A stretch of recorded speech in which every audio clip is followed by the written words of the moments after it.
In a luxurious grand hall filled with countless nobles, a young boy was placed upon a table, with 4 different weapons resting right before him. Today was an immensely special day for the little fellow, because whichever weapon he chose next would determine the path his future would take. And amidst everyone's gazes of eager anticipation and curiosity, the boy slowly made his way toward the 4 weapons. Yet to everyone's utter disbelief, the moment he drew near, all 4 weapons simultaneously emitted a brilliant burst of light, causing his parents to turn and look at each other in bewilderment. But very soon, everyone had their answer, for this proved that the boy standing before them was a genius, a true super genius capable of walking any path whatsoever. And the young boy himself understood this clearly because he carried the memories of his past life, a story that traced back to a while ago, somewhere on a battlefield, where a voice echoed from within his thoughts. I used to think that a wretch like me, with my awakened and flourishing talent taking root on the battlefield, could start a new life, and in that new life I could finally build a family, something I had yearned for with all my heart.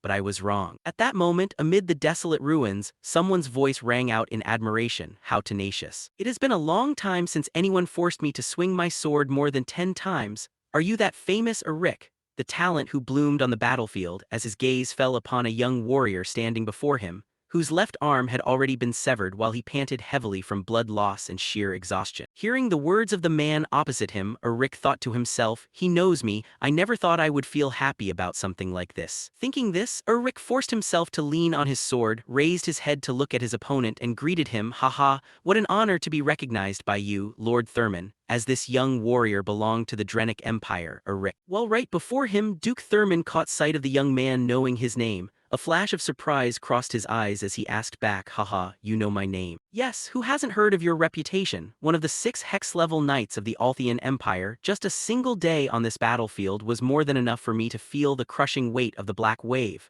As this middle-aged man came from the Althian Empire, Duke Boost Thurman. Turning back to the middle-aged man, hearing Rick speak like that, he genuinely felt a touch of admiration for the young warrior. So even though you know who I am, you still choose to confront me. It would be such a pity to cut short a talent like this. Tell me, would you be willing to surrender? As he offered Rick a chance. But in response to this once-in-a-lifetime opportunity, Rick merely cast a side glance and shook his head. It's already obvious. I was born on the battlefield, so I shall die here as well. Finished speaking, Rick lifted the sword embedded in the ground and swung it hard, causing the air to violently shudder. A gust of wind so fierce that it blew all the surrounding objects flying away, leaving an open, empty clearing around them. Turning back to Thurman, looking at Rick's expression at that moment, he quietly murmured, even so, I can still see the regret lingering in your eyes. You would have become a formidable opponent if you had been given a little more time to grow. However, since this is what you wish, I hope that in your next life you can let go of those regrets. As he spoke, he began to shroud his sword in a fierce aura, and lunged straight at the young warrior. Just like that, after a few crossed sword strokes, the outcome of the battle was sealed. My mother was a young widow, a refugee of war. She left me behind in this chaotic world while I was still just a child, before drawing her final breath. Everyone knows what happens to an orphan. Back then,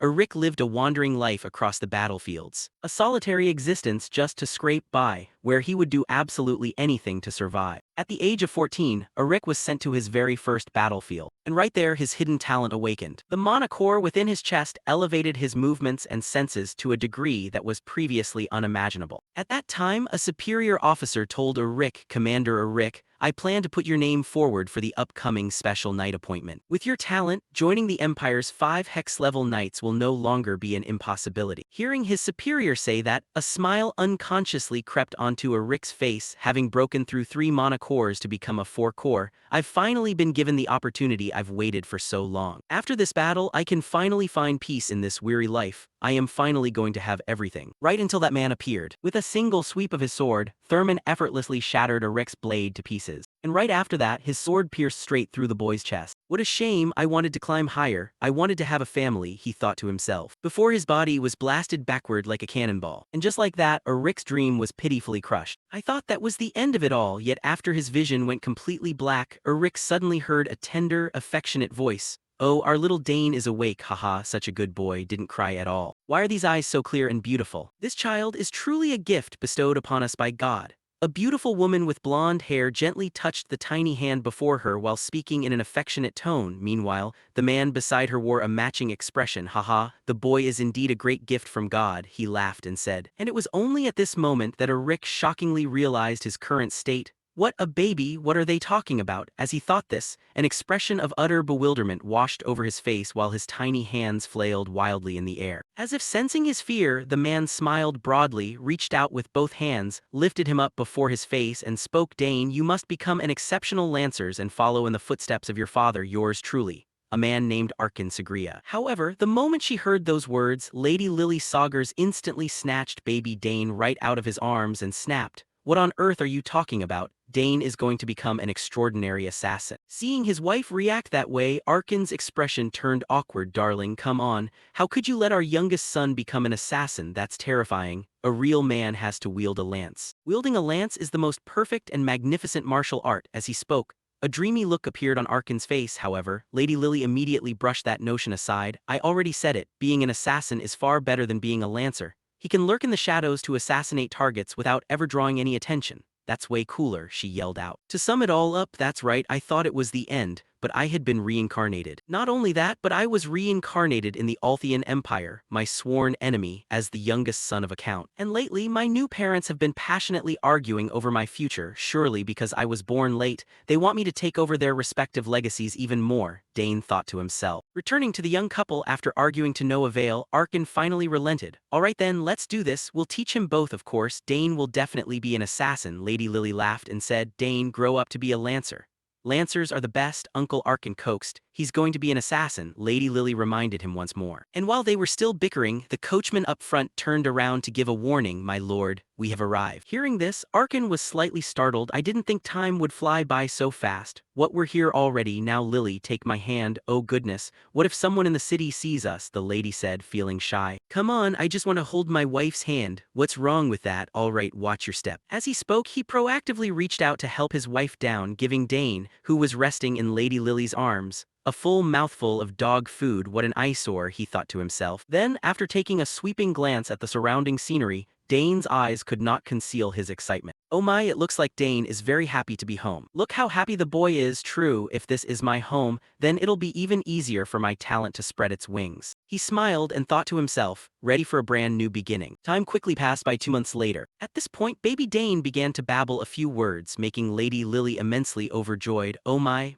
Dane is already babbling. And as if responding to her words, the protagonist's mouth fired away non-stop like a string of firecrackers. Though in truth to him, this experience felt somewhat novel, so I'm actually babbling, this really is a brand new experience. Because during my time wandering the battlefields, I rarely ever had contact with children. The few kids I encountered were all wounded, bandaged, and crying because they had nowhere to go. Many children wept for their dead parents before slowly starving to death and disappearing. Compared to that place, the Saugers household was wealthy and fortunate. I won't starve to death here, the male lead thought happily, having transmigrated into easy mode instead of falling into hell mode. And right at that moment, his old man Count Saugers pushed the door open and barged in. Haha, Dane, look at this. Behold this spear. How is it, Dane? Long and gorgeous, right? The uncle proudly boasted. It seemed he wanted to instill the ideas of a lancer into Dane's head while he was still a baby, and facing this antics of his, Dane could only force an awkward smile. This man is my father, the strongest hex-level lancer of the kingdom, Arkin Saugers. He might look gentle on the outside, but he is a heroic warrior known as the Green Whirlwind. Speaking of Lady Lily, seeing her husband bring such a weapon inside to show off to their newborn son,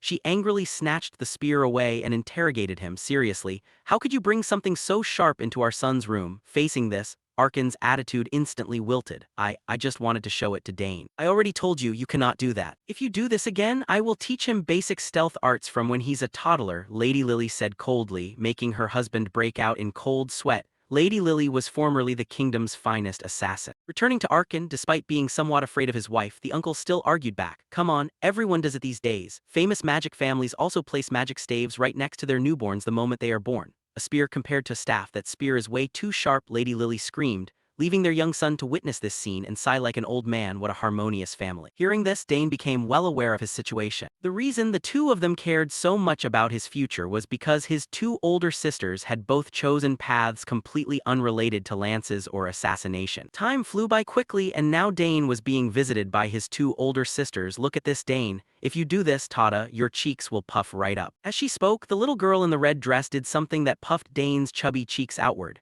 And even after finishing, this older sister couldn't stop rejoicing. Look at Dane, so cute, oh god my cheeks, Dane screamed inside his mind, so furious that he clenched both tiny fists yet could do nothing about it. Looking at his older sister in the red dress, Dane quickly recalled her identity, Arabella Saugers, because of her innate aptitude for magic. Arabella had followed the path of magic from a young age. By the age of 12, she was already a level 3 mage. Since the highest realm for a mage is level 9, she was a true genius for surpassing the introductory levels at such an age. Thinking of this, little Arabella reached out to pinch her younger brother's cheek and coaxed him. Dane, do you want to learn magic with me later on? Studying alone every day is so boring. Hey, stop poking me, Dane yelled internally. Meanwhile, the remaining sister also spoke up. Summoning arts are great too. Hearing this voice, Dane turned his gaze toward the older sister in the blue dress and thought, Claire Saugers? Claire was a talented summoner. She had known how to summon since she was 7 years old and could now control 2 summoned beasts at the same time. Initially, I thought she didn't like me, but it feels more like jealousy at having a sibling. She became less timid around me than before. Right then, under Dane's gaze, Claire hesitantly used her index finger to gently touch the tip of his nose, and quickly pulled her hand back. Then Claire turned to look at Arabella with a puzzled expression.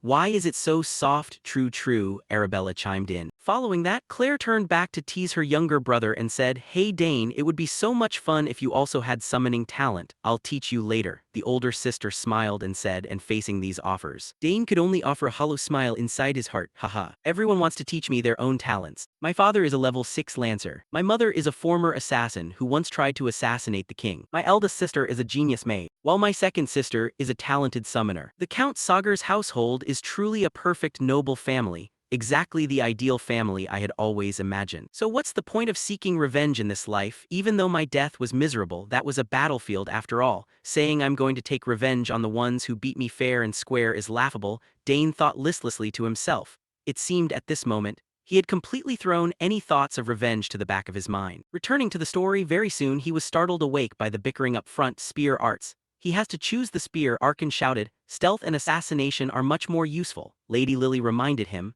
At the same time, the two sisters Arabella and Claire also voiced their opinions. No, magic is the trend nowadays. Summoning arts are good too. Seeing them argue over his future like that, Dane sat quietly on the side and unconsciously cracked a faint smile. I've always longed for a home. It's such a blessing that I was born in this place. Thinking about this, the argument began to grow louder. Giving him a terrible headache. What a harmonious family, wouldn't you say? Dane asked himself. Speaking further of the Saugers family, the Saugers household had a very special ritual known as the selection ceremony. When the children in the family turned 1 year old, numerous objects were laid out on a table before them. Everyone would guess the child's future based on the item they chose. And today happened to be the day Dane turned 1 year old. Today is young Master Dane's first birthday. Someone spoke up, and the person next to them gasped in surprise. The young master is already 1 year old. Time flies so fast. The young misses both became a summoner and a mage, right? I wonder what young Master Dane will choose. The guests whispered curiously. We'll find out after the ceremony. Hurry up and go inside, some uncle laughed and said. Following that, inside the grand hall, everyone quickly gathered around to wait and see what Dane would choose. At this moment, the little fellow was seated on the table, and right before him lay 4 objects representing 4 different paths, from left to right, consisting of a spear, a golden plate, a small pouch, and a short saber. Looking at these items, the distinguished guests all murmured excitedly among themselves. Oh, this time the young misses also brought their own items. Oh my, how adorable, how did they grow up so fast? Turning toward Lily, she softly whispered to Dane, Dane, just pick whatever you like. Hearing his mother say that, a flash of contemplation crossed the male lead's eyes. Sigh, what should I do? Everyone must be expecting me to pick their respective item. Over here, Count Arkin also looked at his son and wore a confident smile as if victory was already in his grasp. Little Dane will definitely be drawn to the dragon's tail. Dragon's tail? It was a spear tip crafted from rare Durkin ore. When mana was channeled into it, it would become as heavy and sharp as its owner's mana. A mystical magical spear. This is the spear I've used all my life. Pick your father's spear, Dane. Meanwhile, Lady Lily was over here clasping her hands in prayer. The boy is way too handsome to be an assassin, but Dane will definitely choose the dagger. The dagger placed on the table by the lady was called Dark Horn, forged from Ethrin ore, incorporating all elements in the world, capable of holding and combining various poisons. Over here, older sister Arabella stared intently at her younger brother with a confident smile. HMPH. Dane will definitely become a great mage. Later on, he'll follow me to the academy. The item the little girl placed on the table was a subspatial pouch, an item that only mages or those with magical talent could use. Little brother, hurry up and pick my pouch, Arabella shouted inside her mind, while on the other side, older sister Claire looked a bit shy. If Dane knows summoning arts, I'll take him flying on a dragon's back with me. That's my dream as an older brother, Claire muttered to herself. The item this little girl placed before Lily was a summoning seal, a summoner's seal. Summoners used this seal and received a mantra according to their talent, which they could use to call upon their summoned beasts. Returning to Dane with his mental fortitude, he could naturally see and feel his family's expectant gazes directed at him. And the more he looked, the more pressure he felt, breaking out in cold sweat. Oh no, why does it feel like I can hear all their thoughts? Thinking of this, the old man trapped in a child's body let out a heavy sigh under the pressure. What a pain, but there's no escaping it. Which item should I take? Right, let's look at everyone's expressions and then decide. As he thought this, he slowly crawled forward, deciding to leave his future up to other people's facial expressions.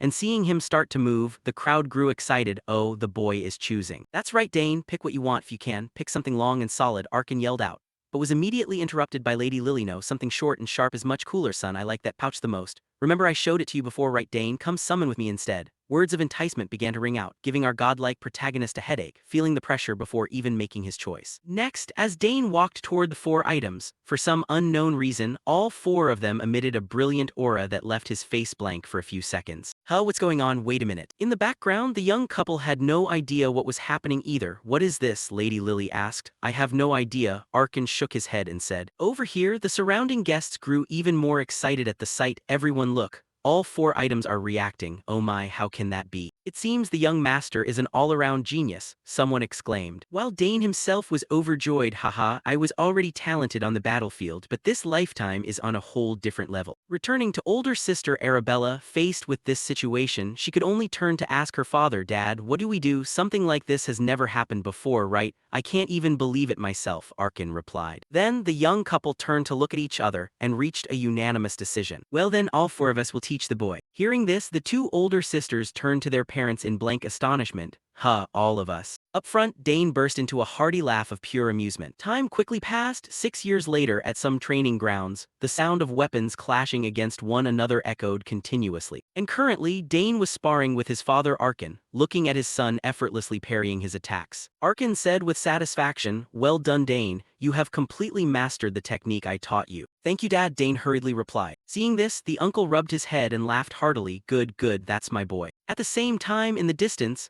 a man dressed as a butler walked over carrying a spear and spoke, my lord, I have brought it here. All right, perfect timing, Arkin shouted as if remembering something while Dane had no idea what was going on. Dad, what is this? He asked back. That's right, this is your birthday present. I was originally going to give it to you at your birthday banquet, but I wanted to give it to you ahead of your mother. Here, take it. I've had this prepared for 2 years. This is a spear crafted by a famous artisan in the capital. Early happy birthday, Dane. As he spoke, he handed the protagonist this spear and flashed a joyful smile. Seeing he had a new weapon, the male lead conveniently tossed the spear in his hand to the side and eagerly inspected his birthday present. Thank you, Dad, I'll put it to good use, he promised. And only when he looked closely at the spear in his hand did he realize how magnificent it was. Absolutely amazing. The black shaft combined with the silver spear tip looked stunningly gorgeous. And it's so light, Dane marveled inwardly, while Arkin asked about his impression. How is it? Do you like it? Yes, I love it, Dane smiled and said, that's good, I told them to tailor it to your physique, so get used to using it. Hearing his father, Dane couldn't stop grinning from ear to ear as he swung the spear around, and while he was still reveling in his joy, Arkin suddenly asked a question. Dane, do you know what the difference between a spear and a sword is? Hearing the question, the little old man paused his movements for a moment to think and replied, well, the length of a spear helps us keep opponents from getting close, and its small contact area increases attack efficiency. Hearing the answer, Arkin nodded in affirmation. Exactly, but once you reach a certain level, it's harder to use than a sword. This is the fundamental issue with a spear. To attack an opponent, you absolutely must maintain a minimum distance. But don't worry, every weapon has its own strengths, and even the sword, which is considered the ultimate weapon, falls short in certain situations. Alright, I'll keep that in mind, the boy nodded and said. Well then, since you have a new spear, I'll show you something cool. With that, Arabella began spinning her spear like a propeller, kicking up a wave of surrounding wind pressure. So this is the mana of a level 6 Lancers. Just the radiating mana pressure alone is overwhelming. Dane thought to himself. Next, before his eyes, Arkin's eyes suddenly closed. He twisted his body and stepped 1 foot forward. Then both of his hands gripped the spear tightly and thrust it fiercely forward. At the tip of the spear, the air distorted into a vortex, leaving the main character completely gaping in awe. Pretty cool, right? Just thrusting the spear forward like that. Turning back to Arkin, who retracted his spear tip and explained, "The reason the space here warped is because I released the mana in my body and thrust the spear at the same time. This is a technique that maximizes the core's traits by concentrating mana at a single point." Hearing him say that, Dane chimed in, "Yes, I've also heard the older girls say that you can break through your physical limits, and as the number of cores increases, those limits expand." Speaking of which, Dane remembered that in his past life he used to have 4 cores. Across from him, unaware of Dane's thoughts, Uncle Arkin boasted, "That's right, you catch on fast. Your old man here has 6 mana cores." 6? Dane exclaimed in shock but then affirmed to himself, "If I hadn't died, I definitely would have reached this level too." Turning back to Arkin, who patted Dane on the shoulder and said,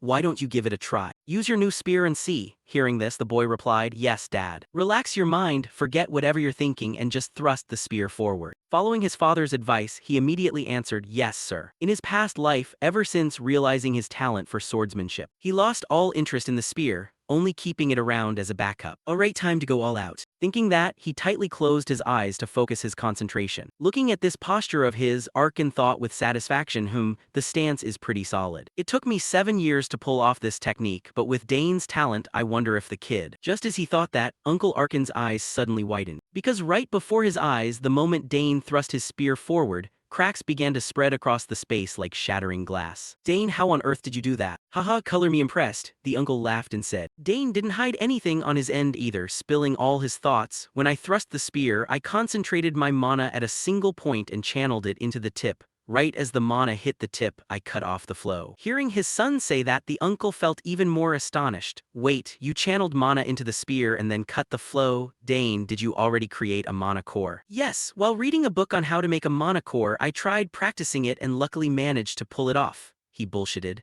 In reality, with the knowledge from his past life, creating a mana core wasn't all that difficult for him. He actually made it while doing the mana breathing technique. As for Arkin, he totally bought his son's story hook, line, and sinker, just reading a book and he creates a mana core. As expected, our family birthed a genius. I sensed it since he was little, but now I'm completely sure, Dane, one day you're going to become an exceptional warrior. You're gonna be even more shocked later on. Dane chuckled inwardly while the uncle had a few private concerns. Will my son really end up becoming a summoner, an assassin, a lancer, or a mage? Time flew by quickly, and now the 7th birthday party for Dane Saugers, the youngest son of the Saugers household, was underway. The party was packed with distinguished guests from various noble families. At that moment, the person who had sent Dane packing in his past life was also present. "Haha, Arkin, long time no see."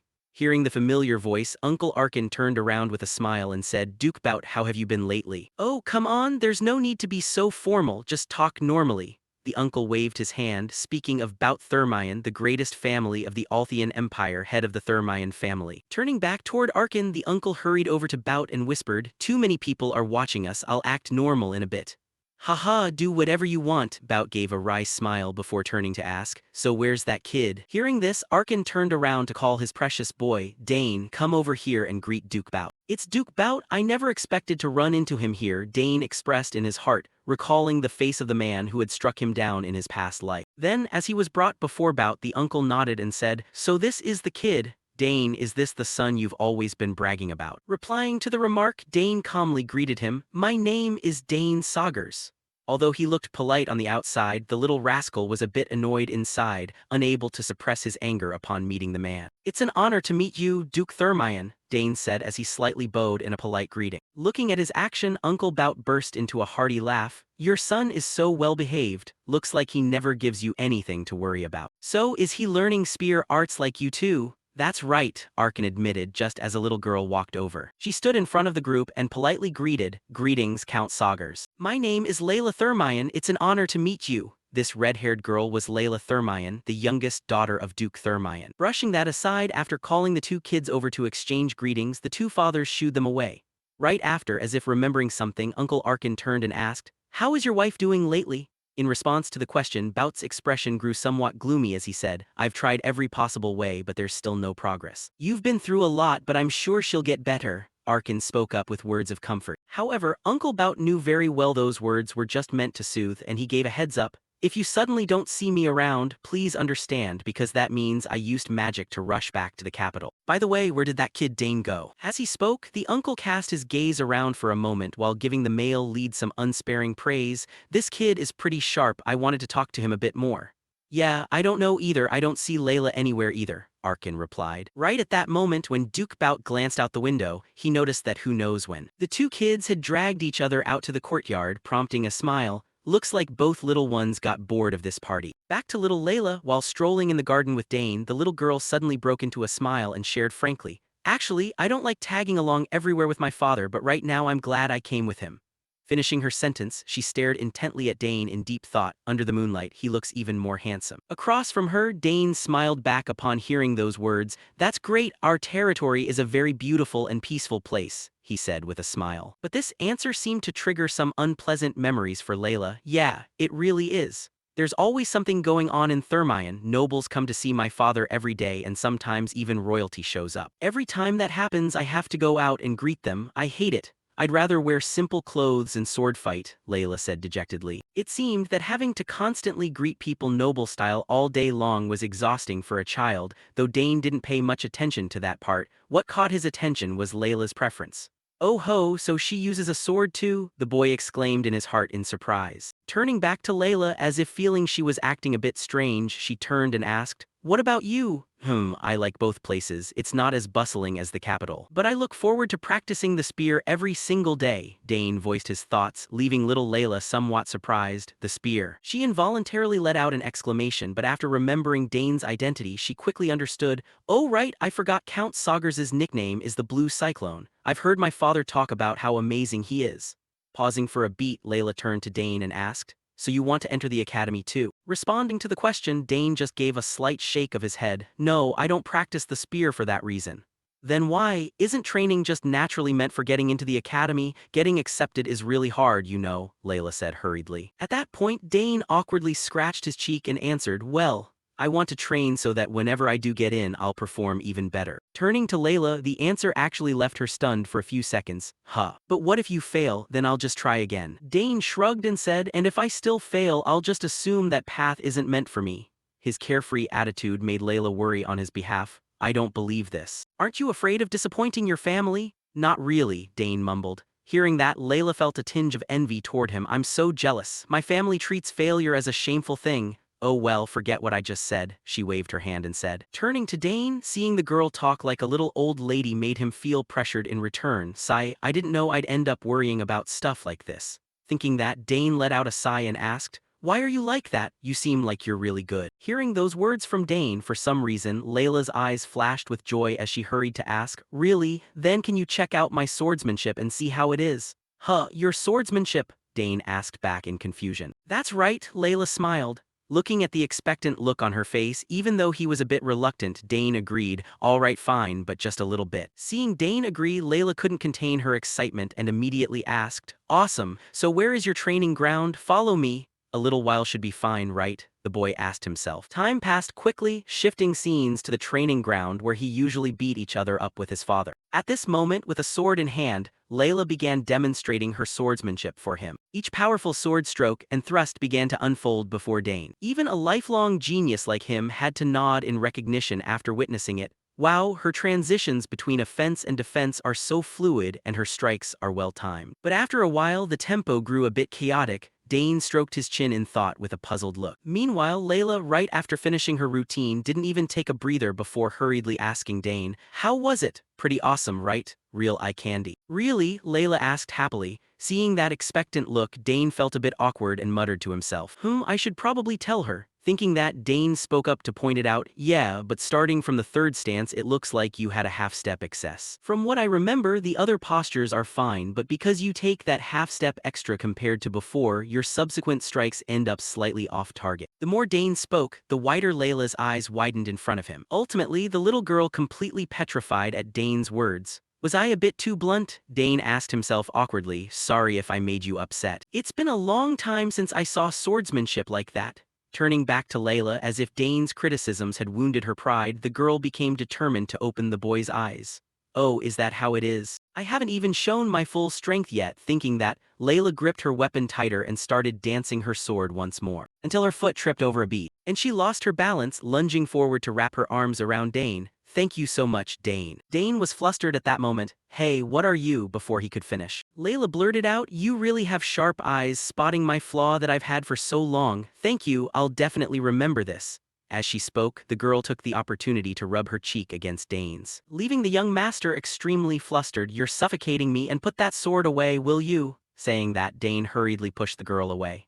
Oops, sorry. Layla cried out before looking at Dane with delighted eyes. She just hugged me out of nowhere, the young master thought as he straightened his clothes. At the same time, as if their disappearance had worried the servants, searching voices rang out, Young Master Dane, where are you? Lady Layla. Hearing the call, Layla snapped back to reality. Looks like they're looking for us. We should head back, Dane replied. Upon seeing them emerge, the servants heaved a sigh of relief. Oh, there they are. Where did you two go, making us search all this time? Shifting scenes to the main banquet hall, the most important part of the party was about to begin when Lady Lily handed him a small wooden box and said, Happy 7th birthday, Dane. Congratulations on getting your first Monocore.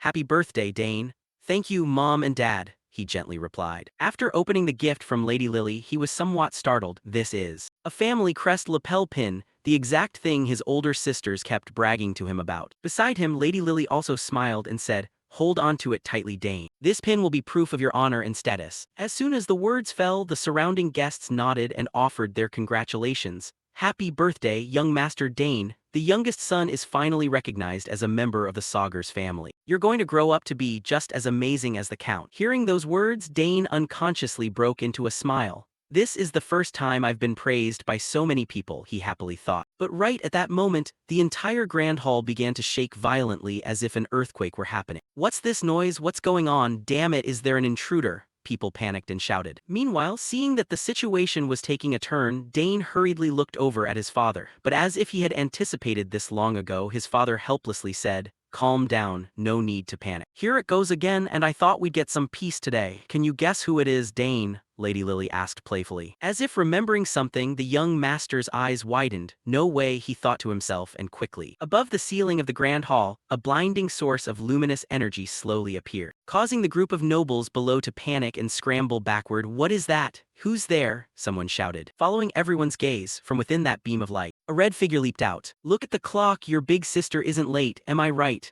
Older sister Arabella laughed and said. Seeing her appearance, the surrounding guests also widened their eyes. Isn't that Lady Arabella, it looks like? Did the young lady just use teleportation magic? Wow, I heard you have to reach at least level 5 to open a small teleportation gate. Our young lady is truly a genius. Murmurs of admiration began to rise. The only suffering soul was Dane, who hated flashy spectacles. She's as loud and showy as ever, the little old man thought with a headache. But it didn't end there. Outside, a terrifying scream suddenly echoed, and after looking out the window, the faces of several girls turned pale. There's a monster in the sky. Oh my god, that's a wyvern. This time it's Lady Claire. Someone cried out in shock upon recognizing the familiar silhouette. Following their gaze, Big Sister Claire rode in on a wyvern. Looks like I'm a bit late, Claire muttered. She quickly landed and walked into the grand hall. Following her back, people started whispering among themselves again. I heard she's a genius summoner, but subduing a wyvern is a bit too shocking. Isn't she only 16? Unbothered by the chatter, Arabella turned to greet Claire as she walked in. You're finally here. Yes, Claire replied. Then both of them turned to look at Dane. Dane, happy birthday. Wishing you a very happy birthday, Dane. Me too. Saying that, both girls pulled out a gift for the protagonist, leaving Dane slightly flustered by their sudden appearance. Thank you both for coming all this way to celebrate my birthday like this. Of course we had to come. Now open the gift, I'm sure you'll love it, Arabella smiled and said. Meanwhile, Uncle Arkin, seeing both his daughters present, was moved to tears. You two only gave me a letter for my birthday, but you prepared gifts for your baby brother, he said in a pouty tone, making his wife beside him giggle. Turning back to Dane after opening Arabella's gift, he discovered that what was placed inside was a ring. However, just by looking at it, Dane spotted something odd. Sister, isn't this a spatial pouch? Dane said as he turned to look at Arabella with a puzzled gaze because its shape was a bit unusual. In response to her younger brother's question, Arabella said proudly, Exactly, I designed it myself. High-level spatial magic applied at its peak, though my professor actually made it. Thank you so much, sister. I know very well how hard it is to engrave spatial magic onto an item. But what's even harder is designing a creation that can withstand that magical engraving. The more he thought about it, the more Dane felt his monster of a sister was a bit overly talented. Unaware of Dane's thoughts, his older sister Arabella grabbed the ring and proactively offered, "Give me your hand, let me put it on for you. I'll warn you though, I integrated your DNA into it so besides you, nobody else can use it. It's a one-of-a-kind item," Arabella added. Turning to Lady Lily, hearing Arabella's words, she also curiously ran over to inspect it and gasped, "Wow, based on the gentle mana wave, that's the highest grade magic stone inside." On this side, Arabella took the opportunity to explain its functions. If you channel a bit of mana into the ring, it'll create a subspace so you won't have to bother opening and closing your storage pouch anymore. Hearing that, no matter how foolish one might be, Dane understood just how terrifyingly valuable this item was. "Something this valuable? Thank you so much, sister," Dane stammered as he looked at the ring on his hand. "It's an item that only the wealthy can use on the battlefield like noble commanders or mages. I never thought I'd get to use something like this," Dane marveled. However, the surprises weren't over yet. The moment Dane started testingly channeling mana into the ring, the space around his hand instantly churned as if trying to give birth to a subspace. "Don't tell me, you opened a subspace even faster than I did. You really are a genius, Dane," Arabella said in a daze. "You're truly amazing. Both of you might have already formed cores and mana rings by now." On this side, older sister Claire also handed her gift to Dane and said, "Dane, open my gift too." "Ah yes, thank you," Dane hurriedly said, then reached out to try and open the gift to see what on earth it was that made his older sister rush him so much. It turned out what was contained inside was none other than some kind of monster egg. "Huh, why is this egg?"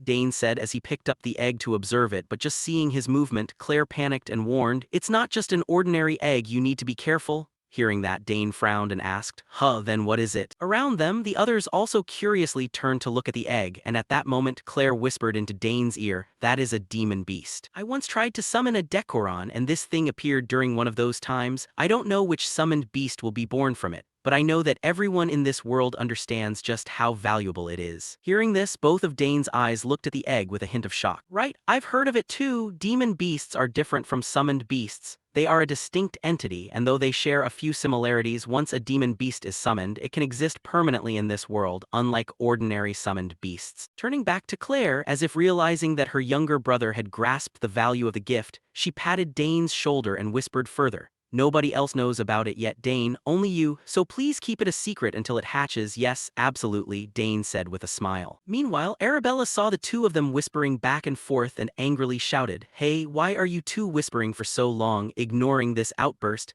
Claire continued her instructions, "Dane, even I have no idea when it will finally hatch. So remember to channel mana into it once every morning and once every evening so that it will accept you as its master." "Yes, I will definitely do that," Dane nodded in confirmation. "Haha, just look at these wonderful gifts. It's truly great that your sisters came back, Dane," Lady Lily said with a smile. "Yes, mother. It really is wonderful," Dane replied. And at this moment, the head of the household, Arkin, finally gave a few coughs as a reminder. "All right, my princesses. While I'm very glad you could make it back even though you said it was impossible, shouldn't you also greet your parents?" Hearing this reminder, the older sister Arabella was jolted into realizing their presence. "Oh dear Dad, have you been well lately? I was so focused on giving gifts to Dane that I'm so sorry." "Haha, I'm quite fine," the uncle said with a smile. Following that, after casting a look over both of his daughters, the uncle nodded approvingly. "It seems you're both still doing well, traveling such a long way just to see your younger brother. Make sure to get plenty of rest." "Yes, Dad," they chorused together. Meanwhile, little Layla in the background, watching this scene of their family reuniting, her eyes seemed filled with a hint of envy. And the male lead very quickly noticed this gaze and thought, "Layla, is she leaving already? But why does she look so lonely?" Dane wondered inwardly. Time quickly passed. The next morning, while strolling around, Count Bout was deep in his own personal thoughts. "HMPH, she is even more amazing than I expected. Just as anticipated from the Academy's best mage, she is truly a precious talent, and she is also a great match for my son, the Academy's best swordsman. If our two houses could join forces, it would create a power that even the royal family would find difficult to touch. That way, no one will ever be able to play games with our family or our descendants again. All right, I should bring up the engagement of our two eldest children during today's conversation." Thinking of this, Bout's footsteps suddenly paused for a beat, as he heard some noisy sounds echoing from a distance. What's this? Are they practicing already? Who on earth would be training at this time of the morning? And the one training was none other than our protagonist, Dane, who was already out at the training grounds at the crack of dawn to get acquainted with his new gear. Each sweep of his spear began to produce sharp tearing sounds in the air, echoing through the room, and guided by these sounds, Uncle Bout made his way over there. Feeling somewhat surprised by the sight before him, oh, it's the youngest son of the Saugers family. Haha, how unexpected. His movements and focus don't look like those of a 7-year-old kid at all. Even his basic thrusts have reached such an exquisite level that even veterans who have been through countless battles could learn a thing or two from them. It's truly unbelievable. I heard rumors about him displaying astonishing talents when he was just 1 year old. I thought they were just idle talk, but I never expected it to be the truth. This astonishment grew even greater when the Duke observed Dane's footwork. Wait, that stance and those movements look remarkably like those of a swordsman. Don't tell me he has already learned swordsmanship at such a tender age, the uncle thought to himself in shock. Turning back to Dane, after a flurry of spear forms, he withdrew his weapon and spoke in a cold tone. I don't know who you are, but you'd better show your face instead of sneaking around hiding in there. Hearing this, the uncle hiding on the side was slightly startled. Oh dear, I've been found out. But more importantly, those movements were extremely familiar. I'm sure I've seen them somewhere before. The uncle frowned and pondered for a moment, but quickly brushed it aside and stepped into the training room. I'm sorry, Dane. I didn't mean to spy on you. Catching sight of the familiar face, Dane hurried over to greet him. Oh, it's you, my lord the Duke. Just by looking at his eyes, you can tell he's no ordinary child, Bout muttered to himself. Finishing his thought, Uncle Bout hurriedly added, I got so caught up watching the fine training session of the Saugers family's rising star this morning that I lost track of time. Forgive me, I suppose I can forgive you, Dane shrugged nonchalantly. Truth be told, Bout had only said that out of mere politeness. Who would have thought Dane would actually respond like that? Ho ho, this kid has got some nerve. He let out a laugh. And only now did he take the time to observe Dane more closely. Now that I look at him, how is it that this kid isn't trembling at all after training for such a long time? Back when I was his age, I didn't even have a monocore. Bout wondered inwardly, then pointing at Dane's spear tip, he asked, Your thrusts are exceptional. You must have inherited Arkan's talent, but that spear you're holding. That's right, someone told me my father spent a great deal of effort preparing this spear for me. I am very grateful that you recognized it, Dane replied with a smile, as if wanting to show off. And this attitude of his caused Duke Bout to rate him another notch higher. That's the best possible answer. Even in his prime,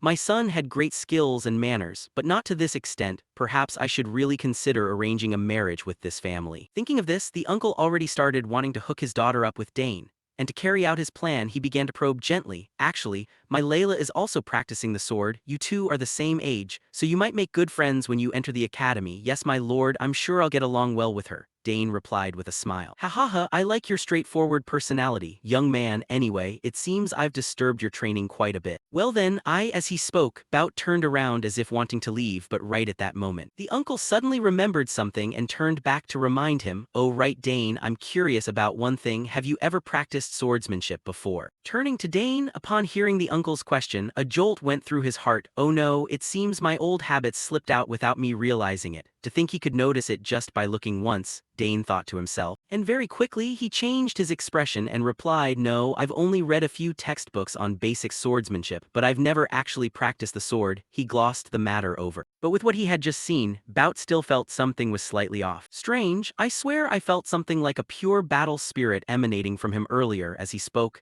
he stared intently at Dane's innocent-looking face and then shook his head. Haha, what on earth am I thinking? There's no way, he's just a kid. Finishing his thought, the Lord Duke decided to brush his suspicions aside, straightened his clothes. Oh my, I only intended to take a short stroll. But I've been out here far too long. Well then, it's time to say goodbye. See you later. Yes, my lord, I wish you a safe journey back. Dane bowed to say farewell. Turning back to Bout, before leaving, the uncle did not forget to extend an invitation to the protagonist. All right, if you ever get a chance to visit the capital, be sure to come look me up. I must return the hospitality I received here at the Count's castle. Because I'm particularly fond of you. Absolutely, the little fellow asserted, watching the bulky uncles retreating back. Dane smiled inwardly. Interesting, I wonder if he'll remember me. The one who defeated me in my past life. Just thinking about it gets my blood boiling. If I prepare step by step now, I can definitely pull it off. Bout Thermion, I will definitely defeat you in this life, he told himself. Time quickly passed. After Bout left, Dane plunged back into his training, especially since his resolve to defeat Bout had surged. And it wasn't until the butler Herman came over to remind him that he finally paused. Young master, it's time to head back. Hearing the reminder, Dane turned around in surprise and asked Herman, Have you been waiting for me this whole time? It is my duty to quietly fulfill your every request. Herman said calmly while handing Dane the towel he was holding. Ah, thank you, Dane replied, and considering how Herman could approach him without drawing his attention, Dane thought that Herman should perhaps study assassination or stealth, as he seemed to have a talent for it. Thinking to himself, Dane reached out to take the towel, wiped the sweat from his face, and asked, "How is it going? Everyone must be quite busy, right?" "Yes. It seems everyone is very busy preparing for the upcoming banquet. And it looks like other nobles are already on their way here in advance. After all, getting over 30 noble families to arrive right on the exact day is quite difficult," Herman answered. "Oh right, how are my sisters doing?" Dane asked further. "They opened a teleportation gate together and left for the academy. They said they had no choice because the midterm exams are coming up soon. Ah, what a pity, but it can't be helped. Let's head back." "Yes, young master," Herman nodded and said, while Dane thought to himself, "When I have the time, I should go check out the gifts my sisters gave me earlier." Just like that, time quickly passed. After spending time attending banquets and welcoming nobles from various families, Dane had no choice but to sneak out to the garden to unwind a bit. Living the aristocratic life is so exhausting.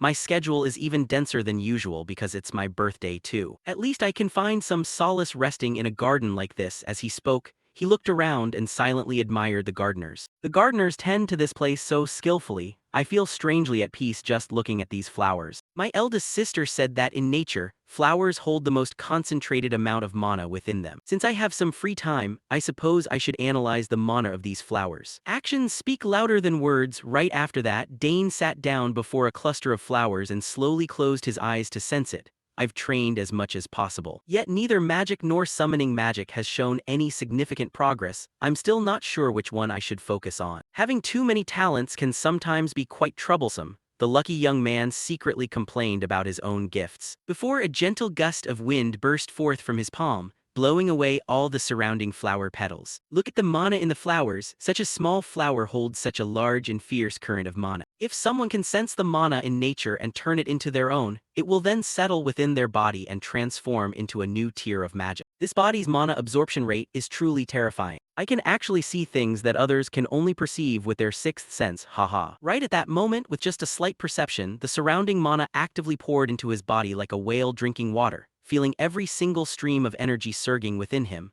excitement flashed across Dane's eyes. "There it is. Previously I could only sense mana very vaguely, but now I can perceive it clearer and clearer." Shifting scene to another corner of the garden, two young boys were chatting with each other. "I'm so bored. As soon as we arrived, Dad got busy talking to other nobles. We've been left in the dust. Let's just go show our faces and then head back to our rooms to rest like last time," the brown-haired boy said while using the stick in his hand to smash the surrounding flowers, making his younger brother somewhat nervous. "Can we really do something like that, brother?" In response, the older brother showed no concern at all and even snapped angrily, "You act like it's our birthday. Who cares? Do you think the young master of the Sagar's family cares about things like this? Damn it, I think we're lost again. Why on earth did they build such a huge garden?" Speaking of which, they spotted Dane's figure up ahead. "Hey brother, there's someone over there," the younger brother pointed out. "Huh, could that kid be lost just like us?" The older brother blurted out before adopting an arrogant expression. "Hey you, given that outfit, are you a servant? Whatever, it doesn't matter. Lead me to the exit," he spoke arrogantly, causing Dane to turn back, and the moment he saw those two trampling all over the flower beds, Dane rushed over and yelled, "Get out of there right now.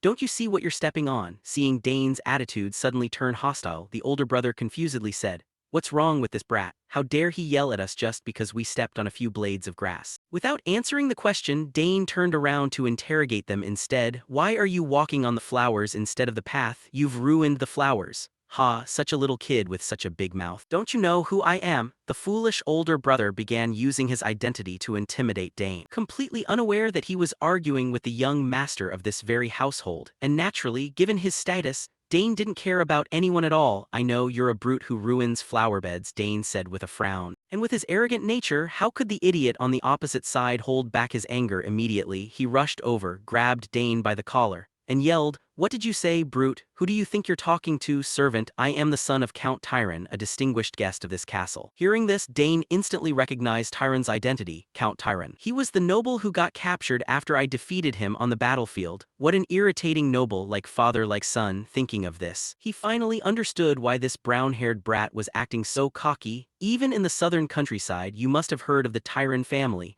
We're very famous in the capital. My family can make someone like you disappear without leaving a trace, so watch your mouth." hearing him talk like that. Dane knew that talking to this guy was pointless. As he thought this, Dane looked at him with eyes filled with utter contempt, driving the young master tyrant even more insane. Have you lost your mind? A mere common servant dares to look at me with eyes like that. Finished speaking, he raised his fist, wanting to lay a hand on Dane. But before the guy could even make a move, the protagonist was one step faster, using his head to smash straight into young Master Tyrant's nose, causing him to stagger off balance and fall backward. Seeing this, the younger red-haired brother panicked and ran over. Brother, are you alright? Turning to young Master Tyrant at that moment, he suddenly felt a wet sensation around his mouth. Reaching up to touch it, he discovered his nosebleed was gushing out non-stop. You lunatic. What the hell, my nose is bleeding. I'll kill you, you bastard, he screamed like a rabid dog. Meanwhile, hearing this, Dane sneaked a smile. You want to kill me? Let's see you try if you've got the guts. Provoked by Dane's words, Tyrant's anger boiled over. Have you lost your mind? Fine then, let's fight to the end. On the side, the younger brother anxiously chimed in. Brother, worry about your nose first, just stay out of this. The older brother roared and immediately lunged at Dane to teach him a lesson. But with the guy's first punch, the young master deftly stepped back to dodge. CHC, you sneaky brat, Tyrant gritted his teeth. Turning back to Dane, looking at the guy's sloppy fighting style, he immediately guessed the fellow wasn't a warrior, HMPH, judging by his footwork. I'm sure he's not someone accustomed to weapons. Then he must be a mage or a summoner, Dane thought to himself, while the brown-haired guy punched and kicked wildly, failing to even touch a corner of Dane's clothes. This kid is too fast, I can't catch him. Tyrant puffed and panted heavily from exhaustion. Back to Dane, while dodging, he still had the leisure to let his mind wander. The flow of mana I see right now. If I can control that mana with my willpower, wouldn't I be able to turn it into a physical form? If I can control that mana with my willpower, wouldn't I be able to turn it into a physical form, prompting him to test it out immediately. And then, following his thoughts, streams of mana began converging into Dane's palm at a dizzying speed. Right after that, a loud explosion rang out as our protagonist released the energy forward, blowing Tyrant's body backward like a sack of trash and making him cough in pain. The blow was powerful enough to leave a large groove even on the concrete floor. Looking at this scene, Dane felt a bit worried. Oh no, the flower garden is completely ruined. Turning to Tyrant, after taking such a painful blow from Dane, he still managed to struggle back up. And at that moment he realized Dane was no ordinary person, damn it. You can use magic. Who on earth are you? He yelled, and seeing his older brother about to blow a fuse, the calmer younger brother still tried to advise him, brother, stop, something bad will happen if you keep this up. In response to his brother's words, not only did the older brother refuse to listen, his anger practically made his head smoke. Get out of my way, I'll deal with that bastard. By then, his reason had been completely blinded by rage as he began chanting a spell, heed my call, blah blah.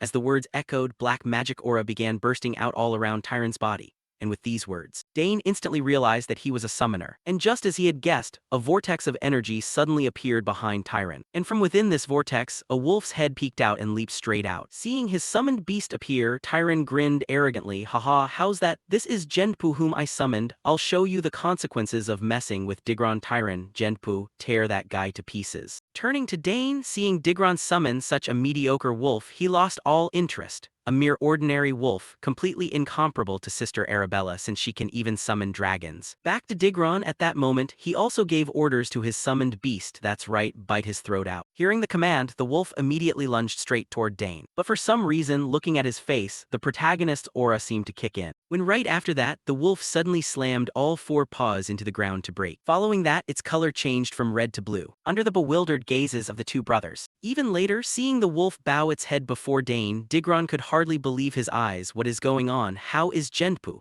What are you doing? Hurry up and tear that bastard's throat out. Brother, is it wagging its tail? The younger brother asked. Hey, what did you do to Genpu? Digron screamed, but to no avail. Turning to Dane at that moment, he tentatively reached out to stroke the wolf, making it extremely happy. Good boy. He muttered to himself while also feeling puzzled as to why the wolf changed its attitude so quickly. What is this? How did this happen? Now that I think about it, even Sister Arabella's summoned beasts were quite friendly, though back then I just assumed it was because we shared the same bloodline. Besides, in a situation like this, it has nothing to do with. Perhaps I have a high favorability rating, but that also means that Bastard's favorability must have hit rock bottom. Speaking of Digron, at that moment, he still refused to accept the reality that his summoned beast had tamed up to Dane. Ridiculous, how can a summoned beast betray its master? Hearing him say that, Dane glanced over and asked, so do you want to continue? You brat, Digron shouted angrily, making the younger brother on the side panic to the point of tears. Brother, let's stop, we've lost. Shut up, I'll cancel the summoning spell, Digron yelled, completely unaware of what a summoner can do once they lose their summoned beast. And naturally, the younger brother seemed to understand this and kept trying to persuade him, brother, actually I. Speaking of which, the kid started stammering, drawing his older brother's attention, and before long, the crotch of his pants had turned a wet yellow color. Damn it, how disgraceful! Digron widened his eyes and said, while over here, Dane kindly reminded them both, listen. The restroom is on the first floor of the main building. In response to Dane's kindness, Digron quickly grabbed his younger brother's hand and left, not forgetting to make a promise to him. You wait right there, I'll be right back, let's go Dinar. Just like that, the two of them left, leaving Dane not knowing what to say. Hey, at least recall your summoned beast, he shouted inwardly. Time quickly passed to late afternoon. By then, Dane had finished experimenting with the summoning art. Actually, it's quite simple. Just like Sister Claire taught me, forming a faint connection between that bastard and Genpu. After carefully using magic to override it, Genpu connected with me, thinking about how I had no connection to summoning arts, yet managed to summon it simply because of a high favorability rating. At the same time, the voice of some adult man suddenly rang out behind Dane. Is that the brat who bullied you? Yes, it's that bastard, Digron said while pointing at Dane, while Dane, seeing that guy had run off to bring his father out, could only shake his head. Haha, that idiot is making a big deal out of nothing again. He didn't just bully me and Dinar, but he also broke the connection between me and Genpu, Digron accused. And at that point, the fat pig walked over to Dane and said arrogantly, I am Mogard Tyron, head of the Tyron Count family, one of the great noble houses. Are you the brat who messed up my son's face and forcibly took away his summoned beast? He demanded. And Dane admitted right away, yes, that's right. As he spoke, he cast a glance at the fat man and thought to himself, he looks fatter than when I made him a prisoner. Peace really treats people well, huh? Unaware of Dane's thoughts, the stinky pig pointed at him and said, as a guest, I was planning to let it slide if possible, but this isn't something I can just ignore. Why are you hanging around in a place like this by yourself? Spit out your identity right now. Hearing him say that, Dane spilled the beans to satisfy him. Dane Saugers, youngest son of Arkin Saugers, Lord of the South and head of the Saugers Count family. He introduced himself in a cold tone, causing sweat to break out on the faces of the father-son duo. What? This kid is actually Dane. But very quickly, Mogard hatched a scheme in his head. The youngest son of the Saugers family. Looks like the tables have turned. I was taken prisoner by that brooder Rick, so I didn't achieve anything during the battle. I'll twist the situation to hold the Count responsible and use it as an excuse to demand mining rights.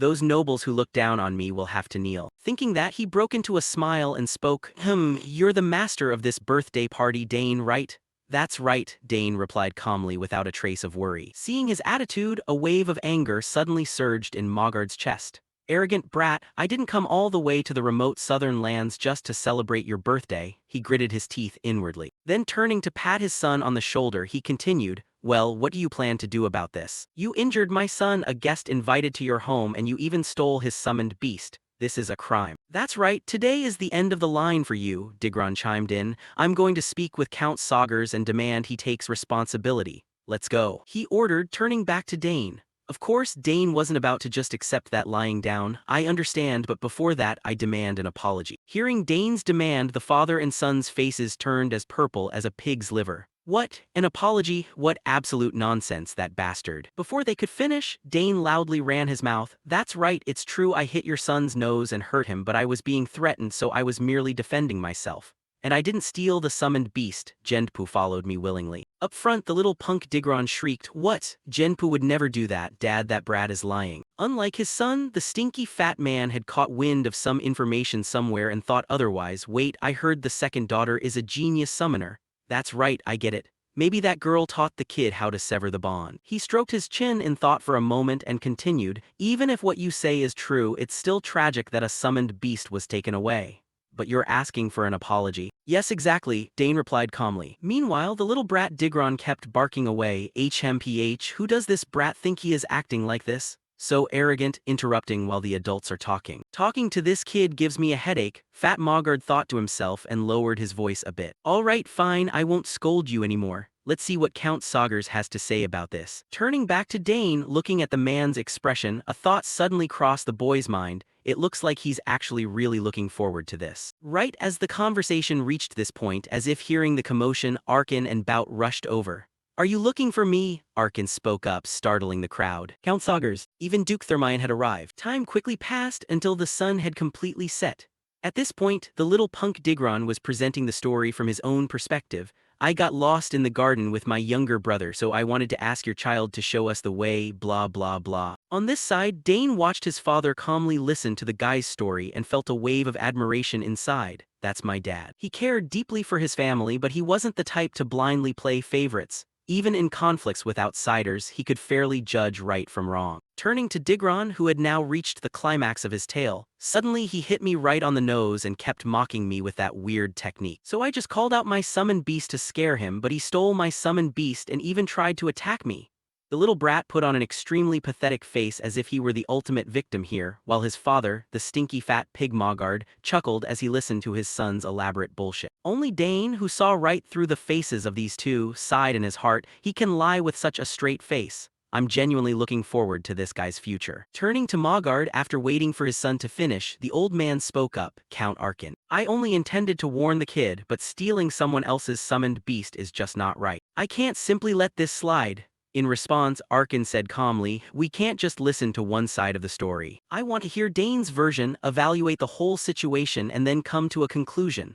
Am I right? If you're worried about my decision, I suggest we have Duke Thermion give his perspective, Arkin said, gesturing toward Thermion beside him. Thermion nodded in agreement with the proposal. If you need me to, let's handle it that way. Seeing Thermion intervene, the faces of the Mogard father and son turned somewhat pale. Damn it, with Thermion stepping in, things are only going to get complicated. I've got a bad feeling about this, he worriedly thought. Arkin turned to Dane and asked, Dane, explain. Hearing the question, Dane pondered for a second. Well, just explaining how things went down should be enough. Thinking that, he honestly recounted everything. While some details differ from what actually happened, a few things Mr. Mogard's son said are true. However, he was the one who wantonly trampled the garden we put so much effort into cultivating, and he was the one who got angry and grabbed someone else by the collar. Lying since when did? Digron shrieked when Dane dropped those words. Meanwhile, bulging veins stood out all over Arkin's face. Still, he forced himself to stay calm and said, Go on, Dane. Hearing his father say that, Dane continued, Furthermore, I heard it crystal clear when he summoned Genpu. He ordered it to kill me. And I didn't steal the summoned beast. His summoned beast ran over and saw my kindness. I never stole his summoned beast, Dane declared firmly. At that moment, seeing the story take a completely different turn, Mogard couldn't hold back anymore and stepped in to interfere. Nonsense. There's no way someone who isn't a summoner can take in a summoned beast. The brat must have used some secret skill. Replying to his remark, Dane explained, No, I was born with a natural attunement to summoned beasts. A summoned beast that isn't close to its master will naturally choose someone like me as its owner. Hilarious, Mogard mocked. Meanwhile, Arkin wasn't very familiar with summoning arts, so he couldn't verify the truth of it. Is something like that actually possible? He asked back. Yes, exactly, Dane reaffirmed. Turning back to Mogard, despite being scared shitless for his own interests, the old man stubbornly argued back. Haha, he just doesn't want us to believe that, right? Two completely different stories, if that's. Before he could finish, Thermion, acting as the arbiter, weighed in after a brief moment of thought. We should prove it with the summoned beast. Hearing him say that, the faces of the Mogard father and son stiffened. The Duke is interfering. Turning to Arkin, hearing the suggestion, the uncle patted his son on the shoulder and asked, Dane, can you prove it? Yes, Dad, the boy answered confidently. At the same time, Fat Mogard turned to look at his son as if to check the situation. However, Digron's face was twisted like a monkey's ass. I'm screwed. What do I do now? I can't summon Genpu anymore. The little punk broke out in a cold sweat of panic. Seeing his son not moving, Mogard prompted him once more. Digron, what's wrong? Summon it already. Dad, the thing is... I can't, the boy stammered. How on earth can you not summon something you call out several times a day? Mogard roared. Looking at the flustered picture of this father-son pair, Dane sneered. I broke the link, so of course he can't summon it anymore. Thinking that, he turned to Arkin and said, Dad, I'll summon it. To do that, it seems I'll need the signature code he owns. Up front, Digron snapped and questioned, What did you say? My signature code? Unbelievable, you want my signature code? What kind of nonsense is that? Even using another summoner's unique mana signature shouldn't work. Replying to this, Uncle Saugers said with a stern face, Based on what you claim, even if the boy uses your signature code, it shouldn't work. So what's the harm in trying, right? Won't that just prove your point? Damn it, he's right, I can't argue against that, Digron thought in sheer terror.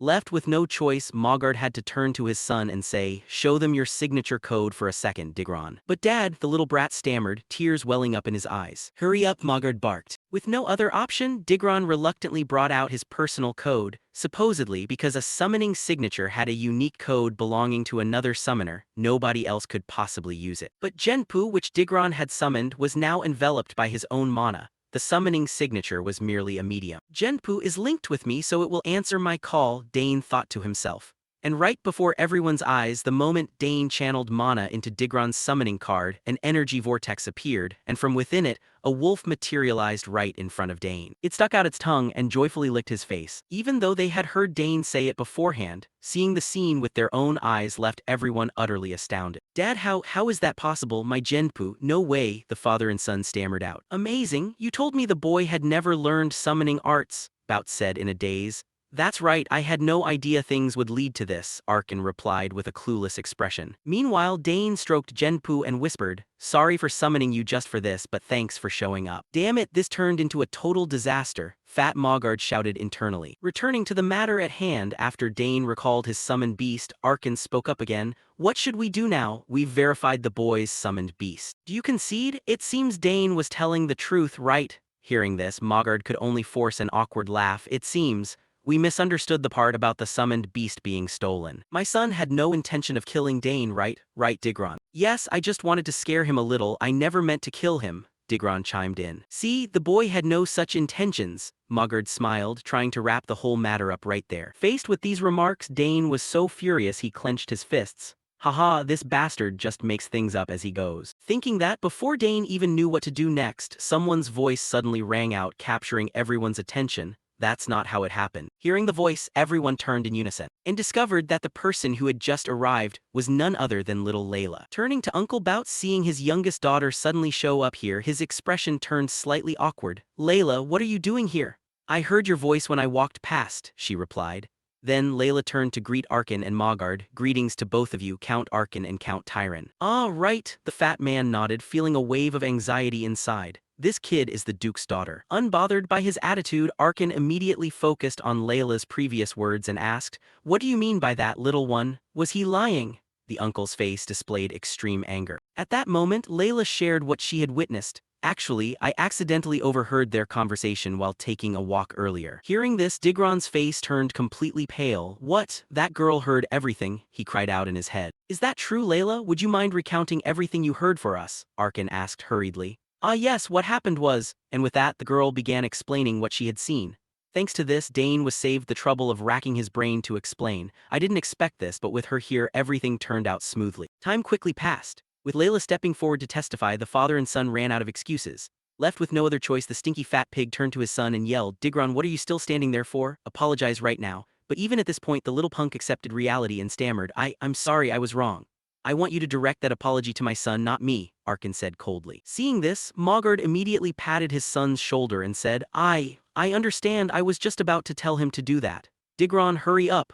Judging by his expression, it looked like he definitely hadn't planned on doing any such thing 3 seconds prior. Turning to Digron, the boy gritted his teeth and walked toward Dane. "Sorry, Dane." Looking at his annoyed face, the guy didn't seem the least bit genuinely repentant, and of course, Dane caught onto that. Bowing his head to confess guilt only because he had no other choice, and with a third-party witness backing it up, could this really be called an apology? "I really don't want to accept this, but based on my experience, rather than being stubborn, it's more beneficial to act magnanimous here." Thinking it through and weighing the pros and cons, Dane accepted. "All right, I accept your apology." Thank you," Digron said cheerfully. Meanwhile, the stinky fat pig Mogard let out an internal sigh of relief. Phew, that was a close one. On the side, Duke Bout saw Dane easily accept the apology and smiled to himself. I knew he was special. He could have stubborned out since the fault clearly lay with the other side. Brushing that aside, turning back to Arkin, although his son had accepted the apology, the uncle had no intention of letting things go that easily. "You two can stop arguing here, since Dane has already accepted the apology, but personally I don't intend to let this incident slide. Your son tried to murder my son with a summoned beast." "Count Arkin, that's not—" The fat man hurriedly tried to explain, but before he could finish, the uncle cut him off. "I don't want to hear any more excuses from you, Count Tyron. Take your family and leave this castle," Arkin said coldly, causing the fat man's face to contort in shock. What do you mean? I came all this way without complaining. If I get kicked out now, all my efforts go down the drain. I need to stay in this castle at all costs, he screamed internally, and hurriedly reached out to grab Arkin. Count, please forgive us. I'll do whatever you ask just this once. In response, Arkin once again swiped his hand away and stated, I don't need anything from you. I'll send guards to your room shortly. Let's go, Lord Duke. Hearing this, Bout merely gave a slight shake of his head and said, let's go, Layla. Turning back to Dane, the boy watched Mogard disciplining Digron in the background and thought, serves you right. They were the ones who started trouble first, so it's just reaping what they sow. Still, I never knew my dad could be this terrifying when he gets angry. Leaving the matter behind while walking, Duke Bout suddenly asked, is it really true? Did you take him down with a mana bullet? He looked at Dane with curious eyes. Yes, exactly, Dane nodded in reply, and even though he had witnessed Dane's talent, the uncle couldn't help but be amazed by his performance.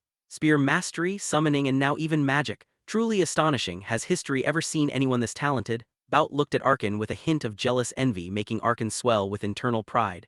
Indeed, I'm truly proud to have such an exceptional child. Talent is one thing, but the boy is so composed. Usually when kids squabble, they get upset and stubbornly fight to win, but Dane isn't like that. I have no doubt your son will grow up to be an upright man, Thermion calmly assessed. And though he was dying of joy on the inside, Arkin humbly replied, it's still too early to say anything for sure. We'll have to wait until the kid grows up to really know. Saying that, the uncle turned to Layla with a grateful look. Today's incident was resolved smoothly thanks to Layla. If she hadn't testified, things might have taken a completely different turn. Turning back to Bout, hearing this, the uncle caught the signal. Oh ho, he's seeing Layla's good side if that's the case. The Duke hadn't forgotten his intention to matchmake Dane and Layla, so he proposed, haha, the girl was just recounting what actually happened. If there's nothing else, why don't we discuss marriage plans for the two of them? The uncle smiled as if discussing buying vegetables at the market. Naturally, this proposal made Arkin jump in fright. Don't tell me he wants Dane to marry his daughter. So the uncle played the distraction card. Oh my, the sun has set already. It's almost time for the banquet. I'll head ahead to prepare. Saying that, Arkin immediately turned and bolted, leaving Bout behind before he could say another word about the marriage. Count Arkin, he shouted before turning to instruct his daughter, Layla, take your time walking back with Dane. After giving instructions to his daughter, Bout hurried off after Arkin. Lord Arkin, let's stay and chat for a bit. Hearing the two of them, little Layla's face turned as red as a ripe apple, while only the male lead kept a completely blank expression as if he hadn't heard a thing. I still can't get over it. Anyway, why did the summoned beast ignore its summoner and listen to you instead? I've seen many duels between famous summoners in the capital, but I've never seen anything like this before, Layla asked wonderingly. However, Dane himself couldn't explain it either. I'm not sure myself, it just happened. However, Layla felt Dane was lying to her and pouted. HMPH, you're hiding something, aren't you? That's so unfair. I helped you. Unfair? I helped you too. Didn't I help you with your swordsmanship? Dane reminded her. Ah, well, now that you mention it, I suppose you did, Layla muttered to herself. Turning back to Dane, well, it is true she helped me a lot this time, he thought to himself, then continued. So let's call it even for now and we can help each other out in the future. Across from him, upon hearing this, for some reason Layla's mood suddenly turned immensely cheerful. Oh, what a great idea. I want to use that right now. She's so impatient. I wonder what she wants to ask. Dane wondered inwardly and asked, so what do you want to ask? Teach me how to use the mana bullet, Layla replied. This request left the male lead slightly stunned. What? Why do you want to learn that? Well, of course it's because I want to get better. I want to have at least 2 mana cores before entering the academy. I want to become really good and make my mom happy. You see, my mom loves me a lot. She'll definitely be so happy if I get good even faster, Layla said happily. Returning to Dane, hearing Layla say that, he felt a bit puzzled. She's still young, why is she in such a hurry? Oh right, I heard the adults talking about this. Martianus Thermion is seriously ill. Pondering the girl's situation, Dane fell into brief contemplation and agreed, all right, if that's the case, I can't refuse you. Really, then let's start tomorrow. I'll stay here until then, or do you want to start tonight? The little girl asked excitedly. All right, whatever, mana bullets aren't that hard once you understand the flow of magic, Dane explained. I'm so excited. Dane, it's your turn. What's your request? Hearing this, Dane's gaze narrowed slightly as he said, let's see what I want is. The next sentence was censored by the author. Shifting scenes to the main banquet hall, the messy incident between Mogard's son and Dane had already reached the ears of the distinguished guests inside. I heard Count Tyron got kicked out of the castle. What on earth did he do to deserve that? Someone wondered aloud. Someone nearby who was well informed immediately answered, I heard Tyron's eldest son caused some kind of trouble. That's right, I heard he picked a fight with young Master Dane and got taught a lesson, another added. Hearing this, the crowd could only click their tongues. Tusk tusk, they came all this way just to pull stunts like that, how shameful. And besides that, has everyone heard? There's a rumor that young Master Dane is also an exceptional summoner. Oh, if that's true, the Sagar's family is going to become a prestigious summoning bloodline, someone admired. Not just that, it seems he even knows how to use magic. Oh God, is that really true? Voices of amazement began to echo. At the same time, our protagonist was greeting some bearded uncle. So you're young Master Dane, the one in the rumors. I am Baron Open. Do you know anything about my open territory? Facing him, Dane bowed and greeted, I know a little bit. I heard it's famous for its grilled salmon and sapphires. Seeing Dane's knowledge of his territory, Baron Open burst into a hearty laugh. Haha, what a bright young man. That's right, the salmon and sapphires of the Open family are the best on this continent. I heard you have many talents across various fields. That doesn't seem like a lie. Anyway, I brought my daughter along, a bit late for the introduction, but here, Sylvia, go ahead and greet him. The uncle spoke while gently pushing his daughter forward. What, why so sudden? Dane silently groaned. Unaware of his thoughts, little Sylvia stepped up before him and politely said, Hello, my name is Sylvia. Nice to meet you. Ah yes, I'm Dane, the clueless young master replied. And seemingly noticing Dane's somewhat gentle demeanor, Sylvia immediately stepped right up to him and flashed a very mischievous expression. Hey, you're the future heir of the Sagar's family, aren't you? About that, I'm not really sure myself, Dane stammered out. Don't play dumb, I heard you have tons of talents across various fields. Please take good care of me anyway, it's quite likely that we'll become family in the future. With that said, this bold little girl also firmly grabbed Dane's hand, causing the young boy to step back in a slight panic. Yes, looking forward to it. Why are kids nowadays so straightforward? Dane wondered to himself. At the same time, little Layla's voice suddenly rang out beside them. Dane, you're here. Right as she spoke, the little girl noticed that Sylvia was affectionately holding Dane's hand. So she widened her eyes, turned to glare at the male lead, and interrogated, Who is this? Ah well, she is, Dane stammered, unable to find the words. So Sylvia proactively stepped forward to introduce herself. Please meet the young lady. I am the eldest daughter of Baron Open, Sylvia Open. Turning toward Layla, as if someone had just snatched away a prized toy, the little girl didn't give Sylvia any face at all. Oh, is that so? It's really nice to meet you. The little girl said it was nice on the outside, but her expression didn't look happy in the least. Next, watching both of them smilingly observe each other, Dane felt a cold draft run straight down his spine. Oh man, this familiar murderous intent. Girls are truly terrifying, he thought with a shudder, imagining the scene of two older sisters fighting each other. Brushing that aside, after finishing the polite greetings, Layla grabbed Dane by the wrist and said, Excuse me, I'm borrowing Dane for a moment. We have an appointment, right, Dane? The little girl said while glaring at Dane and emphasizing the word appointment, making Dane, even though there was no appointment, not dare to say the word no. Ah yes, you're right, sorry Sylvia, let's talk later. Sylvia also realized that Layla was staking her claim, but given her current position, the little girl could only force an awkward smile. Ah right, too bad. The two of them walked away, leaving Sylvia behind. HMPH, does she mean to say I'm the bad guy? How dare she snatch him away, Layla thought as she glanced back at Sylvia with eyes full of vigilance. While the male lead, witnessing this expression, instinctively swallowed hard, the Duke's beloved daughter holding power second only to the Emperor. Compared to the Baron's daughter from the east, these two don't seem to get along very well, Dane thought to himself. Then, after heading outside, Layla quietly asked him, How do you two know each other? Is she the one you're going to be engaged to? The question was a bit too blunt, startling Dane into waving his hands frantically. Engaged? No way, we were just exchanging greetings. Really? Layla happily asked back. Of course it's the truth, Dane replied, while wondering why this girl's expression suddenly turned so much brighter. Time quickly passed, shifting scenes to some old ruin area. Looking at the large courtyard before him, Dane introduced it. Look, we've arrived.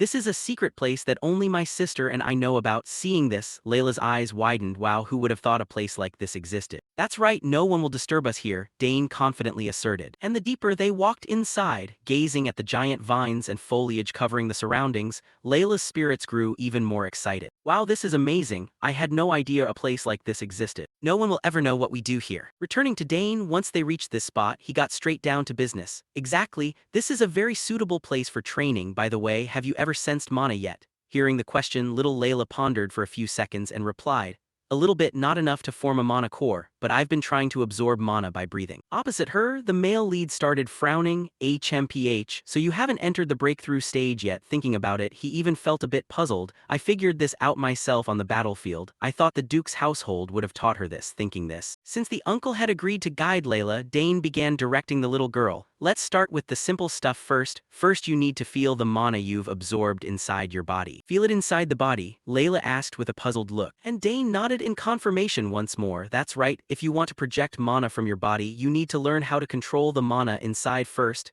Imagination is key. Close your eyes and imagine the mana swirling inside you. Picture the mana circulating in your body just like blood flowing through your veins. Dane calmly explained, however. Layla broke out in a cold sweat upon hearing that. All right, I'll do as you say, the little girl gritted her teeth and said, and that expression immediately made the protagonist guess, HMPH, I can clearly tell she doesn't get it, thinking this. Dane offered some encouragement. This will be the foundation for you to use mana. It's a very basic step, I know you can do it. And then, following Dane's instructions, Layla squeezed her eyes shut and focused her mind to sense the mana inside her body. But after a moment, the little girl opened her eyes and awkwardly said, Dane, it's not working. Hearing this, our protagonist wasn't too surprised. It might be basic, but you're trying it for the very first time, let's gather it again. Following that, Layla started trying once more, and while the two kids were helping each other out, little did they know that Uncle Arkin had secretly followed them to this place. The spot he thought was hidden from everyone actually couldn't escape Arkin's gaze. Looking at his son guiding Layla's training up ahead, a look of amusement flashed across Arkin's eyes. Oh ho, even at such a young age, my son already knows how to teach others. He has really grown up. The words had barely finished when Uncle Bout's voice suddenly rang out behind him, startling Arkin out of his wits. What are you doing here? Oh heavens, it's my lord the Duke, the uncle whispered when he realized the newcomer was Bout. And as if sharing the same mindset, Bout chuckled, haha, no need to be so surprised. Are some young couples secretly dadding in the middle of the night?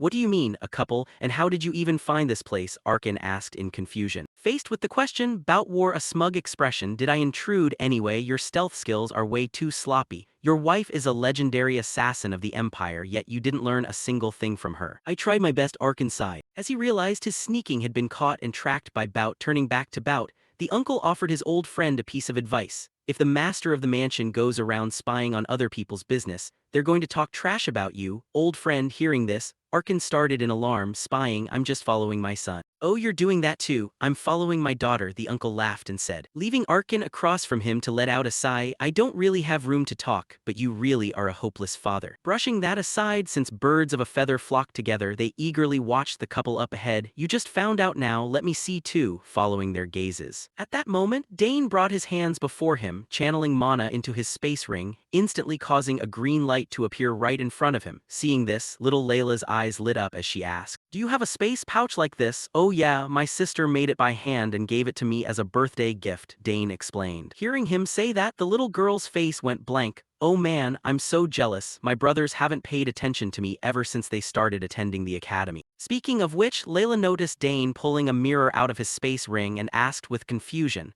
but why use a mirror? I bought it because I needed it, Dane replied. What, really? Layla asked back, and noticing the confusion on Layla's face, Dane quickly explained. Visualizing something in your head is much easier when looking in a mirror rather than relying solely on imagination. Is that really true? Layla asked blankly, encountering this piece of knowledge for the very first time. Yup, stand in front of the mirror and look at your whole body, Dane nodded and said. Hearing this, curiosity appeared on Layla's face as she slowly walked forward. All right, let me try. With that, Layla looked at herself in the mirror and closed her eyes, sensing the energy inside her body. Watching the little girl's pose, Dane nodded approvingly. She's taking this pretty seriously. Returning to the two dads hiding in the distance, even if they were dense, both of them realized one thing. Layla seems to have taken a liking to your son, Bout spoke up.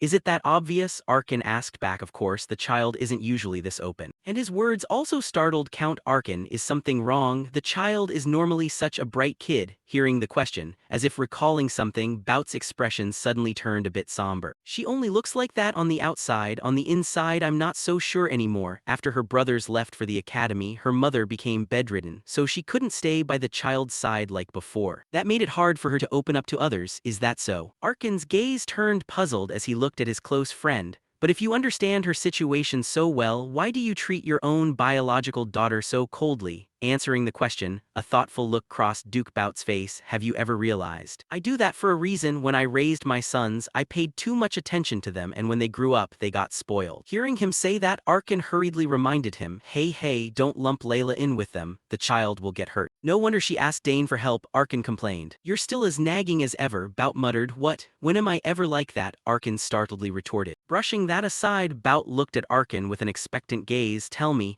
will you be sending your son to the capital? If so, do you think it's alright to let the boy stay at the Duke's mansion? Turning to Arkin, upon hearing the question, the uncle glanced over at his son up ahead. Right then, under Dane's guidance, Layla successfully managed to sense mana. I did it, I succeeded, right? The little girl said happily. Yeah, you did great, Dane praised with a nod. Watching the two kids, Arkin couldn't help breaking into a smile as he said, I've let Dane decide for himself. Just like Arabella and Claire, however, if Dane wants to go to the capital, I'll definitely do as you say. Oh, it would be great if you dropped by too, Bout cheerfully proposed. What, you want to bicker with me all day long? Arkin exclaimed. You've gotten sharper than before, HMPH. Bout clicked his tongue as his true motive was seen through. And while the two of them were bickering, they didn't realize that. Their conversation had also caught the attention of Lady Lily in the background, who had followed them here at some point. I was wondering where those two went off to, but why are they acting so embarrassing? She laughed and said, truly, parental love has a strange effect on them. I'll just pretend I didn't see anything. Finishing her thought, the old man also chuckled. Haha, I talked a big game to you, is that really how it is? Dane nodded in reply, and this unconventional answer left the old man speechless. Just look at this kid. He's got quite some guts, he muttered to himself before falling silent for a few seconds and continuing, let's see, I should return those favors. But first, allow me to introduce myself. I am Sidrain Gauss. Not long ago, I was the master of the Nishan Magic Tower. If you want anything, just ask me, because I have everything in this world except for the things I don't have, Sidrain said arrogantly. He must be talking about subspace. Many mages can live without a house by putting everything into a subspace. Dane thought to himself and asked just to be sure. Oh, is that really true? Dane calmly said, and his indifferent attitude once again short-circuited the old man Sidrain. Huh, what is this? I said I'm the master of a magic tower. A normal person would feel surprised or show me some respect upon hearing that. But this brat is still completely unfazed. Thinking of this, as if afraid Dane didn't understand the value of his words, the old man gestured wildly to explain, you will never get another opportunity like this in your life. No need to be modest, just tell me whatever you want. Hearing this, Dane began to furrow his brow slightly as if pondering the reward. And this look of his made the old man wear a triumphant smile. However, Dane's next words instantly burst the old man's bubble. I'll take my time thinking about what I want and tell you later. Hearing this answer, even someone living on the edge couldn't suppress his anger. Huh, you don't even care right now? What kind of weird species is this brat? After finishing his business here, Dane took off. Well then, get some good rest, Dane said as he quickly hurried out of the room, leaving behind old man Sidrain, who was still left in a daze, unable to process what had just happened. Haha, he's the first person to ever treat me like that. The old man laughed foolishly before making an important decision for himself.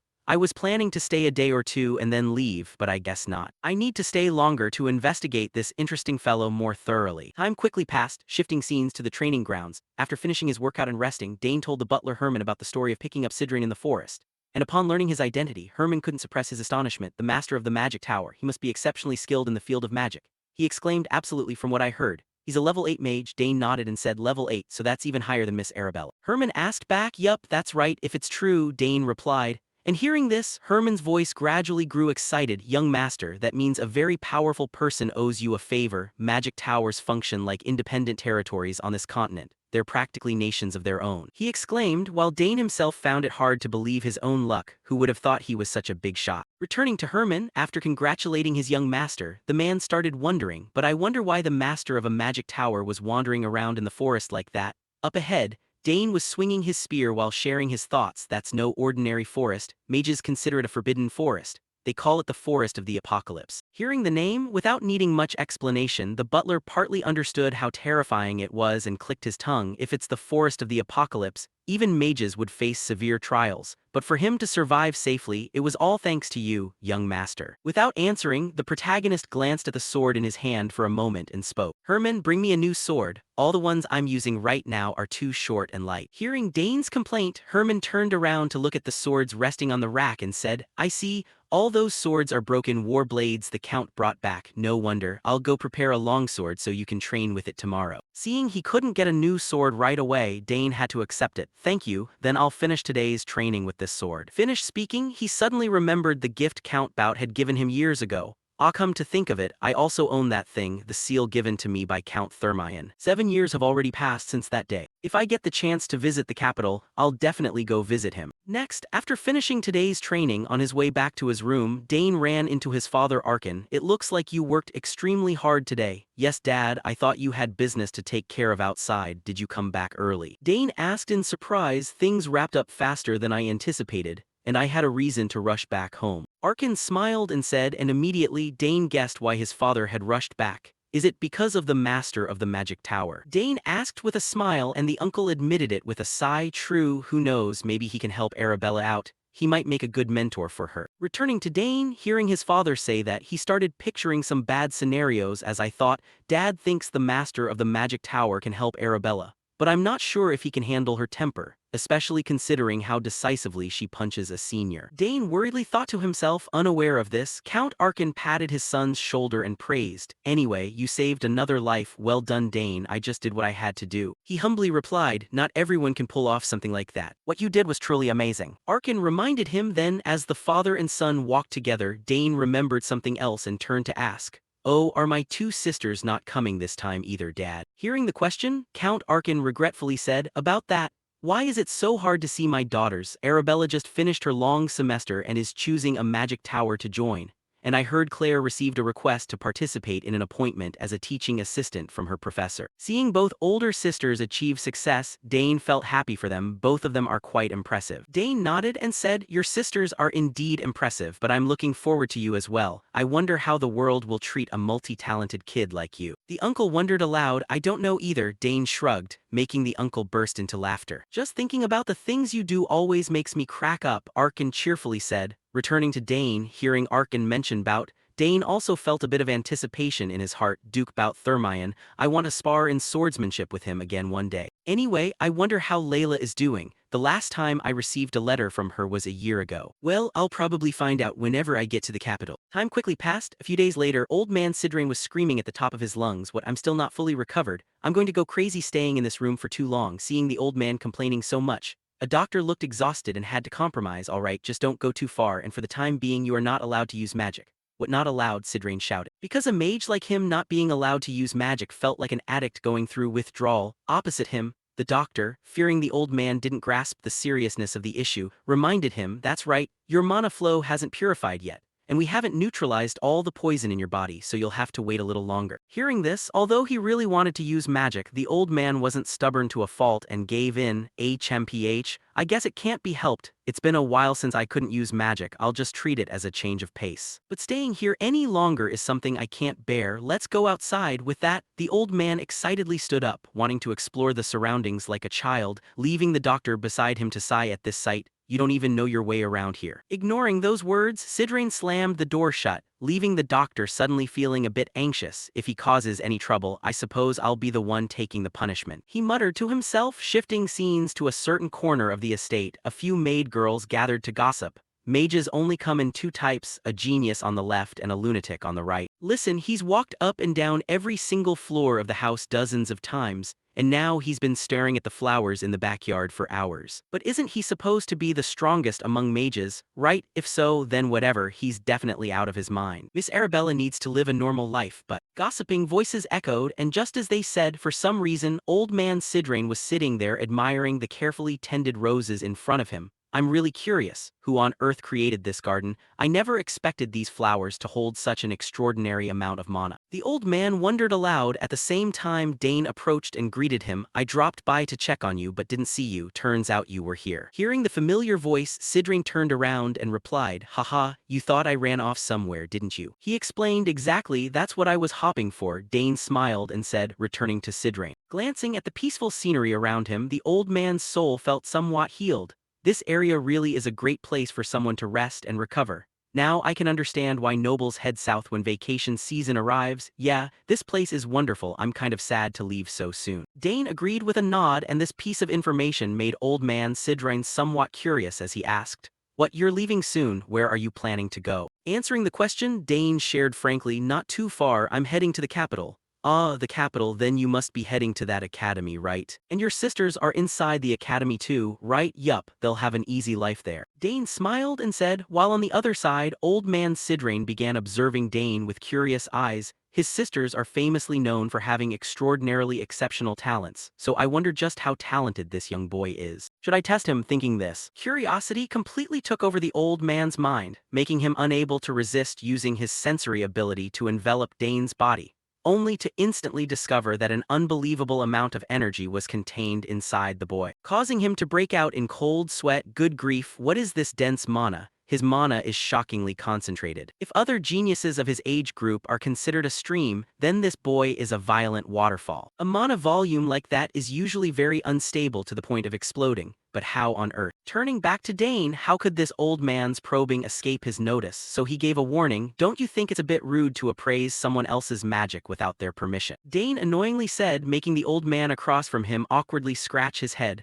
Oh, you noticed? Quite skillful. I'm sorry, that was really thoughtless of me. Then, the old man started screaming inside his mind. There's no way I can believe something so absurd. Can there really exist someone who possesses mana as concentrated as this boy? He muttered as he turned to look at Dane with a gaze like he was looking at an alien, leaving the male lead just as confused. Huh? What did he see to be this shocked? Returning to Old Man Sidrain after focusing his observation on Dane a bit longer, the old man was shocked yet again. Wait a minute. Why can't I see any mana tears? With that density, there should definitely be mana tears visible. Thinking this, a terrifying guess began forming in the old man's heart. No way does this brat have 2 mana cores. To verify his guess, Herman immediately turned to ask Dane, how did you create your mana core? Looking at his expression like a mad dog about to bite someone, Dane felt somewhat puzzled and asked back, is there a problem? Of course there is. You have such a crazy amount of mana, yet you still want to hold a spear. And you even possess a type of magic that only requires a core without needing mana tears. Do you want to throw away the greatest talent that has ever existed? The old man yelled. It seemed he couldn't ignore such a terrifying magic talent failing to study magic on his side. Dane just shrugged and said, why not just use both? Returning to the old man, hearing Dane's reply, Sidrain's teeth were grinding together, while his face twisted as he grabbed and pulled at his hair. I'm going crazy. This is so frustrating. Where should I even start explaining? Then, to clear things up for the kid, Sidrain had to take a deep breath and slowly explain.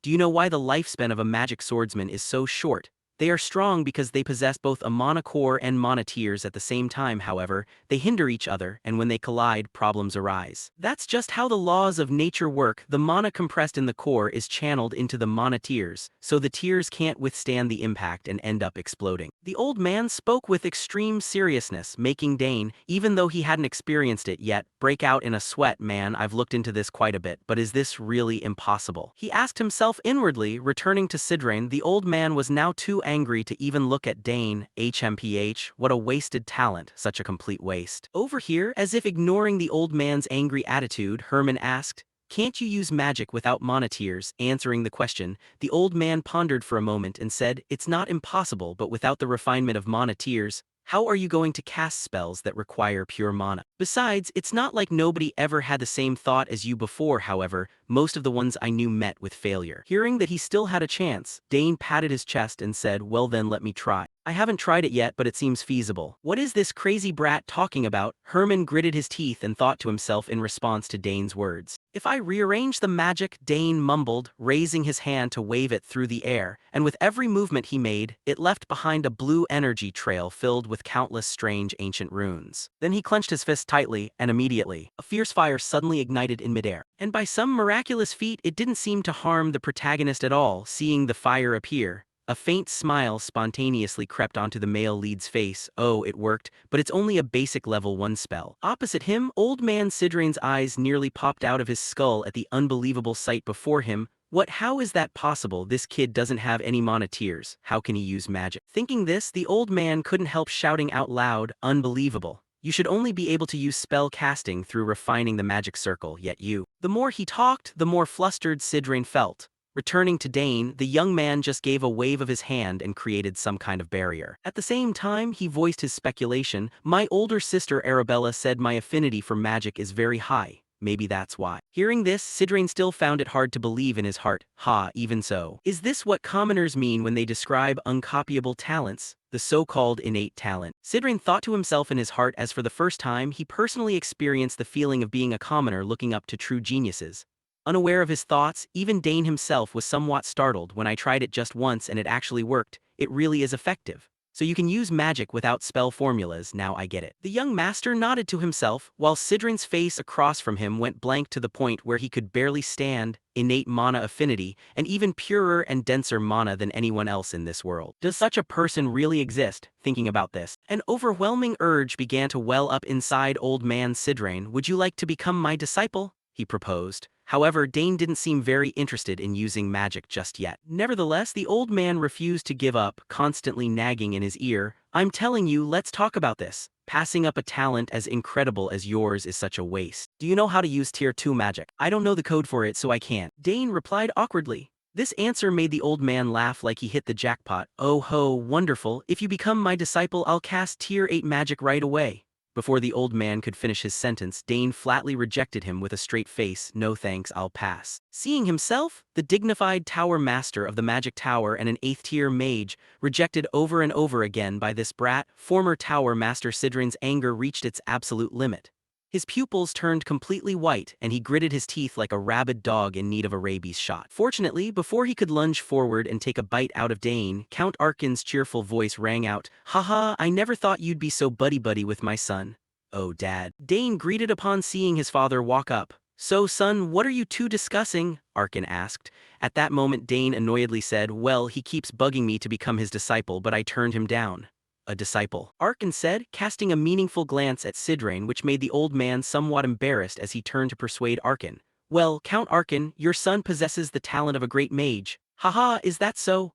The uncle smiled calmly, because he knew his son's talent was easily 10 times greater than this old man's. Returning to Siddrain as if afraid Arkin wouldn't believe him, he patted Dane's shoulder heavily and asserted, "Maybe it's even greater than you imagine. He can even cast spell chain magic without any magic circles." Hearing this, Arkin's expression shifted slightly before turning to his son for confirmation. "No magic circles. Is that true, Dane?" "Ah yes, Dad," the clueless young man replied. "I'm pretty sure he doesn't have any basic magic knowledge," Arkin laughed, making the boy's talents seem all the more impressive. Siddrain responded, and with this praise, Arkin mentally slapped a label on him as someone with a good eye for people.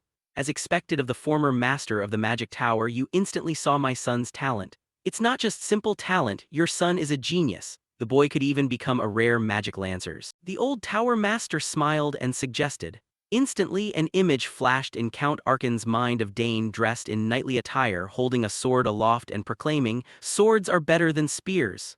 Picturing this image, the uncle's face darkened completely. "A magic lancers," Arkin's voice carried a heavy weight. Seeing this, Dane's internal alarm bells started ringing. "Crap, you shouldn't say that in front of my dad," Dane cried out inwardly. However, old man Siddrain didn't seem to notice Arkin's grim expression and kept smiling. "That's right, a magic lancers, finally showing some interest, right? If you become my disciple, I guarantee I'll take full responsibility. I'll turn the boy into the strongest magic lancers in the Empire." Right as he said that, Siddrain's voice suddenly cut off as he felt a chilling gaze locked onto him. "What is this? Why do I have a chill down my spine?" Siddrain wondered, and very quickly he got his answer when Arkin's eyes turned beastly white and he roared, "He is not going to be a magic lancers." Seeing this posture, the old man shriveled up and weakly asked, But why not? Magic lancers have magic, don't you think the boy is uniquely suited for it?" "My son Dane will not be a magic lancers, he's going to become a magic spearman." The uncle roared, startling Siddrain into taking a few steps back. "What the hell, that's what you're mad about." Finished yelling, Arkin looked back at Dane, who stood beside him with a resigned look. "Haha, why is everyone in this family like this?" Dane chuckled internally. Time flew by quickly.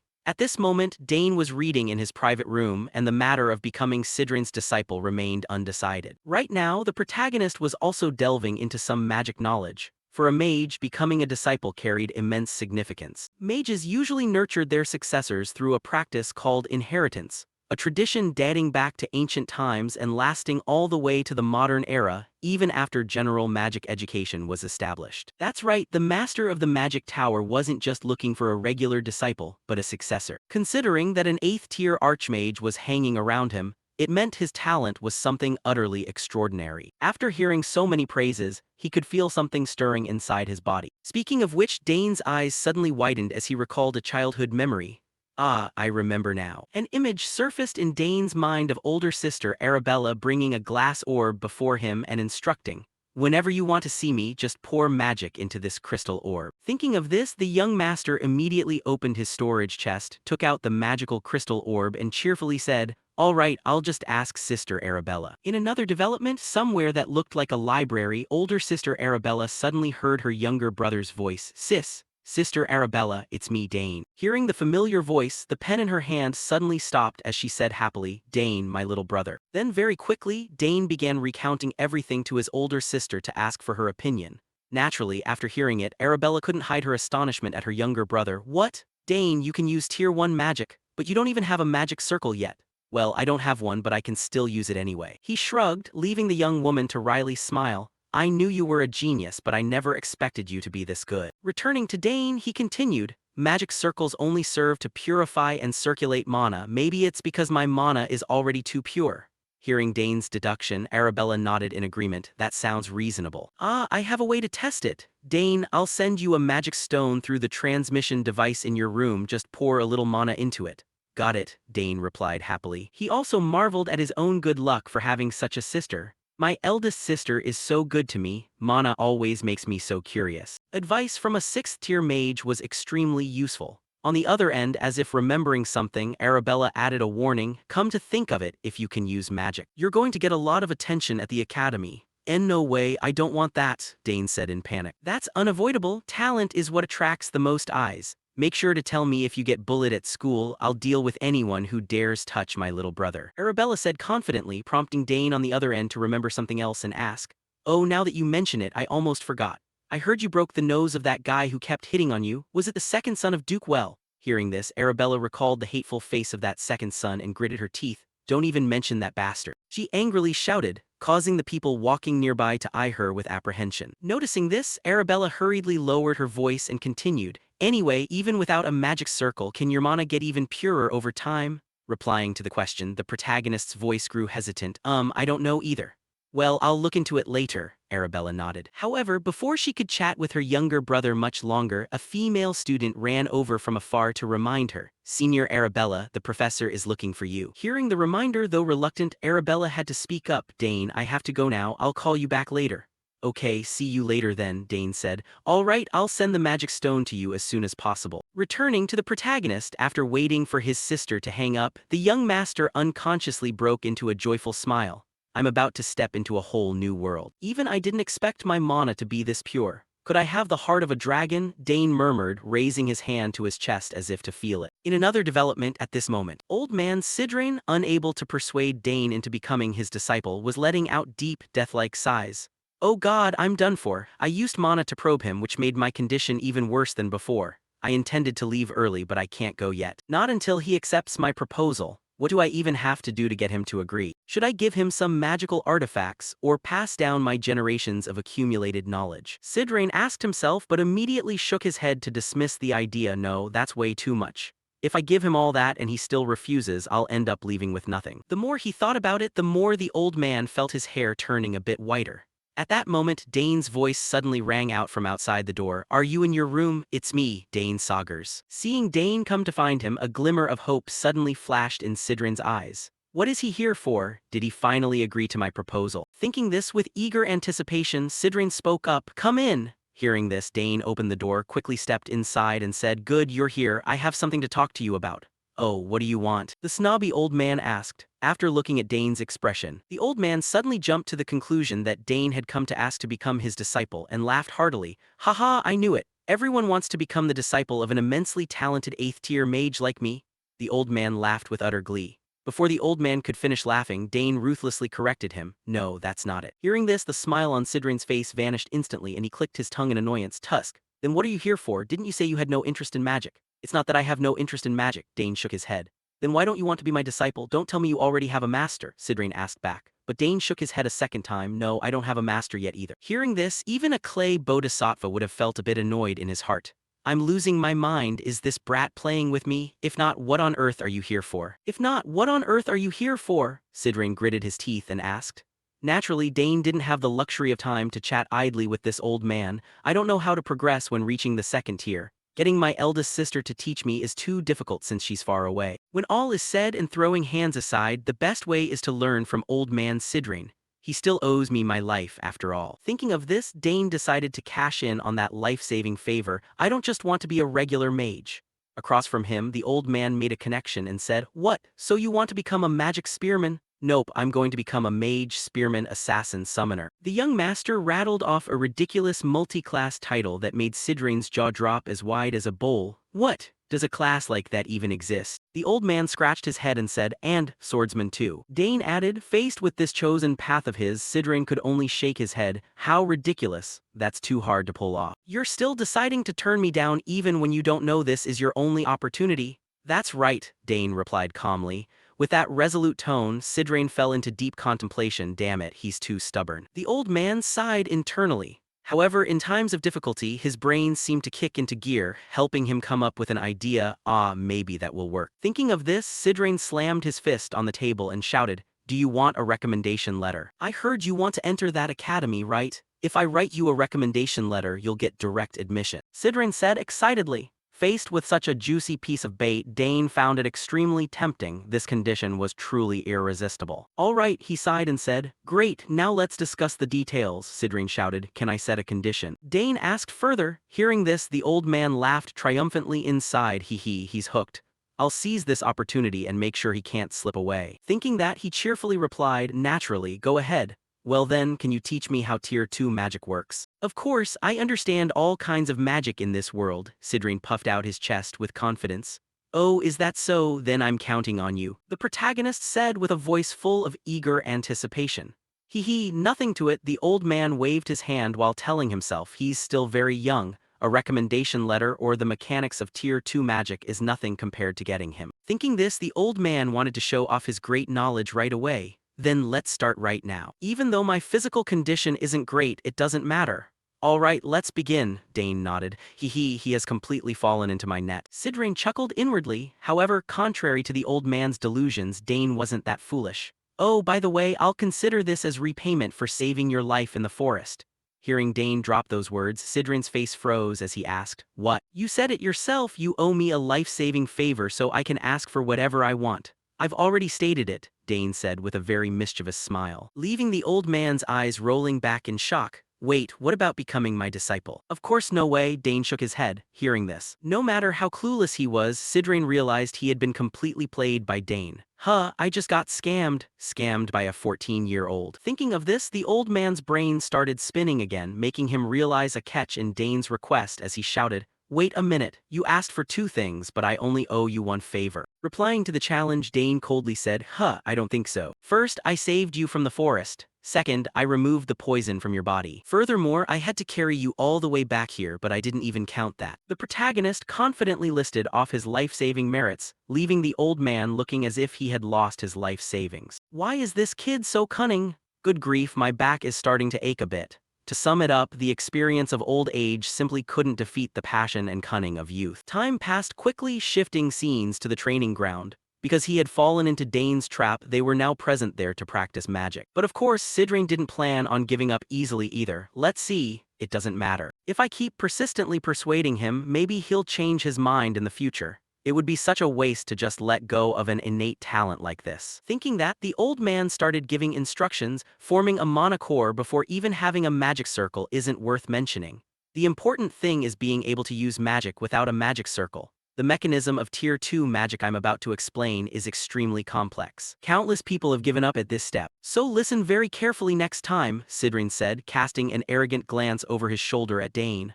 "All right," Dane agreed calmly. Look at that sparkling look in his eyes. "But I won't let you achieve your goal easily. I'll show you some manners," the Tower Master shouted in his heart. Finally, the lesson officially began. Tier 2 magic is a completely different level compared to Tier 1, because you have to calculate the amount of mana, the level of floating mana in the air, and even account for your current physical condition. The reason most people quit learning magic is because it's so complicated, the old man explained.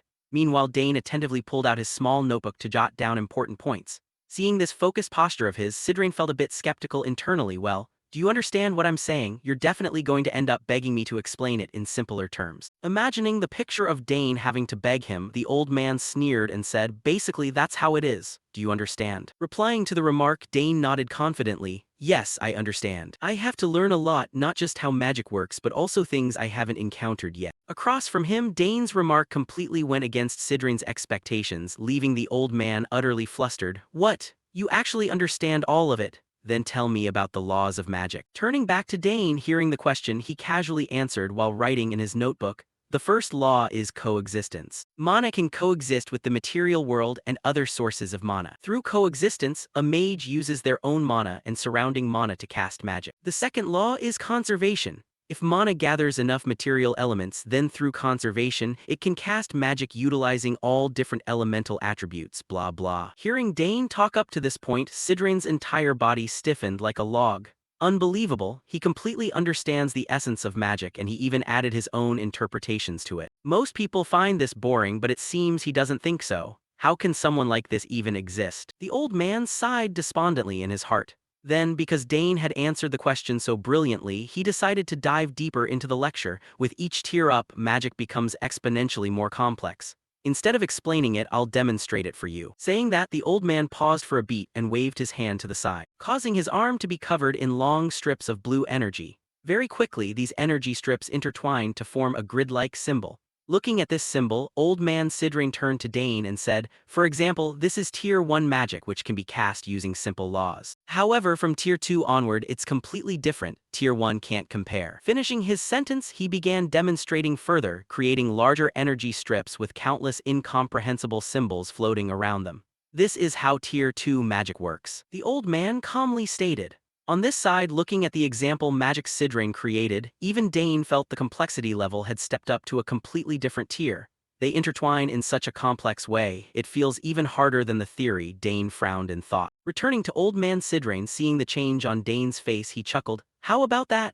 This is the magic used to create tier 2 fire magic firebolts. Furthermore, if you want more, you have to cast the same spell multiple times. You must be super surprised, right? You've never seen the mechanics of tier 2 magic before. Sidran thought to himself and continued speaking. Looks complicated, right? Most people take at least a year after freely using tier 1 magic before they even start touching tier 2. No matter how intelligent you are, you can only understand a fraction of magic. The important thing here is the law. If you can't grasp that, nothing else matters. I'll observe you for about a week and then slowly break down the technique, Sidran secretly plotted in his mind. However, he had slightly underestimated a genius like Dane. Should I give it a try? He asked, snapping the old man out of his thoughts. Well, it'll be hard, but go ahead and try. Sidran spoke dismissively, assuming Dane definitely wouldn't be able to pull it off. All right then, Dane replied calmly. Next, he relied on what he had observed to mimic Sidran, causing his own body to be covered in countless gentle streams of energy, and very quickly, that grid magic was successfully executed by him. This is tier 1 magic, right? Dane asked. That's right, Sidran nodded. While also feeling a hint of shock inside, he can create lines of specific length and width. Impressive. So he can use basic tier 1 magic just like that. On this side, seeing the old man confirm it, he proceeded to use tier 2 magic. And this is what you just showed me. Right after saying that, the surrounding energy around Dane suddenly twisted, turning identical to the tier 2 magic Sidran had used earlier.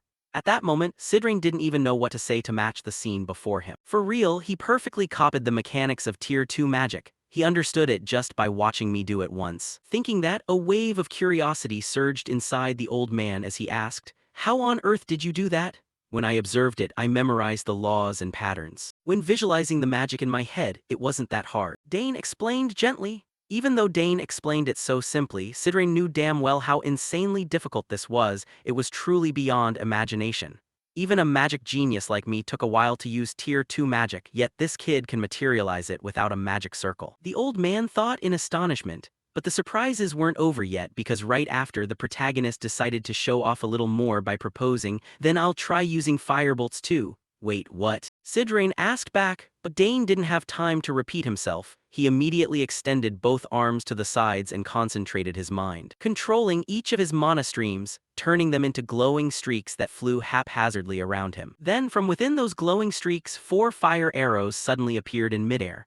Seeing his magic succeed, Dane felt a hint of joy. Oh, looks like it worked. Returning to Sidran, looking at the young teenager who was overjoyed that his magic had worked, he could only feel completely incredulous and utterly absurd. If I had possessed such talent, I could have fulfilled my Tier 9 dream long ago. Unaware of his thoughts, after guiding a few arrows close to himself, Dane turned to ask, am I doing this right? Ah yes, very impressive. You learn everything I teach in an instant. The old man said while coughing a few times, while Dane himself felt astonished. Well, I'm surprised I pulled it off on the very first try. Speaking of Sidrain, at that moment, he was genuinely a bit terrified by Dane's terrifying talent. A mage without mana tears, the world will turn upside down once they find out about him. I must keep this talent hidden because all sorts of people will try to approach and bother the kid, especially until he becomes my disciple. I should think about how to write a letter of recommendation to the academy, Sidrain told himself before speaking up. Alright, let's move on to another spell. Yes sir, Dane replied. Just like that, time quickly passed until evening, and as he lay in bed, Dane began recalling the moments from earlier today. Magic class was much more fun than I thought.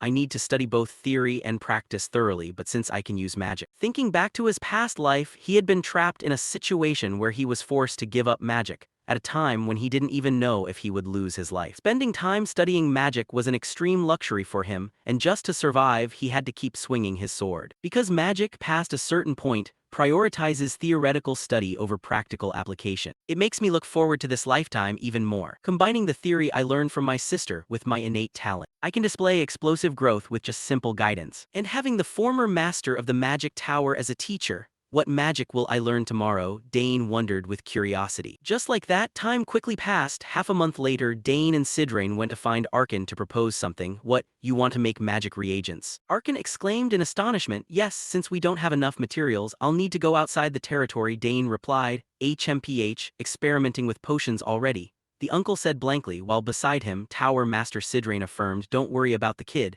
He has already studied the mechanics of Tier 4 magic. Turning back to Arkan, although he knew his son was immensely talented, every time he heard about his achievements, he was still filled with awe. Doesn't it usually take a month just to finish Tier 1? Information on magic reagents isn't that simple. Where did you learn all this? Answering the question, Dane flashed a bright smile. I learned it from reading magic books in the library. They made me feel so interested. Hearing him say that, old man Sidrain smiled along. Haha, as expected of a genius, I never thought you'd be curious about magic reagents. Most people find them boring. But for you, even just picking out materials is fun, guaranteed.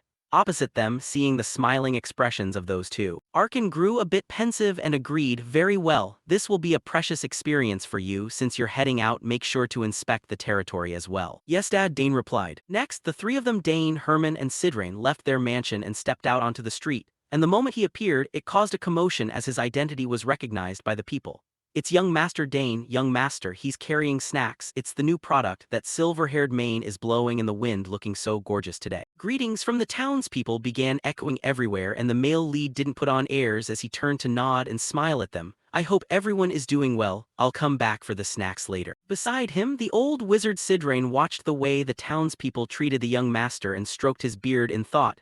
It seems Count Saugers isn't a bad person. Well, judging by the way he treated me, that's only natural. Thinking of this, he cast his gaze over the bustling scenery around him and remarked, there is plenty of delicious food here in the south. Pleasant weather and friendly people, a sight rarely seen in the capital. Yeah, this place is very warm, Dane answered. So how much longer until we reach the magical artifact shop? Sidrain asked. But for a homebody who holed up in the castle all day, this question really put Dane on the spot. I'm not entirely sure since I've never been there before. What? Sidrain cried out in astonishment while the male lead seized the opportunity to turn to his butler. Herman, please lead the way for us from here. Ah yes, young master. Herman nodded and said, then urged his horse forward to take the lead, and as he rode, he spoke, this way, it's not far anymore. Time quickly passed, shifting scenes to the magical artifact shop. Dane's group had just arrived, and the moment she saw them walk in, the shop owner excitedly said, oh my, is it really young Master Dane? Your silver hair and emerald eyes are as astonishing as the rumors say.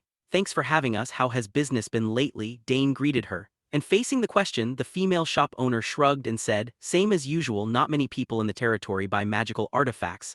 I only sell to foreigners and those interested in magic. Speaking of which, as if recognizing the identity of old man Sidrain, she respectfully said, I never expected to have the honor of meeting the former master of the magic tower, Lord Sidrain here. Hearing the greeting, the old man smiled back, while Dane felt a bit surprised. She recognized him at a single glance. Well, that makes sense, since hardly anyone becomes a magic tower master in the Empire. Apart from this monster.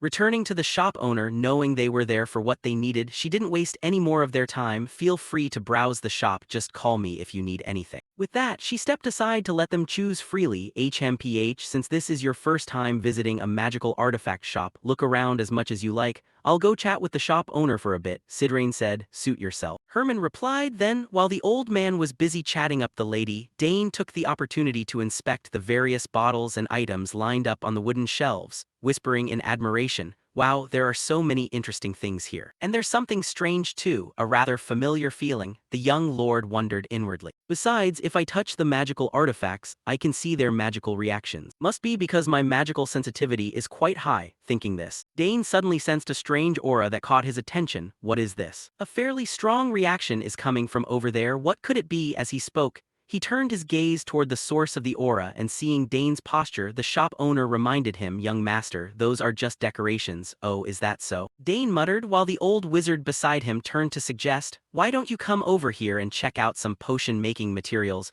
Moon roots are quite good too. In response, the shop owner quickly seized the chance to advertise her products. That's an absolute choice. I have at least 50 types of potions containing moon root, grown by my own hands, so the quality is top-notch. Returning to Dane, he was still restless about the strange feeling he had sensed. How bizarre. He muttered to himself before pinpointing the location of the aura and turning back to look. It turned out the entire sensation was being emitted by a certain stone. Right, that's it, that stone is resonating. The guy thought to himself as he hurriedly ran toward the stone, leaving the butler Herman somewhat puzzled behind him. Young master, what's wrong, Herman? I sense something from this stone. Dane explained. Seeing this, Herman glanced at the stone and shook his head. It's just a regular decoration. I'm not entirely sure either, but this stone is really weird. As he spoke, he reached out to grab the stone and inspect it, and very quickly he found his answer. I see, the more magic I channel into it, the stronger the reaction gets. Could it be that it only reacts to my magic? Unaware of the stone's oddity, the shop owner was still introducing her wares. You have great taste. Using that as a specimen is just perfect. Let's see, I'll take a batch of this moon root and some conwell berries. Let me ask, what is this? Dane asked, holding up the stone in his hand, and hearing the question, the shop owner turned to look at the object in his grasp and said in surprise, where did you get that stone? What's wrong with that stone? Sidrain asked curiously. Oh, nothing, those are just decorations. She waved her hand and said, and upon hearing that reply, Dane became even more confused. Decoration? No way, what kind of decoration reacts to magic? Turning back to the shop owner, for some reason looking at the stone in Dane's hand made her face twitch.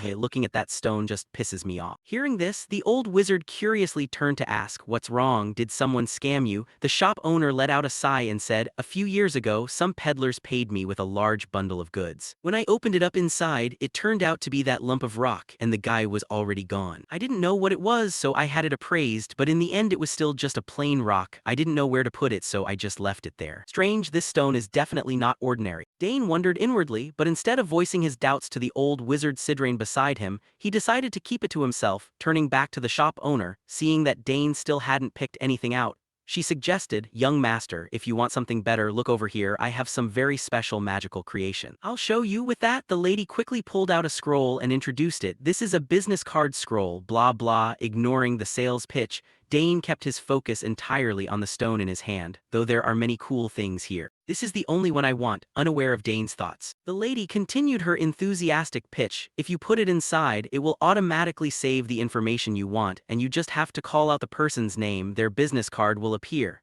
And before she could finish, Dane cut her off. I'll take the business card scroll and this stone. Seeing Dane take the useless stone as well, the shop owner was shocked. Why would you want that useless rock? Elsewhere, the tower master also curiously asked, what are you planning to do with that? Responding to both of them, Dane just smiled without giving much explanation. Just like that, after getting what they needed, the group quickly left the shop, and on the way, old man Sidrain couldn't help asking, I didn't expect you to have an interest in decorations or art, or is that stone somehow special?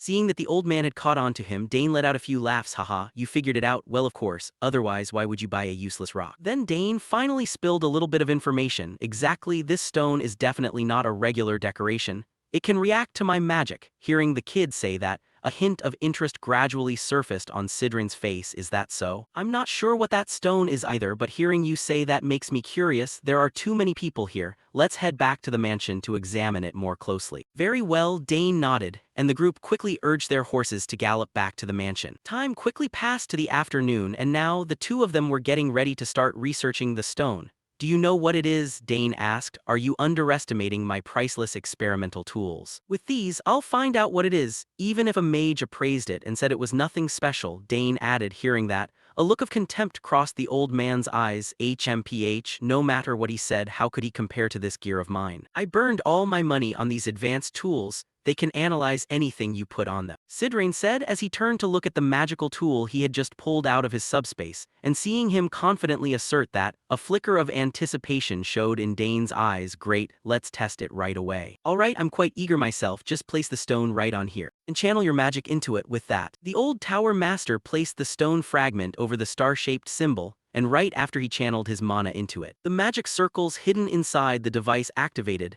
and began analyzing the item. Something truly special. I can finally puff out my chest with pride, the old man chuckled inwardly and very quickly. From within the star symbol, numerous energy beams shot outward. Looking at the ancient runes within the energy stream, Dane gasped. Magic code. On the other side, with his expertise, Sidrain also recognized the anomaly and pointed it out. That's right, but it's not ordinary magic either. Looking at the incredibly complex streams of magical energy dancing through the air, Dane could only stare blankly in utter astonishment. It was a spell containing laws, structures, and casting methods he had never seen before, perhaps even rivaling a 6th or 7th tier spell in complexity. At that thought, things began to clear up a bit. So the magic hidden inside the stone was actually what manifested that spell, Dane muttered to himself, while the old man across from him chuckled and said, just as you said, your magic is the key that unlocks it. I say that because it only reacts to your magic. Returning to Dane, upon hearing the Tower Master's words, a deep sense of curiosity welled up inside him. What on earth is it? What kind of magic is hidden within this stone, and why does it only react to my magic? The more he thought about it, the more his head spun, while the old tower master on his end wanted to try analyzing the spell. Let's see, the sealing magic inside is a bit unfamiliar to me, but since I'm the former master of the magic tower, I'll give it a shot. Shifting back to Dane, seeing the old man step up to handle it personally, he turned and asked, if this succeeds, maybe I'll figure out why my magic is different from everyone else's. Hopefully it works, Sidrain said with a nod. Meanwhile, over at Arabella's private laboratory. At that moment, she was reviewing a stack of analytical reports carefully pinned to the wall, muttering to herself, as expected, it's different, it's clearly distinct from ordinary magic. A special trait, there's a unique characteristic in the magic Dane shared with me that even I don't have. However, which branch of magic does this spell actually fit into? The results just don't show it. Magical reagents, magic gates, magical engineering. If it doesn't belong to any of these fields, then what on earth is it? It has to belong to something. The elder sister sank into deep thought until a sudden flash of inspiration struck her mind. That's right, there's a lost field of magic that Dane's magic might actually match. At that thought, she hurriedly started rummaging through her magic books. Where did I put it anyway? Here it is, alchemy, spiritual divination, necromancy, and even a primitive magic code. As she spoke, Arabella searched frantically until her hand accidentally knocked a book off the table, sending it crashing to the floor. How is this an ancient magic book? Brushing the thick layer of dust off the cover as if no one had touched it in ages, she reminisced about the magical kingdom that existed long ago, along with the magic inherited from Archana. Since it's an ancient spell from 2,000 years ago, nobody knows how to use it anymore. At that thought, Arabella let out a self-deprecating chuckle. Haha, what am I even saying? Ancient magic disappeared 2,000 years ago. Dane's magic couldn't possibly be related to it. Finishing her laugh, her expression grew contemplative once more. Whatever, I've got nothing to lose anyway, I might as well try it out. Acting on her thought, she channeled her magic into the typewriter sitting right in front of her, and very quickly, the typewriter began spitting out a sheet of paper to give her the results, and something started to appear. Waiting for the machine to finish typing, Arabella eagerly checked the result. What is it? Alchemy, divination, or, gods, please don't let it be necromancy. As she spoke, her eyes narrowed sharply, and though it's unclear exactly what was written inside, after reading just a brief snippet, it felt as though a bolt of lightning had struck her brain. No way, what the hell is this? Arabella screamed out. Back with Dane's group, using his own immense magical power, Sidrain quickly finished breaking the seal. Right then, the stone suddenly shattered into pieces, bringing a glint of amusement to the old man's face. The seal is lifted, there's something inside. Dane furrowed his brow and said, right, let's take it out, to which Sidrain nodded. Next, from among the rubble of broken stone, the old man pulled out a completely ordinary-looking bracelet. A silver bracelet, Dane asked in surprise. Meanwhile, the old man rolled his eyes, utterly disappointed that after expecting so much, they ended up with this piece of junk that looked like something you could buy at any street market. Good grief, I thought there'd be something extraordinary inside all that material, but there's nothing. Here it is, since it only reacts to your magic, you should try wearing it, Sidrin said casually as he tossed the bracelet to Dane. Seeing this, Dane caught the bracelet and slowly slipped it onto his wrist. Just as they predicted, the moment Dane put it on, the bracelet suddenly emitted a soft, soothing blue glow. This made the old man's expression shift. Oh, it's actually reacting now. Turning back to Dane, who had also noticed the change, the boy exclaimed, "Huh, I'm seeing some weird characters here." Sidrin widened his eyes to peer closer. "These characters are tiny as ants, do you know what they are?" Dane asked with curiosity and very quickly. "That's right, these characters are ancient script that nobody in this world can read." "Ancient script, you say?" Dane asked in bewilderment. "They're the characters used by the ancient magical kingdom of Archana," the old man said calmly, and the protagonist had indeed heard stories about this ancient kingdom before. "Archana? I've heard Arabella talk about it since I was little. She said it was an era where even the smallest everyday item was created using magic. But then one day, that era came to an end, leaving behind only a few ruins, handed-down legends, and this stream of magic code." Returning to Sidrin, upon realizing that Dane was connected to the long-lost magical kingdom, his face lit up with excitement.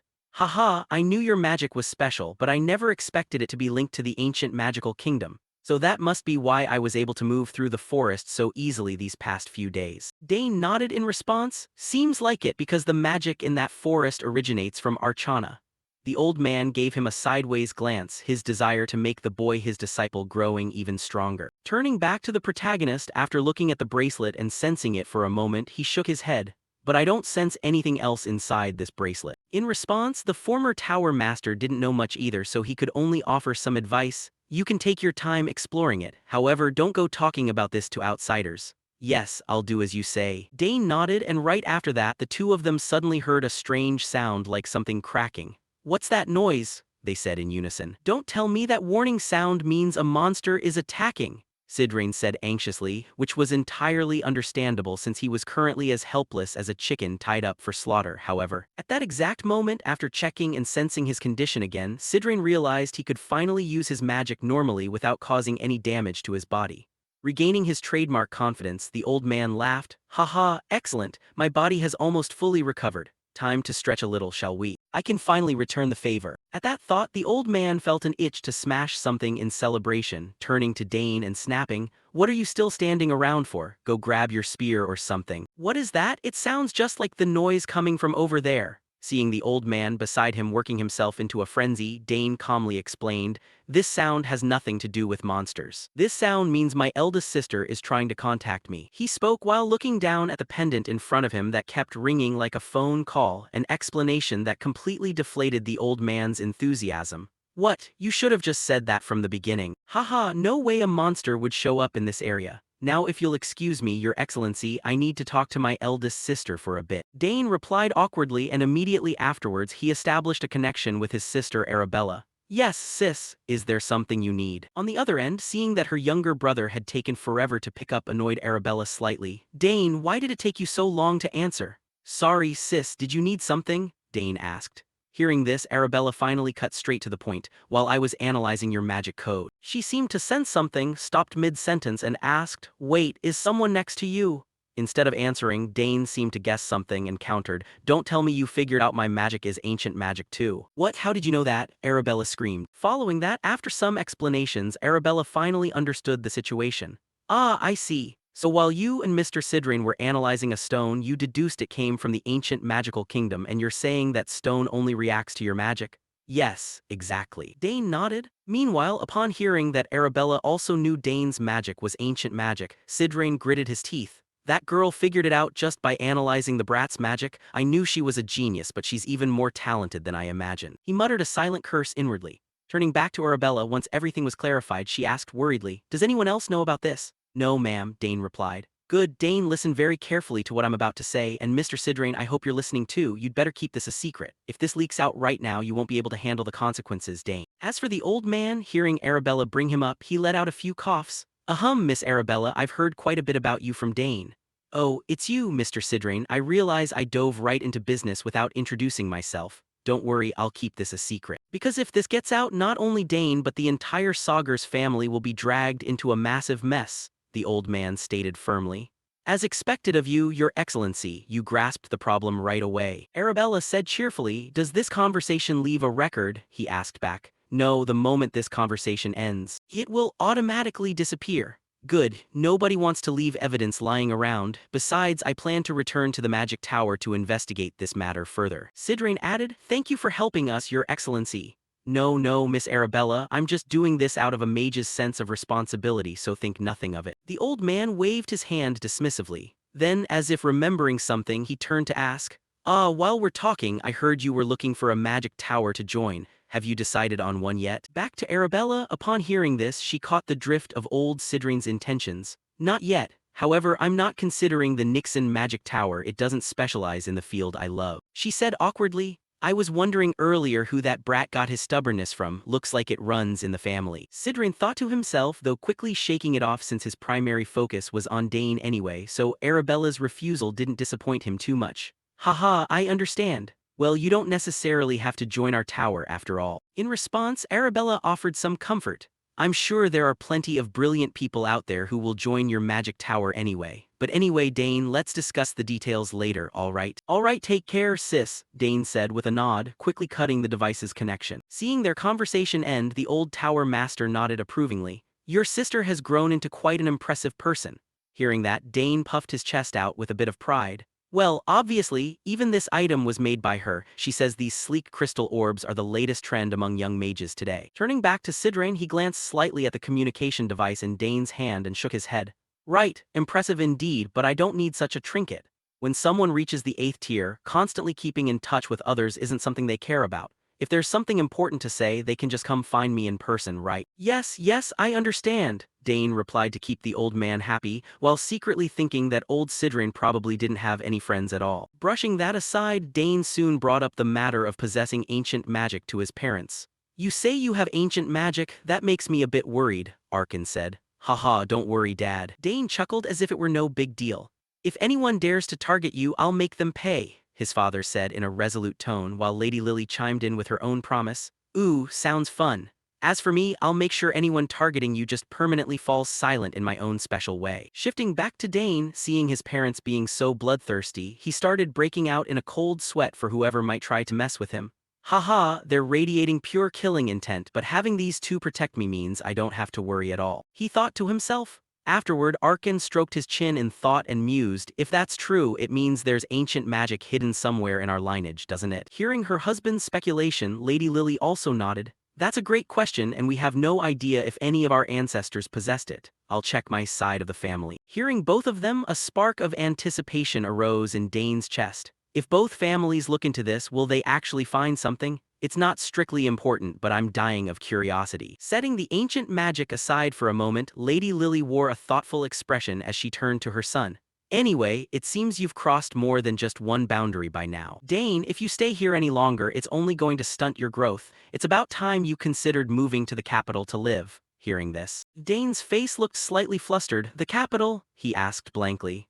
Uncle Arkin nodded. That's right, as you know, you have to be at least 14 years old to be admitted into the academy. And now you're old enough. Honestly, I wanted to keep you here for another year or two before sending you off, but it seems there's nothing left here for you to learn anyway. Turning to Lady Lily, sensing Dane's hesitation, she gently took the protagonist's hand and advised, Dane, if this is what you choose, you can leave whenever you want. Hearing this, the protagonist was pleasantly surprised. I didn't expect them to be so open-minded about it. Dane, you'll do great. Go out there and unleash your talent however you see fit. Arkin smiled and said. Encouraged by his parents' words, the protagonist dropped his remaining hesitation. Yes, I understand what Mom and Dad are saying. I'll get ready to enroll in the academy. That's a good choice, Arkin nodded. Alright, time to step up to a whole new level, the protagonist muttered to himself. Time flew by quickly. Soon enough, Dane informed Sidrain of his intentions. Oh, is that what you've decided? The old man asked. Yes, though a bit sooner than I expected, Dane said with a sigh. You've made a great choice. Staying here any longer would only cap your talent. What a waste that would be. Besides, I have a piece of advice for you. Don't go exposing too much of your talent right away. Even though the Academy welcomes talented individuals, not everyone thinks the same way. The veteran mage spoke with utmost seriousness, and with the experience of 2 lifetimes, Dane understood part of what he meant. True, Sister Arabella told me about that before she had to deal with people trying to tear her down. Returning to Sidrain, well, ordinary kids won't be able to keep up, but the Thermion family is a whole different story. The old man nodded thoughtfully, causing Dane to reminisce about little Layla.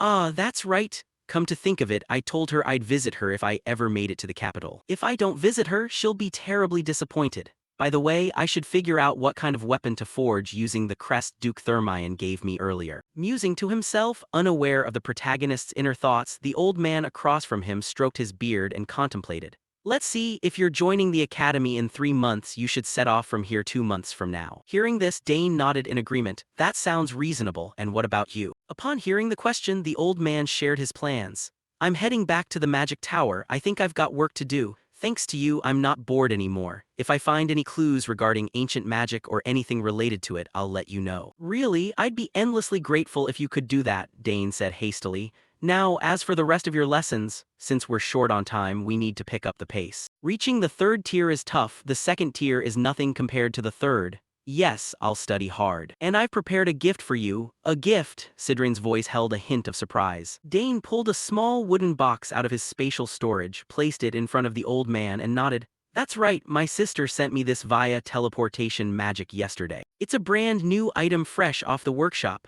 Following both of their gazes, inside the box sat a small stone. This is a new compact crystal orb that isn't on the market yet. Arabella dotes on me, so when I asked her for it, she just gave it to me. Opposite him, old Sidrain grabbed the stone like a kid seeing a new toy, his eyes gleaming.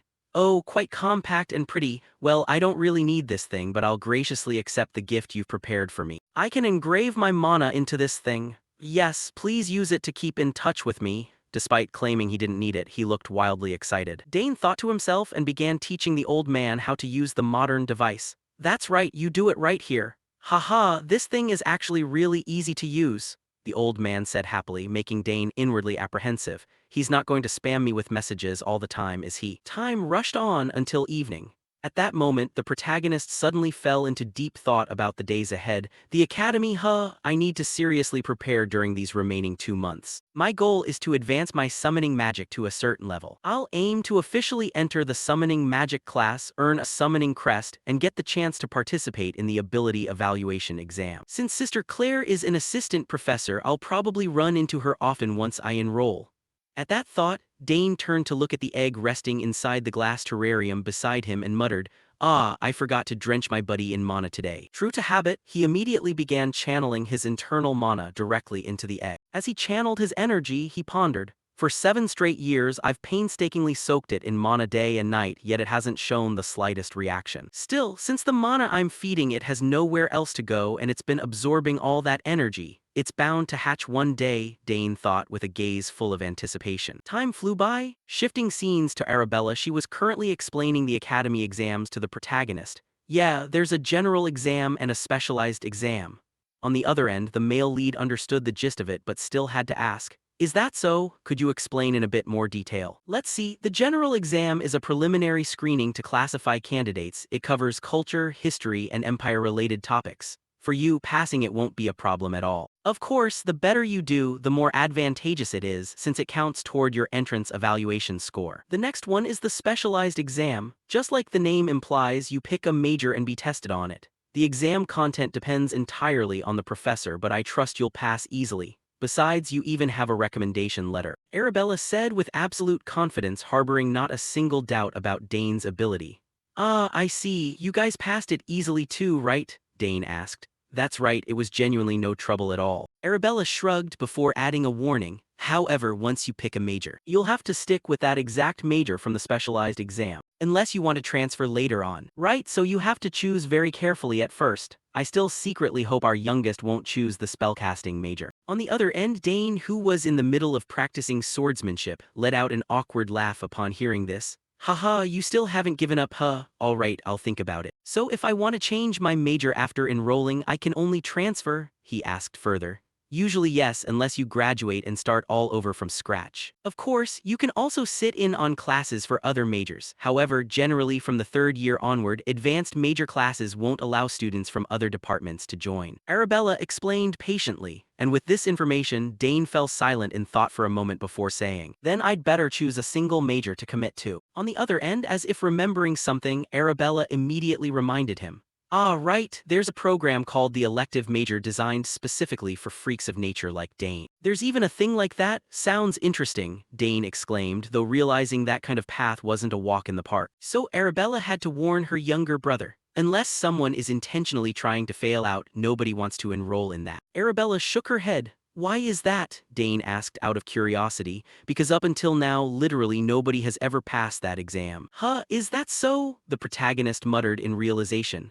Hearing his tone, Arabella's footsteps on her end paused for a beat as she asked worriedly, "Don't tell me you're thinking of trying your hand at it." "No, no way, sis, Mr. Sidrain is here, I'll contact you later." Dane denied it and instantly hung up the call. By then, Arabella was already feeling a twinge of regret. Am I pushing him too hard? Nah, magic is supreme anyway. At the same time, a female voice rang out ahead of her. "Senior Arabella, the professor is looking for you." "All right, I'll be right there." Returning to Old Sidrain that very afternoon, he brought Dane his promised recommendation letter. "Here, the recommendation letter I promised you." He spoke while handing over the letter. Opposite him, Dane hurriedly took it and asked, "Did you really write this for me?" In response to his question, the old man stroked his beard and puffed out his chest. "Not just the format, I poured a lot of thought into the content too. I've written a few recommendation letters in my time, but this is the first one I've put this much effort into. Consider it an honor." Looking at the old man's expression, which, arrogant as it was, couldn't mask the genuine effort he put into the letter, Dane felt a wave of genuine gratitude.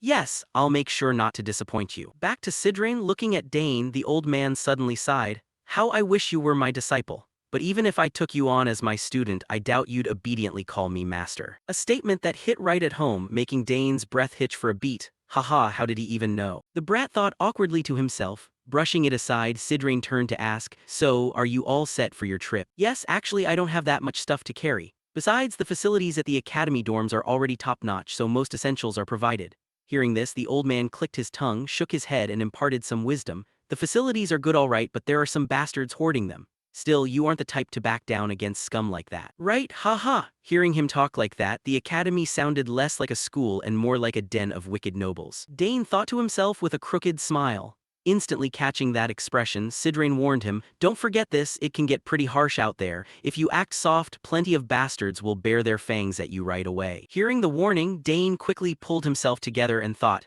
"I guess it's no different from a battlefield." Having finished his thought, he nodded affirmatively. "Yes, I understand." Seeing this, the old man added a final piece of advice. "Let me know if you need anything, and that crystal orb thing you mentioned is genuinely useful, I'll make good use of it." Meanwhile, Dane, hearing the old man talk as if they were parting for good, couldn't help asking, "Why are you talking like I'm the one leaving?" The moment those words left his mouth, a flash of surprise crossed Sidrain's eyes. "You noticed? I'm planning to leave tomorrow." "Really?" Dane said with a hint of regret. "Well, I can't stay here forever, can I? Your father offered me the position of magical advisor, but I'll think about that later when I've got nothing better to do. You know, I've still got plenty of things to take care of back home." Thinking he had wrapped everything up, it turned out he still had tasks to finish. The old man patted Dane on the shoulder, triggering the boy's thoughts about ancient magic. Is he talking about ancient magic? Helping him is basically helping myself anyway. Not a bad deal at all. Dane thought to himself, "Anyway, thanks a lot, kid." "Yeah, thanks for everything over the past while, sir." Dane nodded and said, "That's right, I'm really looking forward to seeing how strong you'll be when we meet again." "Well then, I'll be off, don't come out to see me off or I'll feel really awkward," the old wizard said as he turned around and left.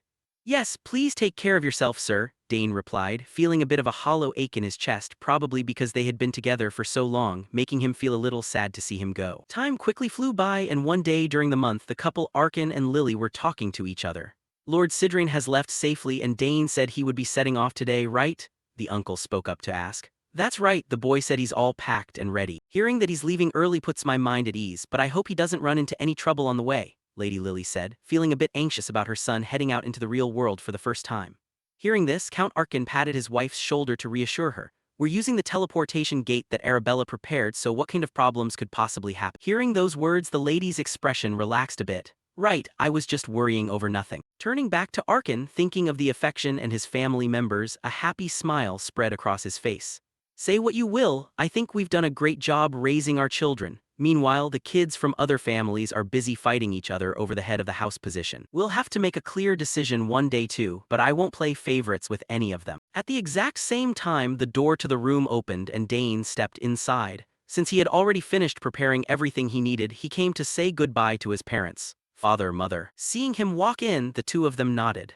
Oh, Dane, you're here. Are you getting ready to leave now? Did you bring the token I gave you along with the black horn? Lady Lily asked. Of course I did, Dane replied with a smile. Seeing that, Lady Lily still couldn't help but give him a final warning. If you ever really run into a tough situation, go to the place I told you about and show that token.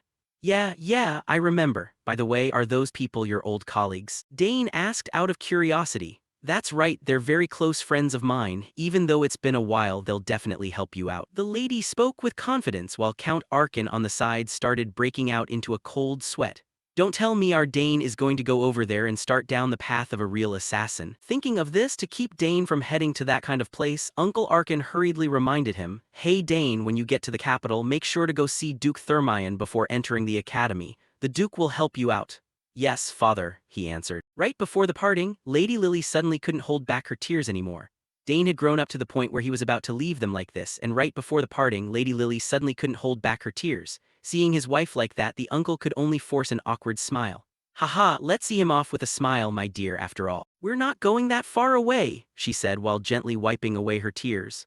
Meanwhile, Dane felt a heavy tightness in his chest right then, as his feet suddenly felt strangely heavy now that it was time to go. Well then, if you'll excuse me, I'll be going, Dane said as he forced a smile. Following that, watching the figure of his back through the window, the expression. Arkin's look turned cold as he ordered the figure standing behind his back. Gilad, keep a close eye on him, make sure Dane reaches the teleportation gate safely, and then report back to me. Yes, master, Gilad replied coldly like a machine, then turned and left to ensure the young master's safety. Seeing this arrangement by her husband, Lady Lily also sighed and remarked, It's been a while since I last saw the shadow. You know what to do, right? Pay attention and see if there are any unusual situations when Dane teleports. Returning to Dane's location, for some reason, the teleportation gate wasn't set up inside the family's mansion, but was instead placed out in some empty lot. The moment the butler Herman looked at this gate, his eyes went wide.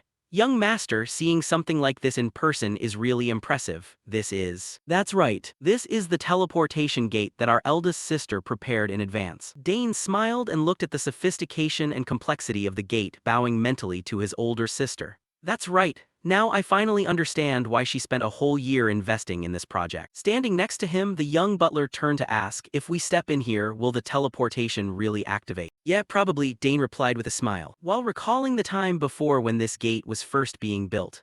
I wonder how much effort she put into this. Instant teleportation can't be done just by rearranging code like other spells. It also requires combining that rearrangement with a continuous supply of magical energy to work. However, the gate she installed is a flawless device that meets all the conditions to use instant teleportation. Dane thought to himself. Afterward, right before the parting, Herman said with a hint of sadness, Well then, young master, please take care of yourself. Yeah, take care of yourself too, Herman, the young master said, patting Herman's shoulder when he saw the young man tearing up. Following that, he slowly stepped onto the platform inside the gate and thought. She said that just channeling magical energy into the gate will activate it. No sooner thought than done. A surge of magical energy began to spill out from Dane's entire body, channeling it down toward his feet. And right after that, the gate suddenly began to emit a dim, glowing light. And finally, Dane's figure suddenly vanished within the layer of energy. Time quickly passed as the scene shifted to the capital. No matter where Dane had actually been teleported to, he was now riding a horse and standing right at the city gates.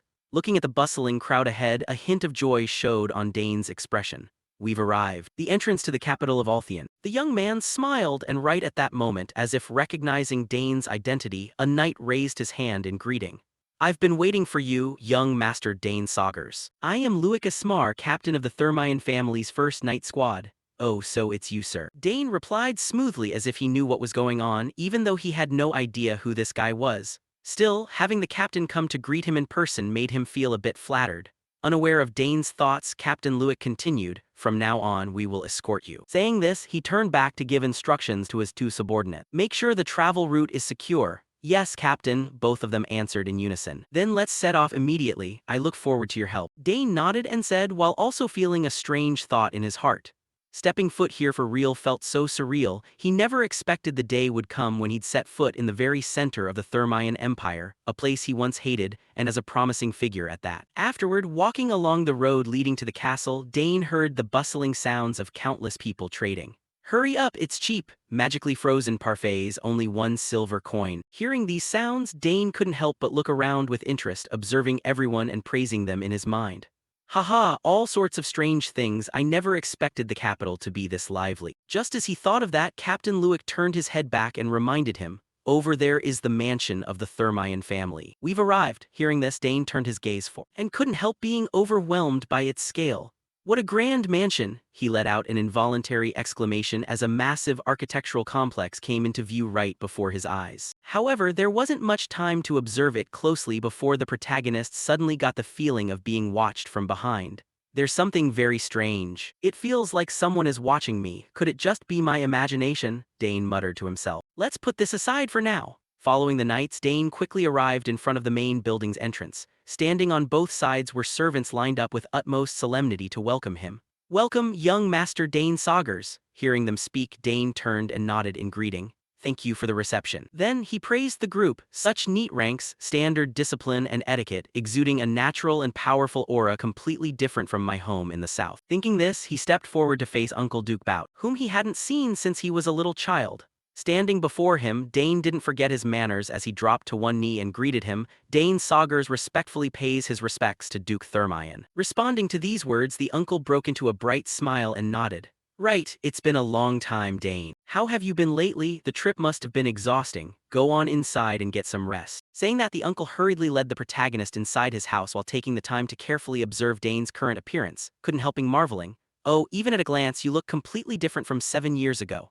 Among kids your age, no, even compared to those 1 or 2 years older than you, there's probably no one who can compare. Arkin must be very proud of you. Saying this, the uncle gave Dane a pat on the shoulder in praise while the protagonist politely replied, You flatter me, sir. Hearing that, Bout gave further instructions. Though it can't compare to Beek Jang, during the time you're preparing for the academy entrance exam, feel free to rest comfortably. I'll also assign a personal servant to you, so just let them know if you need anything. Turning back to Dane, appreciative of the thoughtful preparations from his uncle, he thanked him and turned the conversation to Lady Layla. Yes, absolutely. By the way, how is Layla doing lately? Of course she's doing fine, but could it be that you two are fighting? The uncle let out a laugh, leaving Dane completely clueless. Pardon, what do you mean by that, sir? His voice was filled with confusion. Bout, thinking of his daughter's expression lately, could only let out a heavy sigh and share. Lately, whenever your name comes up, she looks like she's in a bad mood. Perhaps part of it is due to the pressure from the entrance exam, but for Layla, she'll easily pass it, he said with a laugh, becoming more and more baffled. Where on earth is Layla's annoyance coming from? In response, Dane said he would meet Layla in person and ask her about it. However, deep down, he had a little guess. Could it be that she's hitting puberty? Across from him, Bout understood that it might be easier for the young people to talk about this amongst themselves, so he nodded in agreement. All right, we'll talk about this later, just a warning not to be too harsh on her. You'll understand soon enough. Now go back to your room and get some rest. A servant will guide you. Just like that, a servant quickly arrived and led Dane to his room. Before leaving, the servant didn't forget to bow and greet him. I hope you can rest comfortably. All right, thanks. Dane nodded and waited until the door completely closed shut. Before the protagonist looked around his room and muttered, I'll be staying here for about a week to prepare for the entrance exam. Isn't this guest room a bit too luxurious? First, I'll unpack my luggage and then I'll find the training grounds later. Saying that, he casually tossed his bag aside. However, before the protagonist could even organize his belongings, from inside the wardrobe door, a figure with pink hair stepped out and spoke up. I'll show you to the training grounds. Dane, why are you only getting here now? I've been waiting for you for so long. Hearing this familiar voice, Dane eagerly turned back and happily replied. Layla, long time no see. How have you been lately? Contrary to Dane's cheerful attitude, for some reason Layla's mood was a bit irritated, just as Uncle Bout had said. I'm doing great, just peachy. But don't you have anything to say to me? Speaking angrily, she marched straight toward the protagonist as if she wanted to settle accounts with him, making Dane retreat a few steps in fear of her furious aura. Huh, what do you mean? Dane stammered, why didn't you write to me? Layla yelled out, and only at that moment did it finally click for Dane, making him understand why his close friend was so angry. A look of guilt flashed in his eyes as he explained, I was meaning to reply but I forgot, I'm sorry. just an apology and that's it. Layla continued to raise her voice, making the male lead's face twist up as he tried to explain further. I came here in person, didn't I? Because I was busy preparing to leave the family, I wasn't in the right state of mind, forgive me this time. Across from him, Layla puffed out her cheeks, turned her head to the side and refused to look at him, letting Dane know she must be really angry. With no other choice to make Layla less angry, Dane had to bite the bullet and say, "Then what can I do for you to make it up to me? I'll do whatever you say." Hearing this, Layla finally looked at him and asked, "Really?" Back to Dane, he reminded himself, "First I need to get out of this situation, but what does she want me to do?" Dane thought to himself and asked back, "Yeah, what should I do for you?" Hearing that, Layla immediately suggested with excitement, "All right, how about a light spar?" "A spar?" Dane's voice held a hint of confusion. "Yeah, fight me," Layla cheerfully reminded him once more. Although Dane felt a bit puzzled by this request, he gladly accepted. "All right, let's give it a try." Switching to Layla's perspective, looking at the protagonist's confident expression, she felt a bit smug and spoke up. "Are you confident you won't regret this? Don't let my looks fool you, I've gotten so strong I'm incomparable to before. I'm not the person who was learning how to release mana from you anymore." She shared happily, which caught Dane by surprise. Looking at that confident expression, it seemed she had grown a lot over the past 7 years. Thinking about that as if remembering something, Dane asked, "Come to think of it, last time in your letter you mentioned winning some competition." Across from him, a look of joy appeared in Layla's eyes when Dane brought it up. "So you still remember, I won the Danter Cup hosted by the royal family." "Ah, right, that's it. That's the tournament for teenagers under 15 years old in the Empire, right?" Dane asked back and Layla nodded in admission. "That's right, it's a tournament with very high standards. If you had come too, you definitely would have faced me in the finals." What a pity. Hearing this, Dane seemed to feel a bit excited and replied, "That regret can be relieved right now." Turning to Layla, for some reason, hearing this made her a bit worried.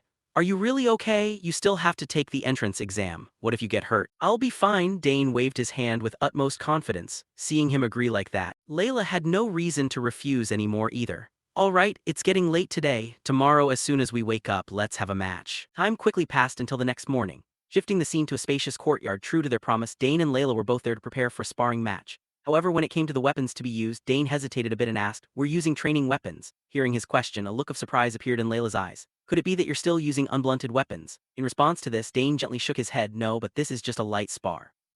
"Then training weapons are fine. No matter how skilled a warrior is, they can't handle every situation. What if you get hurt during the fight?" Dane spoke with a gaze full of seriousness, making Layla sigh that he was overthinking things. "Don't worry, because the best healer in the Empire works for my family," Layla explained. "What if an accident happens and the healer can't save you?" Dane reminded her once more. And at this, the female swordsman became flustered, not knowing how to explain. Seeing this, Dane continued, "If you want to hold a blunted weapon, you need to have that mindset." Hearing that, Layla immediately complained, "It's just a match, why are you being so serious?" "All right, using training weapons is fine, happy." She let out an annoyed sigh and turned to instruct the servants waiting on the side, "Bring the training weapons over." "Yes, milady," they answered and hurried off to get the weapons. Returning to Dane's perspective, looking at Layla's current demeanor, he gave a light smile. As expected, she had grown into a proud girl just like the rumors said. People say she'll soon catch up to her two older brothers who are active as knights. It looks like Duke Thermion has produced his first female head of the family. Indeed, releasing mana back then became a major driving force. Dane muttered to himself. Meanwhile, Layla next to him had similar thoughts. "Dane, thanks to you I was able to learn the basics of mana control faster than my peers and now I have 2 mana cores." Thinking of this, Layla glanced at Dane and said, "I've been waiting for this day for a long time. If I win, will you be sad?" At the same time, a servant brought over 2 training weapons. "Milady, the weapons are here." "Yeah, thanks." Layla nodded in response and casually tossed a wooden spear to Dane. The moment he caught it in his hand, the protagonist tested it by swinging it a few times to check the quality. "Right, since it's a training weapon, the weight is pretty light. Is there something wrong? On the battlefield I can use anything though." Dane muttered to himself and immediately got into an attacking stance. "Well, ready to start?" Seeing this, Layla tightened her grip on the sword in her hand and nodded. "Yeah." Just like that, the two stared at each other, without rushing to launch an attack. Turning to Layla, she reminded herself, "Lucky I've faced spear users before. I tried fighting a spear opponent at the Danter Cup, it wasn't hard. A spear has long reach, but its offensive power drops sharply when the distance closes. If that's the case, I'll rush in all at once." Thinking of this, Layla channeled strength into her legs and dashed forward, fast as an arrow to close the distance on Dane and restrict his range. The moment she got close to Dane, Layla thrust her sword forward fiercely. However, before the tip of the sword could touch the protagonist, his figure abruptly vanished, causing Layla's movement to suddenly halt. What's going on? Where did he just disappear to? Layla thought in astonishment, right before the tip of the protagonist's spear was placed against her arm from the side, leaving Layla in unblinking shock. "Since when were you there?" she asked in panic. Beside her, Dane turned to look at her with a reproachful gaze. "Good thing this is a training weapon. If it were a real weapon, something major could have happened." Responding to this, the pink-haired girl was still panicking over how she lost so fast. "I clearly touched the sword." Returning to Dane, as if seeing through his close friend's unwillingness to accept defeat, he offered once more, "All right, let's start over. The same method won't work, so move carefully." Hearing his words, Layla instinctively tightened her grip on the sword and reminded herself, "It's been a while since we met, so I'm a bit tense." "Well, I absolutely won't hold back this time." Thinking of this, she noticed Duke Thermion, watching them from the balcony above, and naturally, Dane also noticed his presence. He even guessed why the man was standing there watching. Duke Thermion came to check the final result. "I know his intentions. After winning the Danter Cup, since Layla worked so hard, he's very worried. Today I'll clear away those worries," Dane thought to himself. Turning back to Layla's perspective, having Thermion watching from the side made her even more determined. "Dane, get ready because father is watching, so I'll fight with all I've got," she said with clear determination. Responding to this, Dane nodded and said, "Bring it on." Seeing that, Layla didn't talk much more, immediately tightening her grip on the sword and swinging it fiercely toward Dane. Her attack produced two wind blades heading straight for the male lead. However, Dane simply spun the spear in his hand like a fan and easily blocked them. But Layla used this opportunity to rush in and close the distance. "How's that, Dane? It's not easy, right?" Layla said while slashing her sword straight forward. However, Dane's gaze held a hint of disappointment. "That's still far from enough, try harder." Returning to Bout's position, he was still focused on watching the match between the two. Their battle was still evenly matched so far, who knows how it would turn out. But what was this uncomfortable feeling? The smile on Dane's face had completely vanished, and his appearance right now looked like a soldier about to head into battle. Returning to the battle, Layla was continuously moving, attacking Dane from all sides. Yet she still couldn't break through his defense. With his skill, all of Layla's sword strokes were blocked by Dane with absolute ease. With no other choice, the female swordsman was forced to attack continuously to find an opening, until she noticed Dane suddenly leaving an opening at his waist. Seeing this, Layla gritted her teeth together and reminded herself, opportunity. Acting on the thought, she didn't hesitate to thrust her sword in that direction. Yet little did she know that all of this had already been calculated by the protagonist. Just as her blade lunged forward, Dane forcefully slammed his spear down onto her wrist, causing her sword to instantly slip from her grip and clatter to the ground. "Looks like I win this time too," Dane said calmly. At that same moment, Uncle Bout witnessed the result and turned to ask the knight standing behind him, "She lost again. What do you think, Luik? Do you think this will finally take some of the arrogance out of Layla?" Hearing the question, beads of sweat broke out on the knight captain's face as he let out a sigh. "So even you realized it, my lord." In response, Bout's eyes never left his daughter. "Of course I knew. The signs were already showing even before the Danter Cup, and they became completely obvious after she won the championship. I was planning to have a serious talk with her, but I figured it would be better if she realized it on her own." Standing behind him, Luik agreed, calling it an extremely wise decision. Next, the uncle shifted his gaze to the protagonist and softly asked, "How many monocores do you think that boy has?" Hearing this, Luik carefully observed Dane fighting below and offered his guess. "At least 3. His speculation made Bout frown slightly. "I see it differently. He has at least 2 and at most 3. He muttered to himself, prompting the captain of the knights to stroke his chin in curiosity and ask, "Why do you say that, my lord?" Addressing the question, Bout directed his gaze forward again and explained, "Look closely. While the speed of his spearplay is overpowering Layla, it's not just about raw speed. What Layla lacks is tactical combat experience." Returning to the battle, even though Layla launched a flurry of fierce close-range attacks, not a single one of her strikes could give Dane any trouble, to the point where Layla herself couldn't believe it.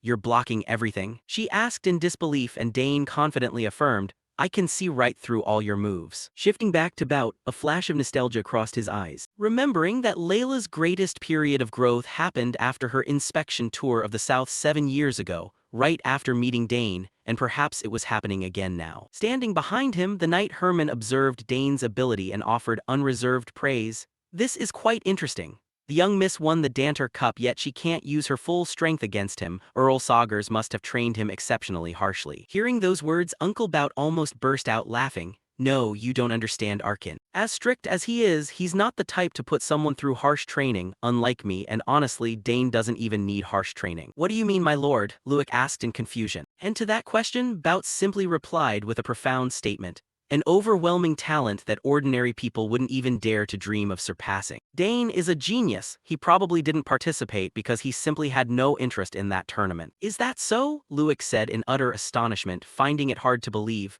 No way, he wasn't interested in the Danter Cup. That's the tournament every single young man and woman in the Empire dreams of. Unaware of Luik's inner thoughts, Uncle Bout was convinced that no genius of that age group possessed the capability to compete with Dane. With that thought, a flicker of hope arose in the uncle's heart. Layla, I hope you realize your shortcomings from this match. If you can drop that arrogance and focus more on your sword practice, you might actually surpass your brothers. Returning to Dane and Layla, their match had come to an end, and once again, victory belonged to the protagonist. In fact, Dane won so effortlessly that he didn't break a single sweat, while across from him, Layla's face was drenched in perspiration. Facing consecutive defeats, reluctant as she was, Layla had no choice but to admit her loss. As expected of Dane, I completely stand no chance against him. He's talented, but I never imagined the gap between us would be this massive. Layla thought bitterly. Meanwhile, the protagonist withdrew his spear and suggested ending the sparring session here. You're tired, let's stop here. Fine, you win, Layla acknowledged, which made Dane narrow his eyes slightly as he mused. Duke Thermion's wish has been fulfilled. She must have finally realized she isn't number one. With that thought, having taught the female swordsman a lesson about who the true genius was, Dane turned around and walked away. However, right at that moment, the female swordsman's eyes widened as she shouted angrily, "Hey, just how on earth do you train?" Answering the question, Dane coldly uttered two words, "Hard work." Yet this answer did little to satisfy Layla, who challenged him right back, "Doesn't everyone work hard?" Ahead of her, Dane's footsteps paused for a beat as he muttered, "Then just work even harder. I'll be going now." His words left Layla's expression frozen in sheer disbelief for a second. Then she screamed out a declaration, "You won't win next time." "All right, I'll be waiting," Dane replied calmly as he walked forward. Returning to the female swordsman's train of thought as she watched the retreating back of her childhood companion, memories of the past flooded her mind. Dane is the only child I've ever truly admired, and he's the one person I've always wanted to surpass. I wanted to learn from him, wait for him, and prove I wasn't just a little girl anymore. But why does he keep pulling further and further ahead of me? At that thought, Layla instinctively clenched her fists and muttered under her breath so only she could hear, "Just you wait, I'm definitely winning next time." Time flew by quickly, and soon the day of the exams arrived, with talented individuals flocking from all corners of the Empire to take the entrance test. Including their families and retainers, thousands of people gathered in the capital. The number of candidates admitted to the Royal Academy this time around was roughly 6,000, though paying the examination fee alone wasn't enough to qualify for individual application, and two-thirds of them failed the very first exam. Currently, following the conclusion of the preliminary tests, over 2,000 people were preparing for the second stage specialized exams. Shifting scenes to an office inside the Royal Academy grounds, the Academy professors were holding a meeting when a voice suddenly piped up. "Over 2,000 people passed the first exam. That's a bit more than usual. Sounds lively." At that moment, a professor in purple robes asked the group, "How many people do you think will actually pass this time?" In response, a blonde female professor offered her guess, 200 at most, I'd say. From another side, another question arose. What about the kids in this recruitment batch? Are there any standout talents? Someone answered, "Has the summary of the first exam not finished yet, Professor D. Nabo?" Department head D. Nabo spoke up, prompting an explanation. Female Professor Ingrid, head of the spellcraft department, complained, "We're still tallying the scores right now. I wonder who got the highest score." She asked curiously, though the other professors already had their own guesses in mind. "The top scorer in swordsmanship is Duke Thermion's daughter, right?"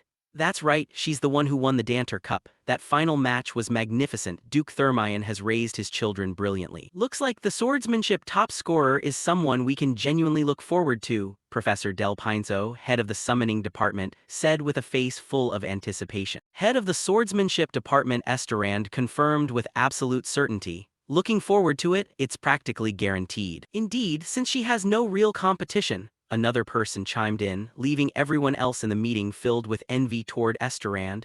"The swordsmanship department just landed an incredible talent. When are the rest of us going to get someone like that?" They muttered. While the group was chatting cheerfully, Professor D. Nabo wore a contemplative look. He then placed a letter on the table and leisurely said, "My thoughts are a bit different." Looking at the letter, Professor Ingrid asked curiously, "What is that?" This is a recommendation letter from Sidroin. It's stamped with the seal of the Narusian Magic Tower and carries genuine mana. Hearing this, Ingrid gasped in shock. Does that mean Sidroin actually recommended someone? Whoever it is, they still won't beat the winner of the Danter Cup. The head of the swordsmanship department declared anxiously, though the beads of sweat on his face proved he wasn't entirely confident in his own words. All around, the remaining professors huddled together to discuss the matter as Dinabo elaborated. Sidrin, the famous recluse who never takes disciples, has sent a recommendation letter for a 14-year-old in the 3rd tier.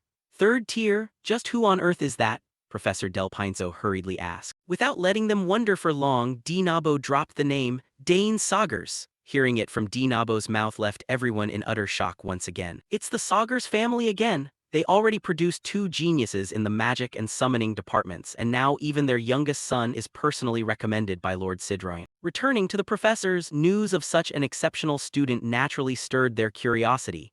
If it's the Saugers family, it's bound to be extraordinary. 2 of the continent's supreme families registering at the same time, this is going to be the talk of the town. At that point, swordsmanship department head Esterand remembered something and stroked his chin with amusement. Wait a minute, isn't that a family famous for spearplay? If the recommendation letter came from a mage, looks like the Saugers family is about to make a name for themselves through magic instead. As for Professor Ingrid, she couldn't hide her disappointment. Oh, I thought for sure he'd join the spellcraft department. In response, Uncle Dinabo laughed heartily. If he had joined my department, him and Arabella would have been an unstoppable duo. With that, he wore a smug smile and thought to himself, after all, magic is what truly matters at the Royal Academy. At that very moment, a female assistant burst into the room to announce the results. Sorry to interrupt your conversation, but we've finished tallying the first exam results. Hearing her, the group anxiously urged her on. Oh, let's see the numbers right away then. Right before their eyes, a blue projection appeared displaying the counts. 1,367 students in the swordsmanship department, 227 in magic, and 152 in summoning. Looking at the overwhelming number of students in the swordsmanship department, everyone in the meeting room unconsciously swallowed hard.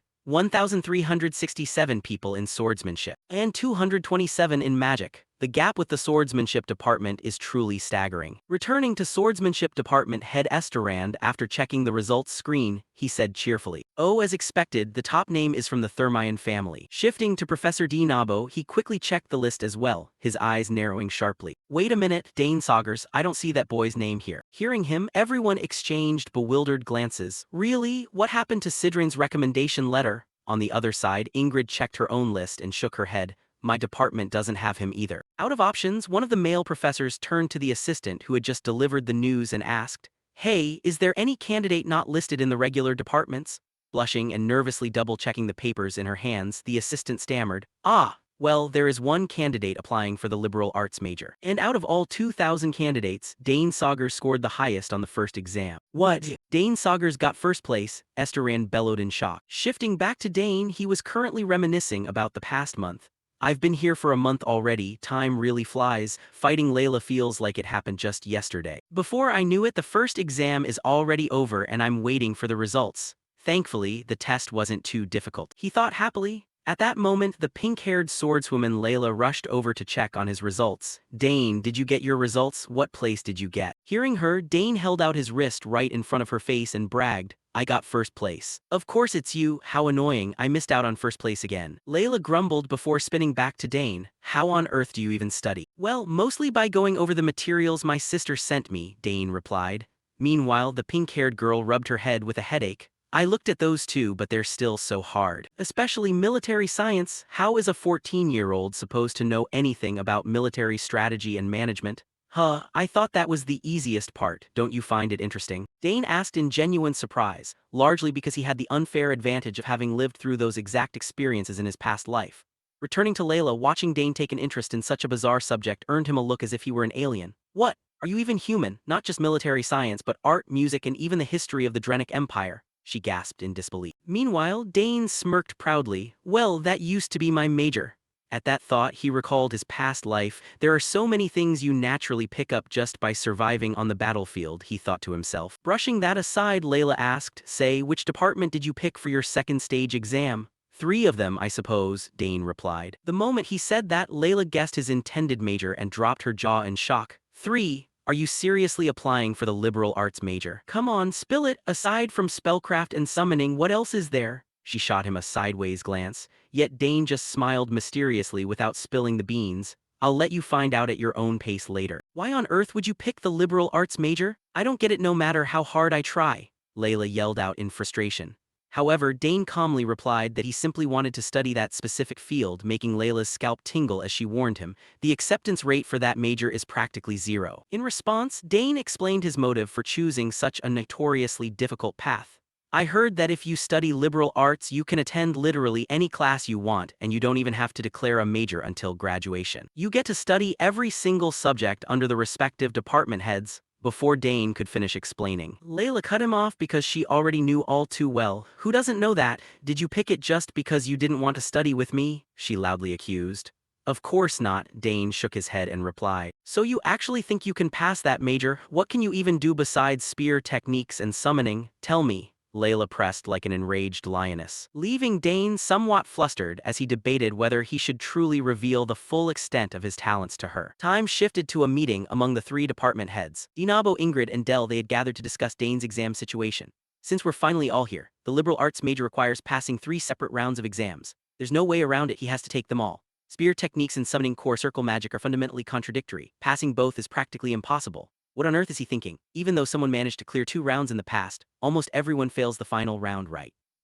Dell asked, glancing at her 2 colleagues. Addressing her words, Professor Dinabo nodded. Indeed, it would be much wiser to pick just one between spear play and summoning. Why didn't he just register for a single one? Hearing this, the 2 female professors let out a sigh. The liberal arts major was established 200 years ago, yet almost nobody has ever passed it. Back then it wasn't as strict as it is now. Centuries ago were different from today. The academy desperately needed talent during the era of conquest, so every single capable individual had to be utilized. If you had talent back then, you got trained immediately. Things aren't like that anymore, so the standards keep getting higher and higher. Applicants have to be absolute perfectionists. At that, Professor Ingrid sighed curiously. If that's the case, why even keep this major around? Nobody applies and nobody passes. Why not just scrap it already? Explaining this, Professor Dinabo gently shook his head. It's for symbolic reasons. It stands as a symbol reserved exclusively for the absolute most exceptional talents of the Empire. Acknowledging the explanation, Professor Dell nodded in agreement. That's right, it's very important, even if the major has faded and is mostly just a name now. At the same time, Professor Dinabo pulled out some documents and reminded them. I checked the records and only 2 people have passed it in the last 100 years. One dropped out and the other became the former emperor. Hearing this, sweat trickled down Professor Ingrid's face as she worried for Dane. That practically means unless you're a freak of nature, you have 0 chance of passing. Professor Dell quietly nodded in response. If he's the youngest son of war hero Arkensagers, I'm quite looking forward to it. This isn't an ordinary family. Then again, who knows, maybe he's just an arrogant kid. Ingrid shrugged. If it were up to us alone, we could let him in. But we're professors with positions to uphold, so we can't afford to be careless. Let's see how this plays out. Does he actually have the guts to challenge this symbol? The group muttered. Time passed and the scene shifted to the second round examination hall. All 3 professors were present to test Dane. Standing before them, the protagonist calmly introduced himself.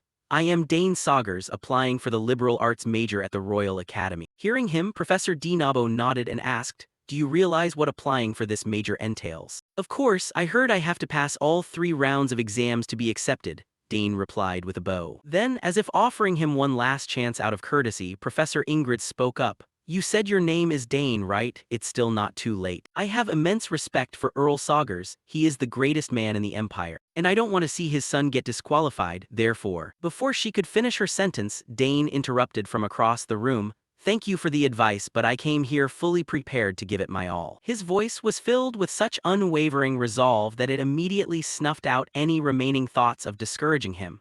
Right, if he were the kind of person to give up easily from a few words, he wouldn't have registered for this major in the first place. Realizing this, Professor Dinabo took over to explain the rules. Very well, if that's your choice, so be it. The test consists of 3 distinct rounds based on the majors you've selected. Fail any single round and you will be disqualified on the spot. Even an ox could understand those words, let alone Dane. I understand, he nodded. Hearing that, Professor Dinabo turned to Professor Dell and said, all right, as agreed beforehand, let's start with the first round, summoning. Hearing this, the purple-haired female professor calmly stood up from her seat and walked toward Dane. Shifting to the protagonist's perspective, he had heard plenty about this professor. Professor Delphinus of the Summoning Department was renowned as the highest-ranking summoner in the Althian Empire, rumored to hold the record for simultaneously maintaining 3 Tier 2 or higher summons. He muttered to himself, fully aware of her reputation in any summoning-related matter. Meanwhile, Professor Delphinus didn't want to waste any time and cut straight to the point. The examination method for the Summoning Department is quite simple, entertain me. Hearing her prompt, the protagonist didn't look overly surprised. As expected of a liberal arts trial, there are no fixed standards or specific formats. Thinking for a moment, Dane made a request. Then could you summon a creature for me? A creature. Delphinus asked in confusion as if she hadn't quite caught his meaning. That's right, any kind will do. Dane nodded once more. His request nearly caused the other two observing professors to tumble backward out of their chairs. What? What did he just say? A candidate is actually asking a professor to perform a summon for him? Ingrid blurted out in utter bewilderment. Meanwhile, sweat poured down Professor Dinabo's face as he tried to guess Dane's underlying intention. What is he plotting? Since there's no fixed format, I suppose he's interpreting it theoretically. Wait, does he actually want a face-to-face encounter with a summon? Shifting back to Professor Delphinus, after a few seconds of deep thought, although she didn't quite understand Dane's objective, she nodded and accepted his request. Very well, bold but interesting. I know this is far from ordinary, so I'll keep my eyes wide open to see what happens next. With that, she began chanting a spell, and as her incantation echoed, ribbons of shimmering magical energy swirled around the room, eventually converging together to form a spatial portal high in the air. The moment it appeared, a fierce gust of wind swept through the hall, knocking several spectators off their feet. Unbothered by the commotion, a giant wolf's head protruded from within the spatial portal, revealing a summoned beast with the head of a wolf and the physique of a human. The moment it emerged, it threw back its head and let out a deafening roar, sending shockwaves rippling across the surroundings. This was the berserk summon Edorak. Shifting to Dane, looking at the terrifying summon right before him, not only was he unafraid, but a look of genuine excitement crossed his face. What a spine-chilling sound. That's the most ferocious beast among Tier 4 summons, famous for attacking anything it sees. Since this is an entrance exam, I didn't expect much. But this is getting genuinely interesting. With that thought, Dane broke into an exhilarated smile. Opposite him, Professor Delphinus looked at Dane with an amused and slightly challenging gaze. Well then, I've summoned whatever creature I pleased. What are you going to do now? Around them, several other assistant professors witnessed the scene with wide, terrified eyes, panicking on Dane's behalf. Edorak is the most ferocious beast in Tier 4, even many knights in a one-on-one duel would struggle to defeat it. What on earth are they planning to do? Professor Ingrid said anxiously. Right then, under everyone's gaze, the young boy began walking slowly toward the giant wolf, causing even Professor Delphinus to panic and stop him. What are you doing? Stop right now if you provoke Edorak. No sooner had the words left her mouth than the giant wolf flew into a rage, letting out horrifying screeches to warn Dane not to come closer. However, our protagonist continued walking forward at a steady, calm pace. I just need to prove it in any way possible, right? He asked once more. Yes, but if your way of proving it puts you in danger, Delphinus warned. However, before she could finish her sentence, Dane cut her off with absolute certainty. There won't be any danger, don't worry. As he spoke, he slightly reached his hand forward, an action that immediately made the giant wolf even more alert. Its mouth continuously roared threats, glaring at Dane with eyes filled with madness. Yet for some reason, the longer it looked at Dane, the more its madness gradually subsided. Finally, it lowered its head in submission right in front of Dane. There, good boy, he praised with a soft comment, leaving Professors Dinabo and Ingrid in absolute disbelief at the unbelievable sight before them. What on earth is going on here? Dinabo wondered aloud. Meanwhile, Dane reached out to stroke Edorak's giant head. You've gotten bigger than Genfu, haven't you? As for Professor Delphinus, the one who had summoned this monster and understood it better than anyone else, she found it even harder to believe. I can't believe it. I can't believe a vicious Edorak would submit this easily. Thinking of this, she suddenly noticed a faint blue stream of energy connecting to her summoned beast. Is that a mana bond linked with Edorak? The color is faint, so it's not complete subjugation, but it completely erases Edorak's hostility, she murmured to herself. Naturally, the other two professors could see that energy thread as well. Ha ha, even seeing it with my own eyes, I still can't believe it. Is that innate empathy? That's amazing, the two exclaimed. Meanwhile, Delphinus began analyzing how the protagonist could have pulled off just now. Could it be that he approached Edorak, quickly analyzed the mana thread, created a matching one and connected it to himself? Since there was no other method, this might just be the most suitable way to tame it. That's an ability far superior to my own, and I used to be praised by my master. If he has talent like this, his future is truly something to look forward to. Thinking this, she stepped forward and acknowledged the test results. Dane Saugers, your abilities have been fully verified. Strong courage, calm judgment, and solid foundational skills. Without a doubt, you've passed the test. Beside her, Professors Dinabo and Ingrid nodded in agreement. Time quickly passed until evening. When Dane told Layla about his test results, she was utterly shocked. It ended in just 30 minutes, then you must be the top scorer. Hearing this, a curious look crossed Dane's face as he asked back, "What's wrong? I heard you were the top scorer in swordsmanship too." "No way you're the top scorer," Layla shook her head and said. "Cheer up, they threw a party to celebrate us passing, didn't they?" Dane answered with a smile. However, Layla still couldn't hold back her tears, refusing to eat.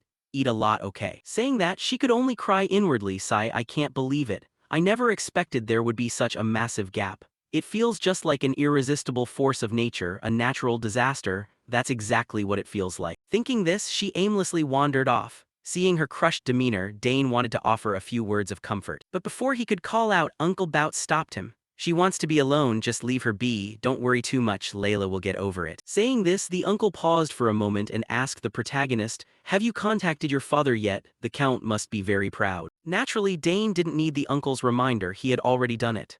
"Yes, everyone is very happy," he nodded and said. Hearing that, the Duke glanced around at the people at the party and continued, "If it's the liberal arts major, it's well deserved." Everyone around was surprised. "Now that the exam is over, just get some rest and prepare for admission."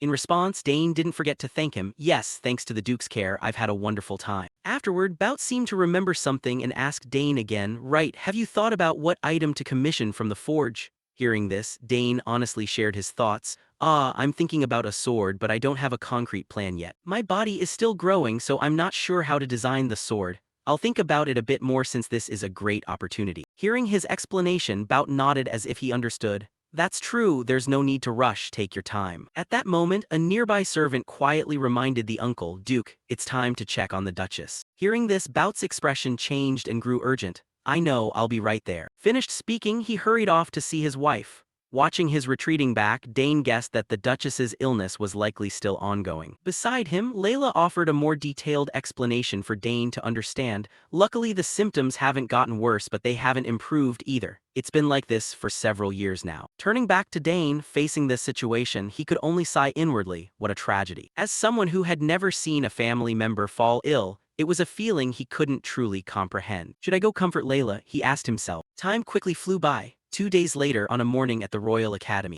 the students who passed the exam were gathered for the opening ceremony. An old man stood before the crowd and gave a speech. "Great to meet you, new students of the Royal Academy. I am Hwold Hamet, the Academy's principal. Seeing the new students who overcame fierce competition to stand here today, I believe the Empire's future is very bright. All of you are talented prodigies of the Empire, but among this batch of freshmen in particular, there are many exceptional talents. There is even a student who passed the liberal arts major, a feat achieved by only 2 people in the past 100 years.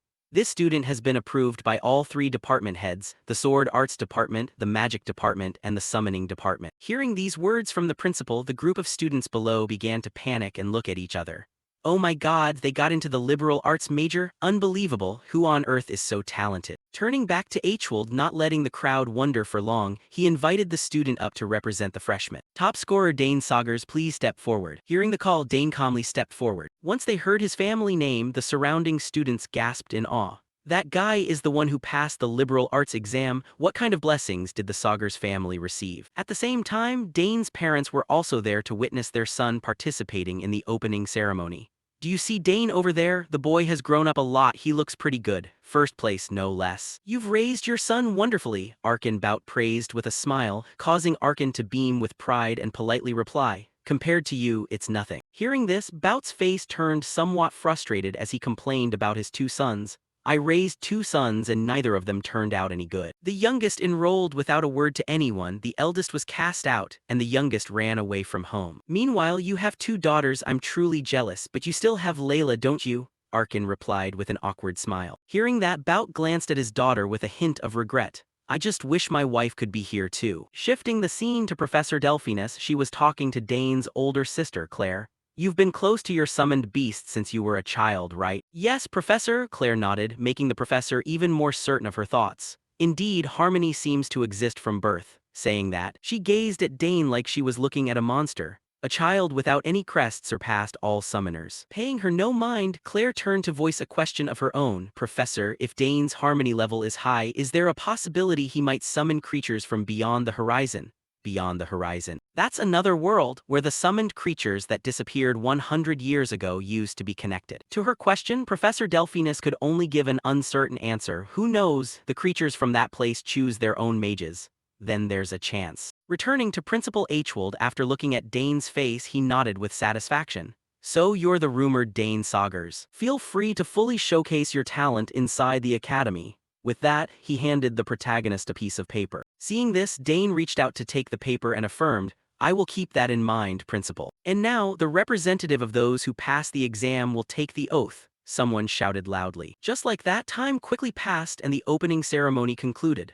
Looking at the piece of paper in his hand, Dane reminded himself, I finally made it into the academy. It took a long time to get here, but I won't waste this new life. From now on, this is a brand new start. Shifting the scene to the Academy's main lecture hall, the assistant professors reminded the new students, the Academy introduction ends here. From now on, this is a new beginning. Take a short break, and for the next part, please enjoy the snacks at the back and rest comfortably. Hearing this, the students began turning to each other and chatting noisily. Meanwhile, the female swordsman Layla didn't forget to remind her close friend, listen, Dane, a lot of people are going to target you from now on. Whether their intentions are good or bad, you have to be careful. If anyone makes you an offer, think it through very thoroughly. Pausing for a moment, she lowered her voice to warn Dane, I heard that place is full of weirdos who weren't properly raised at home.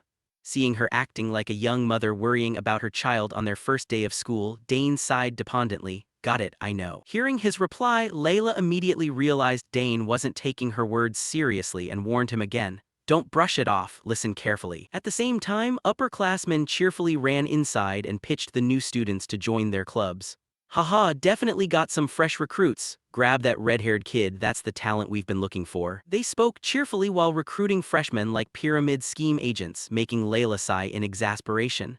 The upperclassmen are already hunting freshmen during the break. Turning back to Dane, he found the scene rather amusing. I heard about this from my sister, it looks like there are lots of interesting clubs. Unaware of Dane's inner thoughts, the seniors quickly remembered his existence and shouted to each other, find the Saugers kid who got first place. No, we have to get him into our club. They shouted and collectively stared at the protagonist, startling Layla. Dane, everyone's targeting you, what do we do? Run away from here first. With that, the female swordsman grabbed the protagonist's wrist and pulled him away in a rush. However, there was no way the seniors would easily let them go. Dane Saugers joined the fitness club where a perfect physique is nurtured and trained. A bulky senior shouted enthusiastically. On another side, a blonde senior eagerly chimed in, Hey rookie, what do you think of the Map Research Club? Join now and you'll get access to a brand new map. Our astrology research club gathers all the most exceptional talents. Look over there, it's the heir of the Thermion family, we can't let our precious young lady slip away, they shouted, chasing after the two like zombies spotting fresh meat. Hearing this, Layla was horrified by their overwhelming enthusiasm. Not joining, I'm not joining, the red-haired girl yelled. Meanwhile, this chaotic chase made the protagonist feel a bit nostalgic. I'm used to being chased by enemies, but this kind of situation is definitely a first. Being ranked first is truly exhausting, the young man whined inwardly. Time quickly passed, shifting the scene to a hallway where a professor was calmly walking. His identity seemed somewhat special, prompting the assistants to gossip. Is that Kelthas Redfield? Someone asked. His friend nodded in response. That's right, I heard he resigned as the head of the Royal Knights and immediately became a professor. Wow, an elite figure actually came here. But it's probably a pain now. Another student entering the liberal arts track after decades. Lately, life was so comfortable just writing essays occasionally and getting passing grades. That peaceful life is over now. He probably has to prepare lesson plans now, right? Even I find it annoying. Complaining voices started to echo. Meanwhile, Professor Kelthas was developing a headache. The orientation for new students is coming to an end. What an unbelievable situation. Why is the top-ranked student in my care? Thinking this, he glanced at Dane standing before him and asked, Are you Dane Saugers? You got here early. Hearing someone call him, Dane turned and bowed in greeting. Hello, Professor, nice to meet you. All right, come inside. He continued and promptly invited Dane into his office. Afterward, Kelthas grumbled about his bad luck. I worked so hard to reach this position. I came here to rest, not to teach students. Even as an instructor, I'm already sick of nights. Thinking this, he turned to Dane with curious interest. Why did you apply for the liberal arts track? Because I want to do whatever I desire, Dane replied. Have you ever thought about switching to the special track? Kelthas suggested. No sir, Dane shook his head. At this answer, Kelthas's expression twitched slightly. Does that mean I have no choice but to mentor him? Is there really no other way out? If he didn't take the swordsmanship exam, it means he lacks confidence. Thinking of this as if a plan popped into his head, Kelthas continued, do you know any swordsmanship? I don't mean to offend you, but at least because you're in the liberal arts track and I'm your professor, you need a certain level of skill in swordsmanship. Shifting to Dane's perspective, he immediately smelled something fishy. Suddenly bringing up swordsmanship, I don't feel any sense of welcome from him at all. Dane frowned in thought and replied, it's not like I have no interest in swordsmanship. Hearing this, Kelthas immediately stood up from his chair and proposed, then great, shall we test it right now? Sure, Dane casually accepted. Making Kelthas unable to hide his joy. Great, I've got him, he thought to himself inwardly and excitedly continued, then let's move to my training grounds. In saying this, Kelthas had a clear motive. Since he had the authority to evaluate students, he could simply use the boy's clumsy swordsmanship as a reasonable excuse to fail him, allowing him to easily kick Dane out. Next, shifting to the training room, Kelthas reminded Dane, there are plenty of swords here, just pick whichever one you want. Yes, Professor. He nodded and quickly looked at the practice swords placed to the side. However, looking at how the swords were arranged along with the trash scattered randomly on the floor, Dane felt deeply disappointed.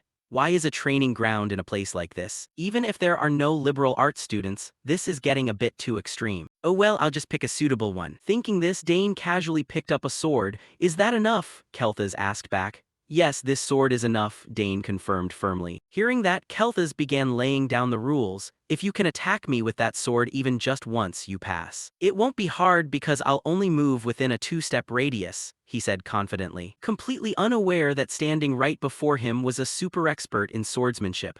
Yes, I understand, Dane calmly replied.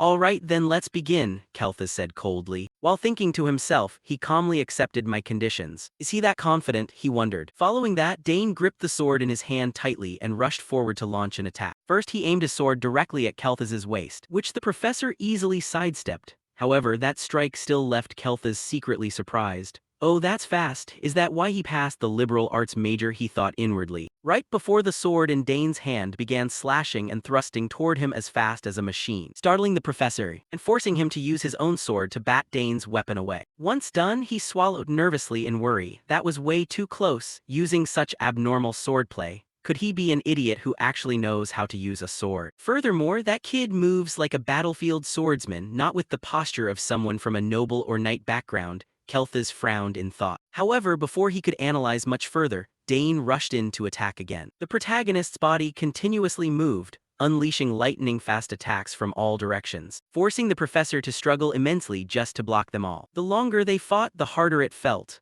Unbelievable, I'm a tier 6 and I have to concentrate to this extent. I'm fighting a 14-year-old kid. He's not even using handicap points, but this style feels so familiar, Kelthas muttered to himself. As a memory from the past surfaced, when he was on the battlefield and witnessed an enemy soldier wielding overwhelmingly powerful swordsmanship.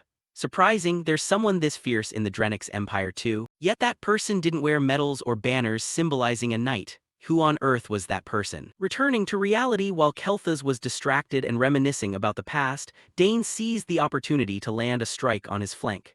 Naturally, Dane stopped his sword the moment his weapon touched the professor's body, marking the end of the test. Looking at Dane's sword resting against his body, Kelthas mentally berated himself. Damn it, why did my mind wander off? Returning to Dane, seeing that he had won, he wore a satisfied smile and pulled back his sword. Professor, I think I've met the requirements. Hearing him say that, though unwilling, Kelthas had to grit his teeth and admit, you passed. Finished speaking, he looked at Dane with extreme wariness. This kid is a genius, a special genius. Even with handicap points, he's no less formidable than me, someone who has reached tier 6. Now I finally understand why he wasn't excited about the swordsmanship exam. Thinking of this, after realizing Dane possessed such massive talent in swordsmanship, he couldn't suppress his curiosity and asked, with skills like this, why didn't you test for the sword arts department?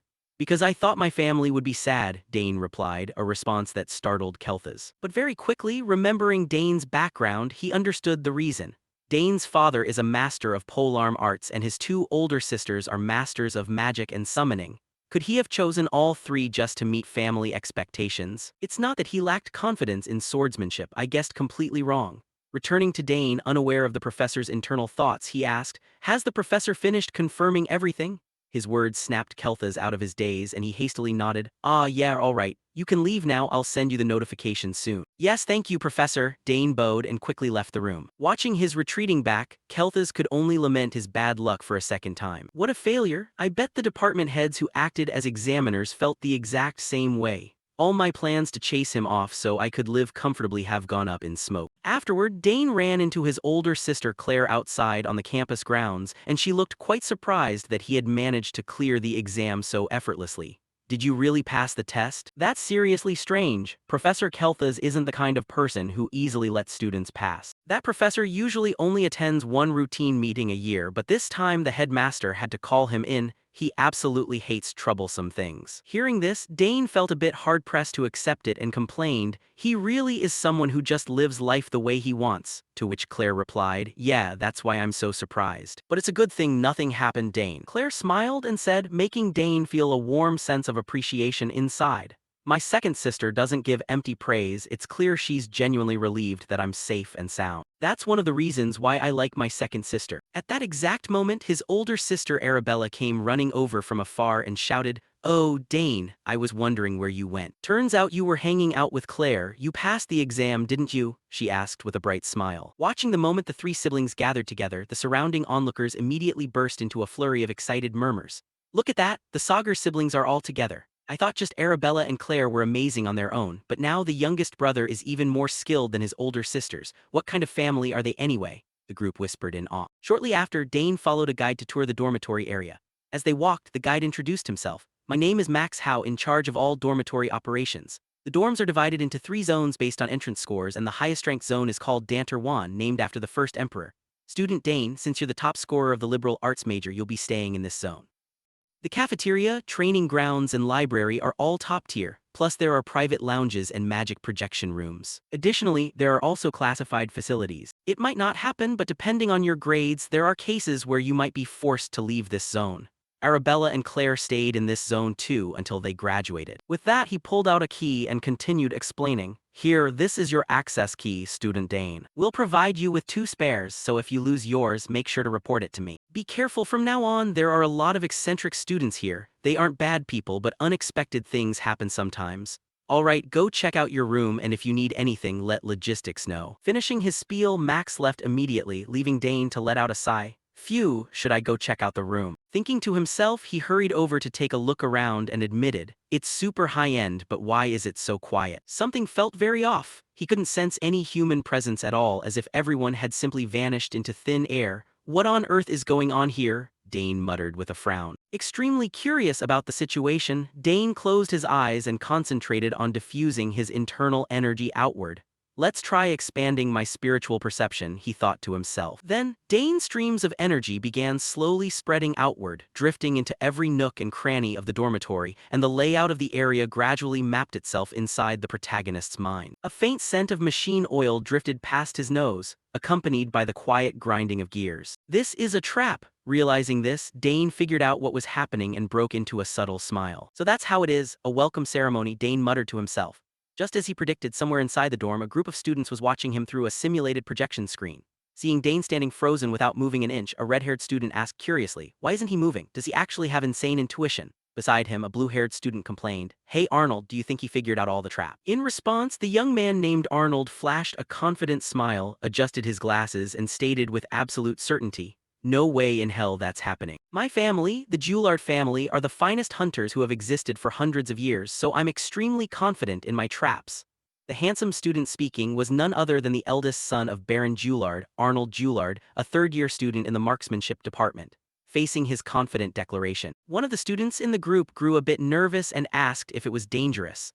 Naturally, Arnold wasn't stupid enough to pull anything genuinely harmful. "Of course, I removed anything that could actually injure someone, it's just enough to make a fool out of him." Turning back to the group, upon hearing there was no mortal danger, they immediately grew excited and waited to watch Dane humiliate himself. "Hee hee, this first welcome ceremony is going to be so fun to watch." That kid's gonna look pathetic by the time he gets here. Arnold's voice dripped with mockery, though another anxious voice piped up to ask, "Are you sure this is okay? That's the Sagar's family we're talking about."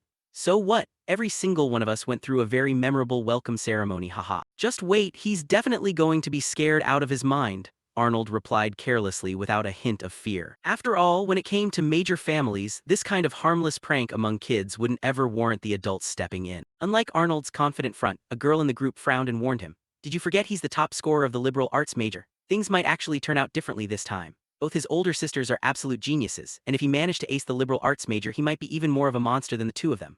The girl was Priscilla Neliel of the Neliel family, a fourth-year student in the Department of Neurology. Shifting back to Arnold, provoked by Priscilla's skepticism, he bristled and glared at her. "What's that supposed to mean? Are you saying he won't fall for my traps?" Before Priscilla could answer, a brown-haired student teased, "Didn't you practically look unconfident just a second ago?" "Stop laughing, that's not true," Arnold hollered back. Yet despite talking a big game, his heart was pounding out of his chest. Adjusting his glasses, he mentally coped to reassure himself, "There's no way he could spot my traps. I used stealth magic and greased the mechanisms so they wouldn't make any mechanical noises." Right as he thought that, Dane started moving again. This caused the entire group to scramble over to watch. "Hey, he's moving again. Really? Move aside," they shouted, elbowing each other for the best view. Returning to Dane, compared to the traps set by Lady Lily that he had to deal with in the past, these setups were absolute kindergarten toys. With just a single glance, he spotted every single one of them. Starting with a tripwire trap, trigger it with the slightest touch. "Guess I'll use a mana bullet then." Acting on the thought, Dane gathered mana in the palm of his hand and fired a mana bullet straight at a brown pouch hanging from the ceiling. The moment it hit, the brown pouch exploded, sending water cascading down like a waterfall. However, after observing the volume of water, Dane looked slightly surprised. "There's less water than I expected," he muttered to himself. There was still one detail Dane hadn't anticipated. Right after that, a floor tile suddenly flipped open and spewed a thick cloud of brownish smoke straight out into the hallway. The stench was so revolting it nearly made Dane pass out on the spot. "Good grief, what is this foul smell? Such childish tricks," Dane grimaced in disgust. Shifting back to Arnold's group, the eager anticipation they felt earlier had completely turned into annoyance. All that frustration was instantly unloaded onto Arnold, the guy who had confidently boasted that his traps would definitely succeed. "Hey Arnold, what gives? Didn't you say nobody could detect them? Why is everything falling apart right from the start?" It's just a coincidence, a total coincidence," Arnold stammered incoherently. "Coincidence, my foot?" Priscilla's voice was laced with disbelief, though Arnold continued nodding frantically. "Yeah, I held back too much at first, that's why he noticed. Just wait, he's definitely walking into the next trap." The bespectacled boy gritted his teeth, and seeing him stake his entire life on that claim, the other two guys nodded and decided to trust him one last time. There must have been a minor glitch. Let's just trust Arnold for now." Hearing that, Priscilla could only let out an internal sigh as an invisible wave of unease washed over her. "Why do I have a really bad feeling about this?" she murmured softly. Meanwhile, as Dane continued walking down the hallway, he quickly spotted the second trap. Facing this one, he let out a disappointed mutter. "Sigh, the second one is just as clumsy. Should I just wreck it?" Shortly after, the traps arranged by Arnold triggered. From all four walls of the hallway, countless boxing gloves came flying out, shooting around erratically.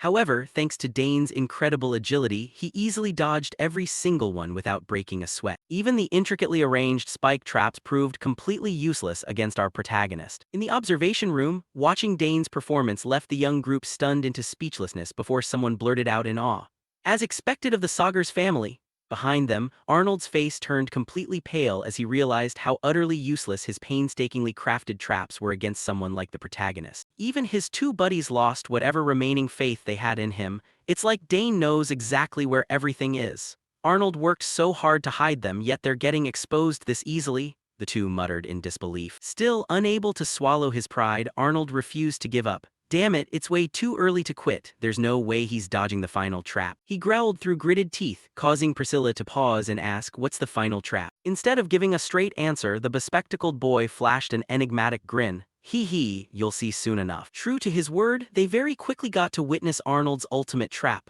Right in front of the protagonist, a gigantic red dragon materialized, and not just that, right behind it loomed an equally massive goat-headed monster. Shifting to Dane, upon seeing these hulking beasts suddenly appear before him, he deduced, "Are those summoned beasts? Looks like they went all out and prepared some pretty strong ones." Dane praised them before noticing something off about the creatures. wait a minute, something's not right. Squinting as he observed them closely, Dane quickly realized that the images of the monsters flickered with static and looked hazy, far from realistic. They're just illusions, all bark and no bite. No wonder they looked suspiciously powerful. An ordinary student probably would have bolted by now. But I don't need to dodge this at all. I just need to disrupt the mana flow and they'll vanish on their own. With that thought, Dane focused his energy right into the palm of his hand. Meanwhile, in the observation room, the students watched in utter bewilderment as Dane stood his ground instead of running away. What? The guy isn't running. In fact, he looks totally relaxed. Wait, what is he doing? Is he gathering mana? Someone shrieked in horror. Those words hit Arnold like a bolt of lightning.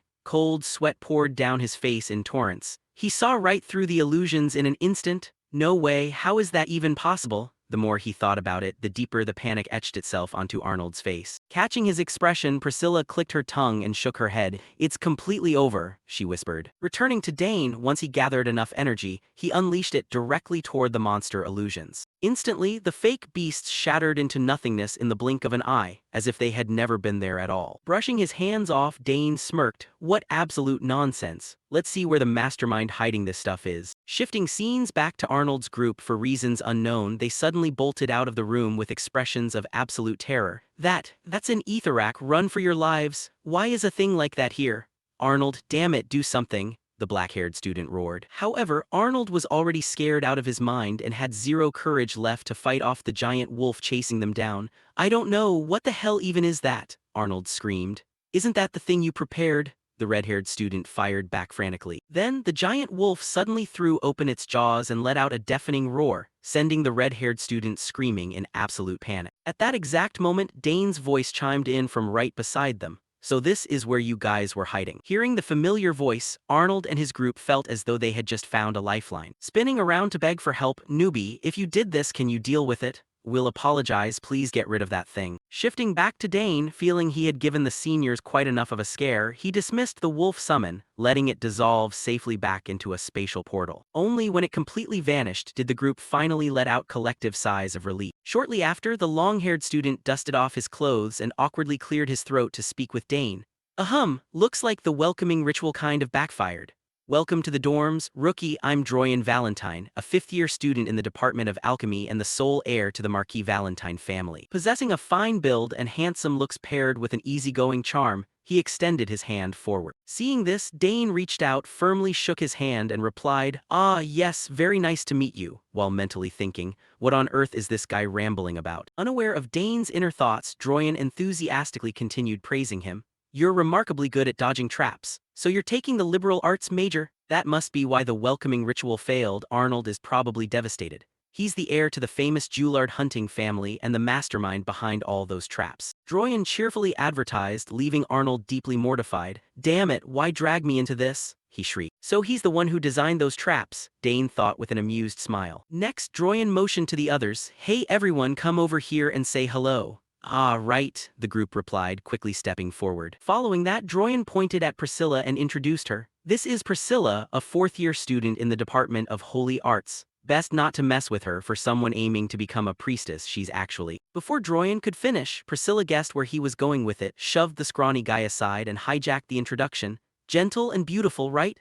Very nice to meet you, I'm Priscilla Nerial, the outcast child of my family. Joining the Department of Holy Arts means I can pretty much kiss any dreams of marriage goodbye. In response, the protagonist offered a polite nod. Ah yes, looking forward to working with you. As they shook hands to formalize the greeting, Priscilla's eyes suddenly bulged like an ox's as she sensed the terrifying, dense well of mana lurking within Dane. What in the world? Why is your mana this ridiculously thick? Is this actually the level of mana someone our age is supposed to have? This is unbelievable, no way. Behind them, Droyan looked bewildered by Priscilla's dramatic reaction.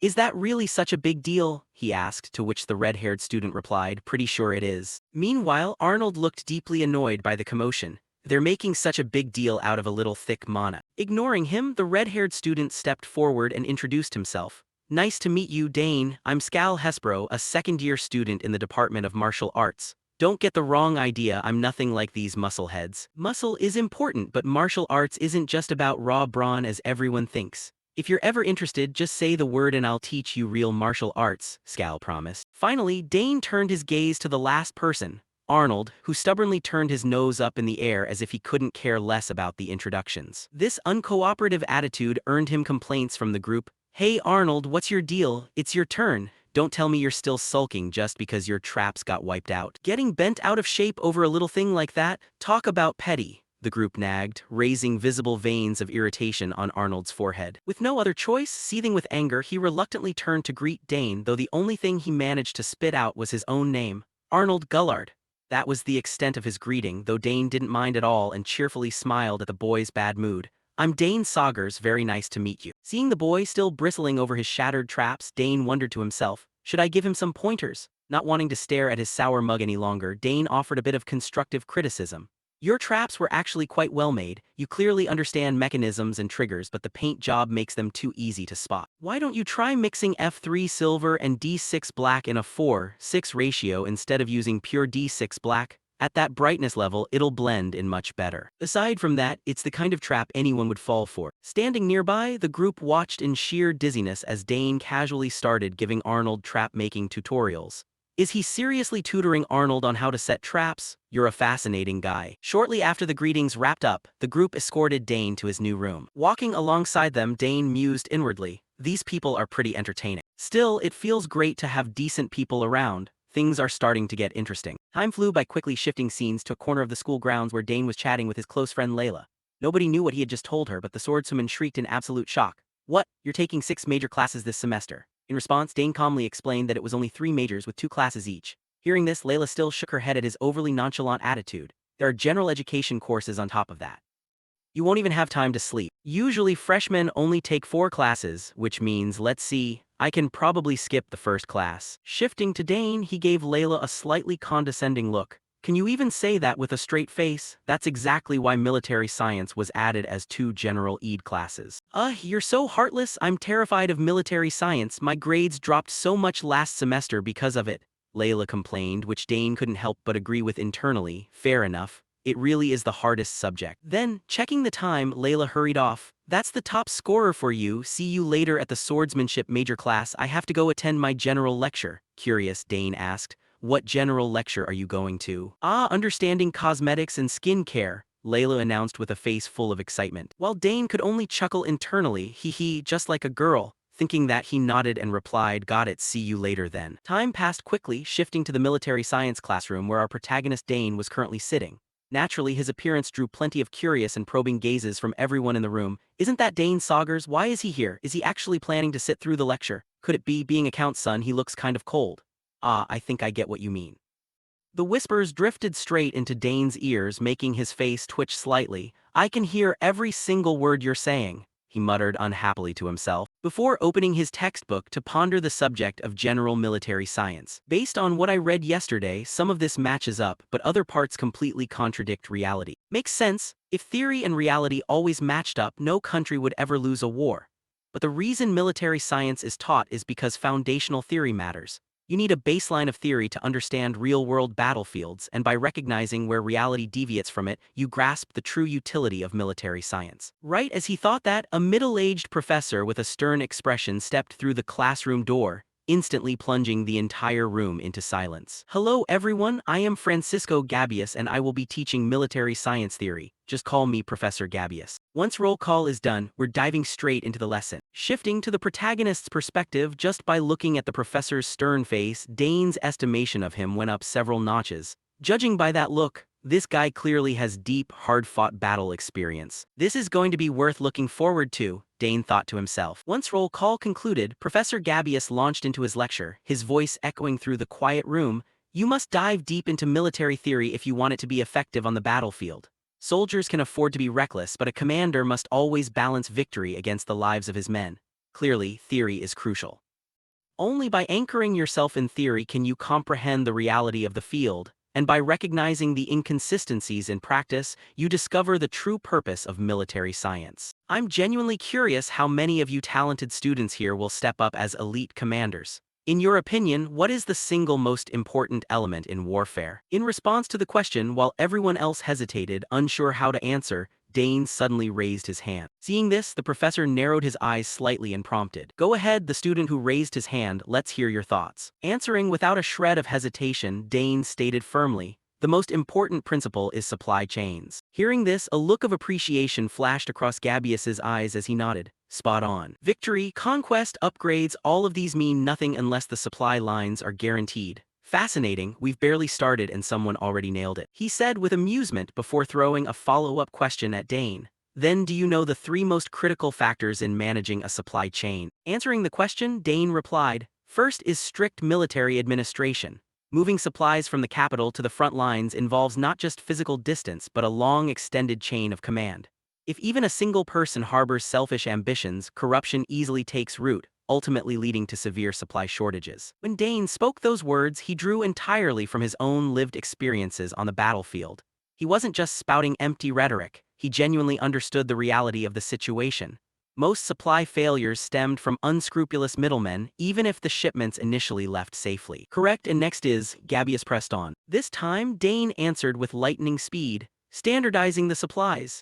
If the quantity and weight of the supplies are standardized, mass production becomes possible. This immensely helps with rapid delivery, allowing frontline units to maintain their strategy without suffering losses. Hearing these words, the students around the classroom exchanged bewildered, wide-eyed glances and whispered, "What is he even talking about? That's not in the textbook." Not just them, even Professor Gabius couldn't mask the shock plastered across his face. Dropping his final point, Dane answered, lastly, local production. The longer a war drags on, the harder it is to maintain the first two conditions, and the quality of supplies inevitably drops. This forces frontline soldiers to figure out ways to achieve minimum self-sufficiency. Even if the quantity and quality are low, it provides a crucial emergency buffer, Dane said with a faint smile. Everything I'm saying is something I witnessed and felt firsthand on the battlefield, he thought to himself. Meanwhile, the classroom fell completely dead silent. Staring at the protagonist with wide eyes and dropped jaws, nobody could utter a single word. Finally, Professor Gabius couldn't help but loudly praise him. That was an exceptionally brilliant answer. What year are you? First year, Dane replied. The answer left Gabius looking utterly perplexed.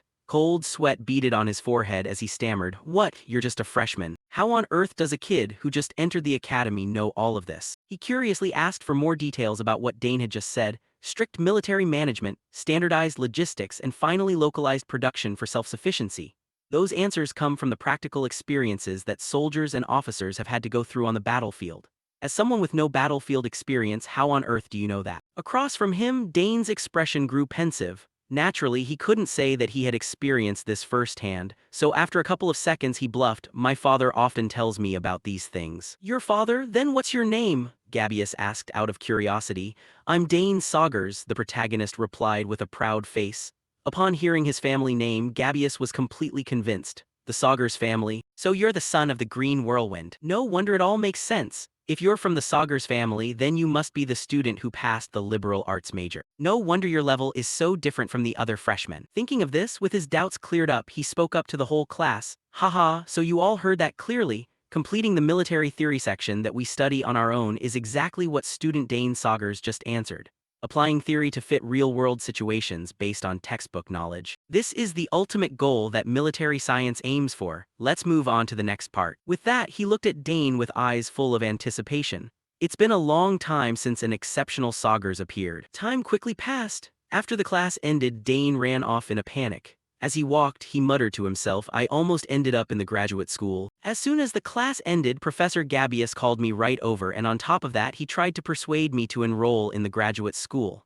The professor seemed a bit too eager. Thinking of this, Dane remembered his second sister Claire's advice to him. "If anyone advises you to join the Imperial Graduate School, just refuse, reject them, and leave immediately." My second sister's advice really saved me. But it looks like he won't give up right away. Well, my current issue is that I still haven't adapted to the Academy's map because it's just too huge. The meeting spot with Lily was at the central fountain plaza. Thinking this, Dane strained his eyes to look at the map in front of him. Quickly enough, he found his destination. "Oh, here it is. Crossing through the Misty Garden is the fastest way," he muttered. The Misty Garden was a place where even on a clear day, visibility remained as restricted as if it were covered in thick fog, making it very easy to get lost and wander around inside. It was also a vast garden shrouded in dense fog, causing everyone to avoid it. Furthermore, there were rumors that ghosts appeared there at night. But this place doesn't seem anything like what Big Sis described, does it? "The weather is nice, so I got here in no time." No sooner had he spoken than, as if to contradict Dane, a piercing scream suddenly echoed from behind him. Help, is anyone out there? Is anyone there? Please help me. Hearing this pathetic sound, Dane turned his head toward the source with a curious look. Huh, someone's there, the sound is coming from deep inside. His mother had taught him that if someone was in danger, he had to rescue them immediately. There was still plenty of time before the next literature class so he could pull them out. Dane reminded himself inwardly and quickly headed toward the direction of the sound. Not long after, Dane successfully rescued some nameless student. Once saved, the guy chirped with gratitude. Thank you, I thought I was going to be trapped in there forever. In response, Dane just waved his hand and asked, all right, are you hurt anywhere? The bespectacled guy said he was a bit tired but otherwise fine. Then he introduced himself. I'm Ernest Dyland, a first-year student in the exploration department. Hearing this, Dane looked at the clueless young man as if he were looking at an alien from outer space. Huh, an exploration department student got lost? His voice was filled with astonishment, making Ernest's face flush with embarrassment and confusion. It's because I was too excited and wandered off without realizing it.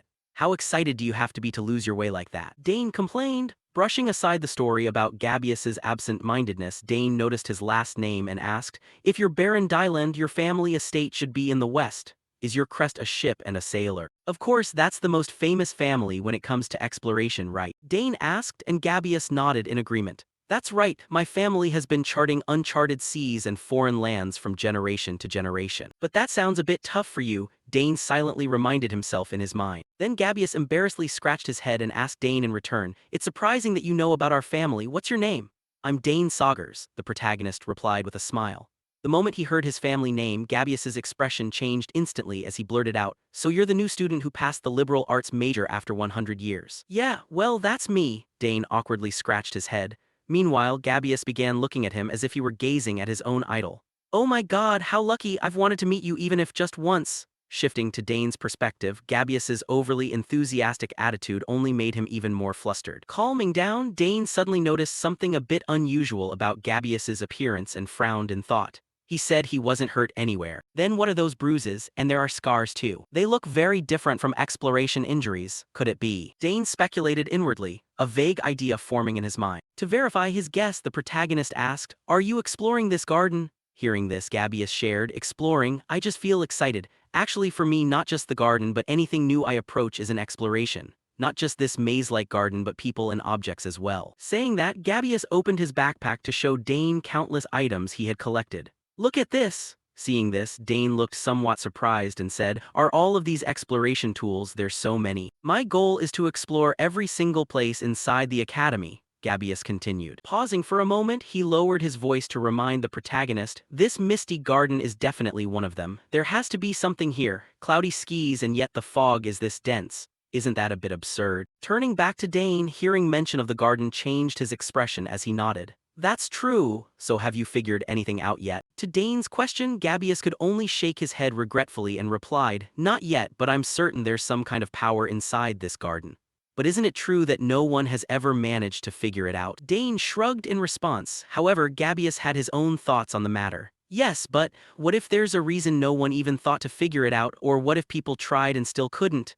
A reason why it can't be figured out? Dane exclaimed inquisitively. At this point, the bespectacled guy slowly voiced his theories regarding the garden's bizarre phenomenon. That's right now we can't tell. But supposing its power created by unknown factors or entities, like the legacy of a vanished ancient kingdom, or summoned creatures from beyond the horizon. Shifting back to Dane, the words coming from Gabius's mouth started to spark his interest. If it's the legacy of an ancient kingdom, that really sounds interesting, doesn't it? Dane nodded. As for Gabius, seeing someone agree with him made him very excited. You think so too, right? I really want to find out the secret of this place. Returning to Dane, he hadn't forgotten that he needed to head to the lecture hall, so he temporarily paused the conversation.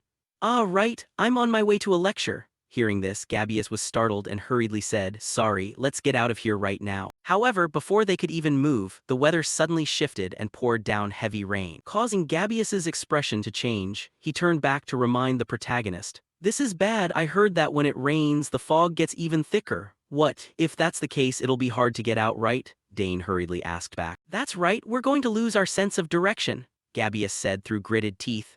True to their words, streams of fog began rising incessantly all around them, causing their visibility to drop drastically. Even when Gabius took out a compass from his bag to determine their direction, its needle spun in circles like a wheel without settling on any direction at all. As expected, the compass isn't working, there's no way to move now, the bespectacled guy said bitterly. Meanwhile, Dane asked back, can't we solve this using exploration skills? Up ahead, Gabius shook his head slightly and put away the compass.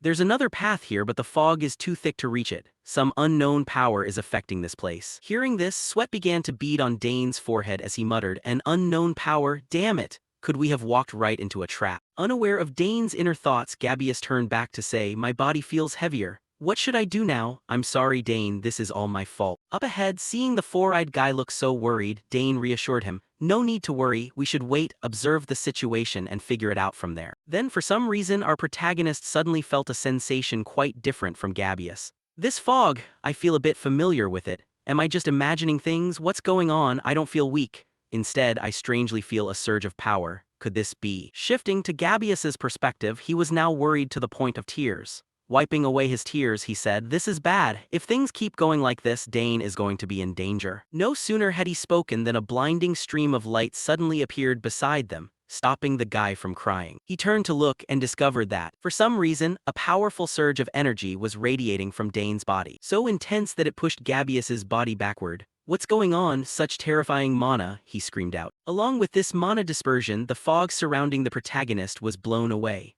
The fog, is it clearing outward from Dane? Dane, what on earth is happening? Gabius anxiously asked. In response, Dane's expression grew confident. Gabius, let's go, I think I know the way out. Really? How do you know? Gabius dropped his jaw in shock, however Dane didn't explain much. In his mind, he thought that perhaps he could uncover the secret of this place. Just like that, the two started moving quickly. Walking behind Dane, Gabius still couldn't suppress his inquisitive nature. What is going on? This is a mysterious fog that many mages haven't been able to explore, yet Dane can walk right through it as if nothing even happened. Moreover, the fog clears wherever he walks and visibility becomes clear. He truly is a miraculous guy, Gabius exclaimed in admiration. Soon enough, the protagonist's pace grew hurried. He reminded Gabius, we're almost there. Really, you found the path, the bespectacled guy said excitedly. However, the place Dane led him to was completely different. This is the center of the misty garden.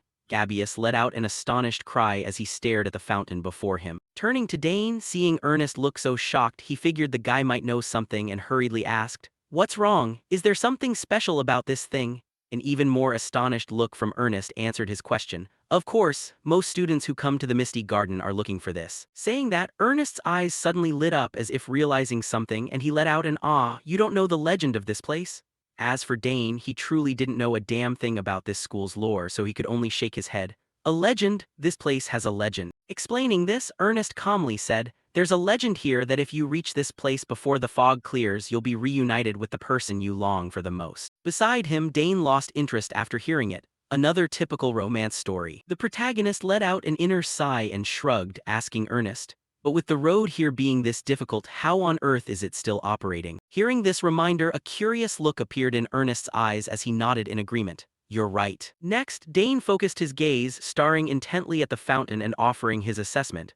Unless someone is continuously supplying mana, could there be an energy source so powerful it doesn't need replenishment? Hearing this, Ernest's eyes slowly widened as he shouted, if that's true, then this entire garden could be a massive mechanism. Dane nodded in agreement and further explained. Given how unnecessarily complicated and convoluted the layout of this garden is, that might actually be true. Really, if this garden is a giant mechanism, then this magical fountain could be an ancient artifact, Ernest said excitedly, his eyes lighting up with curiosity and thrill like never before. Meanwhile, our protagonist had another speculation in his heart. And maybe the fog is related to it too. This feeling definitely, as if something inside was reacting, just like meeting an old friend. This is ancient magic. Dane silently analyzed in his head as he reached out to touch the fountain and slowly sensed its magic. Then, Ernest suddenly noticed some ancient characters carved inside the fountain and let out an astonished cry. Wait, this is the ancient secret script. Ancient secret script? Dane asked with a hint of curiosity. The bespectacled guy nodded and explained,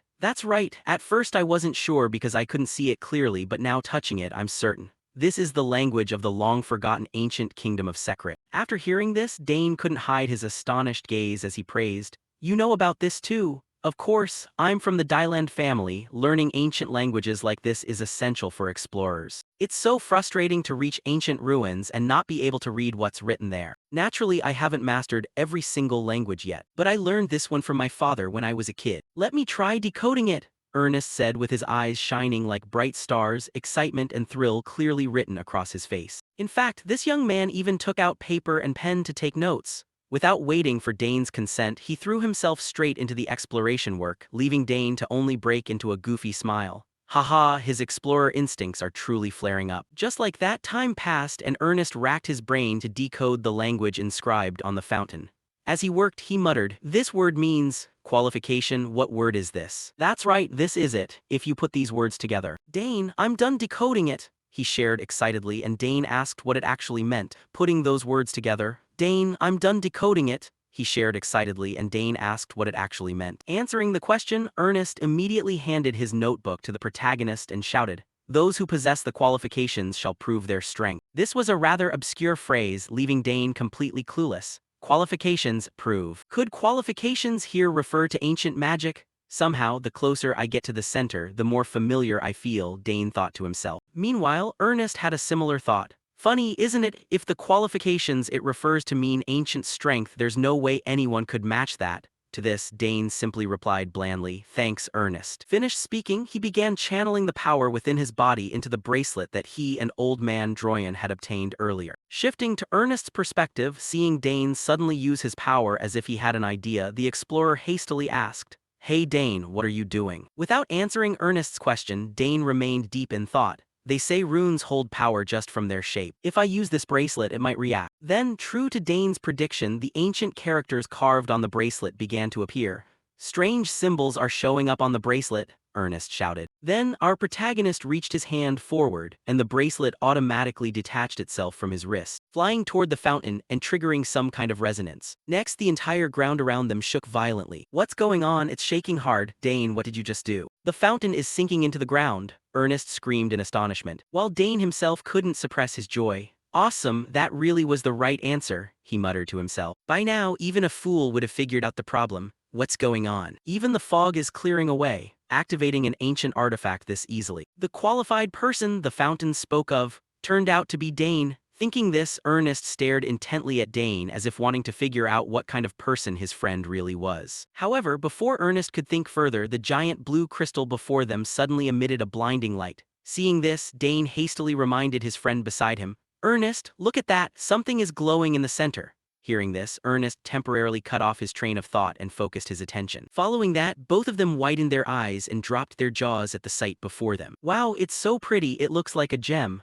That's definitely the energy source running the fountain." Ernest voiced his thoughts and Dane agreed, "Maybe. It's also the cause of all the weird phenomena inside this garden." "Now then, let's face the ancient power together," Dane calmly said. Following that, a complex magic circle appeared beneath the protagonist's feet, radiating an intense aura. Dane himself reached out his hand, feeling the energy radiating from it. "This power, ancient magic, it's identical to the power I have." Then he focused on the ancient script inscribed on the crystal and deduced, "Arcana once existed and was destroyed. This is its legacy." "Awesome, I can read the ancient language I couldn't understand before. This really is the legacy of the Magic Kingdom Arcana, so I've absorbed this power," the protagonist said happily. However, just a second later, a sharp pain suddenly erupted in his chest, making Dane instinctively clutch his chest. "My heart, it suddenly hurts so much. Something is happening to my heart," Dane screamed inwardly. Then, according to his senses, a magic circle rapidly formed inside his heart. "Is this a magic circle?" Dane tried asking himself. "Cores and circles. Their roles are completely opposite. Having both is extremely rare. This combination is inefficient and can even damage the body. That's why magic swordsmen always have heart problems. That's why I didn't want to create a circle meant solely for magic.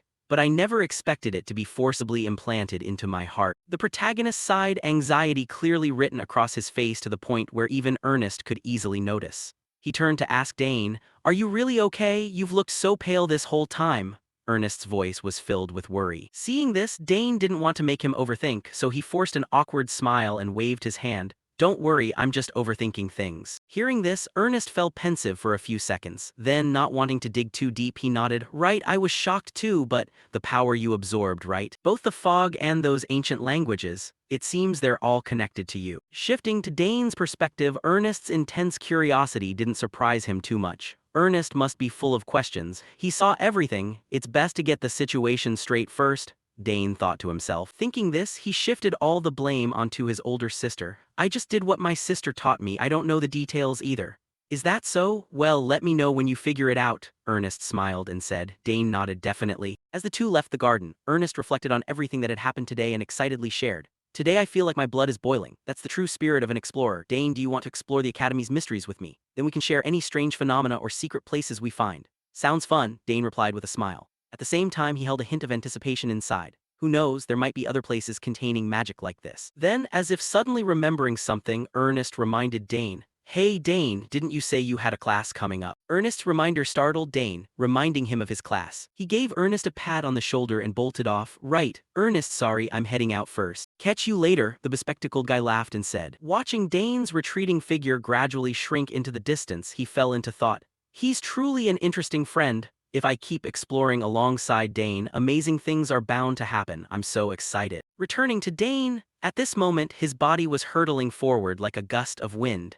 As he walked, Dane began to notice a few differences after his body absorbed the energy from that blue crystal. Strange, why is moving around so much easier? Even though the magic circle and core coexisted, there was no discomfort at all. Normally, a circle would obstruct the mana from the core, making the efficiency extremely poor. But now, no matter how much mana I generate, I don't feel anything unusual at all. No, actually it's the exact opposite. Mana flows through the circle and then seems to gather right back into the core. Furthermore, the mana inside the core is even purer than before. Awesome, I should contact my eldest sister, Dane muttered to himself. Time flew by, cutting to an estate located in some desert region. This was none other than the Hangston district. At this moment, our protagonist along with countless students of the Royal Academy were also present here for an unclear reason.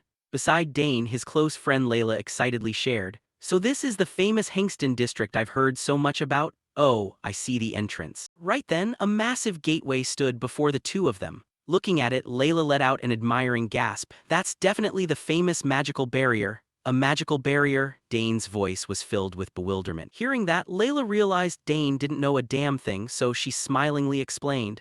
It was created by Saul Hangston, a legendary mage of the Academy. This is a barrier activated once a year for freshmen with magical talent. When passing through it, the barrier displays a color depending on the quality and tier of a person's magic. Originally, it was a device used to detect and eliminate dark mages infiltrating the Academy. But after dark mages went extinct, it was repurposed into this. At that thought, a surge of deep curiosity welled up on Dane's face as he asked, "What does each color represent?" Explaining the question, Layla spoke up. Oh, it's like this. If there's no talent, no color appears at all. If the talent is decent, it turns yellow. If the talent is substantial, it's blue, and if it's overwhelming talent, it turns red. Layla recited fluently, leaving Dane astonished as he turned to praise the young girl.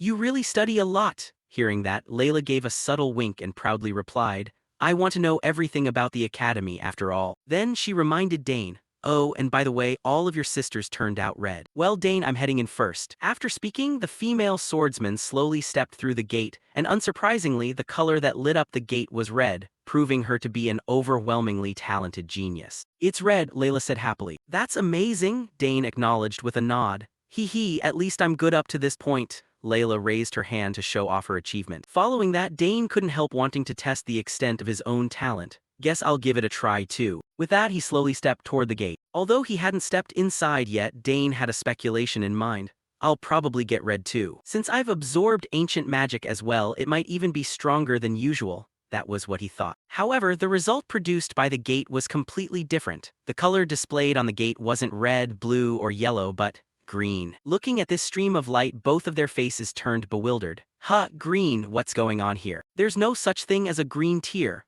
Layla widened her eyes and turned to say to Dane. Haha, yeah, seriously, the male lead awkwardly replied. Even he had no clue why this had happened. Time passed quickly, shifting scenes to a lecture hall. At this moment, freshman students were buzzing with chatter over the appearance of an unfamiliar face. Did you see his emblem? He's a student from the finance department. What is someone who only deals with money doing in the magic department? Someone asked. However, the person next to them shook his head and said, how would I know? Magic department classes are always super popular anyway. He probably just came to listen to the orientation and leave. Right then, standing before the group of students was a bulky, blonde-haired guy with an arrogant expression. Seeing this, an orange-haired student stepped forward to ask, Senior Arthur, why are you here? Responding to that, Arthur shared frankly, I dropped by because I have a message to pass along after class. But hasn't that guy arrived yet? I'm talking about cross-department student Dane Saugers. The person speaking was Arthur Diamant, a fifth-year representative of the magic department. Up ahead, the freshman hearing this wondered, he said he'd attend this class but I don't see him anywhere. Hearing that, Arthur swept his gaze around the room before nodding. Is that so? He must be taking his sweet time getting here. When he gets in, bring him to see me. Since he's Senior Arabella's younger brother anyway, I should pay him some special attention. Yes, sir, the freshman hastily replied. Just as Arthur was about to turn and leave, he was caught off guard by a chorus of noisy commotion erupting all around.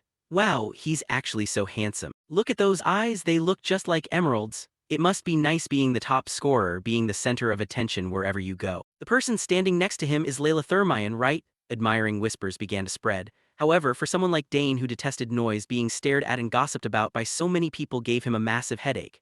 Meanwhile, his close friend Layla playfully teased, how wonderful! The top student is always the talk of the town, no matter where you go. Elsewhere, catching sight of Dane, Arthur smirked. Oh, he's finally here. With that, he stepped forward and greeted him. Nice to meet you, Dane Saugers. I saw you clearly during the entrance assembly. You certainly stand out. His sudden words left both Dane and Layla stunned, prompting them to think inwardly, who is this? He looks like an upperclassman, but why is he acting so familiar? At that thought, Dane couldn't suppress his confusion and asked, who on earth are you? Doesn't the magic department teach basic manners? If you have business with me, shouldn't you introduce yourself first? Dane's voice carried a hint of annoyance. The arrogant Arthur instantly felt veins bulge on his forehead with anger upon hearing those words. His eyes flared up and he gritted his teeth fiercely. What an arrogant brat, he cursed inwardly. Not just him, but the surrounding freshmen also sensed the tense atmosphere.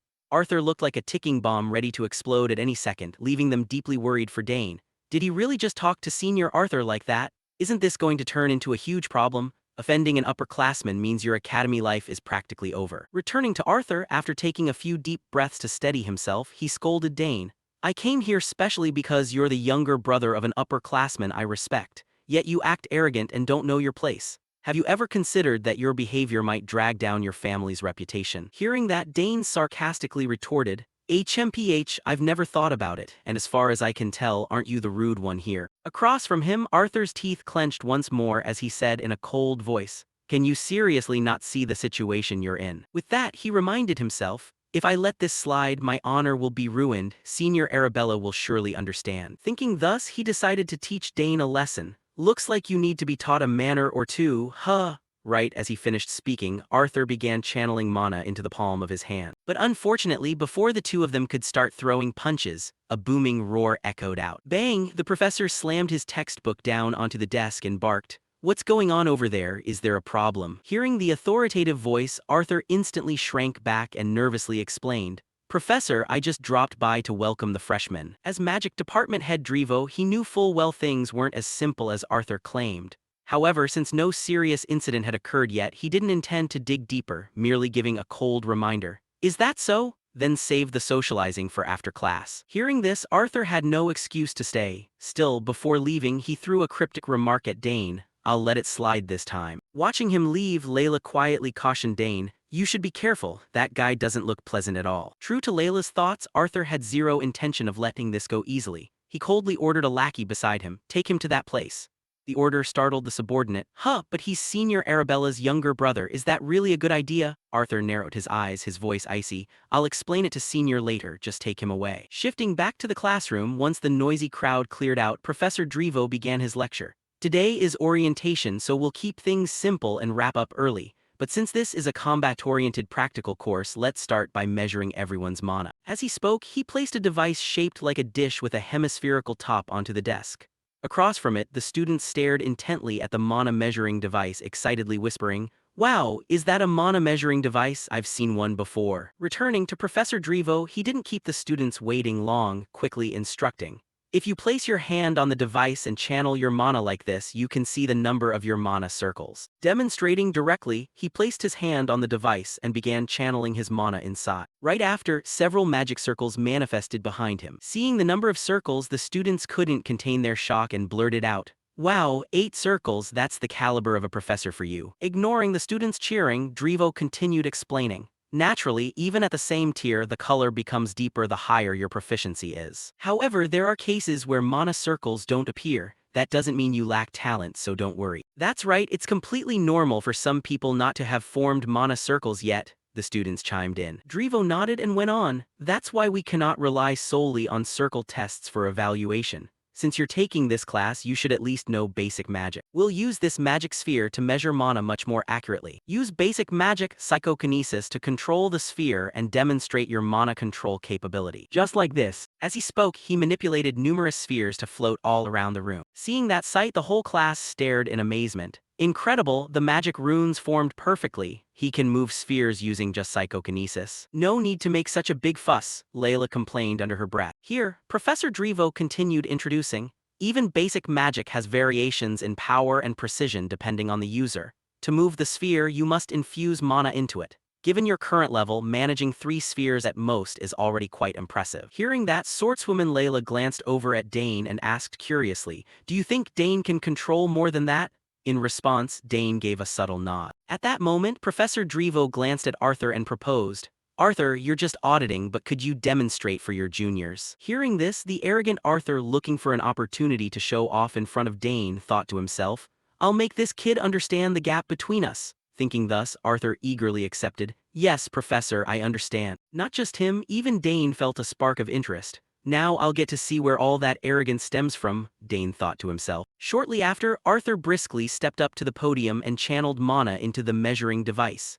Instantly, 4 magic circles materialized behind his back. Seeing this, the freshmen couldn't help shrieking as if losing their minds. As expected of senior Arthur, he reached 4 circles, and the colors are so deep. Let alone the freshmen, whose level was nothing more than pampered amateurs. Even Professor Drivo nodded in satisfaction. "Looks like you've improved even further." Hearing that, Arthur replied with a smug face, "All thanks to your guidance, sir." Next, Drivo turned to address the class. Normally, achieving 4 mana circles is something only managed after graduation, but your senior here achieved it while still a student. This is true overwhelming talent. You should learn from him. Who knows, maybe his advice will help you grow further. The professor's words threw the classroom into an uproar. Meanwhile, Arthur took the opportunity to shoot Dane a teasing glance. "Too early to be shocked, Dane Saugers. I'll show you the real gap between us." Thinking to himself, he began manipulating the blue spheres, making them zip across the classroom at lightning speed. Witnessing that scene, the freshmen dropped their jaws. He's controlling the spheres to absolute perfection. No way, exactly how many are there? In reality, to pull this off, Arthur was sweating so profusely his back was soaked. Even so, he kept up a composed facade, staring straight at Dane with a provocative grin. "I've pushed my power to the absolute limit. How do you like that, kid?" Across the room, seeing Arthur go all out just to show off, the freshmen didn't hold back their praise. "Amazing, let's give him a hand." As expected of senior Arthur, which magic tower is he heading to later? Curious murmurs began to rise. Over here, seeing that Arthur had delivered a stellar performance, Professor Drivo dismissed him. "Great job, you may step down now." Arthur replied with a beaming smile, "Yes, Professor." With that, he turned back to glare at the protagonist with a mocking smirk. "Hee hee, I'd love to see what kind of mana level you've got." Unaware of his thoughts, Professor Drivo turned to the rest of the class. "Anyway, if you lack mana, nothing will happen. If you're nervous, you're free to leave the lecture hall right now." To his statement, the entire class fell completely dead silent. Nobody answered or walked out because, after all, to pass the exam into the Royal Academy, how could anyone possibly lack mana? Seeing that, the department head nodded and proceeded. "Nobody? Excellent, then let's begin. Step up in order, starting from the front row." Just like that, the students began bustling with excitement, waiting for their turn to be tested. As for Layla, having witnessed this routine many times before, she could only sigh and explain. "This is called orientation, but in reality it's just a way to put everyone's abilities on display in front of the whole class." Beside her, hearing this, Dane paused for a second or two before nodding in agreement. "Indeed, That's what the academy aims for. Next, the students took turns stepping up to the mana measuring device for inspection. A few students possessed a single magic circle, while others couldn't sense anything at all. As for the magic sphere control test, they fared even worse. Most could barely sustain control before the spheres dropped. Shifting to the arrogant Arthur standing off to the side and watching all along, he scoffed with contempt. What a total mess. At the same time, the blonde girl beside him hastily nudged him. Hey, it's that guy's turn. Hearing that, Arthur shifted his focus as it was now Dane's turn to test. Dane, I'll watch to see just how far your arrogance can carry you, he muttered inwardly, making sure no one heard. Without needing Arthur's attention, even Dane himself was curious about his current capabilities. To be honest, I'm quite curious too. Since I absorbed the ancient magic, something's bound to have changed. Thinking to himself without hesitation, Dane began channeling his energy into the measuring device. Over here, Professor Drevo eagerly awaited Dane Sagers' performance. During the entrance exam, he solved my test to absolute perfection. I'm dying to see how many mana circles he possesses. Thinking thus, he widened his eyes in intense concentration, determined not to miss a single second. But then, a completely unexpected event occurred.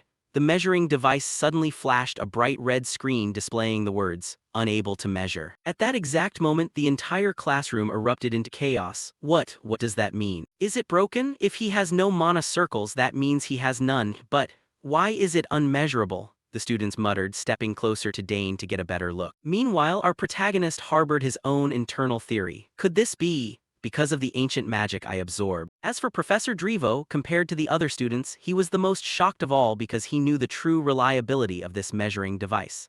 Coupled with the fact that he had never witnessed such a case before, this machine boasted 100% accuracy. It could screen out anyone trying to fake their tear. But now, it claimed it was unmeasurable. He had never seen anything like this in his life. Thinking to himself, unable to find a logical explanation, he could only awkwardly cover for it. It must be an overload. At least let's finish Dane's sphere control test first. Hearing that, Dane nodded in agreement. Yes, Professor. Up ahead, seeing Dane's case dismissed as a machine overload, the arrogant Arthur smirked derisively. Ha, I knew it. Nothing surprising there, rookie. Unfazed by his taunts, Dane slowly walked over toward the magic spheres. He felt a hint of regret inside. So it couldn't be measured? What a pity. But let's try this instead. I wonder if this thing will work properly. Thinking thus, he focused his mind and channeled energy into the magic spheres, causing them to float suspended in midair. However, what stunned everyone even more was that he wasn't controlling just one or two spheres but every single magic sphere placed on the desk. This left the entire class staring in wide-eyed horror. Someone shrieked in sheer disbelief. He lifted all of the spheres? No way, the highest record up until now was only 5 spheres. Not just the freshmen, even the upperclassmen couldn't believe their eyes. All the spheres? Is that guy out of his mind? The black-haired guy standing next to Arthur blurted out in shock. Meanwhile, the arrogant Arthur froze up entirely. How could this happen? He muttered under his breath, utterly unable to process it. Beside him, Layla looked at Dane with a blank expression. He's at it again.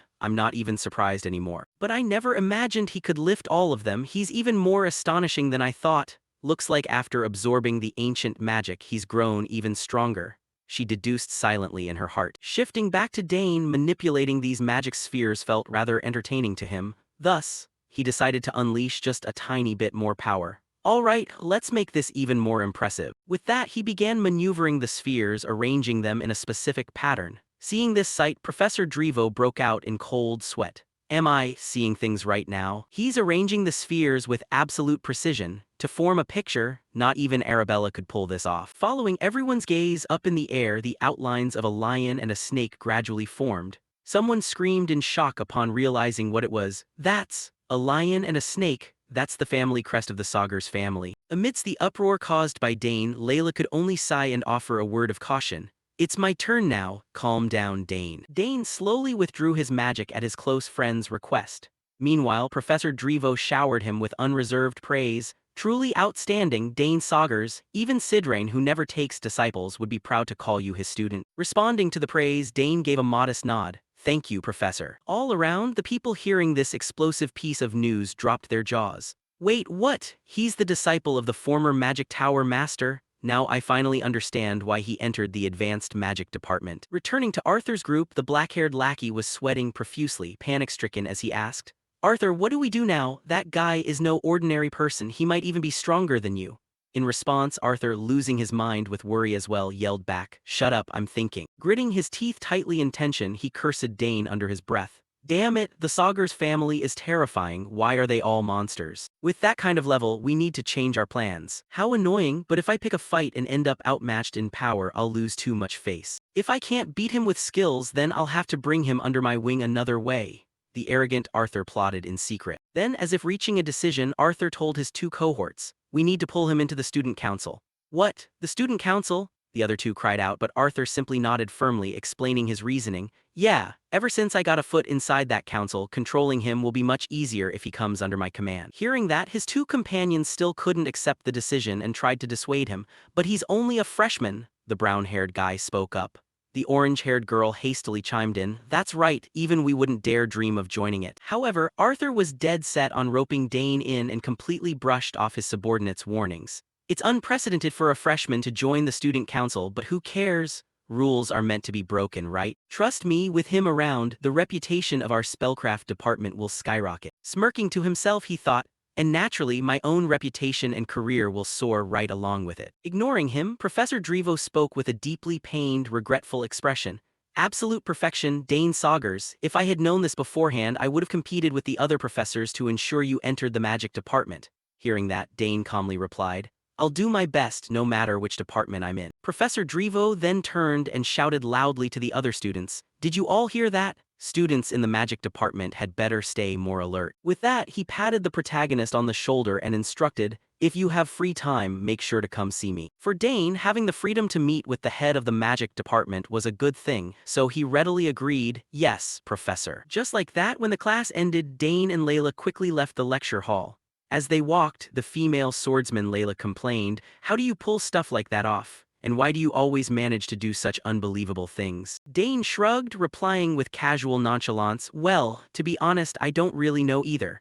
His slightly smug tone made Layla a bit annoyed. "Do you think you're super special or something?" Seeing that her best friend seemed upset, Dane quickly changed the subject by praising her. "But you managed to make 5 orbs float too." Hearing this, Layla just pouted and mumbled, "You're not making me feel any better at all." Then she turned her face away, refusing to look at Dane anymore. Seeing her attitude, Dane could only force an awkward smile and think to himself, why does she sound like she's sulking? Before Dane could dwell on it much longer, Arthur stepped up with his 2 close cronies to greet him. "I've witnessed your skills. When we met last time, my behavior was out of line. Can we talk privately for a moment?" Arthur's current attitude and tone left Dane unable to hide his astonishment inwardly. "He completely flipped his attitude after seeing my skills?" Dane frowned in speculation. Right after that, Arthur didn't beat around the bush and stated his demands straight out. He wanted to invite Dane to join the student council. The student council was the body that decided policies and managed the academy's treasury. The members of the council were all illustrious figures possessing many exclusive privileges. For instance, the student council could issue disciplinary punishments to students or hold the authority to approve department events. As for Dane, he had heard a little bit about the student council through his genius older sister Arabella. "I already heard about it from my sister. It's an immensely powerful council and only a tiny handful of students get the chance to join." Dane thought to himself while Arthur tried his absolute best to persuade him, "What do you think? I'm planning to nominate you for the council. You've already far surpassed the entrance requirements, no testing needed. If you become a student council member, you'll automatically become part of the Dantera Club." Hearing this, Dane narrowed his eyes and reminded him, "I'm already in it." Arthur of course knew this full well, but he continued anyway, "Well, that's true, but who knows if you'll be able to stay in it forever." Not only that, student council members also get exempted from many other things. Hearing this, Dane genuinely found it hard to believe. Just how high is their authority anyway? Could they really have that many privileges? While Dane was still wondering to himself, Arthur widened his eyes again, pitching like an MLM recruiter. "Interested in joining the council?" To this question, Dane flatly refused without a single shred of hesitation. "No, I'm not interested. Even if I were to join, I'd only want to enter through my own raw strength. Besides, benefits handed out for no reason usually come with a very steep price tag." Across from him, Arthur's 2 lackeys exchanged looks filled with utter shock. As for Arthur, Dane's rejection infuriated him slightly. "Do you realize what you just missed out on? Stepping foot into the student council is the dream of countless other students. Once you spend a little time at the academy, you'll see how incredible this offer is. Come on, think it over again, an offer like this doesn't come around easily." Layla, standing nearby and seeing Arthur bother Dane over and over again, boiled with anger. What the hell, why is this guy so damn persistent? She irritably muttered to herself, then quickly grabbed Dane by the wrist and pulled him aside. Dane, if we dawdle, all the fruit tarts are gonna be gone, hurry up. Seeing this, Dane understood Layla was trying to bail him out, so he immediately played along. Ah, right, I almost completely forgot. Behind them, seeing the two of them just walking away like that, Arthur panicked and called out after them. Hey, where are you guys going? I'm still talking to you. Dane just smiled back and replied, I have more important things to attend to, so if you'll excuse me. Saying that, he didn't forget to silently thank his best friend in his mind. Thanks, Layla, perfect timing. Watching their retreating backs, Arthur still refused to give up. He shouted after them, Dane, I'm not giving up yet, I will convince you, Dane Saugers. Time quickly flew by. At this point, Layla was still complaining about that guy Arthur. He's such a pain in the ass. Still, it looks like he really wants to rope you into the student council. If you accepted that offer, it'd just be a convenient stepping stone for him to turn you into his pawn. Hearing this, Dane smiled and said, thanks for getting me out of there. Layla replied with an infuriated expression, her eyes bulging wide. The point is he totally ignored me, he didn't even bother asking me a single word. So that's why you're mad? Dane asked, offering an awkward smile. Then Layla let out a sigh and continued, it must be because of your ridiculously absurd talent. Today's test proved it. So you finally admit it? Dane asked with a laugh. Well, I don't really have a choice, Layla shrugged and replied. Then Dane asked her, by the way, do they actually sell fruit tarts? Layla answered, of course, this is the Royal Academy, if any dessert exists in the Empire it's bound to be here. Just like that, the two of them dragged each other off to buy pastries. In a different turn of events, Professor Drevo and Arthur were having a conversation. The professor asked, have you seen Dane's talent?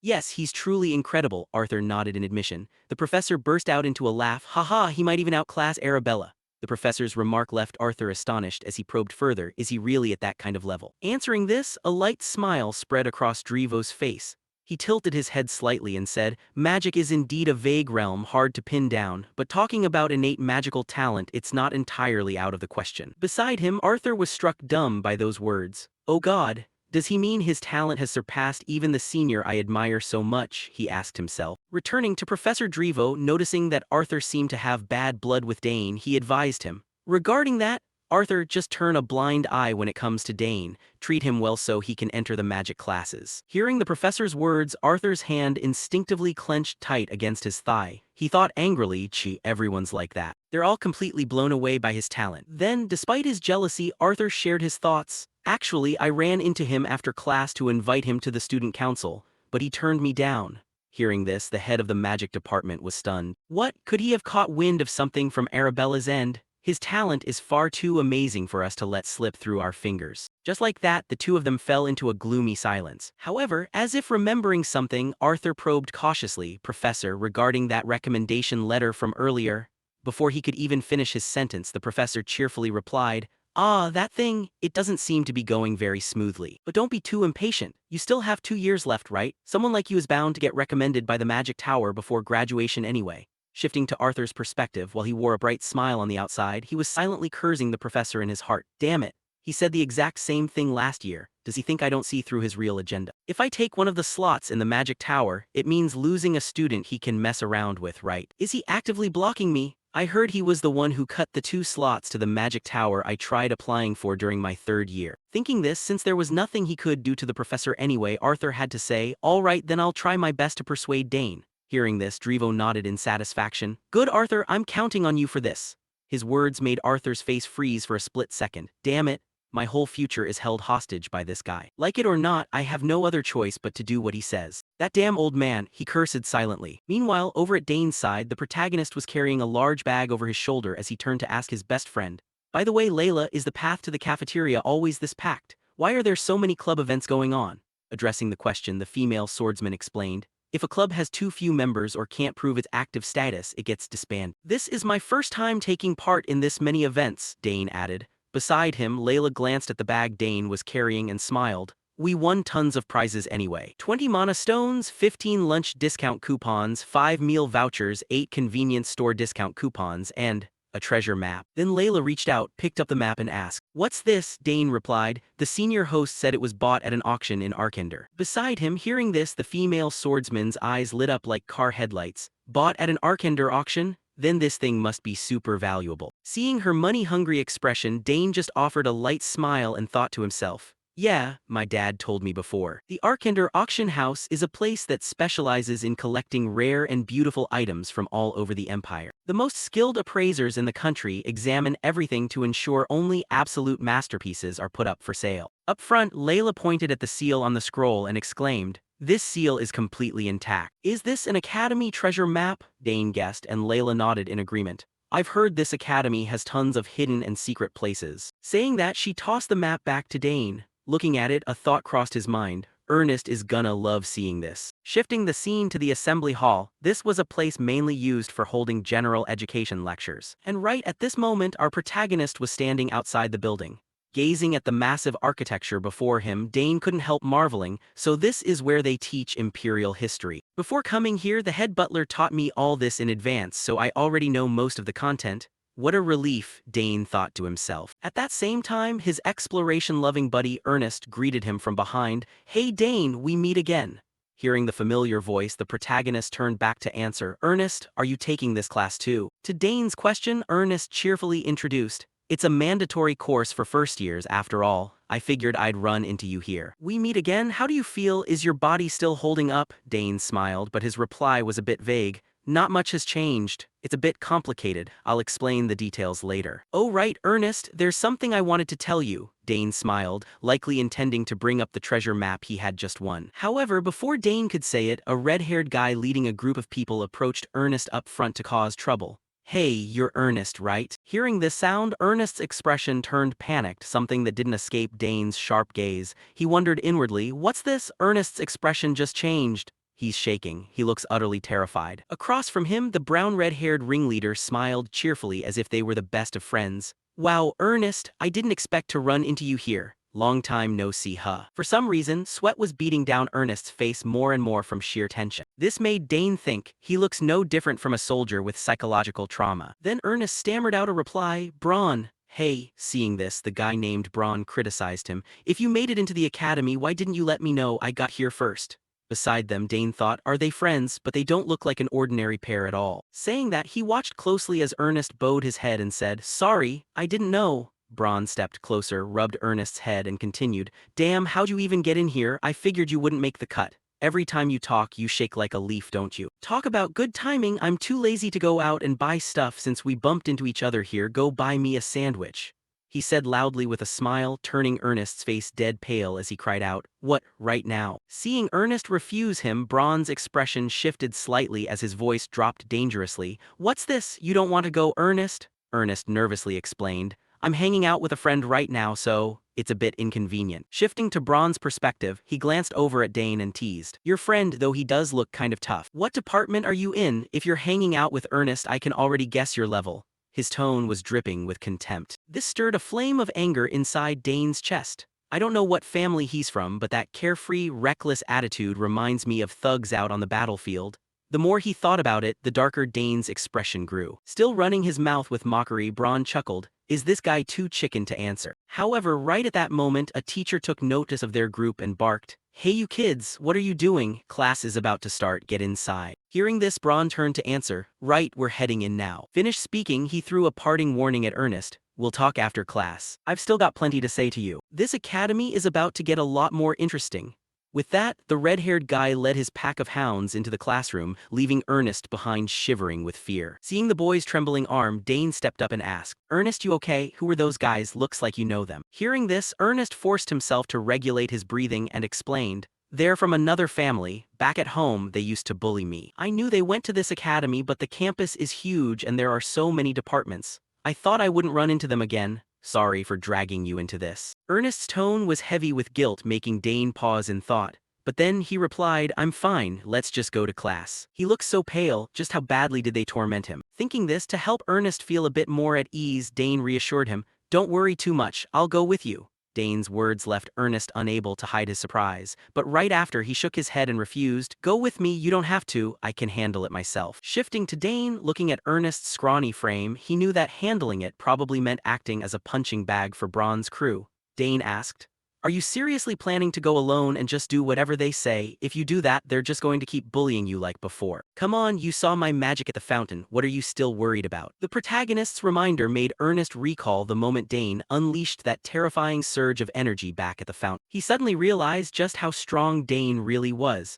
A glimmer of hope seemed to spark deep within his heart. Seeing this, Dane sealed the deal. So, we're going together. Time quickly passed. Before long, the history class ended and the two groups ran into each other once more. Across from them, Braun spoke nonchalantly. It's so quiet here. Feels nice. Hey, Ernest, bringing back any memories? Before Ernest could answer, our protagonist spoke up first. Are you really his friend? Why are you dragging him out here just to pick a fight? Answering Dane's remark with a warning glare, Braun stared him down and snapped.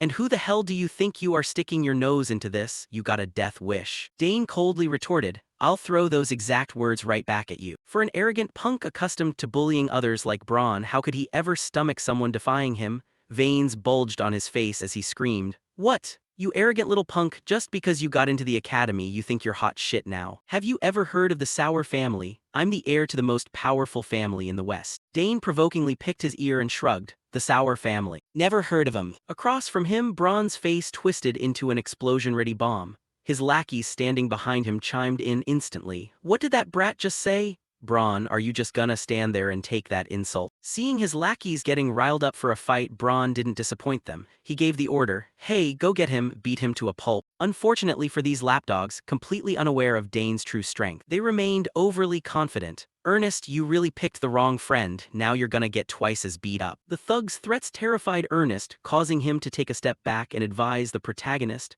Stop it, I think we should get out of here while we still can. No matter how strong you are, these guys are genuinely dangerous. Especially Braun, he's been called a swordsmanship genius since he was a kid. Hearing this, Dane's gaze grew more focused. He said with keen interest, now I'm actually getting interested. Ernest, I'll leave one of them to you, take him down with your own fists. Me, Ernest yelled in disbelief. Dane continued, trust me, you can't keep living like this forever, can you? Shifting to Ernest, he genuinely couldn't comprehend what Dane was talking about. However, before they could chat any further, one of the thugs lunged forward and roared, what's with that calm look on your face? You're dead, asshole! The moment those words left his mouth, he threw a direct punch right at Dane's face, forcing the protagonist's head to tilt to the side. Seeing this, Ernest cried out in worry, while the thug gloated triumphantly, how does that feel, asshole? You wake up yet? I ain't done yet? Saying that, he cocked his fist for another swing, intent on teaching Dane a first-hand lesson. But did the protagonist look like he was gonna let him pull that off easily? Dane gently raised a hand, effortlessly blocking the punch. Then he cheerfully remarked, you threw the first punch clearly. So from now on, this is just self-defense. Across from him, seeing Dane speak so vaguely, the thug cursed, what the hell are you talking about, you bastard? As he spoke, he threw a punch forward. However, given Dane's close combat skills, the thug's punch looked no faster than a crawling turtle in his eyes. Instantly, Dane ducked to dodge the attack. Then, he clenched his fist and delivered a straight punch directly into the thug's waist, making his eyes roll back in agony. His massive body staggered from the pain, losing balance as he lunged forward. Seeing this, Dane seized the opportunity, quickly moving to the side before kicking straight at the thug's heel, causing him to lose his balance and crash down to the ground. However, right at that moment, a brown-haired thug from the group stepped forward and swung his fist. But once again, Dane dodged the attack with utter simplicity.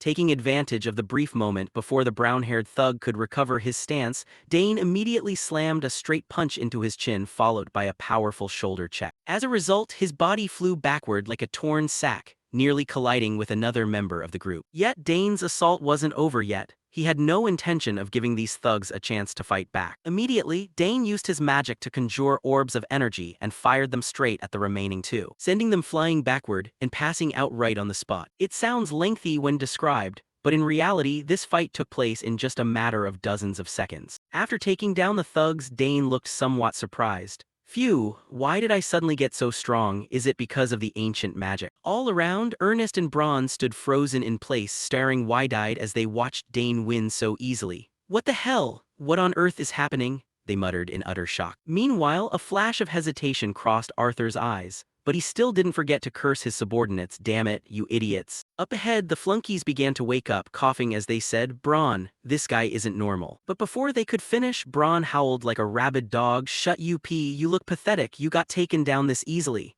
Hearing this, Dane turned to provoke him, well, planning to keep going. Or are you all just talk? Dane's provocative words made Braun's eyes flare with anger. He demanded, what did you just say? In the back, the last remaining subordinate, having witnessed Dane's strength, hurriedly advised Braun, "Stop it, that guy is strong, look at the way he fires magic bullets." But for Braun, how could he swallow the humiliation and let it end here? "Coward, should I endure humiliation in front of these kids? Get out of the way, let me handle this myself." As he spoke, he began channeling his magical power, creating a spatial gate right beside him. From within it, he drew a long sword and said in a cold voice, "Out in a desolate place like this, there's nobody around, so it should be fine. You've just made a huge mistake by forcing me to draw my sword." Seeing this, Dane merely gave a faint smile and praised, "That sword looks pretty decent." Unlike Dane's calm demeanor, Ernest was freaking out. "This is bad." Braun drew his sword. This could turn out really bad. When he saw Braun draw his weapon, Dane genuinely didn't know whether to admire him or not.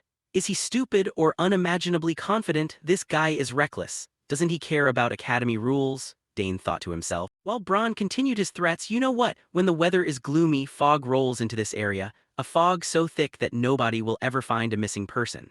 Beside him, one of his subordinates, seemingly well aware of the academy rules, said anxiously, "Braun, is this okay? What if we get expelled?" Responding to that well-intentioned advice was only a crazed glare from Braun. He spun around and snapped, "Shut your mouth. Go beat up that idiot Ernest and bring him back to me." Seeing Braun's murderous gaze, the subordinate didn't dare advise him any further. He could only bitterly accept. "Fine then." Finishing his words, both thugs rushed forward simultaneously. Meanwhile, Ernest, witnessing this scene, was so scared he nearly pissed his pants. "Damn it, what should I do?" "Dane, if you fight Braun, what about me?" Hearing this, our protagonist remained extremely calm, leisurely saying, "Don't worry, those guys aren't scary at all. If it's a one-on-one, you can win. You've done plenty of exploring, your lower body strength is definitely great. So just close in and deliver a heavy blow." Hearing Dane, Ernest widened his eyes, unsure whether to believe it or not. However, at that moment, Braun and his cronies had closed in on them. "You guys are dead for sure," Braun sneered. Yet right at that moment, Dane suddenly turned and dashed off to the side, driving Braun crazy with fury. "HMPH, won't let me close in, huh? So you've gained some practical combat experience lately, haven't you?" Without replying to the provocation, before leaving, Dane simply told Ernest confidently, "Just do as I said." Just like that, the two of them quickly left the area. Meanwhile, Ernest seemed to feel more confident thanks to Dane's words. He clenched his fists and reassured himself, "That's right.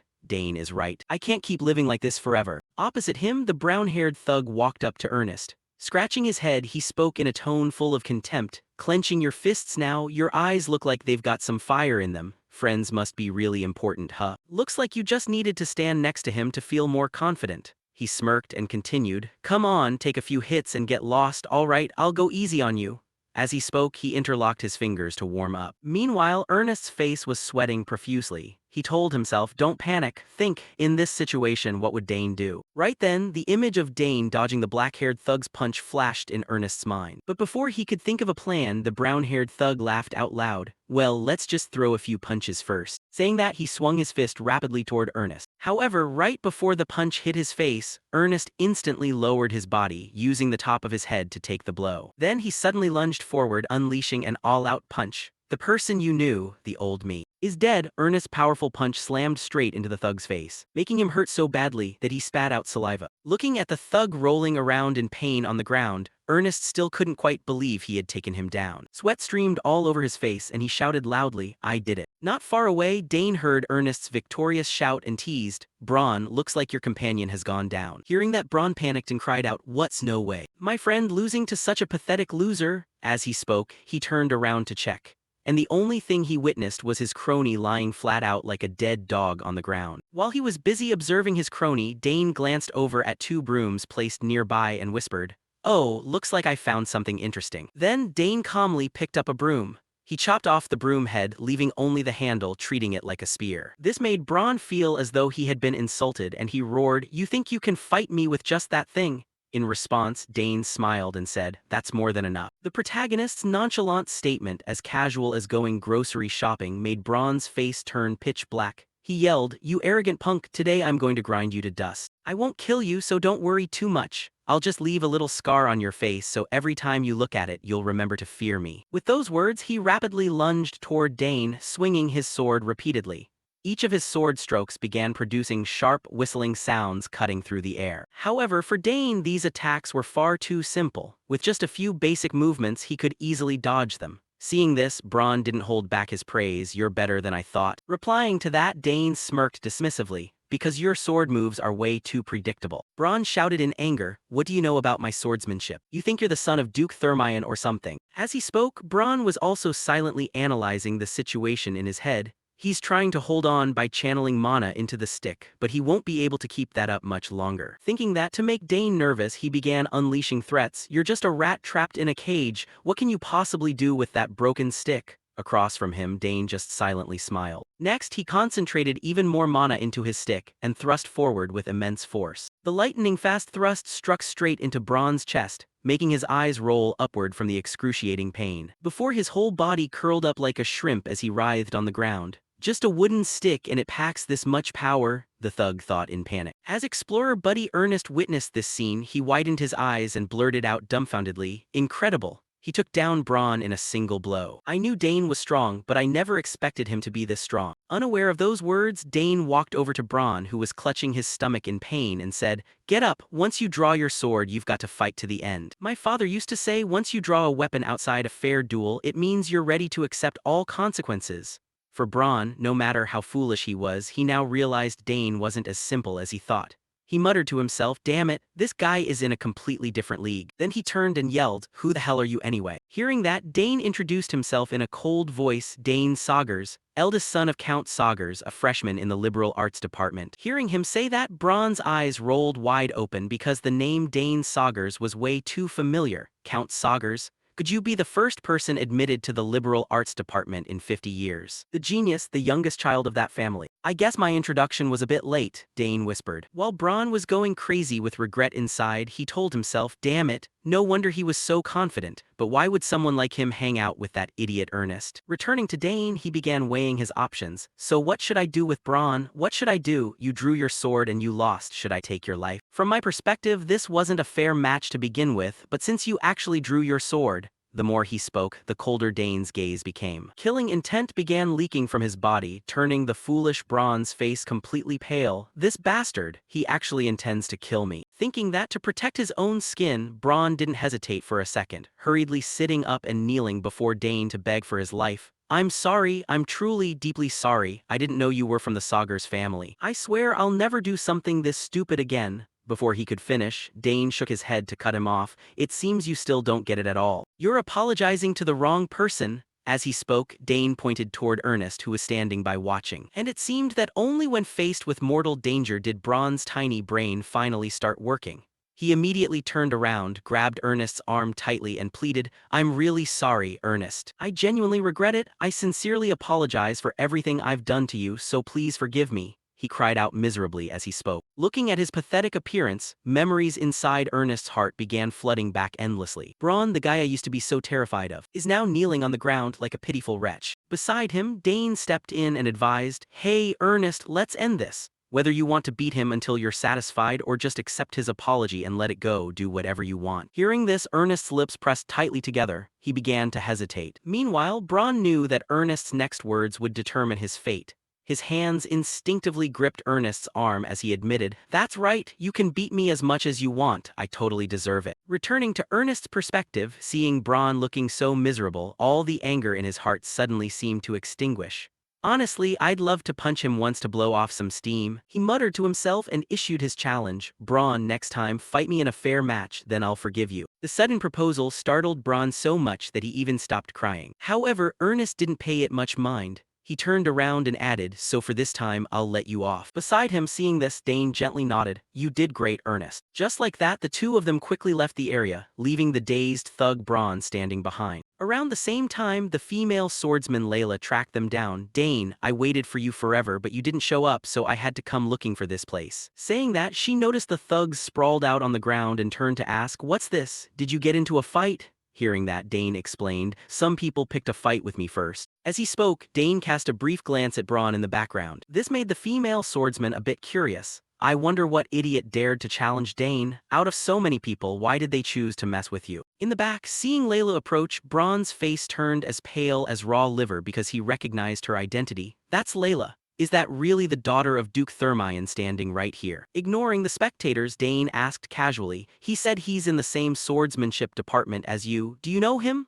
In response, the swordsman placed her hands on her hips and shook her head. Nope, I don't know him and I'm not very interested either. Then she curiously turned to look at Ernest and asked, and who is this? In reply, Dane said, this is Ernest Dillon, a freshman in the exploration department. Beside him, the explorer friend scratched his head awkwardly and greeted, Lady Layla, it's a pleasure to meet you. Oh my god, you don't have to be so formal, just think of me as a friend. The female swordsman waved her hand and asked curiously, so what do you study in the exploration department? Ernest replied, things like ruins, secret locations, basically exploring. Walking between the two of them, Dane chimed in, his family is famous for their explorations after all. Hearing this, Layla's eyes lit up brightly and she excitedly said, then shouldn't we show him the map we have? Who knows, he might have some clues. Dane replied with a wink, after all, that was my original idea when I went looking for Ernest in the first place. While Ernest on this side was still clueless, not yet understanding what they were referring to, what map all of a sudden. Dane turned back and smiled, we joined a club event last time and got a treasure map. Hearing that, Ernest figured everything out and let out an admiring gasp. I heard someone got a treasure map, but it turned out to be you guys. As he spoke, Ernest's face seemed to light up completely, making even Layla gasp in awe and remark, he's like a totally different person, Dane replied, probably just obsessed with ancient artifacts. Next, the female swordsman suggested, let's find a quiet place to sit down and check it out. After observing the map in his hands for a moment, Ernest's eyebrows furrowed slightly. This map looks complicated, doesn't it? Since it's a treasure map, you can't just look at it and understand it right away. It doesn't show the entire academy, it only points to a specific area. Saying that, she pointed to a spot on the map and asked, what is this? There's a lot of weird writing on the map. Beside her, Dane concentrated on observing it, then shook his head and said, I can read it but the meanings don't connect. Is there some sort of pattern to it? Reading up to here, they didn't make any new discoveries. Layla asked, so what do we do now? In reply, Ernest said, first, we have to figure out who made this map. That way, we can find clues to decode the symbols and read the map. Hearing him say that, Dane stroked his chin in thought. So decoding it right away seems like it'll be a bit tough, huh? Without letting our male lead finish, the explorer buddy reminded him of a detail. One thing is for sure, this map isn't located within the academy grounds. These architectural patterns were only used around the time the academy was built. Hearing this, both Layla and Dane nodded in realization and exclaimed, so it's somewhere nearby. Switching to Ernest's perspective, seeing the joyful expressions of the two as if they had already found the treasure, he depressedly reminded them, the problem is that this architectural style uses a unique secret magic belonging to Saul Hankston. This was an extremely famous name. Layla had heard it countless times, so she turned and asked, Saul Hankston, isn't he the founder of the academy and also a legendary archmage? Unlike her, Dane immediately guessed what Ernest was getting at. That kind of magic can't be used anymore, right? Because Saul Hankston didn't leave behind any disciples. Therefore, Ernest nodded in agreement. You know a lot, Dane. Speaking of Layla, she finally understood why Ernest wore such a depressed expression. I guess this wouldn't be easy, but I never expected it to be this hard. Hearing that, Ernest simply shrugged indifferently. In the end, the key is still finding out who made this map. That way, we can find clues to decode the symbols and read the map. Beside him, Dane smiled and suggested, once it's decoded, let's go treasure hunting together. His proposal was instantly echoed by the other two. I'm in too, that sounds fun. Before entering the academy, I only ever worked with my family. This is the first time I've had an experience like this. Their excited demeanor, like children going on a camping trip, made Dane chuckle inwardly. You guys look pretty eager, huh? This might take quite a while, so let's just investigate slowly. Hearing that, Ernest nodded. I'll look into it further too. Ah, here's your map back. Saying that, Ernest rolled up the map and handed it back to the male lead. However, Dane refused. You keep it. Isn't that better while you're decoding it? No need, I've memorized it all. Ernest said confidently, making even a super genius like Dane gasp in shock. No way, just how good is your memory? Let alone them, even Ernest himself didn't understand why he had such a transcendent memory. At this point he explained, for some reason I remember things like codes and texts extremely well, Dane and Layla gasped. So that means you have an incredible talent in certain fields. That must be super useful during exams, huh? But anyway, got it. If there's anything you need my help with, just let me know. Saying that, Dane reached out to take the map back while Ernest squinted and said, thanks. This is the first time I've searched for something without guys tagging along, so I'm really happy. Then, to celebrate this, Layla suggested, let's go get some food. Consider this a celebration for becoming a team. Sounds good, the other two responded. Just like that, the group dragged each other off to eat. Time passed quickly, shifting the scene to the dormitory, more specifically Dane's private room. At this point, he finally had time to organize his belongings. Man, so many things happened today, I should take advantage of the time to organize my stuff a bit. The important things given by my family should be placed somewhere easily visible, but where should I put this summoned beast egg? They said you shouldn't put living creatures into subspaces.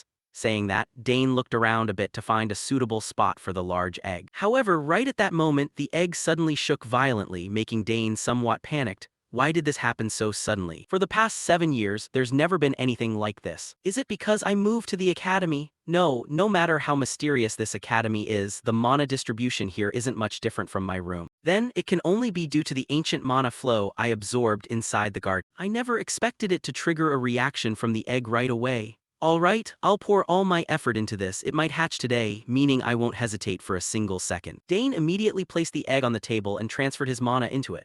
Next, without Dane needing to actively transfer it, the egg itself emitted a powerful suction force to absorb the protagonist's mana, surprising him immensely. My mana is being drained continuously. I've been feeding it mana for the past 7 years. Exactly how much more does it need? I can't stay here, this room is about to collapse. What should I do? This seems like a perfect opportunity to hatch it. The more he thought, the more flustered Dane became. Finally, he took a risk and brought the egg to his older sister Claire's laboratory.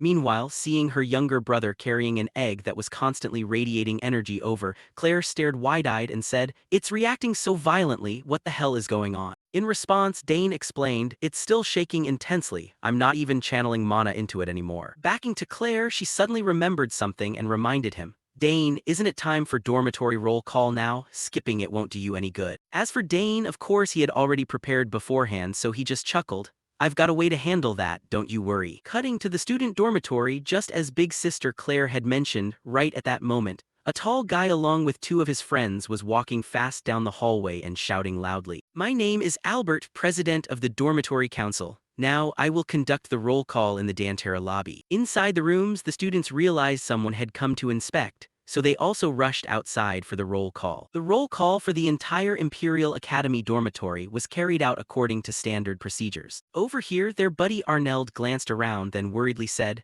"Wait, why aren't Priscilla and Dane out yet? Do they even know there's a roll call going on? If you're late for the monthly roll call, you get 1 disciplinary point deducted, and if you're absent, you lose 2. If you're late more than 3 times a semester, you'll face disciplinary action and community service. If you miss it more than twice, you get demoted from the dorm." Coming back to this guy Albert, seeing everyone whispering among themselves, he also barked loudly, "No moving around and no talking. Floor 9, Dantera lobby, you're not getting off easy today." His harsh attitude made Arneld a bit nervous. "I don't know why the atmosphere turned so serious today." Then, to satisfy his curiosity, Arneld asked, "What do you mean?" Hearing this, Albert waved his hand in the air, summoned a glowing blue screen, and said, "In the newly installed mana surveillance footage, this is pretty interesting. There's a scene where someone inside the dorm named Arneld sneaked outside. We tracked and confirmed she left the dorm premises just 5 minutes ago, but right now, the system still shows student Priscilla is inside her room." With that, he immediately unlocked and stepped into Priscilla's room, and sure enough, there wasn't a trace of her anywhere. Seeing that, Albert was practically mad enough to laugh, his voice grinding out word by word. "Normally, we don't even check attendance, but starting today, we might just have to change the rules." His dangerous tone turned Arneld and his group's faces dead pale, and they silently muttered to themselves, "Damn it, a penalty point storm is coming." Afterward, following a thorough check, Albert's anger finally calmed down a little. Everyone else looks generally fine, rooms are clean. Arneld gets 2 points deducted for unexcused absence. Make sure that's logged properly. "Yes, understood," the group weakly replied. Over here, Albert continued, "As for the last one, Dane Saugers, is he a freshman? And yet he's not here. Don't tell me he's missing his very first roll call." Explaining to that question, their buddy Droyan stepped up to cover for Dane. "No way, he's definitely in his room, he was just busy packing his stuff earlier." Without letting him explain any further, Albert waved his hand aside. "Enough, let's go in and check for ourselves." With that, he quickly walked into Dane's room and sure enough saw him fumbling with something. This caught Albert somewhat off guard. "Dane Saugers, you're actually in your room, didn't you know roll call was happening right now?" Hearing that, Dane awkwardly scratched the back of his head and replied, "Ah, my bad, I was so caught up unpacking that I completely lost track of time." His smiling expression made it impossible for Albert to stay mad, so he just nodded. "Ah, well, it's the first day, so I guess that's understandable." Shifting the scene to Big Sister Claire's laboratory, naturally, he was currently inside the lab and the Dane Albert ran into was fake. Claire shrieked, "Isn't that the MK1 illusion projector?" Over here, the protagonist smiled and explained his trick. You said most people wouldn't notice. My image being projected from the machine connected to this device? With that, Dane opened his palm to reveal a circular device resting inside his hand, leaving his big sister completely speechless. After a few seconds, she sighed. I heard using that thing is super difficult. Since it's remote-controlled, the signal is easily interfered with, just a tiny glitch and you're busted. Responding to her, Dane shared, I anticipated that, so I tested it multiple times. As long as they don't get too close, it'll hold up fine. His confident demeanor made his big sister admire him 3 parts more. Internally, you've really got some guts, kid. By the way, how's the egg doing? It's clearly reacting to your mana, Dane. That means there's a high chance it's about to hatch. Though there are plenty of eggs that react like this and still end up duds. But just having a reaction like this alone is already a huge step forward. Hearing her say that, Dane furrowed his brow and asked, so what should we do now? Should I keep pouring mana into it? The blonde healer touched her chin in deep thought for a moment before saying, there are still too many unknowns with summoning sickness, so putting it into a mana stabilization device right now is pretty risky. But I don't think we should stop here either. Besides, I feel like this lab is the best place for it to hatch. Didn't Big Sis always set up mana barriers to keep things secret anyway? Her words instantly won Dane's agreement and he nodded. That's true, if we just leave it be, it might hatch anytime anywhere. Then, after puffing out her cheeks in thought, Claire finally made up her mind and said, alright, let's start. Dane, your mana is super pure, but I'll attach a mana filter just to be safe. Following that, once again, Dane began channeling his mana straight into the egg. And this time, the suction force emitted by the egg was even stronger than back in his room, to the point where sweat was pouring all over Dane's face. Oh man, is it still hungry? It's sucking up a massive pile of mana. What on earth is actually inside this thing? Not to mention him, Claire standing by and watching couldn't help but worry deeply, thinking to herself, this is a contract beast egg. Anyone with money can buy one, but getting it to hatch is a whole different story. The hatching conditions are still a total mystery. All we know is that the owner's mana has to match the mana frequency of the creature inside, whatever it is. Just how far does this kid's talent go? I knew he was good, but seeing it with my own eyes still leaves me speechless. Right as she thought of this, cracks suddenly appeared on the surface of the egg. Seeing that, Dane cheered excitedly, sis, did you see that? In response, Claire's voice turned a bit hurried. Got it, looks like it's about to hatch just a little more. Alright, let's see what kind of creature this is. Then, under the expectant gazes of them both, the egg began radiating an intense burst of light, finally culminating in a small explosion that blew all the eggshell fragments flying away. Caught in the shockwave, Dane was sent flying straight backward, while Claire also had to cover her face and take a few steps back. Seeing that, Claire hurriedly ran over to check on her younger brother. Hey, are you alright? In response, Dane let out a huff and shook his head. I'm fine, just a little dizzy. And hey sis, look at that. As he spoke, Dane pointed forward to where the egg used to be. And right there stood a small, pale purple dragon, looking around blankly at them. A dragon, Claire shrieked, before watching the dragon repeatedly puff small bursts of fire in all directions. Oh man, it can even breathe fire, Dane exclaimed. But without letting him say another word, Claire eagerly shoved him forward and explained. Stop standing there like a dazed idiot, hurry up and get closer. There have been cases where a contract beast accepts the very first person it sees as its master. Dane, that's your contract beast, so move it. Following his big sister's advice, Dane slowly walked toward the baby dragon and muttered, up close, it's actually kind of cute. Hey there, little guy. My name is Dane, he said as he reached his hand out forward. Right after that, Claire's joyful voice echoed throughout the room. You've already bonded with it, Dane. Hearing that, the protagonist happily replied, yeah, this little guy looks way too cute. As he spoke, Dane gently reached out to catch the baby dragon while Claire excitedly rushed over and asked, how did you pull that off so easily? Let me see. Then, after intently observing the purple dragon for a moment, Claire's eyes suddenly went wide round as she gasped, it looks just like a summoned creature from the other side. Hearing this, Dane hurriedly asked back, are you serious? Claire nodded with a firm, certain tone. That's right, only a handful of chosen summoning geniuses can pull something like that off. Even I can only summon a fragment of a soul. I never thought our youngest little brother could summon something like this. This is a big deal, Dane. Seeing his big sister's dead serious look, our protagonist suddenly felt a bit nervous and asked, so does that mean it's not a familiar summoned creature? Over here, Claire started explaining. I know every single standard summonable creature, even in their larval stages, but I don't know any summon with traits like this little guy. The closest thing would be a dragon, but the details are clearly different. Regarding her assessment, Dane could only manage a smile. It doesn't look all that special either, so nobody actually knows what this thing really is. In response, the blonde summoner could only say, "We're going to have to figure that out from scratch. The problem is there isn't a single document mentioning a creature like this." Dane suddenly speculated, could this be an entirely new species? Why on earth did this thing come to me anyway? Could it have something to do with ancient magic? Unaware of the thoughts swirling in his head, Claire the summoner began looking around the mess in her room and reminded him, "Oh right, make sure you keep the eggshell safe. Some species that hatch from eggs eat their shells for nutrients." "Got it, so what should I do from now on?" Dane asked, and Big Sister Claire quickly rattled off a series of instructions. First, approach with caution. Try to log everything, what it likes and hates, how long it sleeps, whether it shows any aggression, how much it grows every day, stuff like that, blah blah. The more Dane listened, the more his brain fried and he muttered, "That's a lot, but it's definitely worth it. I don't really know what it's thinking, but I'm starting to feel like I really have to protect this little one." Over here, seeing Dane's pensive expression, Claire seemed to sense what he was thinking and said,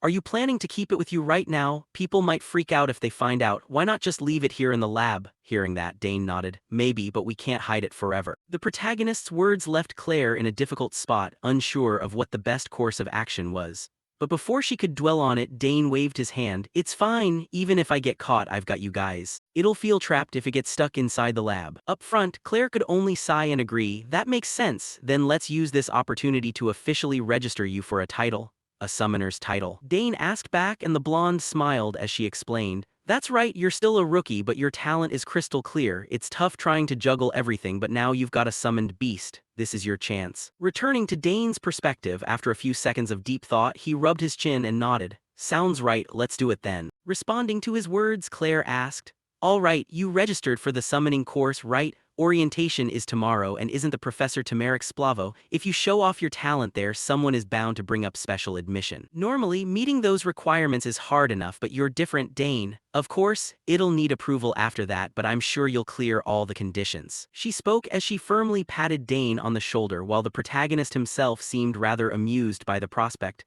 "Special admission? Sounds interesting, what should I call it?" Time quickly passed, and by now Dane had returned to his own dormitory. And right when he caught sight of him, Droyan worriedly asked, "Dane, where were you? You weren't in your room after roll call." In response, Dane answered, "I had some urgent business to take care of." Dane's words only made Droyan more curious. "How on earth did you get out during roll call?" Priscilla got busted immediately. "Well, there's always a way," Dane shrugged, leaving Droyan to only sigh. The Sagar's family always knows how to surprise people. His offhand remark made Dane a bit curious, tilting his head to ask, "Were my sisters like that too?" Droyan nodded and replied, "Your sisters are absolute legends in this dorm. Just ask any dorm student and you'll find out immediately. But don't worry, I'm the only one who knows you went out, so you don't need to stress." After saying that, Droyan waved goodbye to Dane. And the moment he stepped back into his room, the exhausted protagonist collapsed onto his bed and groaned, "Phew, good thing we made it back safely. What was Priscilla thinking, just walking out like that?" With that, Dane noticed the baby dragon flying restlessly in the air, occasionally puffing out tiny clouds of fire. Dane muttered internally, "It's way too hyped up, but it's seriously awesome." Memories flickered back into Dane's mind regarding how he managed to slip back into the dorm without getting caught. "Right here, this is the secret passageway my sister told me about. The main entrance is closed, so this is option 1. They've surrounded the whole dorm with a mana barrier. How am I supposed to break through that? First, I'll try sensing the mana flow. There's bound to be a weak spot."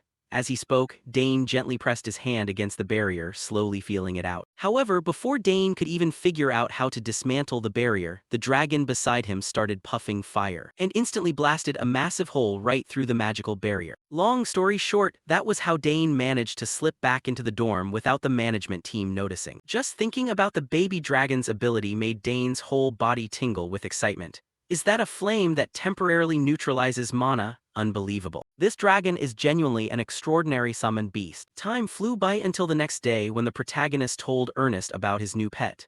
But the name Dane gave the dragon left Ernest thoroughly baffled. "Happy? You actually named it Happy? Who names a pet that?" Dane shot back, "I think it's friendly and easy to say. Why don't you come up with a better name then?" His words left Ernest slightly startled and he glanced at the dragon. "Let's see. It's cute, but maybe the name should carry a bit more weight." Looking at Ernest's serious expression, Dane burst out laughing. "You really don't have to take it this seriously." After a few seconds, Ernest came up with a name and said, "Karnas, how about Karnas?" Hearing that, Dane's footsteps came to an immediate halt. He turned back and nodded. Nice, what does it mean? Mystery fits pretty well, right? Ernest replied. And Dane was thoroughly satisfied with the name. Perfect. From now on, your name is Karnas, he said as he looked down at the baby dragon Karnas. Time flew by, cutting to the Bermuders Hall, named after the scholar Bermuders, which was also where the summoning department classes took place. By now, the group of students had quickly gathered there, and in another corner, Digron, the guy who had fought Dane back when they were kids, was also present. And he instantly recognized the protagonist, albeit with a shock. That's Dane Saugers. He stole my summon, and after we lost face at the banquet, my family completely collapsed in front of the public. Now my house can barely manage to hold onto its capital noble status. Of all places, I have to run into him here. He's taking the summoning class. Why do I have to take this subject now of all times? I've got to do everything I can to avoid him, Digron silently warned himself, his face dripping with nervous sweat. However, right at that moment, a big guy called out to him from behind. Hey Digron, first time retaking a class? Hearing that, Digron awkwardly turned around to answer. Ah, yes, senior. Right after those words, the big senior threw an arm around Digron's shoulder and reassuringly cheered. Relax, it's no big deal. Everyone has to retake a class once in a while. This is my second time retaking this one alone, mind you. Just treat it like an easy A to outscore the newbies. The bulky senior cheerfully bragged about his achievements, while Digron, upon hearing it, could only force a polite smile so as not to offend his senior. Then, shortly after, the professor stepped into the classroom, causing the noisy chatter to abruptly vanish. Standing before everyone, the handsome Professor Tamaric spoke up. This class will start with the basic theories of summoning. This is crucial knowledge for anyone just stepping onto the path of a summoner. These theories will show up on the summoner certification exam, so study them carefully. Right after his words, the seated students broke into a wave of buzzing chatter. Wow, this professor looks super strict. I heard the official summoner exam is genuinely brutal. Opposite them, the professor overheard the whispering, so he nodded and gave the students a little warning. Of course, if you qualify, you can pass the special admissions test. That said, it's not easy in the least. In response to this, a random student shouted out, Professor, what are the actual requirements for that special admissions test? Answering the question with a hint of amusement in his heart, Tamaric cheerfully said, Right, I knew someone would ask that. Take a look. With a wave of his hand, he conjured a blue screen in midair and explained. First, you must summon a grade 5 or higher summoned beast using a blank imprint. Second, you must maintain the summoning for over 30 minutes. In the back, the students heard these sky-high requirements, their eyes popping and jaws dropping as they exchanged skeptical looks. A grade 5 summon? Even with a summoning imprint, that's already insane. Just a basic grade 7 beast is hard enough to push your limits, and you have to maintain it for 30 minutes. Not letting his students chatter any further, Professor Tamaric firmly turned back to deliver the final condition. Lastly, you must showcase your own unique flair to qualify for special admission. Even if you succeed on the first condition, you'll fail if you don't satisfy the third. No matter what, you have to make an impression to be considered special. Hearing this part, the students in class genuinely couldn't take it anymore. This is completely unreasonable. The first few requirements are already brutal, and now there's a subjective condition on top of that. Has anyone ever even passed this test? Not to mention them, even Dane curled his lip at the professor's condition. Basically, it just means if the professors like you, you pass. If they don't, you fail. Returning to Tamaric's perspective, the student's reaction didn't surprise him much, as he had witnessed it countless times. Now you all understand why this is called the special admissions test. Oh, and you'll also need recommendation letters from at least 2 experts in the field to apply. Opposite him, the students fell silent, unable to utter another word, seeing their blank expressions. Tamaric chuckled inwardly. Right, I knew you'd all be left speechless. Now nobody will dare try. Following that, the professor cast a glance toward Dane and thought,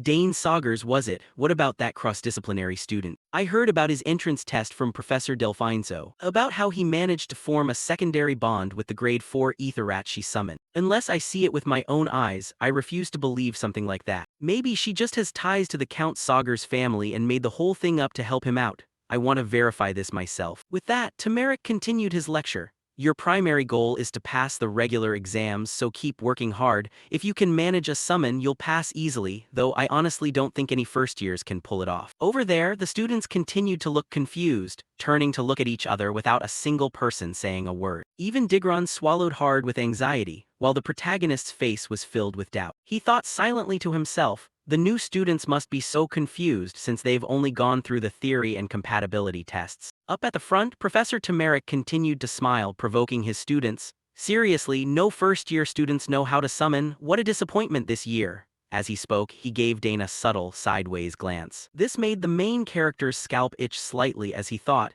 he's looking right at me so naturally. Is he trying to test my abilities himself? If that's the case, it means… Dane decided to prove his strength a little bit, so he stood up and said, "I can try, Professor." His bold declaration was immediately met with a response from the handsome professor. "Oh ho, is that so? What is your major and name?" Hearing this, Dane replied, "I'm a first-year cross-disciplinary student, Dane Saugers." "Ah, I heard about you from the department head. They said you have exceptional talent," Tamarick praised, while Dane waved his hand in response. "Well, if that's what the department head thinks." Switching to Tamarick's perspective, his expression tightened slightly as he silently evaluated Dane through their recent conversation. Well, look at this kid. Normally people either act modest or full of pride, but he responds so smoothly." Thinking that, Tamarick stated bluntly, "There are a lot of rumors about you, but that kind of talent, objectively speaking, is practically absurd. Anyway, can you demonstrate your ability for everyone right here, right now?" Now he's just spelling it out, Dane thought to himself and nodded in agreement. "If you want, I can do it, no problem at all. But if I prove myself, could you write a recommendation letter for me to apply for the special admissions exam?" Dane's sudden statement left the professor inside the lecture hall, and all the students utterly speechless. After a few seconds, Tamarick finally opened his mouth.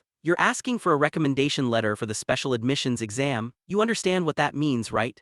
As for Dane, he had just heard Tamarick explain the conditions, so how could he possibly forget? He affirmed, "It means I have to show overwhelmingly superior talent right here." Tamarick frowned and asked, "What if you can't do it?" Dane shook his head. "I haven't even thought about that." Right after those words, veins popped up on Tamarick's face, but he forced himself to stay calm, whispering inwardly, "This is way too confident. Even Claire Saugers, your older sister, would never be this confident." Thinking that, as if wanting to teach the kid in front of him a lesson, Tamarick cheerfully agreed, "All right, come on up here. If you really meet the conditions, I'd be more than happy to write you a recommendation letter. But talking is easy." Putting the professor aside, the remaining students in the class started screaming like the house was on fire. What is he thinking? He isn't even majoring in summoning. Anyway, he's Claire's younger brother. What the hell is wrong with this Saugers family? Without paying attention to the student's words, Tamarick issued his final warning. "But if you fail, you'll have to accept all the consequences. No matter what those consequences are, do you still want to try?" After a few seconds of thought, Dane agreed, "Yes, I'll do it." Hearing that, Tamarick didn't bother trying to dissuade him anymore.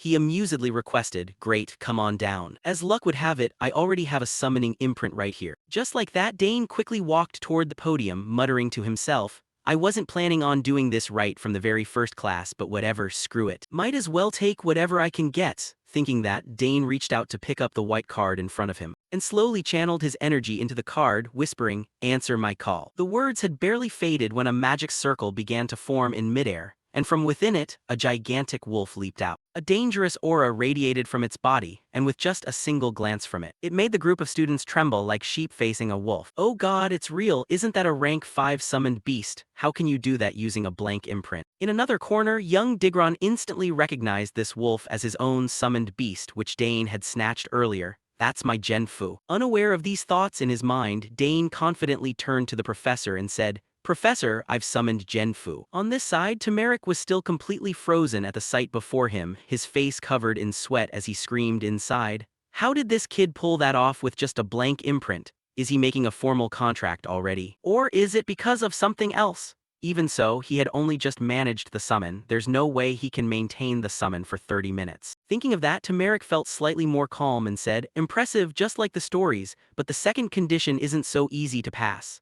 In response, Dane didn't want to waste time, so he proposed another option. "That's true, I can't take up the class's time either. How about I show the professor something else instead?" His words brought a look of curiosity to the professor's eyes as he asked, What do you mean by something else?" Not to mention him, the students were equally curious, turning to each other and buzzing with chatter. What is he planning to do now? The Saugers family is truly terrifying. Back in Digron's train of thought, for some reason, the young man felt a bit anxious at this moment.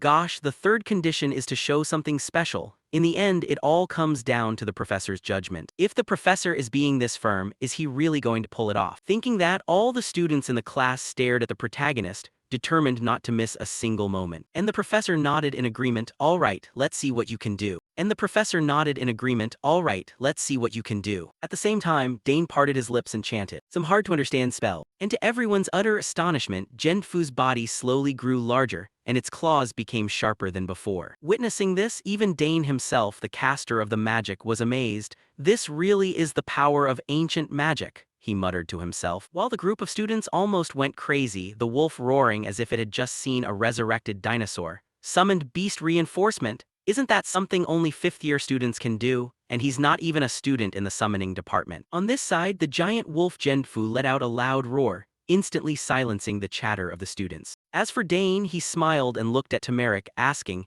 "Is this enough to prove my uniqueness, Professor?" Back to Tamarick, the teacher had completely frozen by now. Good lord, he can even perform a link reinforcement, so everything they said was true. How does this kid have such unbelievable talent? I can hardly believe my own eyes. The more he thought, the wider the teacher's mouth opened, unable to snap shut. Seeing that, Dane almost burst out laughing. Looks like even the professor is shocked. Can't blame him, even I feel that way, he thought to himself while reaching out to stroke Genfu. After about a few seconds, Tamarick finally regained his composure, coughed a few times, and said, "Ah, well, this is truly special. We'll discuss the recommendation letter later." "Yes, I understand," Dane said with a smile. While Digron watched from behind and secretly swallowed hard with anxiety. He's matured way more than before. What a terrifying kid. To sum it up, after a brief commotion, the class resumed. I could always feel the professor's gaze focused on me, but I couldn't be bothered to react. Dane could always feel the professor's gaze, occasionally carrying that kind of bewildered look. I heard he's very strict. Sis will probably find this hilarious when she hears about it. This is part of the recommendation letter down. Should I ask Professor Delfinso for the rest?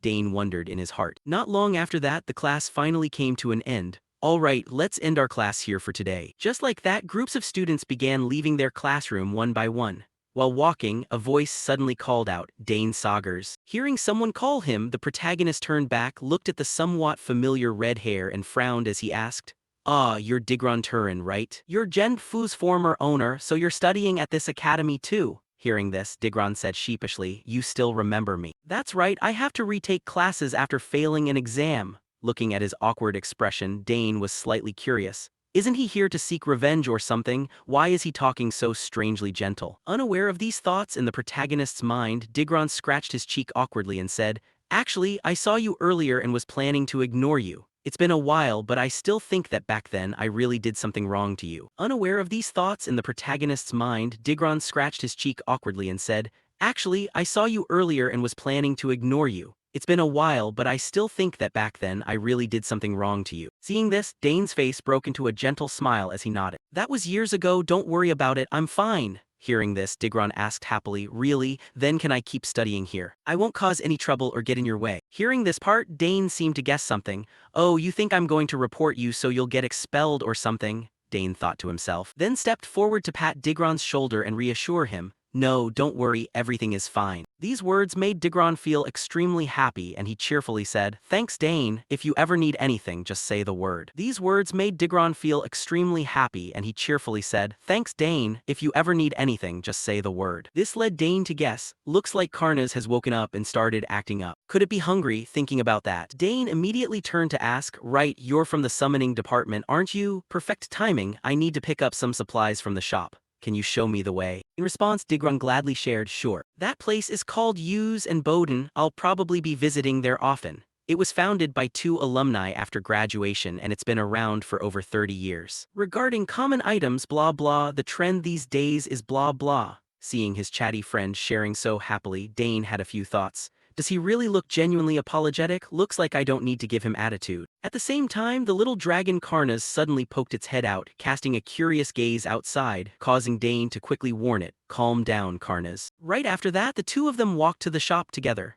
Pale golden sunlight filtered through the tree canopy, adding a warm touch to the afternoon atmosphere. On the way, Digron turned his head and asked with a curious look, "What do you need help finding?" "Actually, just tell me what level of summoned beast food is left, I'll handle the rest," Dane replied. "I just need food for it." Digron nodded, stroking his chin thoughtfully with a confident sparkle in his eyes. "Oh, that's right up my alley. I used to handle compatibility training, so this is small stuff. By the way, what kind of creature is your summoned beast?" Dane hesitated for a moment before answering, well, it's a wyvern. He thought to himself, well, Karna's looks a bit like a wyvern anyway, their diets should be pretty similar, right? Hearing the answer, Digron suddenly shouted, his voice full of excitement. A wyvern, a tier 3 summoned beast that big. Seeing Digron looking excited, Dane quickly raised a hand to signal, lowering his voice. Yeah, but it's still small, so remember to keep it a secret. At the same time, Karna's inside the black cloak began to squirm, letting out tiny squeaks. Dane muttered to himself, if this gets out, I'll definitely know who the culprit is, none other than Digron. Digron was still excited and continued. A wyvern? Soft food is best then. Even though it's small, wyverns have a huge appetite, they'll start eating meat in about a week. Dane nodded slightly, silently praising, as expected of an expert, but why on earth did this guy fail his exam? When they reached the shop, a bustling atmosphere enveloped the place, with shelves packed full of magical items glowing with mysterious lights. Digron glanced over the stalls and nimbly picked up 2 small bags of food, turning to Dane with a smug smile. Here, this one is made from 17 kinds of ingredients. And this is a soft mix blended with milk, take both. Dane accepted them, smiling brightly with a grateful tone. Thanks a lot. Thanks to you I managed to buy everything, otherwise I wouldn't have known what to do. Seeing Dane acting polite, Digron frowned and nodded. Is that all you need? Do you need anything else? Dane shook his head. That's enough for now. Digron excitedly suggested, since we're here, look around more, there's tons of useful stuff here. Finding it reasonable, Dane nodded. All right, let's take another stroll around. The two of them leisurely strolled around the shop, which sold countless magical items, from glowing outfits to brightly colored support potions, to sparkling triple-shot staves. Suddenly, Dane stopped, his eyes lighting up when he saw a gorgeous magic staff in front of him. He spoke up with a delighted tone, oh, this looks pretty neat, doesn't it? But right at that moment, a warning voice rang out from beside him. Hold on, this isn't something a beginner can handle. Before mastering summoning and you're already asking for weapons, watch out for getting hit by a magic curse, step back. Near the staff was a neatly pasted warning sign, do not touch randomly, especially beginners, we take no responsibility for the consequences. Digron nodded in warning, that's right, Dane. Staves like that are usually meant for 4th year students, just touching it will drain your mana dry. But Dane didn't seem to care, he thought to himself, come on, it's not that big a deal, the more they forbid it, the more I want to try. Brushing off all warnings, Dane reached out and grabbed the scepter. The shopkeeper panicked and yelled, new student, don't touch it, it's dangerous. But before he could finish, Dane had already gripped the staff tightly. The orb at the top of the staff suddenly emitted a mysterious light, dazzling like a precious gem. Dane smiled with satisfaction, thinking to himself, it's craving mana. Instantly, he channeled mana into the staff, feeling the surging power inside. The shopkeeper stared wide-eyed, stammering, what the hell just happened? The staff absorbed enough mana and stabilized. He thought to himself, even with enough mana, hardly anyone can control it. Dane still smiled calmly, this isn't too bad, is it?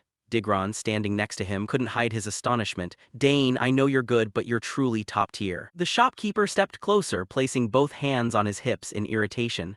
Are you really a first-year student? I've never seen anyone like this. Dane smiled lightly and replied, I'm Dane Saugers, Senior Claire's younger brother. Hearing that name, the shopkeeper jolted slightly, his tone completely changing. Oh, the top student of the interdisciplinary department? Even Claire in her first year couldn't hold this staff. I underestimated you. If you'd said so earlier, I would have given better advice. Dane gave a wry smile, thinking to himself, attitudes change faster than flipping a pancake. The shopkeeper continued, are you going to buy this staff? Dane shook his head, putting the staff back in its place. Ah, no. Why's that? You know how to use it, why not buy it? It looks troublesome and can't even handle that much mana. The shopkeeper was surprised. This staff is more than enough for 5th or 6th year students to use.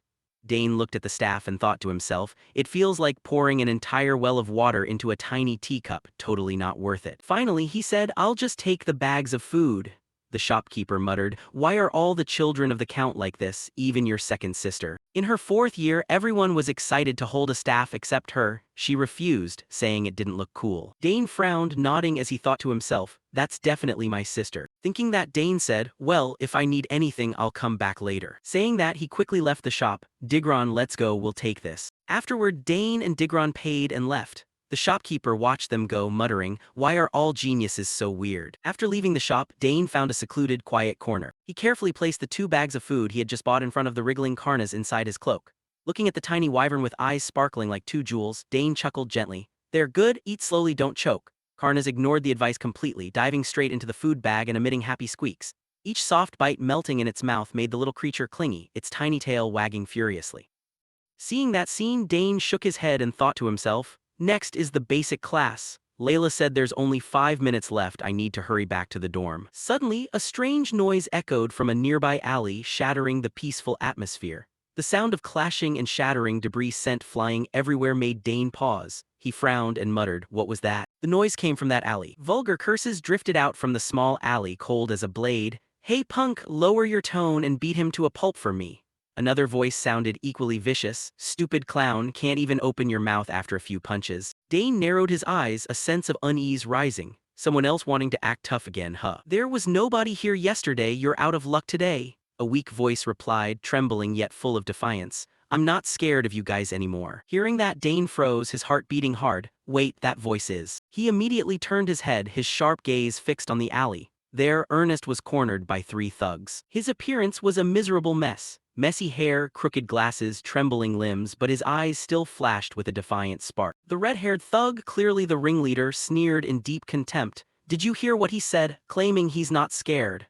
The guy next to him laughed uproariously, chiming in, big mouth but shaking like a leaf. Ernest clenched his teeth tightly, his hands gripping hard as he thought, these bastards waiting until I'm alone to jump me. One of the guys spoke up in an arrogant tone, who's going first? There's nobody around here. Another grinned wickedly, let me, my jaw still hurts from him last time. All 3 advanced with a formidable aura. Despite his fear, Ernest put up a guard and roared, don't come closer. All 3 burst into laughter, taunting mockingly, haha, this loser actually dares to raise his fists. Got lucky once and thought you're tough now. Inside Ernest's mind, despair welled up. This is bad, can I even do anything this time? But right at that moment, decisive footsteps echoed from afar. A calm voice tinged with sarcasm rang out, capturing the attention of the whole group. You guys again. The blond guy turned his head. His eyes widened when he recognized the person who had just appeared. He yelled out in a slightly panicked voice, Dane Saugers. Dane didn't care at all about their astonishment. He strolled over, a faint smile on his face, and waved at Ernest. Ernest spotted Dane as if he had just found a lifeline, his eyes lighting up, and his voice trembling with emotion. Dane. When Dane appeared, the group of bullies started buzzing with chatter. What's going on? You said nobody was coming. One of them snapped furiously. Another replied, who cares about that right now, just grab some weapons. Dane glanced at them and muttered to themselves, this is getting troublesome. He looked around, thinking to himself, there's no one else here, right? Then I'll just have to give you guys a taste of pain. Instantly, a surge of mana erupted from Dane's body, startling the bullies with fear. In the blink of an eye, countless spears materialized in the air, pointing straight at them. Seeing that, one of them screamed, what the hell is that? Can he use magic too? The guy with the crew cut trembled as he spoke. Isn't the Saugers family famous for spear arts? The red-haired guy yelled back angrily, you idiot, did you forget that's Arabella Saugers' style? Nearby, Ernest let out a surprised gasp. Dane, with the floating spears hovering in the air and aiming at the bullies, spoke coldly. Alright, take your pick, either back off nicely, or get beaten to a pulp. Hearing this, the 3 bullies turned pale as a wave of terror surged through them. Right after that, the nearby wall was marked with countless cracks as if struck by something, and the ground suffered the exact same fate. The bullies were now sprawled face down on the ground, letting out miserable cries of pain. Ernest, still trembling, stepped closer and spoke, thank you, Dane, my hands and feet are still shaking like crazy. Dane smiled and replied, as long as you're safe, that's what matters.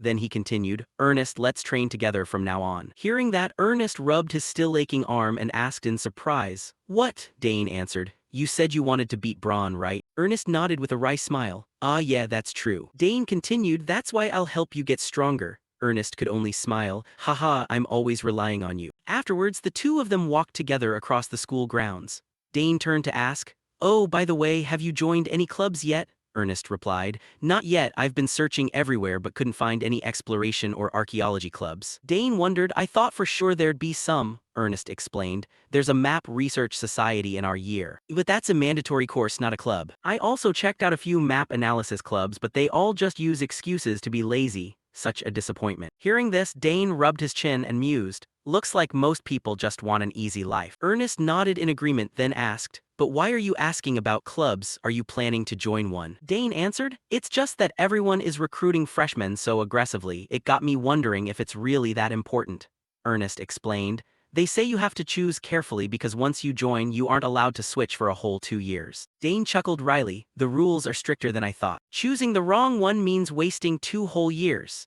At that moment, the school grounds were flooded with recruitment signs from various clubs, everything from the Dessert Gourmet Society to the Book Discussion Club. Suddenly Dane came to a halt, turned around and said, "How about we start our own club?" Ernest was surprised. What kind of club?" Dane replied. "A club where we can do whatever we want." Ernest was still puzzled. "What do you mean?" Dane explained. "I mean, we can train together, explore ruins, hang out and eat whenever we're free, and do whatever we please with total freedom. What do you think of the idea?" Ernest's eyes shone brightly, and he hurriedly agreed. "I'm in. Going along with you is bound to be fun."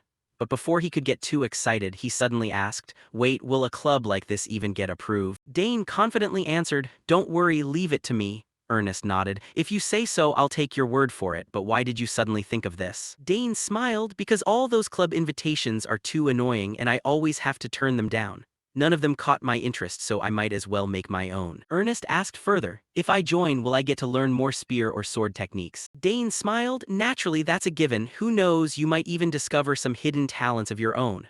Ernest beamed. "Awesome, we're definitely going to learn a lot from each other." Then he suddenly remembered. "Wait, I heard you need at least 3 people to start a club, right?" Dane nodded. "We've got Layla. I'm sure she'll join." Ernest also flashed an awkward smile along with that, and continued, "Since we brought it up, let's go ask her right now." Shifting the scene to the club registration office, the 3 of them chatted as they walked. Ernest spoke up. "We just submit the application form here, right?" Layla excitedly chimed in. "Sounds easy enough, let's fill it out quickly." Dane glanced at her, thinking to herself, so typical of Layla. She dropped the sweet exploration club just to tag along with them. Layla turned around and said happily, "The dessert club gets together to taste sweets every week. It's a perfect match." Dane nodded. "We can do that too if you like." Eris chimed in. "I love tarts too, we can do whatever we want." Dane added, "If you want to socialize with seniors, that's fine too, but just following Ernest is enough." Hearing that, Layla looked satisfied and flashed a bright smile. "Application form is done, let's go register." At this point, the 3 of them stood outside the office door to register the establishment of their guild. The 3 of them filled out the club application form together and took it to a room to request confirmation. Suddenly, Layla let out a loud cry. "What? The rules changed!" A blonde girl pushed up her glasses and explained. "Yeah, the Academy currently has over 3,000 clubs and most of them are inactive, making them very difficult to manage. So starting this year, setting up a club requires official approval, not just a notification." Dane's expression tightened slightly as he asked, "If it requires approval, what do we need to do?" Layla sighed. "Man, talk about terrible timing." The blonde girl continued, "You need a recommendation letter from a permanent professor. Do you need me to give you a template?" Dane nodded. "Just give me the template first." While thinking internally, trouble is starting right from the beginning. Afterward, the 3 of them left the room. Layla lamented, "As freshmen, where on earth are we supposed to get a recommendation letter?" Ernest nodded in agreement. "Seriously, we haven't even met any professors yet." Layla continued, "We can't just pick some random teacher to get a signature." Dane smiled. "Actually, I already have someone in mind." Layla and Ernest shouted in unison, "What? Who is it? We're just freshmen, we'll probably get looked down upon." Dane wore a confident smile. "You guys just have to trust me." Ernest and Layla could only stare wide-eyed, completely speechless. Shifting the scene to the office of Professor Keltas, Dane sat down to present the club formation plan. After a moment he thought to yourself, "Damn it, he said he'd hear me out, but why is this so hard now?" Keltas spoke up. "Why are you kids here?" Dane replied. "Professor, actually we want to start a club." Keltas was quite surprised. "Oh, sounds interesting. What kind of club is it?" Dane smiled. "A club for sword practice, exploring the academy, and fun adventures. But since we need approval now, we need a professor's recommendation letter." Keltas wondered, "A recommendation letter?" Dane nodded. "Yes, we're looking for an amazing professor to ask." Hearing this, Keltas stiffened slightly and thought to himself, "Looking for a professor? You came all the way here to find me and you're saying that to my face? You brat, do you think you can find any professor better than me?" Right as that thought finished, Keltas smiled and said, "Haha, isn't there a professor right here? Why look far away? I'll endorse you myself." Dane replied, "Professors are always busy, I'm afraid of bothering you." Before he could finish, Keltas cut him off. "Busy with what? At least I can handle this much. Now what do I need to do?" Dane smiled. "Really? Then please sign here, Professor." He quickly pulled the registration form out from inside his clothes. Keltas happily took a pen to sign the form and said, "My only student wants to start a club, of course I have to support it enthusiastically." Dane smiled and bowed. "Thank you very much, Professor." Once he got the signature, he thought to yourself, that went smoothly. After finishing up, he immediately reunited with Ernest and Layla. Layla cheered, "Unbelievable, we got the recommendation letter so fast. Are you close with the professor?" Ernest chimed in. "We couldn't even get a word in." Holding the recommendation letter in his hand, Dane smiled. I pretended to ask about swordsmanship and luckily won his favor. Ernest nodded. Anyway, I'm just glad we succeeded. Layla patted her chest excitedly. So we're really starting a club now. Dane nodded. Now we just need to submit the application. Thinking about the prospect of the club being established, Ernest went wild with excitement. I'm so hyped, it's going to be so much fun. Layla marveled. I thought this was going to be super hard, but Dane made it look like a piece of cake. Dane pulled out a blank sheet of paper and spoke. Now we need a name for the registration. What should we pick? Nomming, it turned out to be a long story. Ernest said, the name has to represent our image, this matters. Layla nodded. I don't want anything too childish or meaningless. The two of them scratched their heads in frustration and muttered, what name should we pick? Watching the two of them, Dane smiled faintly, thinking to himself, they're really taking this seriously. Suddenly, he felt something moving inside his clothes. Glancing down, Dane muttered, Karna's waking up at a time like this. The baby dragon crawled all over his body, making Dane fidget. He whispered, not now, Karnas. Ernest spoke up. Dane, did you think of a name? Dane answered, anything is fine by me. Layla questioned, what, you're the one who proposed this and you have no ideas? She pointed at Dane's shirt. Hey, there's a lump under your shirt. About to get exposed, Dane muttered internally, I haven't even introduced it yet. He stammered, oh well this is. Ernest and Layla's eyes locked onto him. Layla pressed on, what are you hiding? Suddenly one of Dane's buttons popped open, and a dark shadow darted out. It turned out to be Karna's, the mischievous baby dragon that had escaped. Seeing the adorable baby dragon, Ernest and Layla went wide-eyed with their jaws dropped. Dane smiled wryly, thinking to himself, we're totally busted this time. Layla pointed accusingly, what is that? A summoned beast? Why did it crawl out of your shirt? Don't tell me the egg you got from Big Sis Claire hatched. The baby dragon hovered over Dane's shoulder, letting out a cute growl. He nodded, yeah, it was born not too long ago. Its name is Karnas. Ernest cheered, hello Karnas, long time no see. Layla angrily snapped, Ernest, you knew about this too. Dane hurriedly changed the subject. Anyway, the club name is more important, Karnas. Let's think about it on our way to the registration office. At the registration office, the blonde woman held the paper and frowned. Magic, Summoning, Spear Arts, and Swordsmanship Exploration Club. The three of them could only smile wryly at the utterly ordinary name. The woman asked again, are you guys sure you want this name? Dane nodded. Yes, please approve it for us. After getting approved, the three of them left the registration room. Layla turned and complained, Dane, never name anything ever again. Dane frowned, doesn't it sound fine? Layla shouted, no, it doesn't sound fine at all. Ernest hurriedly tried to mediate. Haha, don't worry too much, we can always change the name later. Shifting the scene to the office of Turmeric, the professor of the summoning department. Someone walked in and spoke up, I hope I'm not interrupting. Turmeric replied, haha, not at all, welcome Dean. The person who arrived was Delphinso. She sat down and asked gently, how has it been lately? Turmeric answered, there are plenty of talented students but I worry the professors will get overworked. She emphasized, in particular I heard rumors about one exceptionally outstanding student. Turmeric stammered, ah yes that's right, he thought to himself, did word about class spread that fast? Delphinso held her teacup and continued, I heard your class has an interesting situation. I'm not interfering with your class, just curious. Turmeric replied immediately, no, of course there's no problem, you're the dean, this is completely normal. He set his teacup down and continued, there is a very notable student, even more exceptional than expected, surprisingly enough. Delphinso smiled, must be Dane Saugers, I personally approved his enrollment. She continued, I heard you promised to write him a recommendation letter, right? Turmeric nodded. Yes, that's true, Delphinso went on. Since the special admissions test requires 2 letters, I figured I'd write the other one. Turmeric was surprised. You're writing it yourself, she smiled. He clearly has the talent, how could I just sit back? Turmeric mused internally. Such a cunning snake, she's trying to snatch everything. He clenched his fists and muttered, right, she's always like that, I underestimated her. Delphinso spoke up, Professor, is something bothering you? Turmeric startled and hurriedly replied, no, not at all. Delphinso stared straight into his eyes. Is that so? Let me see the letter whenever you finish writing it. After all, we should be upfront with each other about this. Turmeric frowned slightly, feeling nervous. Of course, that goes without saying. Having achieved her goal, Delphinso stood up. Then I'll take my leave. Watching her retreating back, Turmeric gritted his teeth in deep thought. His hand clenched so tightly it trembled as he muttered, you think I'll just sit back and let things go your way? She's trying to pull Dane over to her side, but I won't let that happen this time. I have to secure that genius first. Shifting the scene to the school grounds, Dane walked and muttered, only the history of the Empire's founding class left today, right? Dane sighed, still got time, maybe grab some fruit tarts or something. Suddenly a figure approached and called out, Dane Saugers. Dane turned his head and saw an unfamiliar blonde girl. He asked, who are you? She answered, "Hello, I'm a messenger from the academy. Professor Delfinso, the dean of the summoning department, is calling for you." She smiled, leaving Dane puzzled as he muttered, "Isn't it Professor Tamara?" He asked further, "What reason does the dean want to see me for?" The blonde girl replied, "She only mentioned the recommendation letter, wants you to come immediately. Shall we go now?" Dane nodded. "Ah, a recommendation letter, huh?" But inwardly he muttered, "Summoning me so abruptly, something's not right." The Imperial Academy, the cradle of the Empire's brightest talents where the flame of academic passion burns fiercely, is notorious for its cutthroat level of competition that far exceeds all expectations. Especially the power struggles among professors.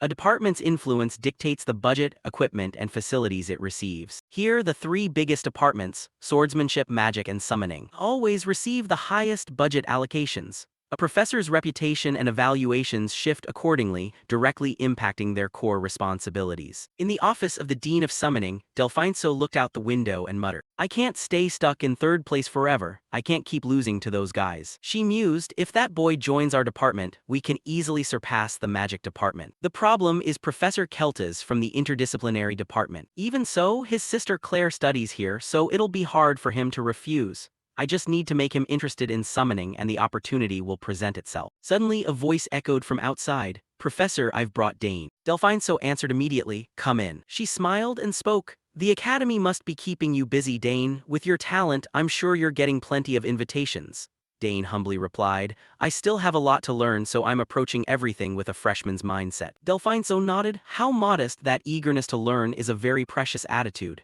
Is there any subject you're particularly interested in?" Dane smiled lightly, "Haha, I haven't chosen a specific major yet, I want to do well in all of them." Delfinso nodded, "Wanting to excel comprehensively is truly the spirit of a new student. Do you know why I called you here?" Dane shook his head, looking unsure. She continued, "I heard about the wondrous event in Professor Tamarik's class. You summoned Denfu and successfully performed an enhanced link. With a skill like that, how could a department head like me sit still?" She smiled. "With your abilities, you should participate in the special admissions exam." Delfinso continued, "Professor Tamarik and I have agreed to write a recommendation letter for you." Dane gradually understood the reason and replied, "Thank you for thinking so highly of me, Professor. Writing a recommendation letter for a student outside the summoning department is the first time I've ever done this, because your talent is exceptionally rare." Writing a recommendation letter for a student outside the summoning department is the first time I've ever done this, because your talent is exceptionally rare. Dane wondered, "Summoning?" She nodded, speaking honestly, "Someone qualified for the special admissions exam doesn't need any more ordinary lessons, but precisely because of that, I want to personally instruct you." Dane pondered quietly, thinking to himself, if the department head herself is making such an offer, the summoning department must be quite lacking in talent right now." She continued speaking, "Oh right, have you joined any clubs yet? If you're interested, there are many wonderful clubs in the summoning department." He replied, "Thank you, Professor, but regarding clubs, I've already established one with a few friends." Delfinso startled, "What, you've already established one? The regulations for that are so strict." Dane smiled, "Yes, it certainly wasn't easy, but fortunately Professor Keltas wrote a recommendation letter for us." Hearing this, Delfinso's eyes widened wide, and she muttered, "That obnoxious Keltas, he never attends faculty meetings and is always lazy. Yet he beat me to the punch." She clenched her fists in anger. "He dared to ruin my plan of guiding him into my summoning club." She calmed down and continued, "Well then, congratulations on starting a club. Whenever you have free time, drop by my laboratory. There are many fascinating things there." She mumbled inwardly, "I'll just cast out the bait for now." Then she went on, "I have a few rare items like an unhatched spirit beast egg." Hearing this, Dane felt a hint of surprise. He immediately asked, "A spirit beast egg, you say?" She continued, "That's right, just a single unhatched egg is valued as much as an entire castle. It's that rare, so you must definitely come take a look." Dane startled, slipping his hand into his coat, thinking to himself, "Oh crap, I'm already raising one right now." Delfinso smiled, "Don't worry about the recommendation letter, Professor Tamarik and I will issue it to you. If you have any questions about the exam, feel free to ask me at any time." Dane cheerfully said, "Thank you for your concern, Professor." She picked up a cookie and said, "Have some dessert while we chat, the treat you brought looks absolutely delicious." While enjoying it, she muttered, "Tamarik is probably planning to beat me to it again. I need to write that letter quickly, just to see the look of astonishment on those guys' faces when they find out." The next day, Claire met Dane and spoke up, "Dane, Professor Delfinso just contacted me." Dane wondered, "Contacted you?" Claire nodded, "Yeah, right after submitting the recommendation letter, the Summoning Guild contacted her today. They're sending examiners to the academy right away." Dane startled. They're arriving that fast? He muttered. Too fast, they clearly want to recruit me. Claire blinked in surprise. Professor Delfinso likes you a lot. What did you do to catch the eye of someone usually so strict? Dane gave a wry smile. I don't really know, maybe just because I'm a top student. Claire continued, anyway, you're about to be called up for the test. Back when we took it, we had to summon 3 spirit beasts at once, maintain them, and perform enhanced links. Dane exclaimed loudly, 3 beasts at the same time, this is getting serious. He muttered, sis Claire passed the special exam when she was only 16 after all. Claire continued, yeah, but nobody knows what this exam will be like. They don't announce it beforehand. With Professor Delfinso's recommendation letter, you meet the qualifications, but there's also internal political maneuvering within the summoning guild. Dane wondered, internal maneuvering? Claire explained, you probably didn't know. Professor Delfinso has repeatedly turned down requests from the guild, so they don't like her. They won't let her gain the upper hand easily. Dane pondered, meaning the exam might be harder because of that, right? Claire nodded, it's a possibility. But I'm not too worried about you. If you got hurt because of adults' political games, I'd feel terribly guilty. Dane smiled. Don't worry, sis, that won't happen. He thought to himself, I have no intention of getting caught up in those traps. 2 days later, the inspection delegation from the Summoning Guild arrived at the academy led by President Elgard Poten. He spoke up. Long time no see, Professor Delfinso. She replied, how have you been, sir? Elgard nodded. Right, just how brilliant is the student you recommended anyway? Delfinso calmly replied, apologies, Mr. President, his talent is far too extraordinary, I simply couldn't ignore it. Elgard continued, then you should have taken a seat on the guild board when we offered it to handle everything smoothly. Delfinso gave a wry smile, you know how it is, I still value my responsibilities at the academy. If I took a position in the guild, I wouldn't be able to devote myself fully to the academy. She gritted her teeth, thinking to herself, do you think I don't know you're trying to pull influence over to your faction? Because of the guild's greed, I almost died several times on those reckless expeditions. She turned around, then please follow me, we can talk while walking. Elgard nodded. Very well. He thought to himself, HMPH, the recommendation letter has already been sent, so I'll cooperate, but I don't like this kid one bit. Along the way, Elgard asked, that boy is Dane Saugers, Claire's younger brother, right? Delfinso replied, yes, his talent truly runs in the Saugers family bloodline. Elgard continued, I heard he summoned a Tier 5 Denfu, performed an enhanced link, and during the interdisciplinary exam performed multiple links with spirit beasts simultaneously. Delfinso nodded, that's correct. He turned to her, such ability is truly phenomenal, causing a shock throughout the entire guild. Even considering the Saugers family, I didn't expect the younger brother to surpass his predecessor. Could he already be on par with Galderin? Delfinso gave a wry smile. I'm not sure if he has reached Galderin's level yet, but once you see it with your own eyes, you'll understand. Elgard frowned, we will evaluate him very strictly. The special admissions exam has always been like that. Delfinso nodded, yes, I understand. The appearance of the Summoning Guild caused a commotion among the academy students. One person blurted out, what? The Summoning Guild at the academy, what are they here for? Another replied, I heard Dane Saugers received a special recommendation letter. Another student chimed in, that first-year student who caused a shock in Professor Tamarek's class, the one who even managed beast enhancement. Someone else angrily shouted, unbelievable, is there anything related to summoning that he's not good at? After a while, Delfinso and Elgard arrived in front of the summoning department's entrance.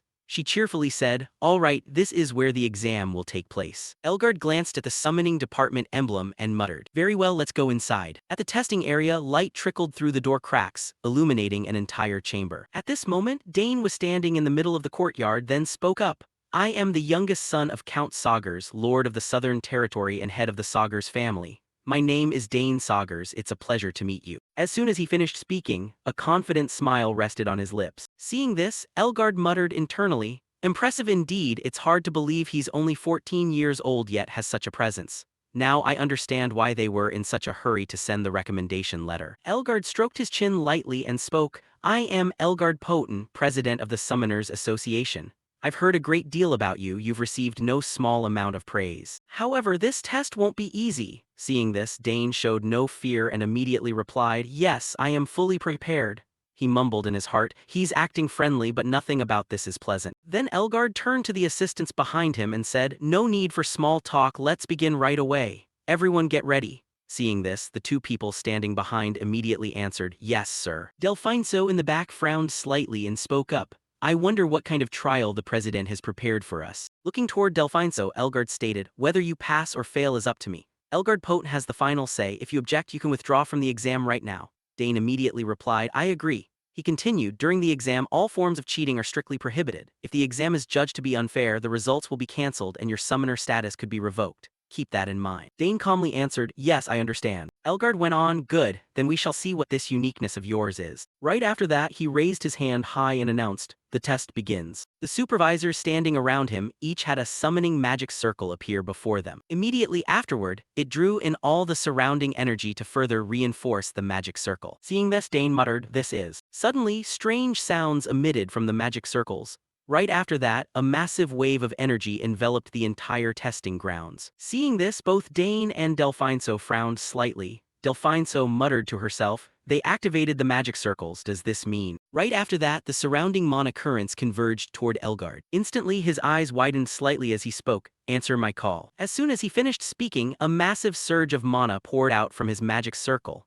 Following that was the appearance of a huge, extremely ferocious creature with a head resembling a lion. Seeing a massive amount of mana pouring out, Dane muttered inwardly. Just as I predicted, the president's mana is terrifying. I didn't think the exam would have a scale like this. Right after that, his eyes widened. Staring at the creature before him, he wondered to himself, this thing is way more dangerous than usual. Surrounding it appeared lightning bolts containing a tremendous amount of mana, bringing an extreme sense of danger to anyone facing it. Seeing this monster appear, Delphinso standing in the back suddenly shrieked, no way. A tier 3 summon, that's Antares. The Antares clenched its fists, tilted its head back and let out a huge roar, causing all the surrounding mana around it to suddenly erupt, kicking up thick dust across the testing site. Bracing himself against this immense pressure, Dane muttered internally, now I understand why sister was worried about me. Looking at the summoned beast before him, Elgard crossed his arms and spoke, since you're a genius, this level should match your rank, right? He frowned slightly and said, you can use any weapon you deem necessary. The task is to subdue Antares by any means possible. Looking at the fierce summoned beast standing before Dane, Elgard continued,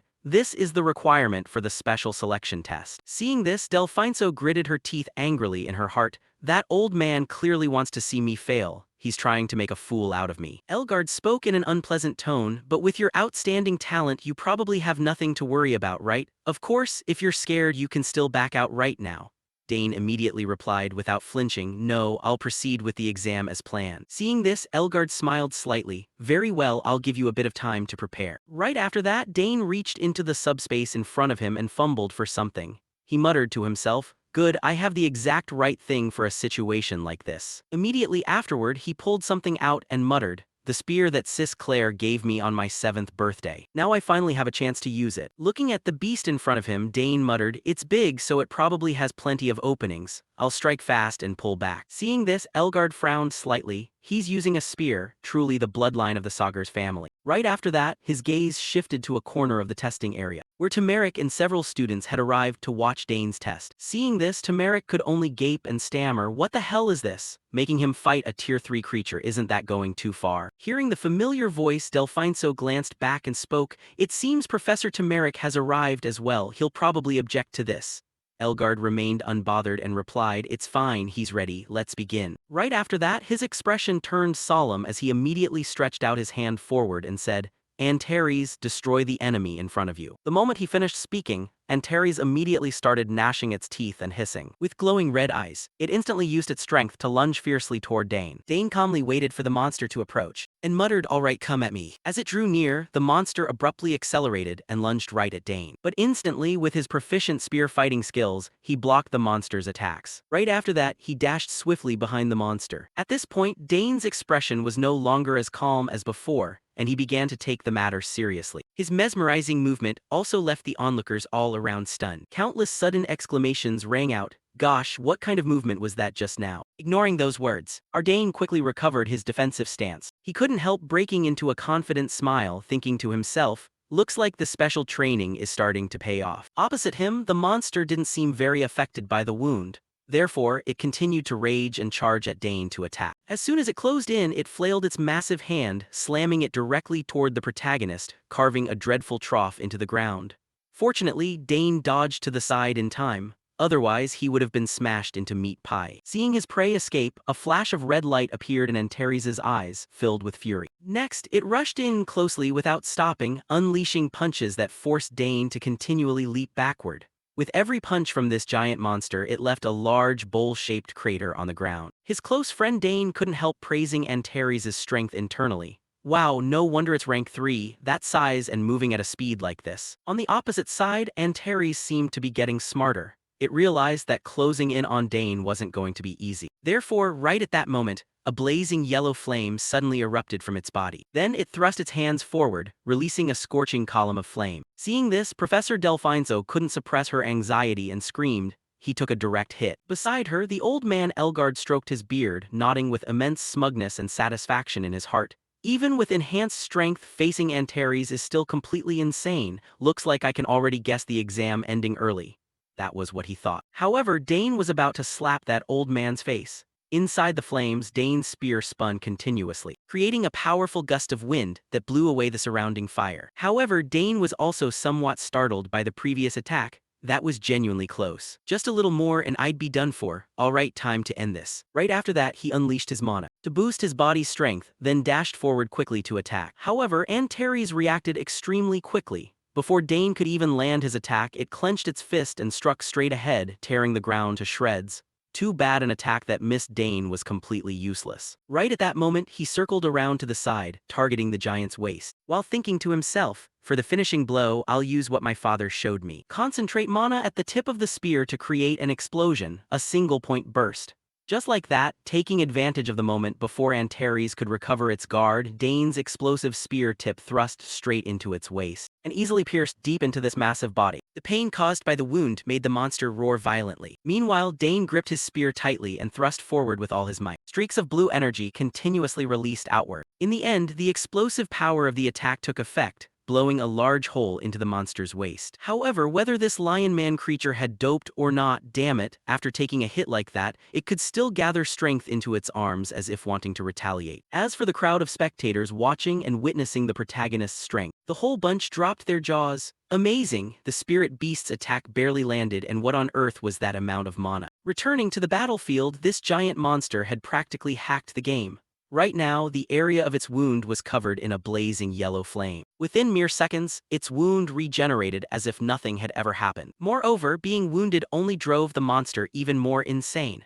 A series of deranged noises started coming out of its mouth. Moreover, being wounded only drove the monster even more insane. A series of deranged noises started coming out of its mouth. Witnessing this, Dane felt his scalp go numb. Oh lord, looks like it's really pissed off. The words had barely left his mouth when the lion man suddenly opened its maw, spearing out a scorching flame, startling Dane into hastily leaping to the side. However, his spear remained stuck in Antares' waist, causing him to look a bit dazed. Damn it, my spear. Keltas hurriedly ran over from outside, sweat beading on his forehead, his mouth cursing nonstop. Damn it, I'm not late, am I? Why are they holding an exam in such a desolate place anyway? His heart thumped heavily, anxiety mixed with annoyance. The moment he pushed the door open and stepped inside, the scene before him made Keltas pause, his eyes widening in astonishment. He gritted his teeth, his gaze locked tightly onto the brilliant mana barrier in front of him. His voice trembled with doubt, a barrier inside the testing area. What on earth are they summoning? From inside, Ultima lifted its face to the sky and let out a fierce roar that seemed to tear the air apart. Its eyes boiled with fiery rage, flashing intense red glints that stabbed straight into Keltas's eyes. His expression darkened, his heart pounding hard from shock as he clenched his fists and shouted in fierce outrage, "What? A tier 3 Ultima?" Horror mixed with excitement made his body tremble slightly. Down in the arena, Ultima had just batted away Dane's spear, sending it spinning across the ground and leaving long gouges in the dirt. The wound caused by the spear was still oozing blood, unable to heal immediately. The monster growled with bloodshot eyes, glaring fixedly at Dane as if wanting to devour him whole, while Dane stood opposite, quietly muttering to himself with a hint of admiration, "It took a hit like that and didn't even flinch. It really is tough as nails." He nodded, the corners of his mouth curving into a confident smile as he thought to himself, "A spear isn't going to hurt it." Then he flicked his hand, his eyes flashing with determination, "Sorry, Dad, but I guess I have to use a sword after all." Instantly, Dane drew the sword from his waist, its blade glinting under the mana light. He frowned, staring straight at Ultima with a confident smile on his lips. "Let's start round 2. His action left the entire audience stunned, while Elgard stroked his chin, his eyes sparkling with curiosity as he spoke. "Ha ha, using a sword now." Delfinso beside him nodded thoughtfully. "Makes sense, this is an independent exam, so a bit of weirdness isn't strange." Elgard nodded in agreement, though his eyes revealed deep astonishment. True, but what's terrifying is that he's still this calm. That posture looks just like a veteran warrior who has been through countless battlefields. Up in the stands, the crowd of students whispered amongst themselves, their hearts racing with excitement. Keltas stood in the back, narrowing his eyes as pride mixed with curiosity welled up inside him, and he spoke in a firm voice. Now we'll truly get to see what he's capable of. Down in the arena, Alterma lunged straight at Dane with a fierce look, its fists clenched tightly into a giant ring of fire radiating scorching heat. But Dane didn't flinch at all, standing his ground and calmly receiving the monster's continuous barrage of attacks. The skills of a true swordsman were clearly displayed through his exceptional agility and superior speed. After trading blows a few times, Dane stepped back as thoughts flashed through his mind. He muttered in sheer admiration, "Not bad." After fighting for a few weeks, it's shifted from pure strength to speed, reacting precisely to every single move of mine. Alterma didn't let up, launching into a frenzied attack, proving it wasn't an easy opponent to subdue. Maintaining his composure, Dane swung his sword to block every single strike. The moment he spotted an opening, Dane swung his sword hard, slashing across Alterma's arm. However, the attack didn't inflict any damage, prompting him to mutter with a hint of surprise, "Both arms are completely coated in flames, making it tough to pierce through with sword aura." Alterma accelerated even further, raining down a tempest of punches, while Dane's mind overflowed with thoughts as he muttered to himself. "I'd love to crush it with ancient magic, but with all these eyes watching, I guess I'll have to do it this way." Up in the stands, Delphinso was overcome with extreme anxiety, her face turning pale. As she turned to Elgard with a trembling voice, "Chairman, this is way too dangerous. If a student gets hurt, none of us are escaping punishment." She brought a hand to her chest, preparing to activate a forced recall. But Keltas suddenly appeared from behind, stopping her with a deep yet confident voice. "Hold on, just watch." Delphinso startled and turned back in surprise. "Professor Keltas, when did you get here?" Keltas smiled, his eyes sparkling with absolute faith. "I understand your worry, but it looks like Dane has already figured out a strategy." Down in the arena, Dane continued swinging his sword to parry Alterma's onslaught. Suddenly he spotted an opening, his eyes widening as a flash of decisive light sparked within them. A magical circle materialized beneath his feet. Mana burst forth brilliantly as Dane accelerated, dashing straight toward Alterma, and unleashing a countless flurry of razor-sharp slashes. Deep gaping gashes appeared across Alterma's thighs, causing it to throw its head back and roar in agony. A miserable shriek echoed out as the monster lost its balance, its strikes growing erratic, and with a fierce expression it slammed both fists into the ground while flames flared up around its body. Elgard started in surprise up in the stands, his voice filled with astonishment. Did he combine swordsmanship and magic right in that split second? Keltas nodded with a confident smile. "Looks like we should have summoned something stronger instead." Hearing that, Elgard's expression sank as he clenched his fists, thinking to himself, "Damn it, a tier 3 summon should have been enough to make him fail. Yet he's completely blown past every single expectation." His heart raced with a mix of anger and admiration. Down in the arena, Alterma opened its mouth wide as rings of fire formed around its jaws, signaling a terrifying incoming attack. Dane smiled faintly to himself. One last desperate struggle. Talk about being stubborn to the bitter end. He clenched his fist, a look of grim determination flashing in his eyes. "I didn't want to use this, but it's time to wrap this up." Above Dane's head, 3 mana-infused spears suddenly materialized, hovering in midair. He stared straight at Alterma with a smug smile, ready to deliver the finishing blow. The air in the arena grew suffocatingly tense, as if the entire world was holding its breath before the clash between the terrifying might of the Tier 3 Alterma and Dane's explosive magic. Sensing the danger, Alterma threw its head back and let out a fierce roar, a thunderous sound that shook the ground. It opened its jaws and spewed a brilliant pillar of flame, hurtling straight toward Dane with a heat that scorched everything in its path. But just as it prepared to strike, Dane's 3 glittering mana-wrapped spears darted forward at breakneck speed. Alterma froze, eyes wide with shock, leaving it no time to dodge. The energy from the spears erupted, triggering a massive mana explosion that rattled the entire arena. The 3 spears pierced straight through Alterma's body, leaving 3 gaping holes in its torso as the monster was blasted backward like a snap-string kite, screaming in agonizing pain as a wretched wail echoed across the space. Dane stood in the center of the arena with a cold gaze, the corners of his mouth curving slightly into a satisfied smile.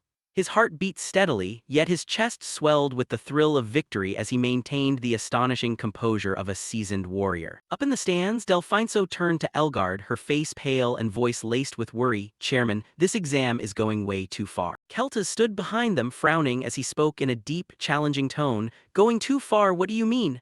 Delphinso's eyes flashed with anger as she snapped. No matter how talented he is, forcing a freshman to subdue a Tier 3 summon, do you honestly think that's reasonable? Elgard sensed the mounting tension and offered a forced smile to diffuse the situation. Ha ha, but the results turned out fine, right? His words only made Delphinso erupt further. She cried out in fierce indignation, fine. It's good enough to be written into the Empire's history books. A freshman using a spear, a sword, magic, and even a forced binding contract to subdue a Tier 3 summoned beast. This is utterly insane.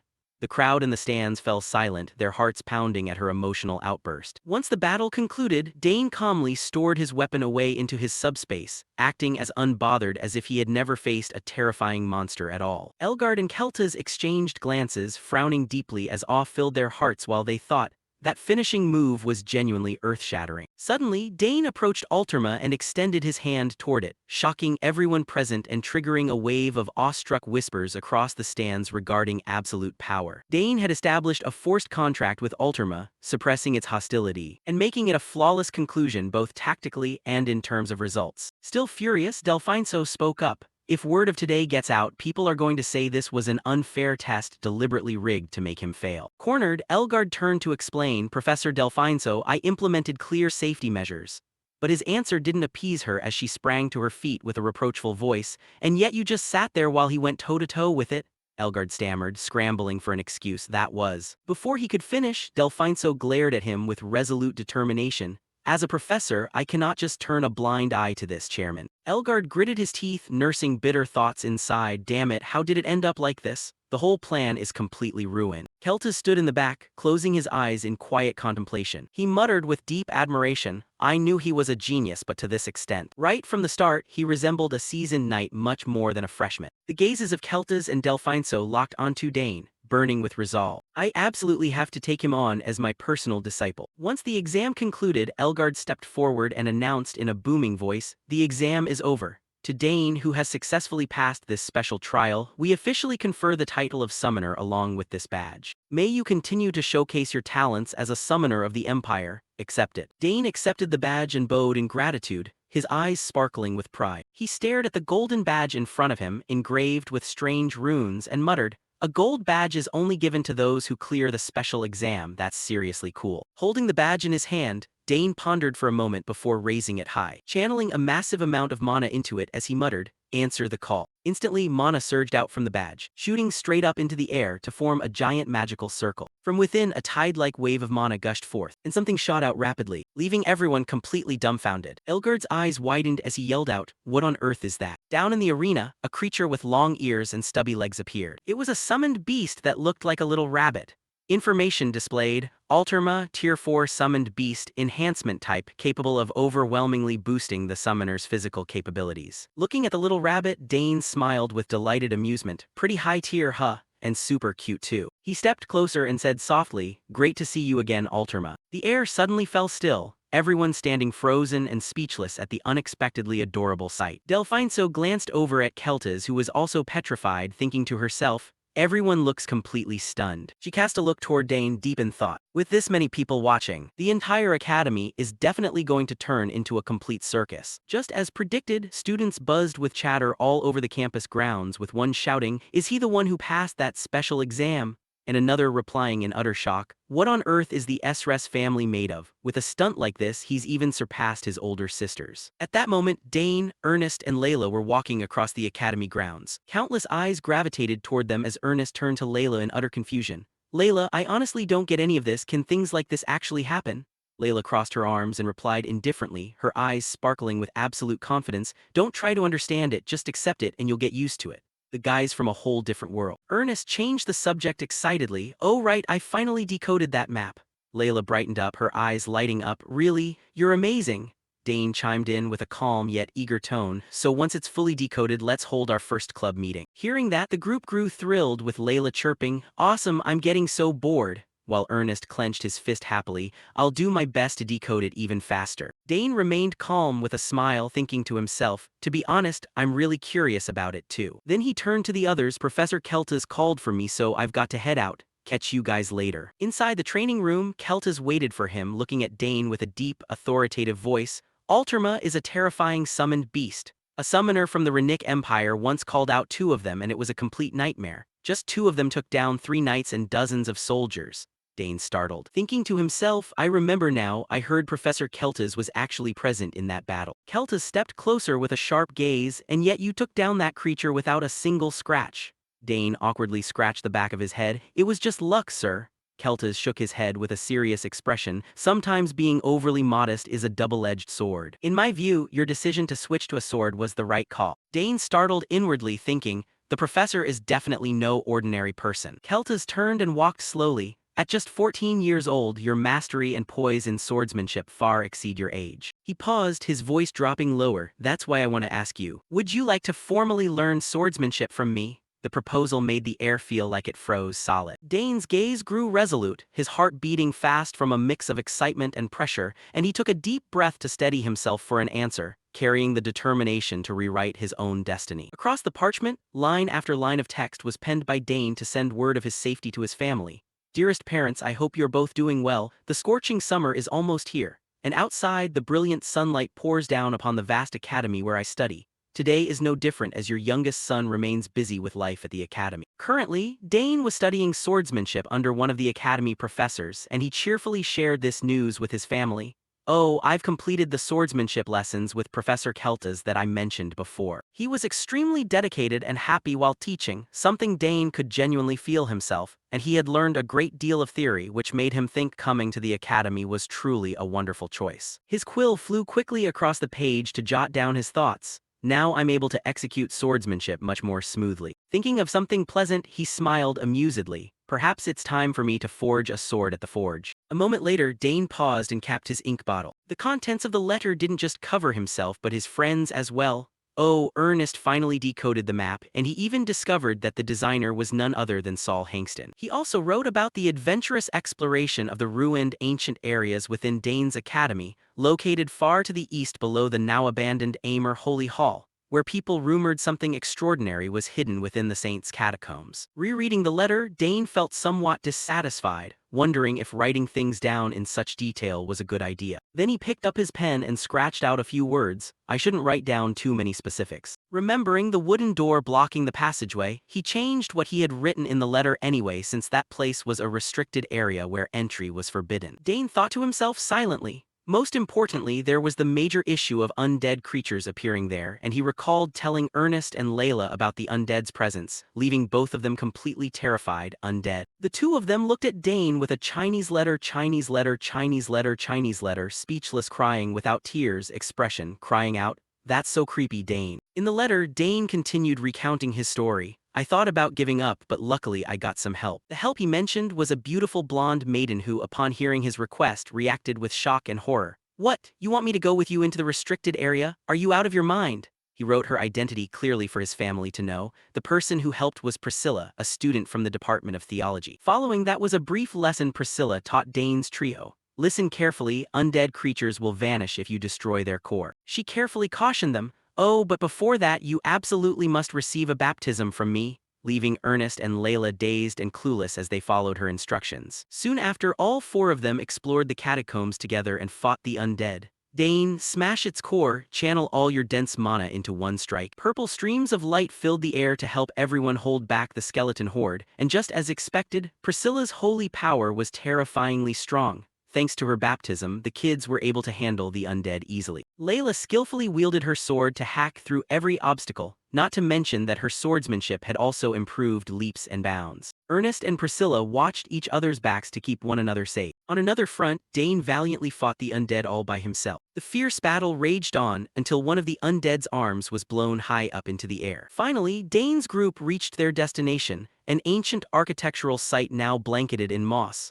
After braving the night, they reached the underground catacombs and at last discovered the treasure. Layla followed behind with skeptical questions. Is this really from 300 years ago? As Dane pointed ahead with absolute certainty, that's right, the treasure is right here, the treasure the Emperor desperately yearned for yet could neither open nor claim. Upon finding the treasure, both he and Priscilla smiled happily. Ernest and Layla couldn't help breaking into broad grins either. The object they found turned out to be a massive red gemstone. The treasure was literally a glowing red jewel of magnificent splendor. Dane had to use both hands just to lift it. Everyone was overjoyed looking at it in his hands, as their club's very first achievement brought them immense happiness. The four of them couldn't hide their profound sense of fulfillment after this journey. Standing in the middle of the catacombs, they laughed heartily, everyone too exhilarated to even catch a wink of sleep. Dane directly wrote down everything on paper, causing the whole academy to fall into complete uproar. He even reluctantly recorded his own decision, thinking he should keep a low profile for a while as clear light shone into the neat and tidy room. At this point, Dane paused to ponder for a moment.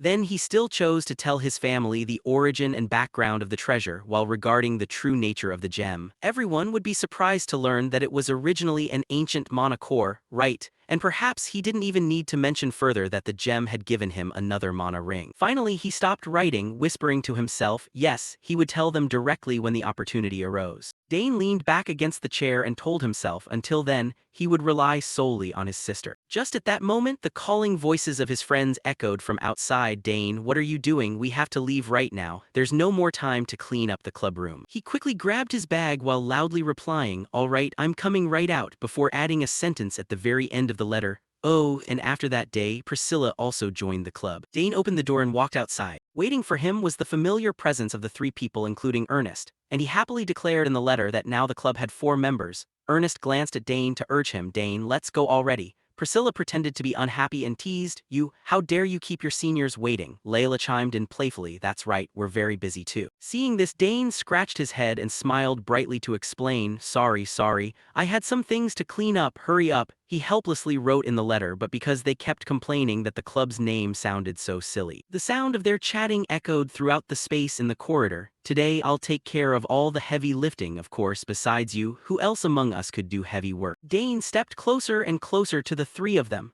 Then they looked at each other and smiled happily. From then on, a group of 4 was established, so they decided to abbreviate it as Naman. The sky was clear and wonderfully bright. The entire school seemed to brighten up under the brilliant sunlight. Inside the room, a long sheet of paper was covered with lines of text. At the magic department, there was a notoriously difficult exam, an exam lasting a full 24 hours, having to endure a whole day without eating or sleeping. The desks around were empty, the space so quiet you could even hear a pin drop. As long as you didn't bring other people, all kinds of open materials were permitted. This was an exam infamous for its harshness. Dinabo stood with his hands behind his back in front of the window and sighed with emotion. But Dane passed it very easily. He calmly analyzed, he completely grasped my intentions. Not only is he good at problem solving, his ability to analyze the environment surrounding the problem is also extraordinarily stellar. Dinabo crossed his arms, showing mixed emotions. I feel sorry for the other students, but this is the first time I've ever craved a student from another department so much. Suddenly he turned to probe, so, how is the task I gave you going? Arthur heard this and silently looked at him. Then he timidly reported,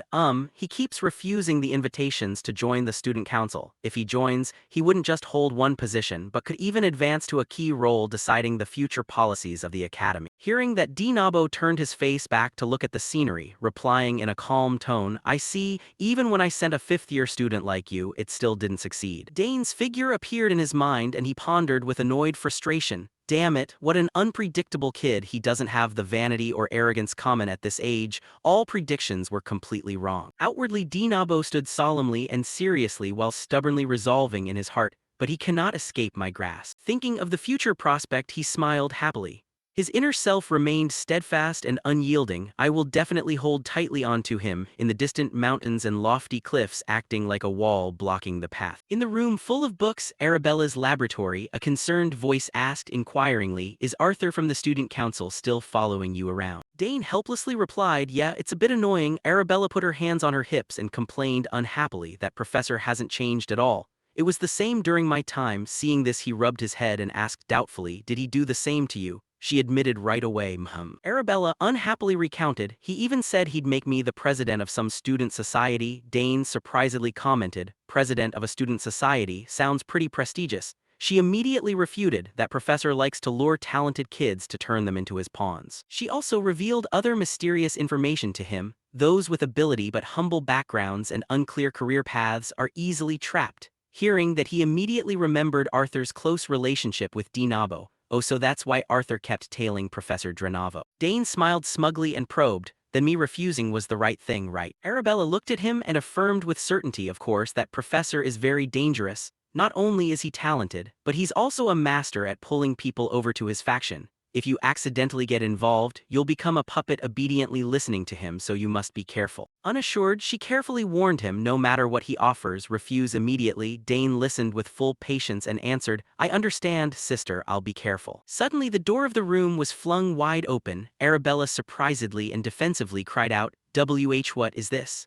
Someone holding a blue orb lifted it high and called for help. Dane, so you're here, look, I found something terrifying. The newcomer was Dane's three friends. Layla, taking the lead, anxiously pleaded, Ernest brought this back from the restricted area, could you take a look at it for me? But hearing her words, Arabella terrifiedly and incredulously interrogated, what, the restricted area? Did you guys actually go into the restricted area? The three of them didn't feel anything was wrong and instead smiled brightly with pride. Seeing that Dane helplessly covered his face, not daring to watch, I already clearly told them to keep a low profile for a while, sorry, sister. Dane approached Ernest and anxiously asked, Ernest, how surely since the visit to the Amur sanctuary the guards have tightened security even more? He smiled and comforted, don't worry, Dane, as an explorer I have to overcome such challenges. Hearing that, he looked at Ernest and hesitated to ask, well, that is indeed your forte, but isn't it still too dangerous? He crossed his arms and answered with a firm tone, I understand your worry, Dane, but the explorer's blood within me is boiling, I couldn't just sit still. Seeing that Dane felt relieved and thought to himself, ever since visiting the Amur sanctuary, Ernest has also become much more proactive. Thinking of the presence of the man in the black cloak at Amur, he felt that Ernest's reaction was only natural, that is easy to understand. Saul Hangston, the only person said to have touched the realm of the Nine Shackles after the fall of the Demon King Kingdom of Arachna, a place created by such a genius, any explorer's eyes would light up. Over there, Layla was trying hard to beg and plead with Arabella, Senior, please take a look at this. She helplessly grumbled, you kids really only cause trouble. Dane glanced at the three of them and curiously asked, so what is Layla holding? He looked at the orb faintly glowing in Layla's hand and guessed, did something get stuffed into the mana wave detector? Hearing that, Ernest touched his nose and hesitated to recount, well, the thing is, last night I couldn't sleep, so I took a walk into the restricted area. When he got there, he discovered something strange and suspicious. You know, Saul Hangston's laboratory is located in the restricted area, right? I kept hearing strange sounds coming from inside the building. Ernest terrifiedly and fearfully glanced around, searching. It sounded like machinery operating or something being manufactured. It gave me goosebumps. Furthermore, the noises coming from inside kept echoing in his ears and even mixed with human voices. Dane still felt suspicious and incomprehending after listening. So what? Even though it's a restricted area, guards still have to go in and out, so hearing human voices isn't strange. Ernest scratched his head and rebutted with certainty, it's not just the guards' voices, I'm sure of it. His gaze became sharp and filled with doubt, and the most suspicious thing is, he recounted that the blue orb suddenly glowed brightly at that moment. The mana wave detector I left running as a backup detected mana. Dane terrifiedly and incredulously blurted out, what, no way. After Saul Hangston's death, all the items in the laboratory were moved to the memorial hall, so nothing inside the laboratory could emit mana waves. At that moment, the blue orb helped Ernest realize the hidden secret of that place. He cautiously continued, exactly, that means. Afterwards, Ernest panicked, felt anxious, and fled the restricted area. Remembering the gloomy scenery of the building, he solemnly asserted, inside Saul Hangston's laboratory, there is definitely something unknown. Dane was also made to feel serious and doubtful by his attitude. Mana waves, huh? A moment later, in Arabella's room, she seriously announced, Ernest, you guessed right, there really is something in there. Ernest surprisedly asked back, really, Senior Arabella? She placed a sheet of paper on the table and declared, that's right, and it's no ordinary thing. Hey, look at the data I analyzed here. Priscilla and Layla leaned down to examine the information inside. Following them, Dane also picked up the paper to read carefully. The paper was filled with writing and continuous fluctuating curves. These fluctuations are very similar to the samples I collected. Ernest, of course, not all of them match if we remove the ambiguous samples. Hearing that, Dane looked at Arabella and calmly asked, what's the conclusion? She smiled smugly and declared that inside that building there is definitely something huge. The three of Ernest widened their eyes in horror and chorused, something huge. Arabella looked down at the blue orb on the table and probed, that's right, this type of fluctuation usually emits from an object containing a terrifying amount of mana. You said you struggled a lot to capture the fluctuation, right? She looked at the three of them and confidently explained, I think it means something blocked the waves from leaking out. Ernest heard this and sat there dumbfounded without a word. Arabella didn't mind his reaction and continued to explain. As for whether the person who hid those mana waves was Saul Hangston or someone else, we don't know yet. On one side, Dane once again looked at the data on paper and seriously pointed out, the only certainty is, whatever it is, it's valuable enough to warrant hiding the mana waves. Arabella nodded in agreement with Dane's thought. She crossed her arms and recounted, anyway, that's how it is, and as far as I know, the guards don't even step foot into Saul Hangston's laboratory. Back then, I even snuck into the restricted area when I was bored. Priscilla surprisedly widened her eyes and asked back, really? Dane looked at the proud look on Arabella's face and helplessly thought, even you were like that, huh? Well, I guess no one can resist Saul Hangston's charm, truly a teenage wizard. Finally, she summarized, anyway, I don't know what they're hiding, but if it relates to Saul Hangston, it will definitely be a heaven-shaking discovery. It could be something containing Saul Hangston's mana, or even more powerful. On the table, the mana detector was still emitting a faint, endless blue light. Hearing that, Ernest gripped his hands tightly in joy and spoke up, if that's true then it's amazing. Layla still asked with some confusion, but why is that thing in an otherwise empty laboratory? Arabella praised and complimented, Ernest is truly extraordinary. He found this completely by instinct. Seeing that, Ernest immediately straightened his face and expressed gratitude. Thank you, senior, you've helped me a lot. Arabella looked at him and helplessly asked, this kid, what is he planning to do with something like this? Beside him, Dane harbored doubt and secretly guessed, but high chance it's not a real mana core. The previous crypt exploration trip of the four of them showed that there was nothing suspicious inside. Throughout the journey, he paid close attention to being alert and sensing his surroundings, so he could affirm that, if it were a real core, he probably would have noticed right when stepping into the restricted area. Dane frowned and pondered silently, then what? He looked at the light emitting from the orb and let himself sink into thought. What on earth is in there? Opposite, Ernest probed to wake him from his train of thought. Dane, what should we do now? I already told you to be careful for a while. Isn't this wave worth investigating? Layla also chimed in to persuade him. Yeah, even if you don't go, Ernest will go no matter what. He definitely answered. Exactly. Dane looked at the three of them and pointed out the disadvantages. We can avoid surveillance somehow, but no one knows what might appear inside the laboratory. Are you guys really confident? Layla raised two fingers and answered smugly, of course, our club is very strong. Ernest confidently asserted, that's right, furthermore Karnaz is with us. Priscilla crossed her arms and firmly replied, I won't lose either. Seeing that Dane helplessly complained, Ernest and Layla were one thing, but now even sister Priscilla, Arabella was also helpless with no solutions. If it's like this, we really can't stop them. Right after that, she pulled out a scroll and warned, all right, if you refuse to listen, at least take this with you. Dane curiously asked, what is this? Arabella put on a serious expression and introduced, this is a rune scroll, you guys know how to use it, right? Then she pointed to the scroll and explained how to use it to the four of them. If you encounter danger, don't hesitate, tear it immediately. It will instantly teleport you back here. Forced teleportation will shock your body and mana a bit, but it's better than dying, right? Layla wasn't scared and instead asked cheerfully and happily to confirm, are you really giving us 3 of these precious scrolls? Priscilla gratefully expressed, thank you, Senior Arabella. She also carefully reminded them, remember this, you guys tend to forget that restricted areas lead to suspensions, and getting suspended twice definitely means getting expelled, understood? The 3 of them cringed cautiously and replied yes. Dane smiled to reassure them, don't worry, sister, nothing will happen, but Arabella remained unconvinced, don't just talk big. Finally, she could only helplessly watch the 4 people in front of her let them scout the area. Her warning echoed in the room, all right, then return safely and tell me what you discovered, all right.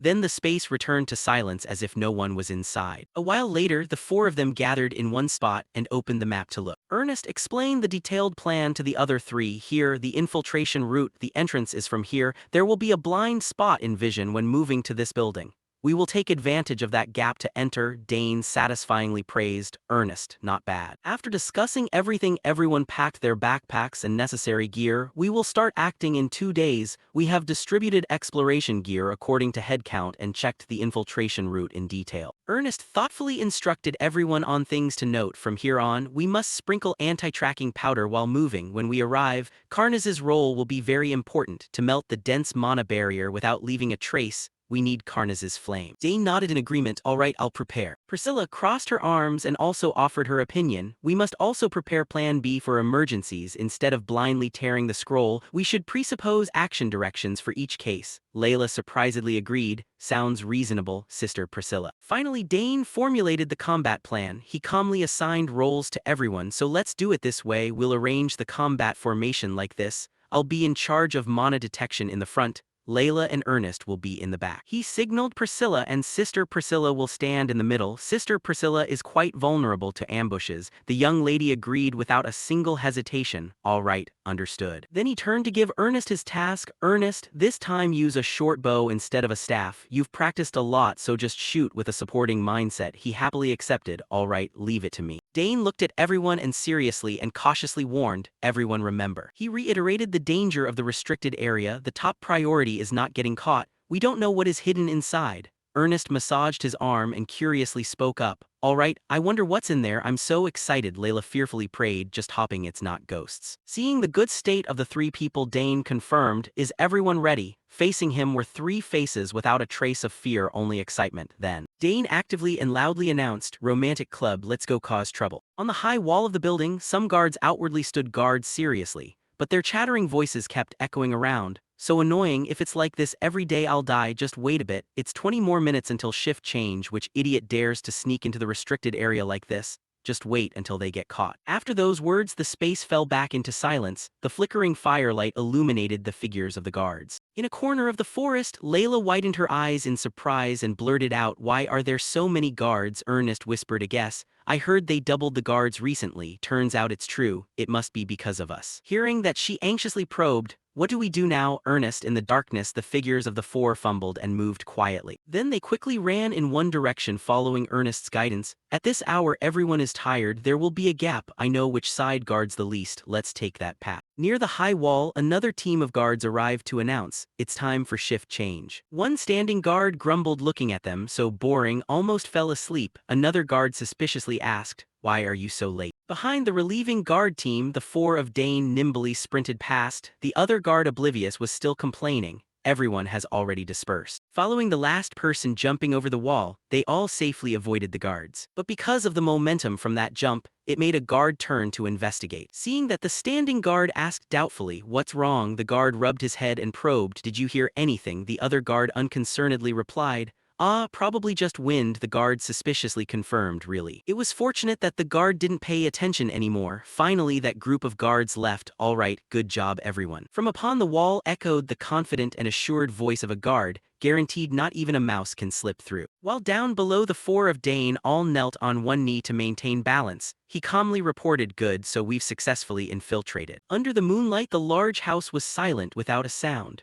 But now at the stairs inside the house suddenly echoed a reminder, watch your steps everyone, the door down to the basement is coming up. A moment later, Dane's group stopped in front of a tall, large door. Priscilla praised, it's here. Thanks to Ernest we got in pretty easily. Letting him lead the way was indeed a wise choice. Suddenly Dane discovered something and spoke up to stop them. Wait, is there a mana barrier here? He carefully looked at the blue light surrounding the door and muttered a guess. The closer to the center, the stronger it gets. Saul Hankston is certainly cautious about intruders. Analyzing up to here, he contradicted his own words. No, it doesn't feel like that. Dane approached and touched the magic circle, then evaluated this barrier. It doesn't carry Saul Hankston's mana feeling. He seriously observed the barrier layer and concluded, it's completely different. Layla heard this and confusedly asked, really, how can you tell? Dane casually explained, Saul Hankston lived a very long time ago. This barrier looks new. Ernest propped his chin and incredulously exposed, meaning someone else got in here before us and erected a new barrier to hide something inside. Dane seriously affirmed, right. He looked toward the door and cautiously guessed, something very dangerous might be hidden inside. Priscilla panicked and probed, so what do we do now? Go back? Layla looked at her and resolutely opposed, how can we go back now that we've come this far? Maybe an academy official came in and set up defenses then left. Ernest looked at the three of them and solemnly shared his thoughts. I think otherwise. No, this looks more like the work of an outside intruder. If the Academy discovered a new relic of Saul Hankston, they'd have no reason to hide it this secretly. Hearing that, Layla unhappily spoke up, so besides us, someone else is also targeting this treasure. My treasure?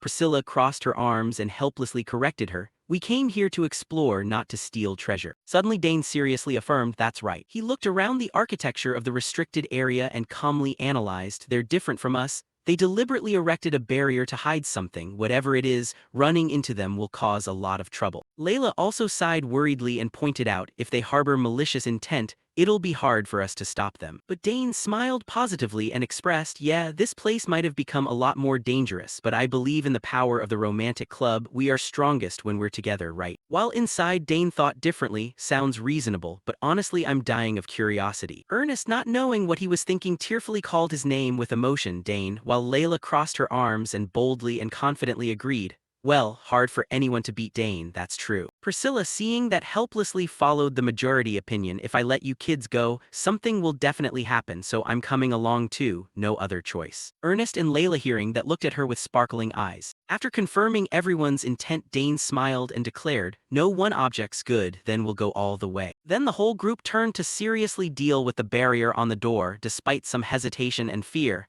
they decided to continue moving forward. They summoned the baby dragon to breathe fire at the barrier. Karnas did a great job breaking the mana barrier. That barrier couldn't withstand Karnas's flame. A while later the door finally opened. When they opened the door and stepped inside, all four had to go through intense danger evasion. Ahead was a corridor full of traps stretching infinitely. Dane warned as they walked, Ernest, get down, watch out everyone, the floor is collapsing, follow me. They nimbly jumped high to prevent traps. The stone path echoed with the movements made by the four. Then they arrived at a large gloomy room. After bypassing countless traps, they finally arrived.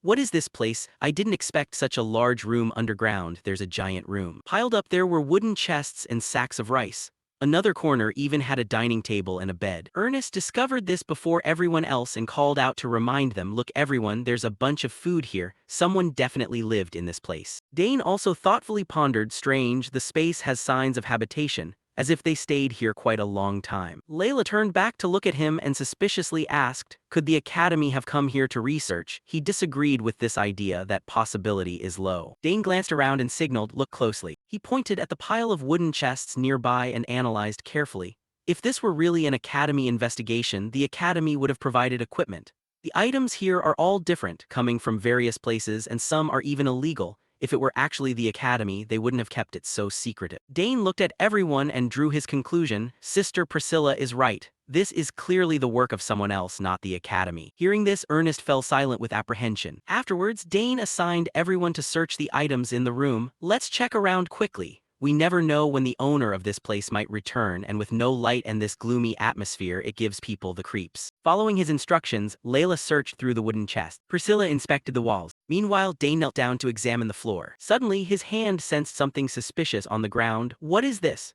Beneath this room, I can feel a massive current of mana. Suddenly, Ernest called out, drawing his attention, Dane, come look at this. Dane stood up and asked, did you discover something? He announced, there's a staircase leading down behind this wall. He hadn't expected the answer to appear so quickly. We can witness firsthand the source of the mana we felt from above ground. The gloomy staircase led down to yet another underground basement level. Even with torches hung on both sides of the walls, they couldn't illuminate the space. Suddenly, an eerie purple glow emanated from the end of the stairs. The four of them followed the path to a room containing a massive blue crystal block. And upon seeing the sight, the group was struck with unbelievable shock. I can't believe it. I've never seen such a huge magic stone. Is this thing hidden deep underground? Dane gazed up at the magic stone, thoughts racing through his mind. Without a doubt, this is Saul Hangston's aura, radiating overwhelming mana. Then he looked down at the complex magic array carved beneath his feet to confirm. There are more magic arrays carved all around. Dane examined the magic stone emitting mana in the center of the room with a heavy heart, conjecturing, what on earth are they planning to do with this thing? Who is behind it and for what purpose? Suddenly, Ernest shouted in a panic from behind, oh no, everyone, someone is coming this way. He looked around in a panic at the others. Priscilla and Layla turned around at the sound, only to hear Ernest's terrified warning, the perimeter devices we set up around here are sounding the alarm. Dane immediately hardened his expression and heightened his vigilance. Outside the building, a group of figures in black robes sneaked closer. Someone who seemed to be the leader gave an order, hurry up. The other three bowed respectfully in response, understood, Captain. The group quickly broke into the building, their objective targeted in one direction, to harvest the mana essence from Saul Hangston's core inside. The captain ran while fanatically declaring, glory will be ours. The subordinates respectfully replied, yes. Their voices echoed through the quiet space of the stairwell. A moment later, they reached the lowest floor of the building and pushed the door open to step inside. The captain took the lead, guiding the group into the room. When he arrived in front of the magic stone block, he reported, we've made it inside safely. Then he turned to give orders to his subordinate, you, go clean up the room. If anything unusual happens, report immediately. The subordinate bowed respectfully, yes. One of them looked toward the stairs and sighed, we can finally catch a breather for a bit. The guy next to him asked, we have to stay here for a full 2 months. The bald guy nodded affirmatively, maybe even longer. At least our food supplies are enough, so that's not a problem. Having answered, the man stepped onto the stairs. Unexpectedly, a trap mechanism suddenly sprang open along the stairwell wall. Dozens of swords shot straight out toward the two of them from above. The bald man's eyes widened in horror as he watched the dangerous weapons close in before him. The next second, both of them were blasted backward with miserable screams. They tumbled down the stairs and crashed back into the room. Hearing the commotion, the captain rushed out anxiously and asked, what's going on? No one answered him, save for the heavy sound of a door slamming shut. Soon after, an unusual purple gas drifted in, filling the entire room. One of the subordinates inhaled it and asked with a shudder of discomfort, what kind of gas is this? The guy next to him stammered in terror, poison gas. Instantly, he whipped his head around and cried out in panic, Captain, this is. The captain hunched over and gave a stern command, fall back. Struggling as he covered his mouth and nose with his hand, he warned with great difficulty, it's a trap. A moment later, the four of them, Dane and his group, tied up the men in black together and searched their belongings. Ernest gasped in amazement, there's a lot more stuff than I thought. He picked up a piece of paper, skimmed through it, and concluded, a logbook. Layla chimed in to add, a few gold coins and all sorts of miscellaneous items. She pointed out with curiosity, there's even something else in the back pouch.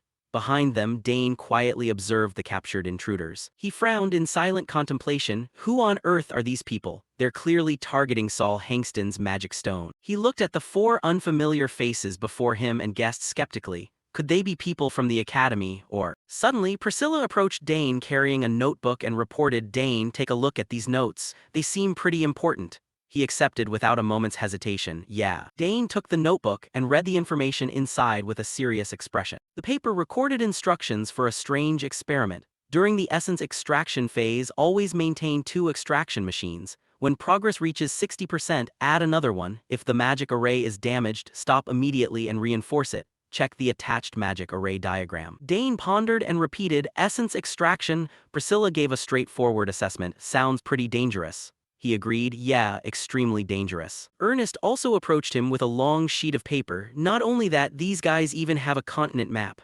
Dane asked back in stunned disbelief, a continent map? Layla widened her eyes in surprise and commented, the Empire controls those extremely strictly. They're absolutely forbidden from being taken outside. Ernest guessed solemnly, could they be some sort of rebel faction? Hearing it all, Dane didn't reply immediately, falling into a silent ponder with too many suspicious points. Catching sight of something, his eyes widened in shock. Opposite them, a strange liquid was oozing from the captain's mouth, and a flickering light gleamed inside. That was. Dane reached out to touch the man's mouth. He frowned, his gaze growing resolute as he thought, just as I thought. In his hand lay a tiny purple tube, suicide poison. This reminded Dane of the knowledge his mother had taught him when he was young. I remember learning about this from my mother. He glanced at the men in black, thoughts racing through his mind. This is used by assassin guilds or secret organizations to silence members so secrets aren't leaked in emergencies. They're brainwashed into committing suicide and given poison vials. What kind of organization would do something like this? Suddenly, Priscilla discovered something else in a book and called out to remind the others, everyone, look at this. There's a set of rules written here. All 3 of them turned around in surprise. Right after that, Priscilla read the contents aloud with a serious tone, for a new world. The rules echoed through the quiet room. Rule 1, security must always be put first, more important than life itself. Rule 2, we always act to change the world. Dense lines of text in the book recorded confusing regulations. Rule 3, do not inquire into the identities of other members. We are one, yet we are separate individuals. Rule 4. Reading to the end, Priscilla frowned and reported, this part is the most suspicious. Dane asked doubtfully, suspicious? She explained clearly, there are coordinates written here. I'm not sure of the exact location, but it's near the academy. In the center of the room, the magic stone block served as a light source, helping the 4 of them see everything clearly. At the very bottom of the page, a special number was written. Priscilla looked at it with puzzled inquiry, 3458, where is that? Ernest rested his chin in his hand and replied thoughtfully, wait, if it's that location. Seeing this, Dane looked at him and asked, Ernest, do you know that place? He answered affirmatively, yes, that's the supply transportation route near the back gate. Layla gasped in astonishment. So that's how they got in. Dane concurred with her thought, looking calmly at the men in black over there to analyze. High chance that's it. Someone inside the academy definitely must have aided them. Upon hearing those words, both Priscilla and Layla fell silent without a word. Dane and Ernest fell silent as well. Then he looked at the massive magic stone and slowly spoke up to break the heavy atmosphere. A secret organization trying to extract Saul Hangston's essence. What on earth are they planning to do with that essence? Eventually, the four of them reached a unanimous decision to return. We decided to leave quickly.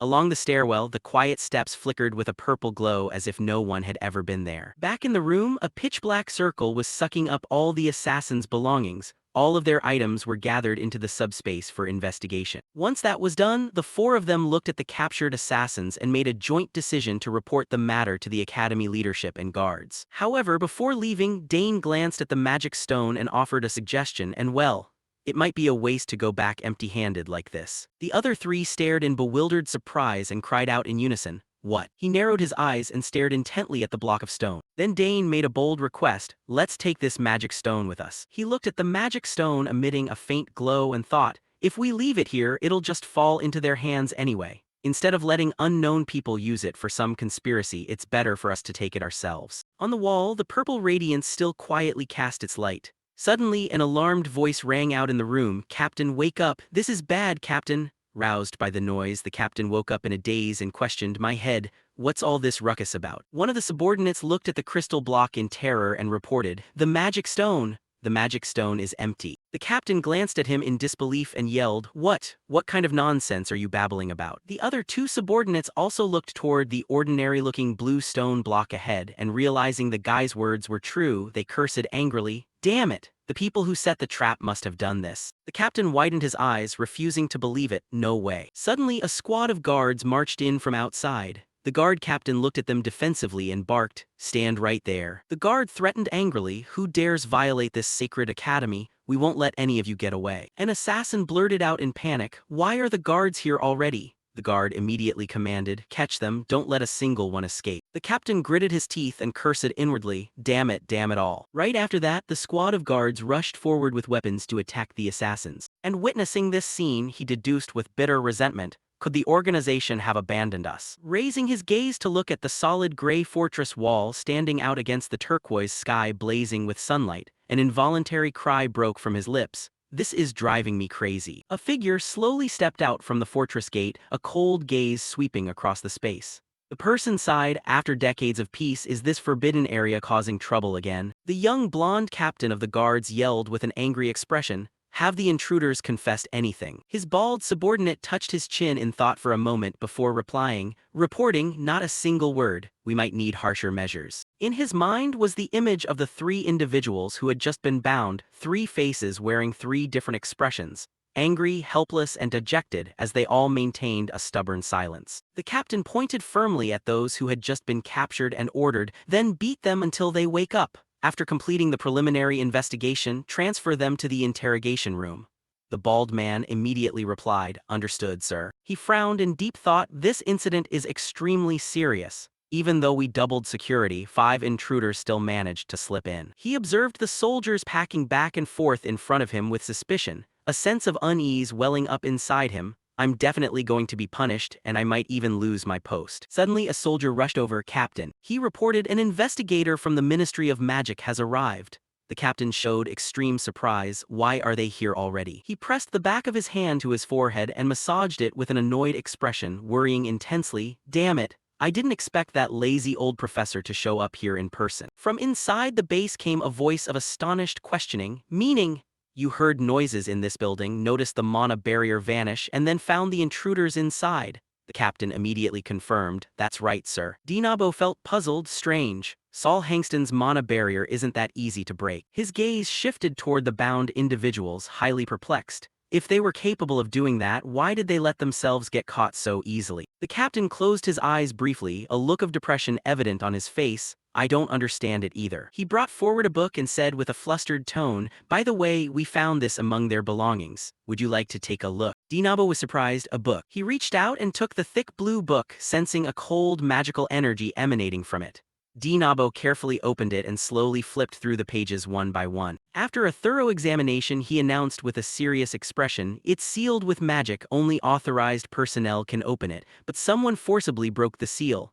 The captain was shocked. "What? How is that possible?" Dinabo tucked the book inside his tunic with a resolute look. "I'll take it back for further investigation. There might be other hidden spells on it." The captain gave a flustered, forced smile in an attempt to steady himself. "Of course.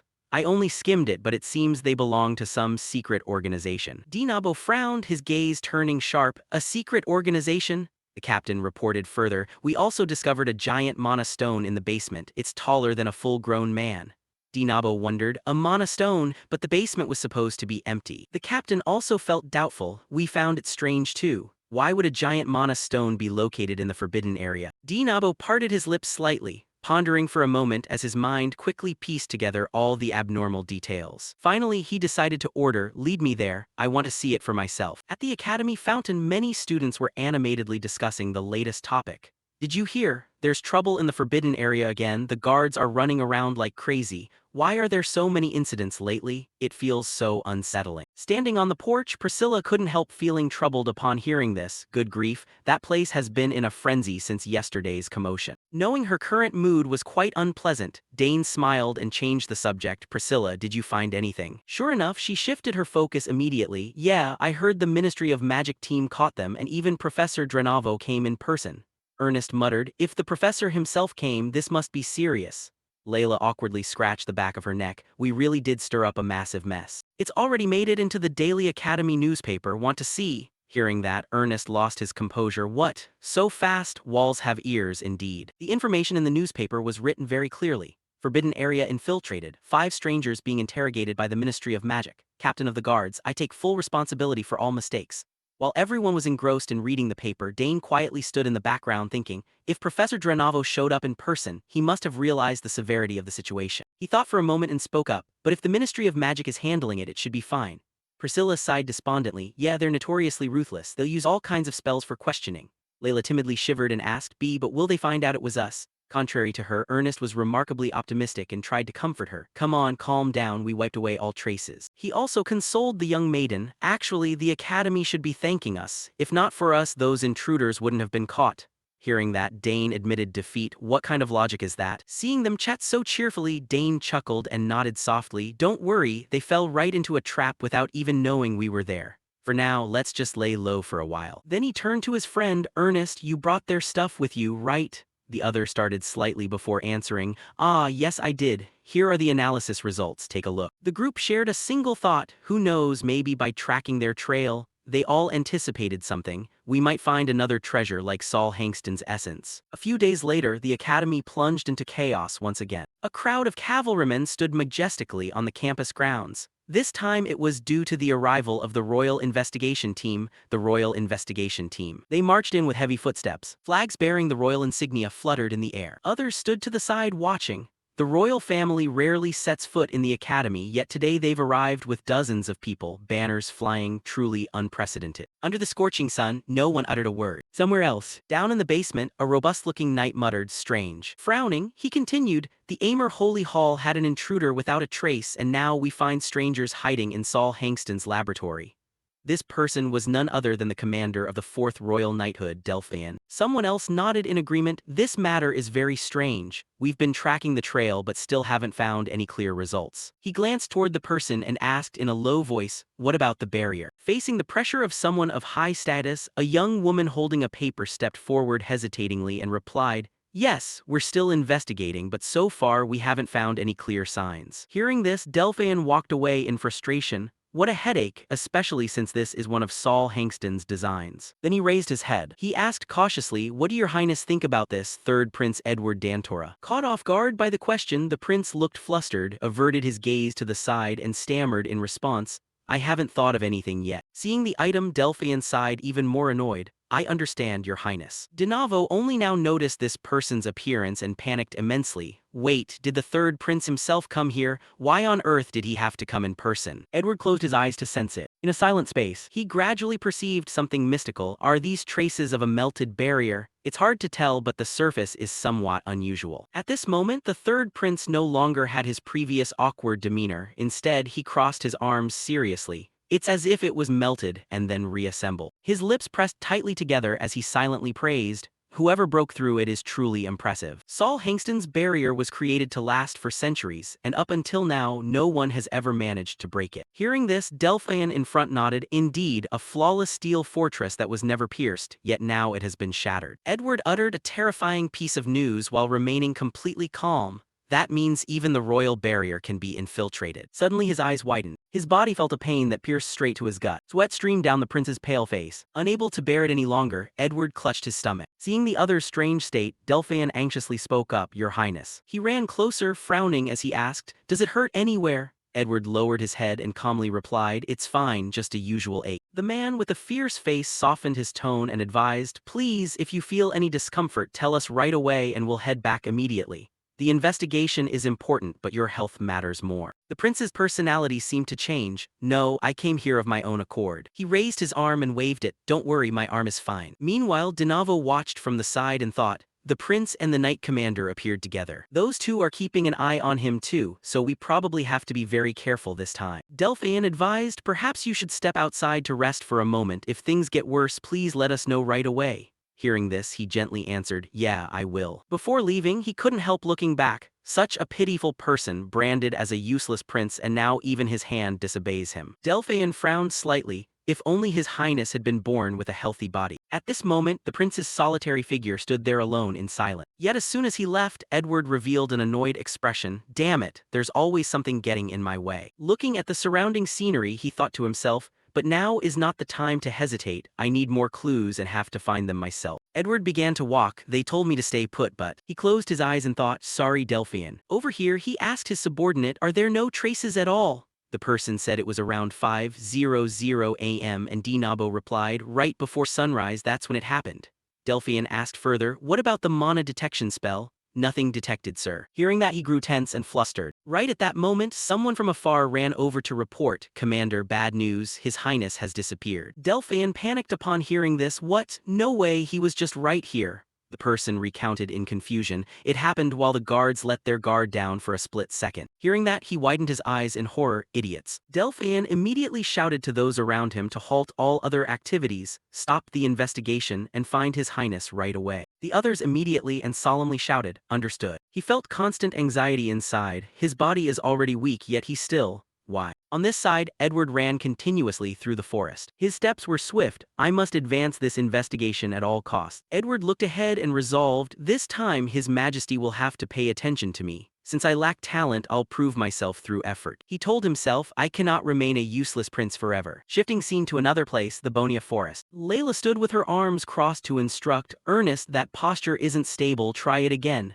Hearing that, he asked confusedly, "Like this?" She praised, "Better." Dane, standing nearby watching, smiled faintly. "Looks like he's starting to get used to the training here, and Layla is helping him a lot too." At this moment, his hand also reached out to prime his mana. Circles began to form around Dane. "Thanks to this, I can focus on controlling my mana better." He looked at his hand and smiled happily. "Now I've completed 2 mana rings and even succeeded in layering a 4-tier code structure." Suddenly, Dane's eyes turned blue as he stared straight ahead. "Ancient magic is truly amazing, but every time I focus on the 4-tier spell, I see it more clearly." First, he looked at Ernest, the mana flowing through the human body. Then Dane looked at Layla, "Truly extraordinary, wonder what I'll see next time." Just like that, a small swirling vortex seemed to churn in the air. The two of them unexpectedly raised their heads to look. Ernest startled, "Wind," and Layla confusedly asked, "Dane, what spell is that?" Dane smiled and answered, "Wind bomb, a compressed air projectile." Hearing that, he widened his eyes in astonishment. "Amazing, I've never seen a mana explosion that big." Layla also marveled, "Must be because it's a 4-tier spell, the power is terrifying." He looked at these blowing winds again. Dane reached out to control it. "Well then, just throw it gently." At this moment, the wind began to rise gently, no longer as fast as before. It swept past the tree trunks, winding smoothly. Suddenly, someone from afar collided with it and let out a miserable scream. The 3 friends saw this and startled, asking themselves, "Is someone over there?" The tree branches there were snapped and flung into the air. A moment later the dust gradually cleared, tree trunks rolling on the ground. The three of them stared blankly in that direction and quickly ran over. Layla anxiously asked Dane, "Dane, did you hear that too? There's someone there." He quickly replied, "Yeah, I heard it clearly." In his heart Dane worried internally, "Damn it, I thought only we were here." So the three of them told each other, "Let's go check it out, be careful, what if they're hurt?" Shifting time back a few minutes, Edward had walked into the forest where they were training. So there's such a large forest inside the academy grounds. Looking around, he couldn't help sighing. Students here must be very happy, studying and laughing with friends. I'm so jealous. Edward's mood turned somewhat sorrowful. If I wasn't born a prince, could I come to an academy like them? He smiled with relief, hoping for the future. Just thinking about it makes my heart beat fast. Right after that, Edward snapped out of it to remind himself, no, daydreaming again. Let's focus on finding clues about the intruder. In the distance, he heard a strange sound and curiously walked over. What's that sound? Then Edward stopped in an open clearing to observe. Is there someone in the forest? Something in the air seemed to be rushing over simultaneously. That spot was precisely where Dane's trio was training. Observing the scene, Edward felt curious. Students practicing, they look around my age and they're very skilled too. Layla turned to ask Dane, "Dane, can you check my sword form again? This movement feels a bit stiff." He walked over and offered advice, measure your steps after the pivot, step your back foot back half a step. Hearing that, she adjusted and said, "Got it, let me try again." Just like that, Edward watched them train from afar. Here goes. Staring intently at where they stood, he startled. Did she just say Dane? Wait, Dane Saugers. Edward instantly recalled Dane's identity. The freshman causing a stir across the academy, it really is him. This was famous news. Everyone knew Dane Saugers, a name known even to royalty, admitted to the research department, excelling in 4 different fields. At this point his mood sank, and I can't even handle a small task, while keeping watch on their actions from the other side. Edward felt a twinge of jealousy, and he, dubbed a genius among geniuses, still works hard training like that. Inside, his heart began to yearn. If I could also enter the academy, maybe I would have met friends, learned many things, and laughed like them. Right at that moment, something like a gust of wind lunged straight toward him. Edward panicked, unable to dodge in time. Something is flying this way. It carried Edward along as it barreled straight toward where he was hiding. A loud crash echoed, and the tree trunks there were shattered into multiple pieces by the shockwave. This simultaneously affected Edward hiding behind those trees. He was flung up into the air with a bewildered look on his face, followed by the miserable scream that Dane's group had heard. In the forest behind the academy, Ernest anxiously asked, "Are you all right?" Dane also looked confused. "Sorry, I thought nobody was here." Suddenly he exclaimed, "Wait, that uniform, it looks just like the Royal Investigation Team's uniform." Layla shrieked in surprise, "So, are you a member of the Royal Investigation Team?" He hurriedly stopped her. "No, Layla, that person is probably." Dane shrewdly realized, right, that's the Royal Investigation Team's uniform, and that red hair, the royal family's hairstyle. Ernest guessed, could it be, "Are you royalty?" Those words left him speechless, and beside her she started crying in panic. Only then did the person react and start to stand up. Then he scolded, "You fools." Dane hurriedly knelt down. "I am Dane Saugers, eldest son of Count Saugers, greetings to your highness the prince." Next he immediately confessed, "Your highness, this humble servant is deeply sorry, I have committed a grave offense." He panicked equally. "This servant is Ernest Dillon, eldest son of Baron Dillon, freshman in the exploration department." She trembled. "Layla Thermion, eldest daughter of Duke Thermion, freshman in the swordsmanship department. Please forgive our impudence, your highness." The prince laughed. "It's all right, I'm not hurt at all, just a little startled." He further acknowledged, "More importantly, it's nice to meet you all like this. Dane Saugers, I've heard a lot about your reputation." Furthermore, the prince mentioned, "The Dillon family is famous for exploration, you'll surely become a great explorer. And the daughter of the Thermion family, you're the winner of the Dainter Cup, right? I watched that finals match." Layla answered awkwardly, "Yes, it's an honor, your highness." "Rise, all right, enough introductions, you may stand up." They respectfully replied, "Yes, your highness." Ernest expressed, "I'm truly relieved to know you're unharmed, but why did your highness come to such a desolate place? This place is so remote that even academy students rarely visit. Precisely because of that, this place is great for training." Now it was the crown prince's turn to feel shy. "Actually, I came with the Royal Investigation Team to inspect the academy, but I went for a walk alone and got lost." He took the initiative to bring it up. "You know about the strange occurrences in Saul Hangston's building, right? We're investigating that but haven't found any clues yet. It's frustrating."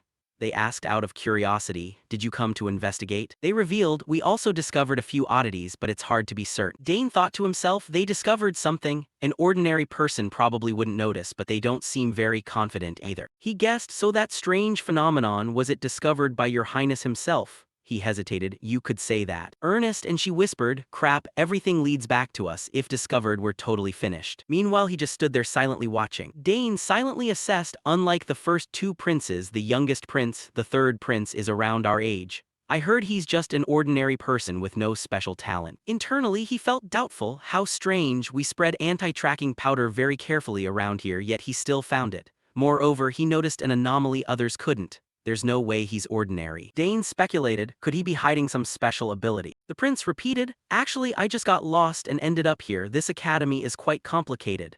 They politely shooed him away. Then you should head back soon. The investigation team must be looking everywhere for you. They probably got lost too, since this is their first time at the academy. He looked flustered, and the campus is so large. However, he made an excuse, so while I'm still here, I want to hear you guys talk a bit about life at the academy. Ernest and Layla were surprised by his friendliness. Our story. He muttered to himself, even if you're a prince, you're still just a teenager. Shut away in a palace for too long, it's natural to be curious about normal life. He asked, so what were you guys doing just now? Training. They answered, yes, since this place is quiet, we usually use it to practice. Despite that, Dane remained suspicious, yet there's something very strange. This prince makes me feel suffocated, as if a stream of mana is tightening around me. He wondered, can mana flow this way? Maybe I should observe more closely. At the same time, in another part of the campus, it was noisy. What about that spot? Not here. Damn it, move to the next building. Students gossiped, that's the Royal Investigation Team. What's happening? Looks like they're looking for something. They whispered, did they catch the culprit?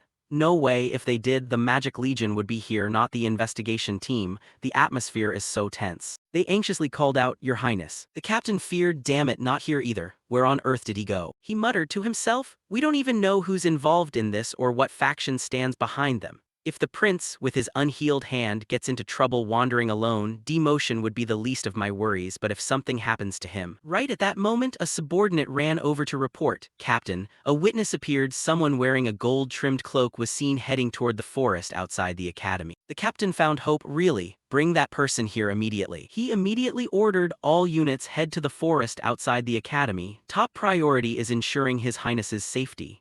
The subordinates chorused, yes, sir. He wondered, the forest, why would he think of a place like that? Doubt welled up inside him. Don't tell me. He discovered something. During that time, the prince confided in them. How envious. If I wasn't born into royalty, maybe I could have lived like a normal person, unburdened by a prince's responsibilities. Perhaps the gods truly despise me. Dane hesitated. Your Highness, if I may ask a question. He asked, what is it? Dane Saugers speak. Granted permission, he spoke up. Is your hand hurting badly? Just a normal question, yet it panicked the prince, who thought in shock, no, how do you know? She looked at Dane with a question mark. His Highness's hand. Why? The prince hurriedly concealed it. You must be mistaken. He wondered, really, but from what I can see. She frowned. Dane, what nonsense are you talking about? Across from them, the prince stared intently at Dane, worrying he would press further. That attitude left Dane in a dilemma. After a moment of consideration, he dropped it. If you don't wish to speak of it, that's fine. I intended to forget everything I saw and heard today anyway. He thought to himself, this guy, could he really have noticed the condition of my hand? Layla nagged, Dane, what are you saying to His Highness? This Dane sometimes says the weirdest things. Please forgive him, Your Highness.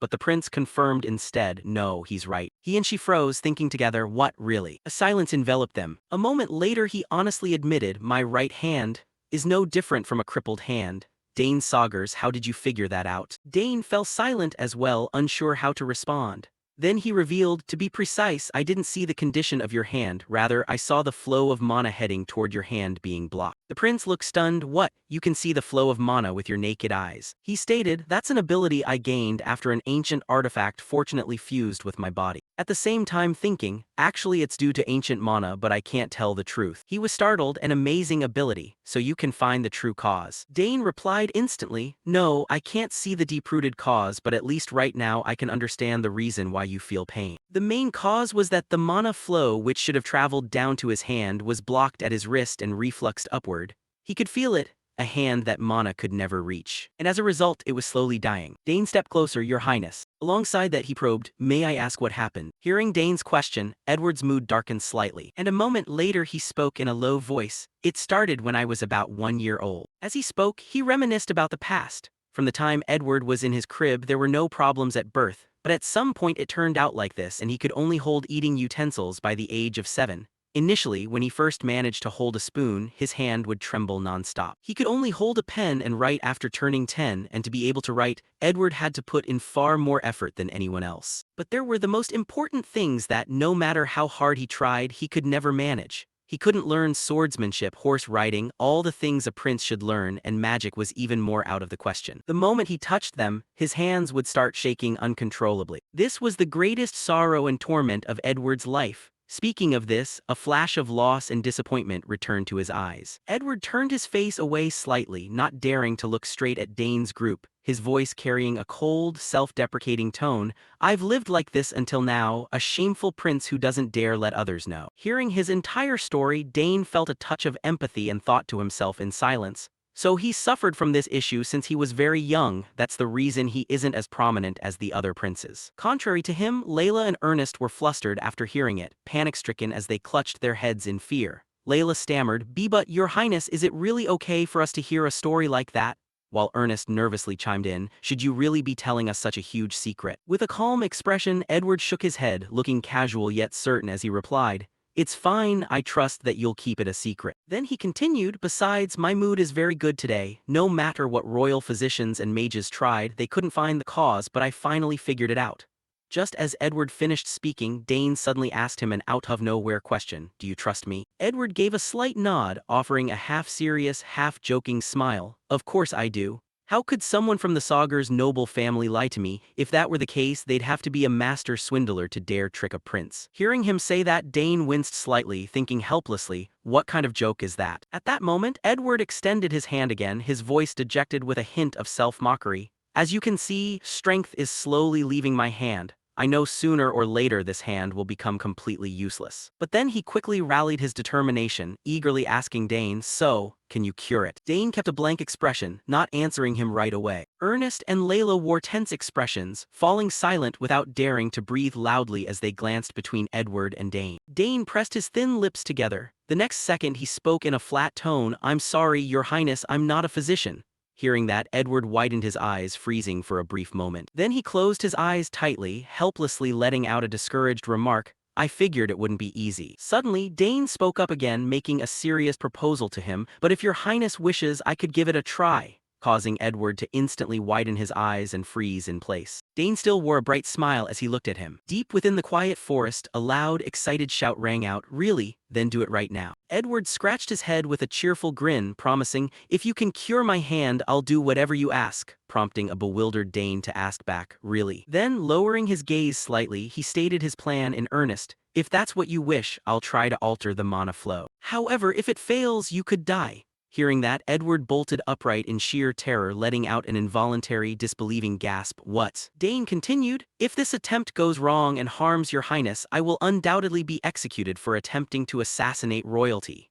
At his words, Edward vaguely envisioned a scene where Dane, Layla, and Ernest were tightly bound and dragged away by royal guards. Even knowing the severe consequences, Dane resolutely went on, "But I still have many years to live and a lot of things I want to do. So if I succeed in healing your hand—" Here he suddenly paused, furrowing his brow with a complicated expression. Staring straight at a dazed Edward, he asked point-blank, "How will you reward me?" Ernest couldn't believe Dane had the nerve to ask Edward that question straight to his face, his expression shifting uncomfortably, while Layla was equally shocked, instinctively covering her gaping mouth. Only then did Edward speak up, asking Dane, "Are you trying to bargain with me right now?" To which Dane answered honestly, "I don't accept vague risks. However, it's a different story if an attractive enough reward is put on the table," he admitted frankly without hiding his ambition. Edward was left completely frozen for a full 5 seconds by his bluntness. In the quiet depths of the forest, an echoing voice broke the silence a few seconds later as Edward offered a half-joking remark, "Bargain with me? You're the first person to ever suggest that."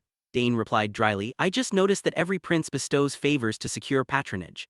Edward lowered his voice to deliver a firm assessment of him. "You're something else, Dane Saugers." He curved his lips into a light smile and offered a word of praise, "Impressive." Then, staring right into Dane's cold face, he negotiated generously, "Dane Saugers, if you heal my hand, I will grant any request you make," he said before bursting into a relaxed laugh. Dane hadn't expected him to agree so easily, asking with lingering doubt, "Is that really true, Your Highness?" Edward held out his hand, casually brushing it off with light ease. Yeah, my hand is going to lose its function anyway. At worst, failure will just bring that moment a bit sooner. Afterward, he stepped closer to Dane, patted his arm, and gave his commitment. So let's give it a try. Even if it fails, I'll at least leave a final testament declaring your innocence. Dane stiffened, unsure whether to laugh or cry, while Layla let out a few forced, awkward laughs and Ernest closed his eyes with a heavy, weary sigh. Edward's other hand remained resting on Dane's arm. Finally, Dane gave a short, succinct agreement, I'll try. Edward expressed his heartfelt gratitude, splendid thank you. Saying that, he raised his hand to make a sign over the left side of his chest. Though he had made the bold offer so easily, Dane couldn't help wrestling with his own anxieties, whispering internally,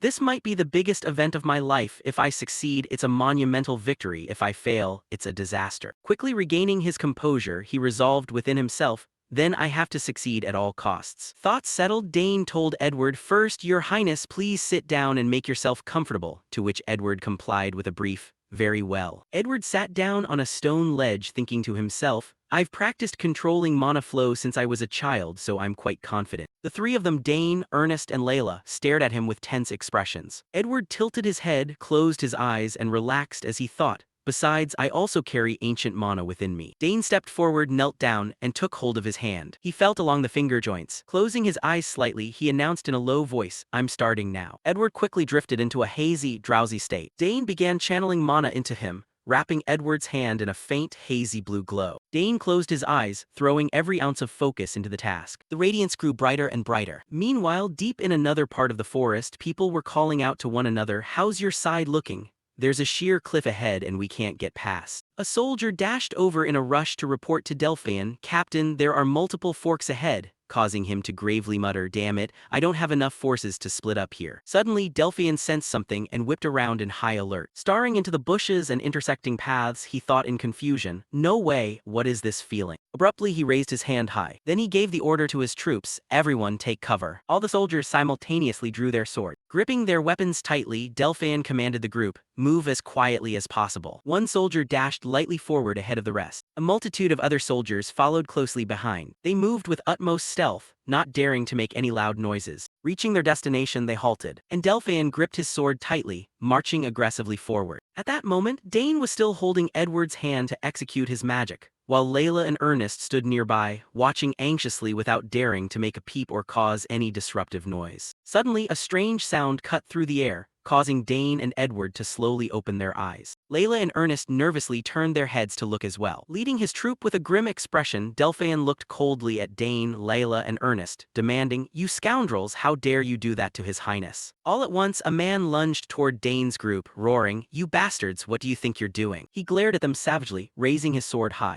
Layla screamed in terror, the knights are surrounding us. Dane panicked internally, damn it, they're closing in, I need to explain. Thinking fast, he reached out to cast his spell. Meanwhile, the man had already charged forward with a sharp blade, shouting, how dare you touch His Highness? While Dane scrambled forward thinking, he's too fast. Watching the descending blade, he couldn't help thinking, at this rate, I'm going to get wrecked. Right at that moment, the red-haired prince suddenly appeared, stepping right between them. Stop, Delphian. Delphian widened his eyes and blurted out, Your Highness. Edward fixed his gaze firmly upon him. A moment later, a worried Delphian asked him, Your Highness, are you all right? Do you have any idea how worried we've been? To which Edward calmly replied, don't worry, I'm fine. The knight nodded a few times before asking, why did Your Highness wander so deep into this area and who are these people? And Edward answered, I was just wandering around while investigating and ended up getting lost here. As for them, I'll explain on the way back. Finishing his sentence, Edward glanced down at his right hand, thinking, the feeling in my hand is different, there must be some progress. Then he looked at Dane with an appreciative gaze, I'm heading out. Thank you, Dane Saugers. Dane smiled back, I only did what I could, Your Highness, it was my honor. Not long after, along the woodland path back, Delphian asked,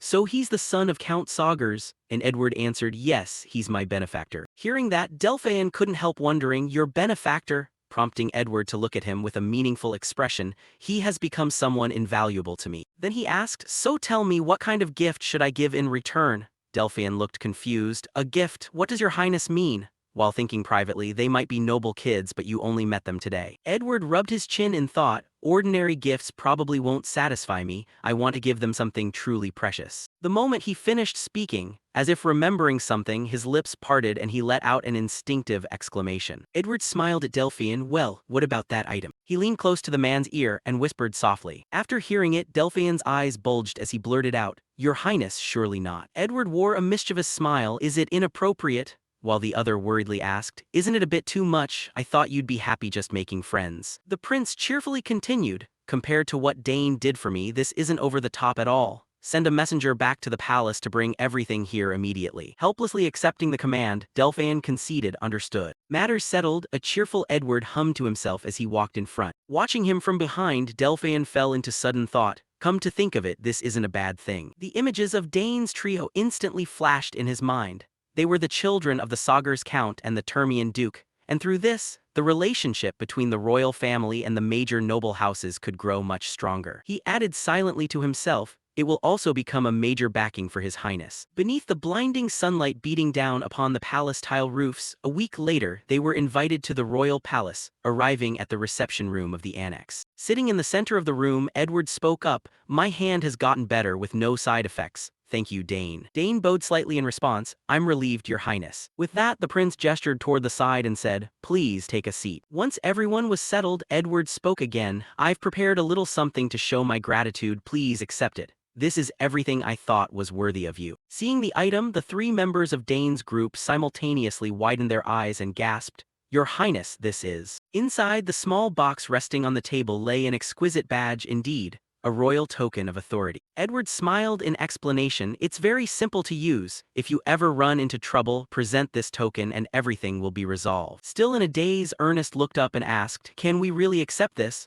To which Edward replied, Naturally. Dane comfortably addressed him, Thank you very much, Your Highness. Edward added, Enough with the formalities, just enjoy yourselves today. The three sitting to his left spoke in unison, Yes. A short while later, a table full of gorgeous dishes was laid out before them. Layla happily nibbled on a piece of pastry, thinking, Meeting the prince that day turned out to be an unexpected stroke of luck. Beside her, Ernest was also enjoying a sandwich in his hand, though he muttered, Still, the identities of those intruders remain a mystery. Meanwhile, Dane leisurely chewed his food. None of us suspected anyone, and the strange incident just faded into silence. Edward sat at the head of the table, happily enjoying the fine food. The sky outside the window remained as brilliant a blue as when they first arrived. Then, after some time, midterms arrived and a joyful voice echoed from beneath the academy grounds, The exams are finally over. Dane turned to Layla to ask, Layla, how'd it go? And she waved her hand as she answered, The major specific papers weren't too hard and the general subjects were probably fine too. Clenching her paper, Priscilla cried out in bitter frustration,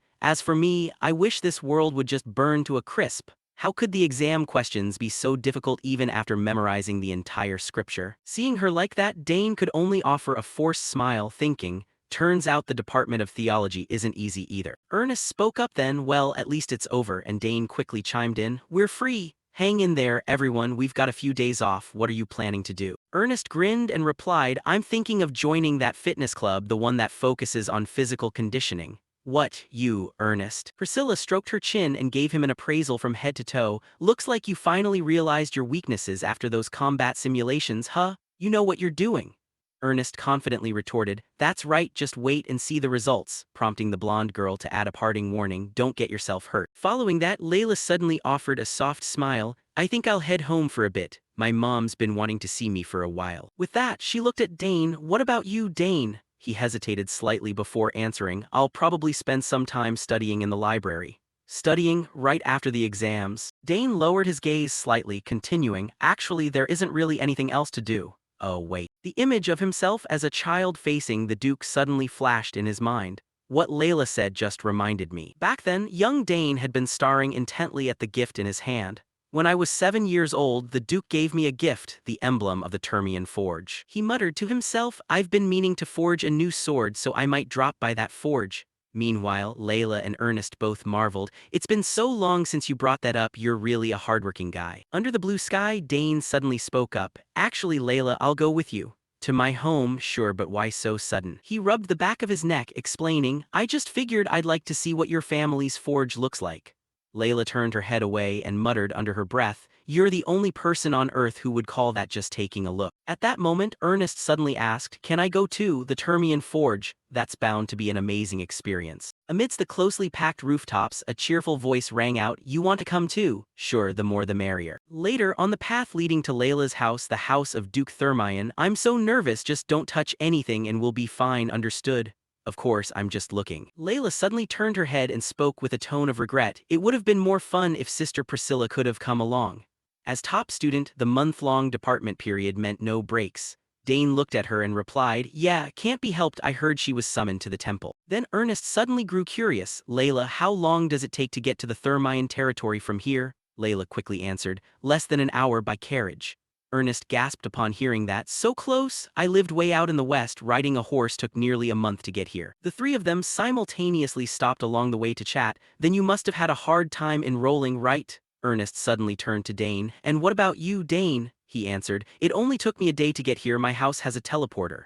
Layla shrieked in surprise, a teleporter. She spun around, putting her hands on her hips in disbelief. You actually used that to get here in a day? Dane admitted without hesitation. Yeah, didn't I mention it? This is the first I'm hearing of it. Layla suddenly recalled two particular striking blonde heads. Right, makes sense. Your sisters probably used that gate too, right? They help you a lot with your studies at the academy, I'm so jealous. Taking a few steps forward, she sighed. Wonder how my older brothers are doing lately. Dane and Ernest stood behind, thoughtfully watching her. Come to think of it, she's never mentioned her older brothers before.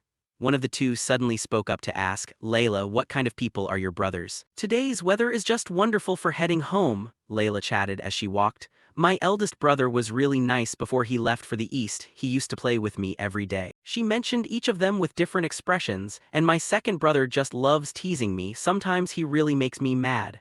Dane smiled as he listened and mused, looks like she's very much loved by her brothers. Ernest on the side had a question, does your second brother live in the mansion too? Layla's face scrunched up as she waved her hand. No, he's the overly free-spirited type. Even she, as his younger sister, didn't understand the reason. One day, he suddenly ran away from home and nobody knows where he is now. He said he went out to train or something, but I don't buy it. This answer was truly hard to believe for an ordinary person. Ran away from home. Layla's eyebrows tightened, her tone dropping. Ever since he became a knight, he's lived away from home. Honestly, I don't understand why he did that. Ernest chimed in with an emotional sigh. So a young knight, huh? Your family is full of extraordinary people.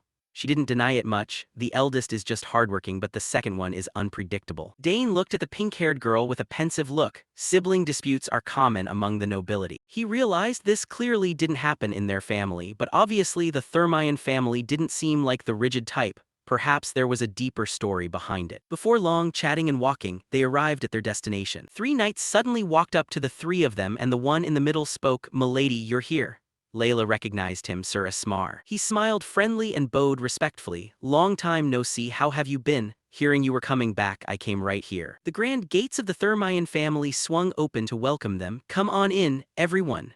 Their little daughter immediately ran over. Father. The cheerful father welcomed her. You've grown taller since the last time I saw you. How is life at the academy? She happily bragged to her parent all at once. It's great, I'm studying hard too. When you see my grades, you'll be surprised. The Duke laughed sincerely. Ha ha, I'm looking forward to it. Then he directed his gaze to the other person who had arrived. And look who's here, Dane. Dane stepped forward, smiling to bow to him. Duke, it's been a long time, so glad to see you again. The Duke assessed him from head to toe. You look much sturdier than before. Ernest shyly introduced himself. It's a pleasure to meet you, Duke. I am Ernest Dillon. It seemed he clearly remembered what his daughter wrote in her letter. So you're the friend Layla keeps mentioning in her letters. Our family also has several ancient artifacts discovered by the Dillon family. Layla, your friend is truly impressive. Praising Layla's friend meant praising her too. Of course, that's my friend for you. The Duke turned and urged them inside. Don't just stand outside, come on in. We've prepared a small party to welcome you kids. Hearing that, the three of them chorused, really? Thank you so much, sir. Amidst Layla's sparkling, excited eyes, he turned around to lead the way. Follow me. Dane smiled with interest and struck up a conversation with the girl. I really liked your house's fruit tarts last time. Will I get to eat them again?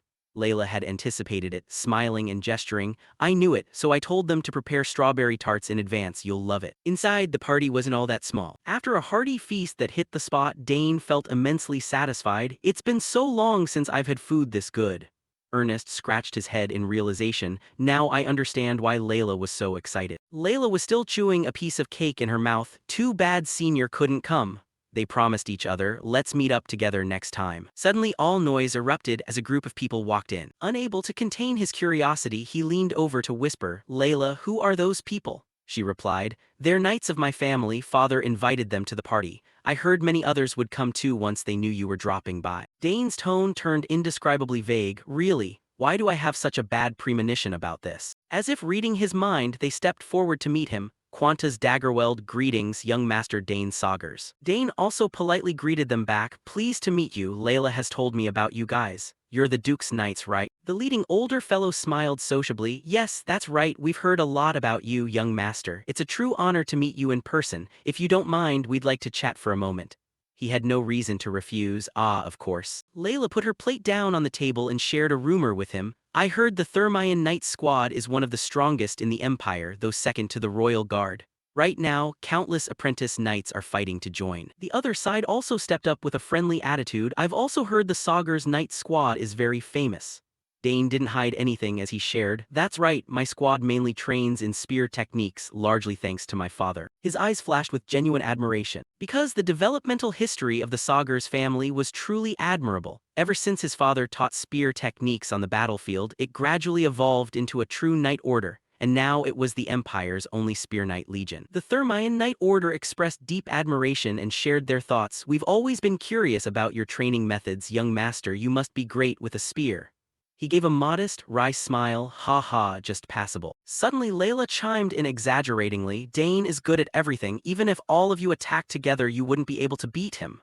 The leader looked shocked upon hearing that. Really, milady? The rest of them genuinely found it hard to believe, even if we attacked together, no way. Dane felt something was off. Layla, don't say things like that. Then they stood straight in a neat line and spoke sonorously. Then, young Master Dane. They simultaneously bowed their heads and issued a challenge. We formally challenge you to a friendly match, please give us some guidance. Dane's expression wavered without answering immediately. Wait, right here right now, why is my bad premonition always right? Layla's face remained nonchalant and unbothered as she reassured him. It's fine, it'll be okay, go show them what you're capable of, Dane. He turned to look at the expectant faces of the knights. Right now he was forced to reluctantly agree. If you guys want it that badly, I accept. The bunch immediately set off toward the training ground. True to rumors, the Thermion Knights were practically the best squad. Dane had to fight 5 people all by himself. Even so, his spear handling skills remained extremely fluid. Furthermore, his movement speed was agile as he darted back and forth. His posture stayed rock solid without losing an ounce of stamina. His intensely focused expression exuded an extraordinary aura. The audience consisted of only 3 people, the Duke and the 2 friends. Yet the Duke's face was filled with utter astonishment as he watched the match. Dane's footsteps pressed firmly and steadily against the ground. From the very beginning, he hadn't taken a single hit. The spear in his hand knocked away the swords in the knights' hands. One by one, losing their weapons, they became the losers. The last sword was knocked spinning high into the air. Victory was completely sealed amidst the stunned looks of the group. Dane calmly planted his spear against the ground. His expression was utterly triumphant with the outcome completely secured. His face seemed to radiate a dazzling halo. After a moment of blank shock, the Duke hurriedly announced, "Victory goes to young Master Dane. What an impressive match." Regarding the victory reward given by the Duke, Layla chimed in, "Oh, father's giving you a gift?" He nodded. "Yeah, a few books written in ancient language." She nodded assuredly.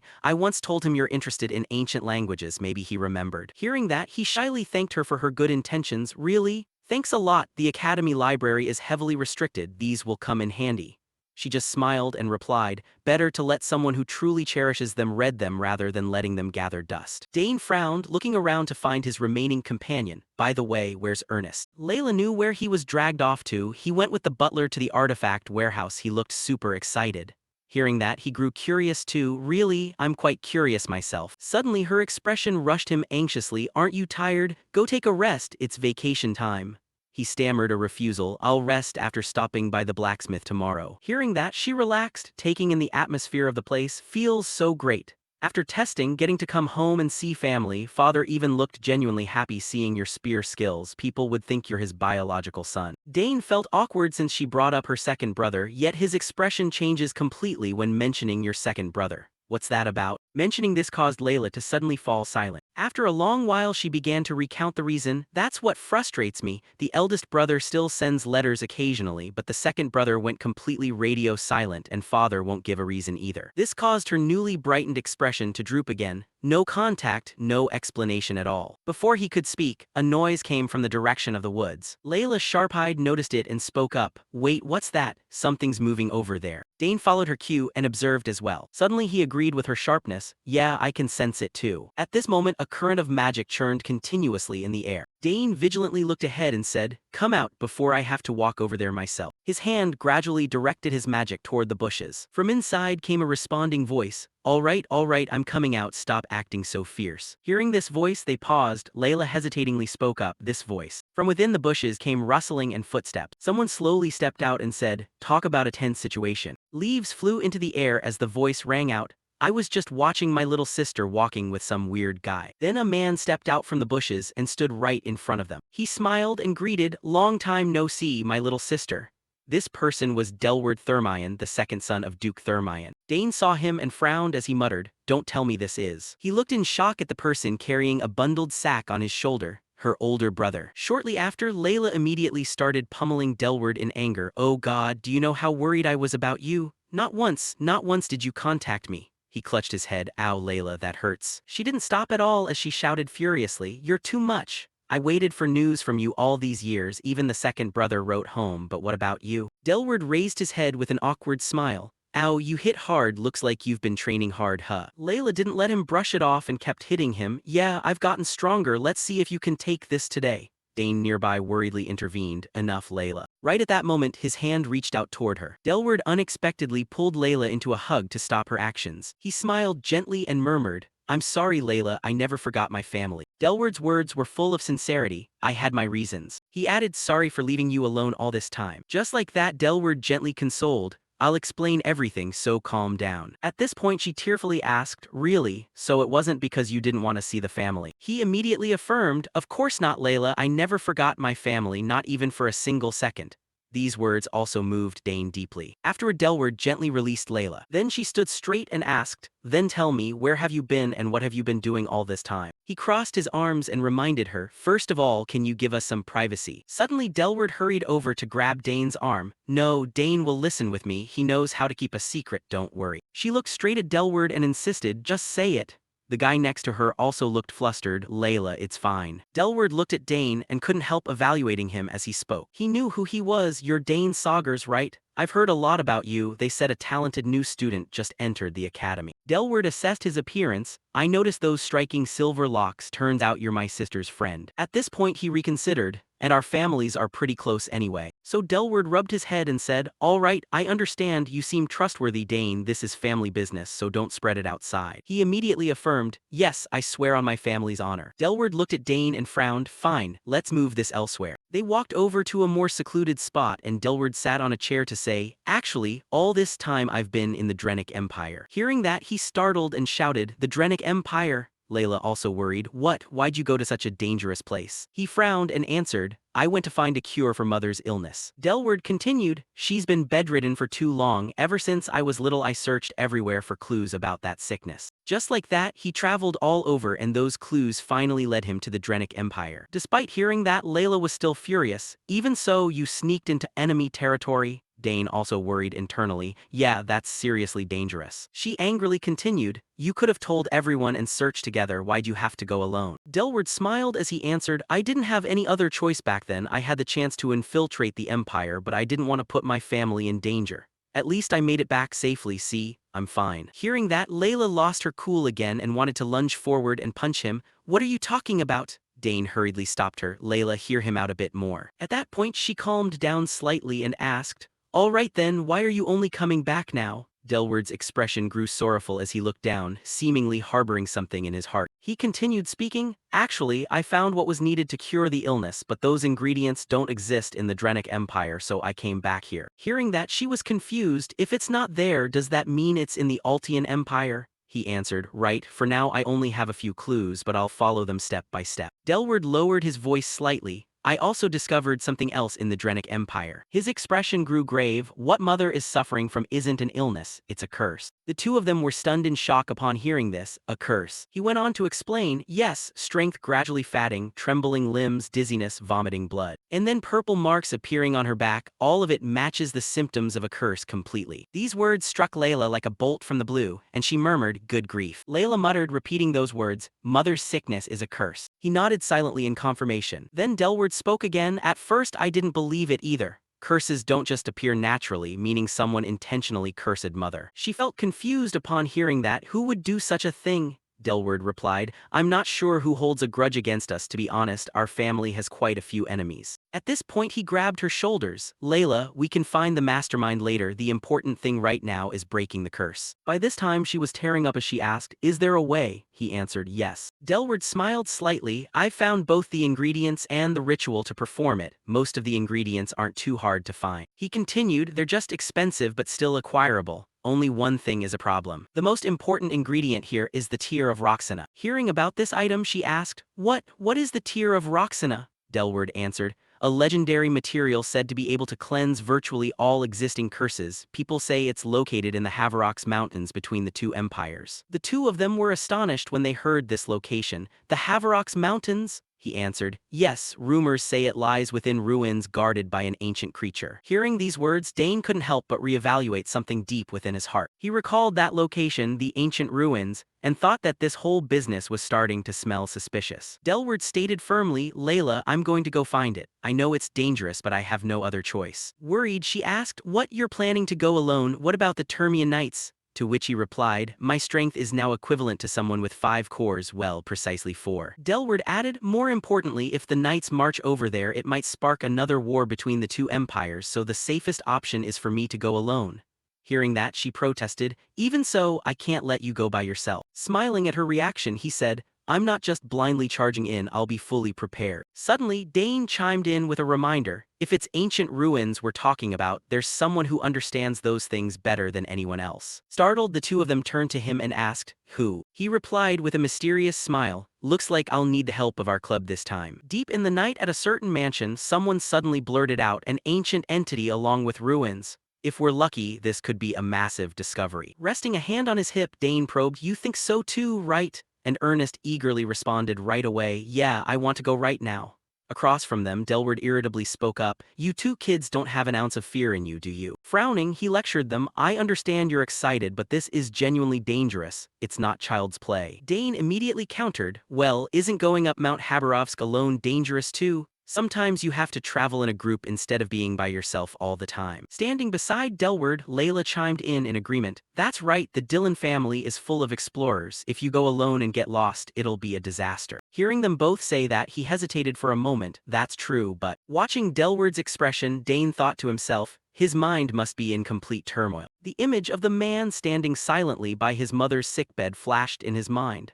I can't even imagine how much he's suffered, wandering the territories for years just to cure his mother's illness. Alternating between Delward's retreating figure and his dead serious expression, Dane couldn't help but admire him. And to think he even gathered the information and returned safely, he's definitely no ordinary warrior. Outside a nearby doorway, the quiet dark night still blanketed the scenery.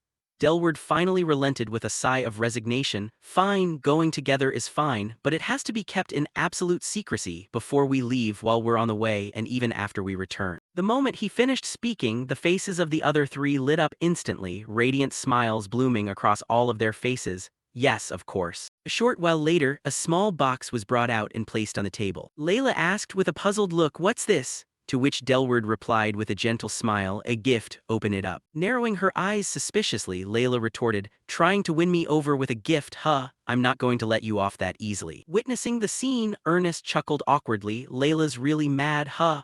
Prompting Dane to turn his head and advise his friend, don't say another word, she was even scarier a minute ago. Across the table, Layla slowly reached her hand out toward the small gift box. As she popped it open, a melodic tune chimed out and she began, if this turns out to be some nonsense, I swear. The lively, cheerful, and gentle music dancing around her ears abruptly cut her unfinished sentence short. Wearing an expression of surprise, she stared at the 2 figurines inside the music box. This is. The 2 figurines bore similar shapes, just one larger and one smaller. Layla stammered out, Mom, and me. The smaller figurine among them possessed a face that looked startlingly like Layla's, smiling sweetly amidst the soothing, pleasant melody. Delward spoke up from beside her to confirm, yeah, from back when our family was happiest. I had a craftsman in the Drenic Empire make it. The two figurines of Layla and her mother stood on a golden platform inside the music box, holding hands as they danced, and he added, I made it thinking of the time when Mom was still healthy. What do you think? Swept along by the rhythm, the two figurines slowly moved as if coming to life, while a young Layla laughed joyfully without stopping. Overwhelmed with emotion, Layla struggled to hold back her tears as two droplets slowly welled up at the corners of her eyes. She softly murmured, "It's so beautiful." Delward pressed his lips together slightly, gazing at Layla with a tender, loving look as he remained silently quiet. Standing off to the side, Dane and Ernest smiled along with the music as if celebrating for her. Layla suddenly turned to look at him and expressed, "Looking at this makes me feel like Mom got better." Squinting her eyes into a smile as her tears spilled over, she whispered, "Thank you,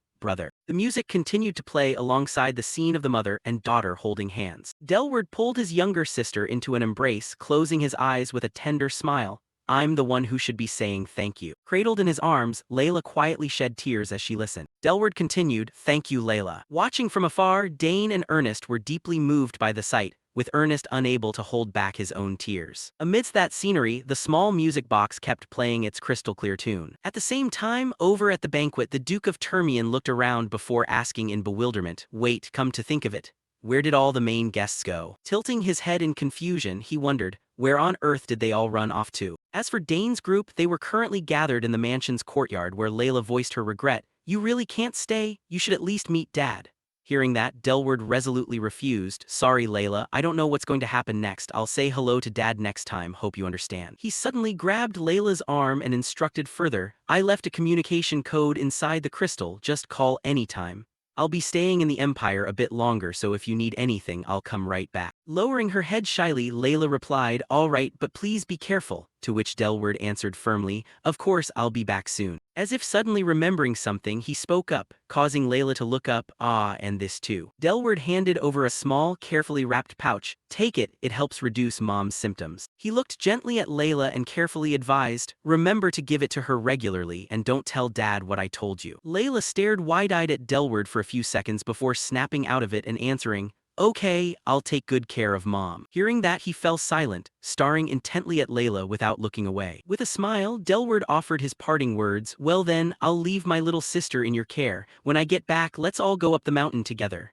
Dane enthusiastically responded, "Of course, have a safe trip." Right after that, he immediately turned around to build momentum. Delward leaped high enough to clear the mansion's fence, calling out, "I'm heading out. Take care, Layla." In an instant, he vaulted over the boundary wall, his signature family-colored hair streaming behind him. Within a few short seconds, Delward's figure vanished from sight, leaving behind only the starry sky and the familiar fence as usual. Wearing a worried expression, Layla pressed a hand to her chest, whispering, "He's really gone." Ernest immediately stepped in to comfort her. "He'll be fine, Layla. He looks insanely strong." Right at that moment, Dane startled as if sensing something, quickly glancing off in another direction. Dane turned and asked for a favor. "Ernest, can you help calm Layla down for a moment?" Prompting a confused Ernest to ask, Where are you going?" To which Dane hastily made up an excuse, "I left something in the room, I'll be right back." Watching his retreating back, Ernest smiled and said, "All right, go ahead, I'll stay here with Layla." The courtyard where they had just been standing emptied out in moments. The bright full moon hung high above, casting its glow across the night sky. Meanwhile, along a cobblestone path, the sound of hurried, relentless footsteps echoed out. Delward dashed forward in long strides, thinking tensely, "These guys are so persistent, I never thought they'd track me all the way here." Darting past dark windows, he reasoned, "Luckily they don't know I'm from the Termian Duchy. They must have been lingering around while I was inside the mansion.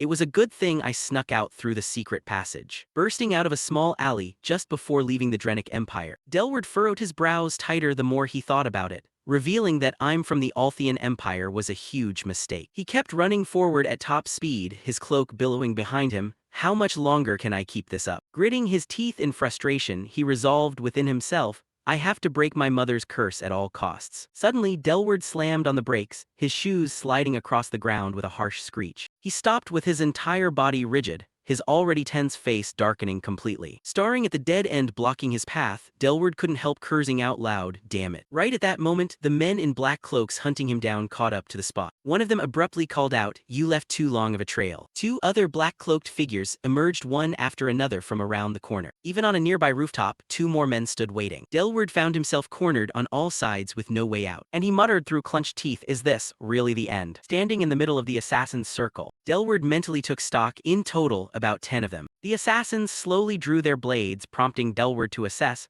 "One look and you can tell they're seasoned pros." Resting his hand on his sword hilt, he calculated, "If I'm lucky, I can take down 2 of them." Delward gritted his teeth in fierce anger. Drawing his sword and glaring at the assassins, he thought, "Sorry, Layla, looks like I won't be able to keep my promise." One assassin frowned, staring right at him. He roared the command, "Kill him!" and the surrounding assassins immediately lunged at Delward to attack. In the blink of an eye, they closed the distance, relentlessly slashing at him with their swords. He was forced backward against the wall. Delward mentally lamented, "If I knew things would turn out like this, I should have apologized to Dad before leaving." He froze, eyes widening as he stared at the scene unfolding before him. A faint greenish light flashed, and then it continuously zipped back and forth through the ranks of the assassins. The assassins tried in vain to block the streaks of light with their blade. One of them cried out, "Captain, those are mana bullets," and the lead assassin demanded angrily, "What? Who's helping him? He always operates alone. Who on earth managed to bypass the traps and get all the way in here?" A familiar figure materialized behind their backs and Dane spoke up,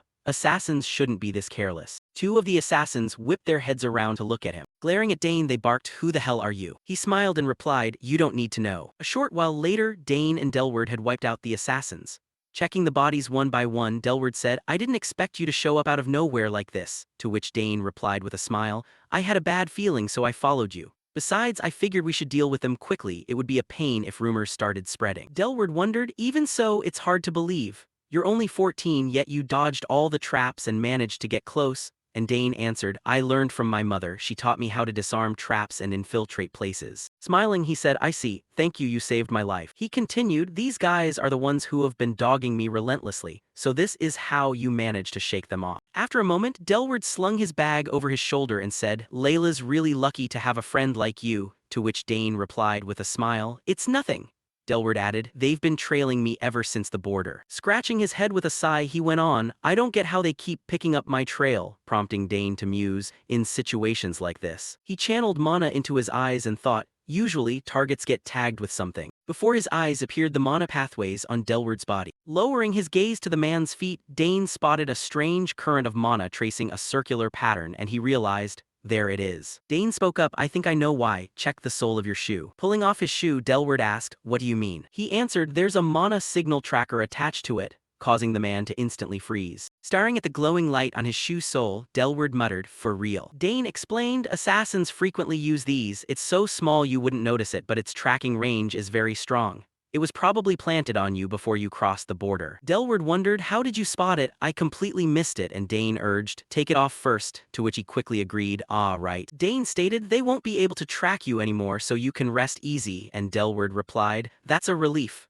I'll need to be much more careful from now on." Dane suddenly fell silent in deep thought. Staring at Delward, who was busy removing the tracking device, he asked, "Still, why are you traveling all by yourself like this?" He questioned further, "Wouldn't it have been better to visit the Duke first? You could have explained everything to your eldest brother and asked for help." Delward let his arms drop to his sides. He pressed his lips together in silence. Thinking of his father, Delward explained, "Dad probably just thinks I'm useless. He wanted me to become the head of the house, but I ran off right after graduation." He added, "He probably wouldn't believe what I have to say anyway." Delward continued, "And my brother has even less political ambition than I do. He's stationed far away in the eastern region, busy fighting monsters. There's no way I can ask him for help." Raising his head to look at the night sky, he said, "So for now, going it alone is still easier. I'll gather all the ingredients to cure my mother and prove myself to my family." He concluded, "Now's still not the time." Dane replied, "I understand," thinking internally, "If that's what you want to do, I respect it." Afterward, Delward put his shoes back on. Smiling, he said, "All done, I've cleared it all out. I will definitely repay this favor." Dane smiled back, "Sure, I won't mind accepting." Then, handing over a piece of paper, the man said, "This is my communication code. Call me if you ever need help." Dane remarked, "You have to stay alive to pay off your debts," prompting a hearty laugh. "True." He accepted the slip of paper from his hand. Dane said, "Thanks, I'll keep it safe." while Delward hesitated before adding, "And, please look after my little sister," to which Dane answered, "Got it, you can count on me." Delward forced a bright smile. Dane smiled back in return. Walking away, Delward muttered to himself, "I shouldn't tell Layla about tonight." Smiling to himself, he thought, if she found out, she'd definitely want to chase after me. Faint moonlight trickled down onto the main road. Dane smiled and mumbled, "I should head back." A nearby street lamp emitted a warm, pale yellow glow. The next day, back at the academy, Dane asked Layla, "How's your mom doing?" And she replied, "She's doing a lot better, she even managed to eat today," prompting him to say, "That's great." Layla recounted, "Dad was really happy too. He acts indifferent on the outside, but he's actually super curious about my brother." Dane asked in surprise, "You told your dad everything?" Layla smiled and answered, "Not everything, just that he dropped by and left some medicine." Tilting her head, she added, "But besides that, we've got something more important today, remember?" Leading Dane to ask, "Important?" Layla declared, "Let's go to the Termian Forge." Before long, they arrived at their destination and Layla introduced it. "This is the Termian Forge." Dane gasped in astonishment. "This is a forge, it's so huge it looks like a small town." Clasping her hands behind her head, she nonchalantly answered, "Yep, it's so sprawling that the area around the forge feels like a small village, though only a few blacksmiths actually manufacture equipment here." Layla also emphasized that since it was run by a small group of master blacksmiths, security was extremely strict, and entering without a token was strictly forbidden. He couldn't help wondering, "What about you, Layla?" She admitted honestly, "Even as a member of the Thermion family, I can't just walk in freely without going with my father." Hearing this, Dane felt a bit nervous. "So that means, don't tell me I have to go in all by myself." Layla nodded, "That's right, even I've never been inside."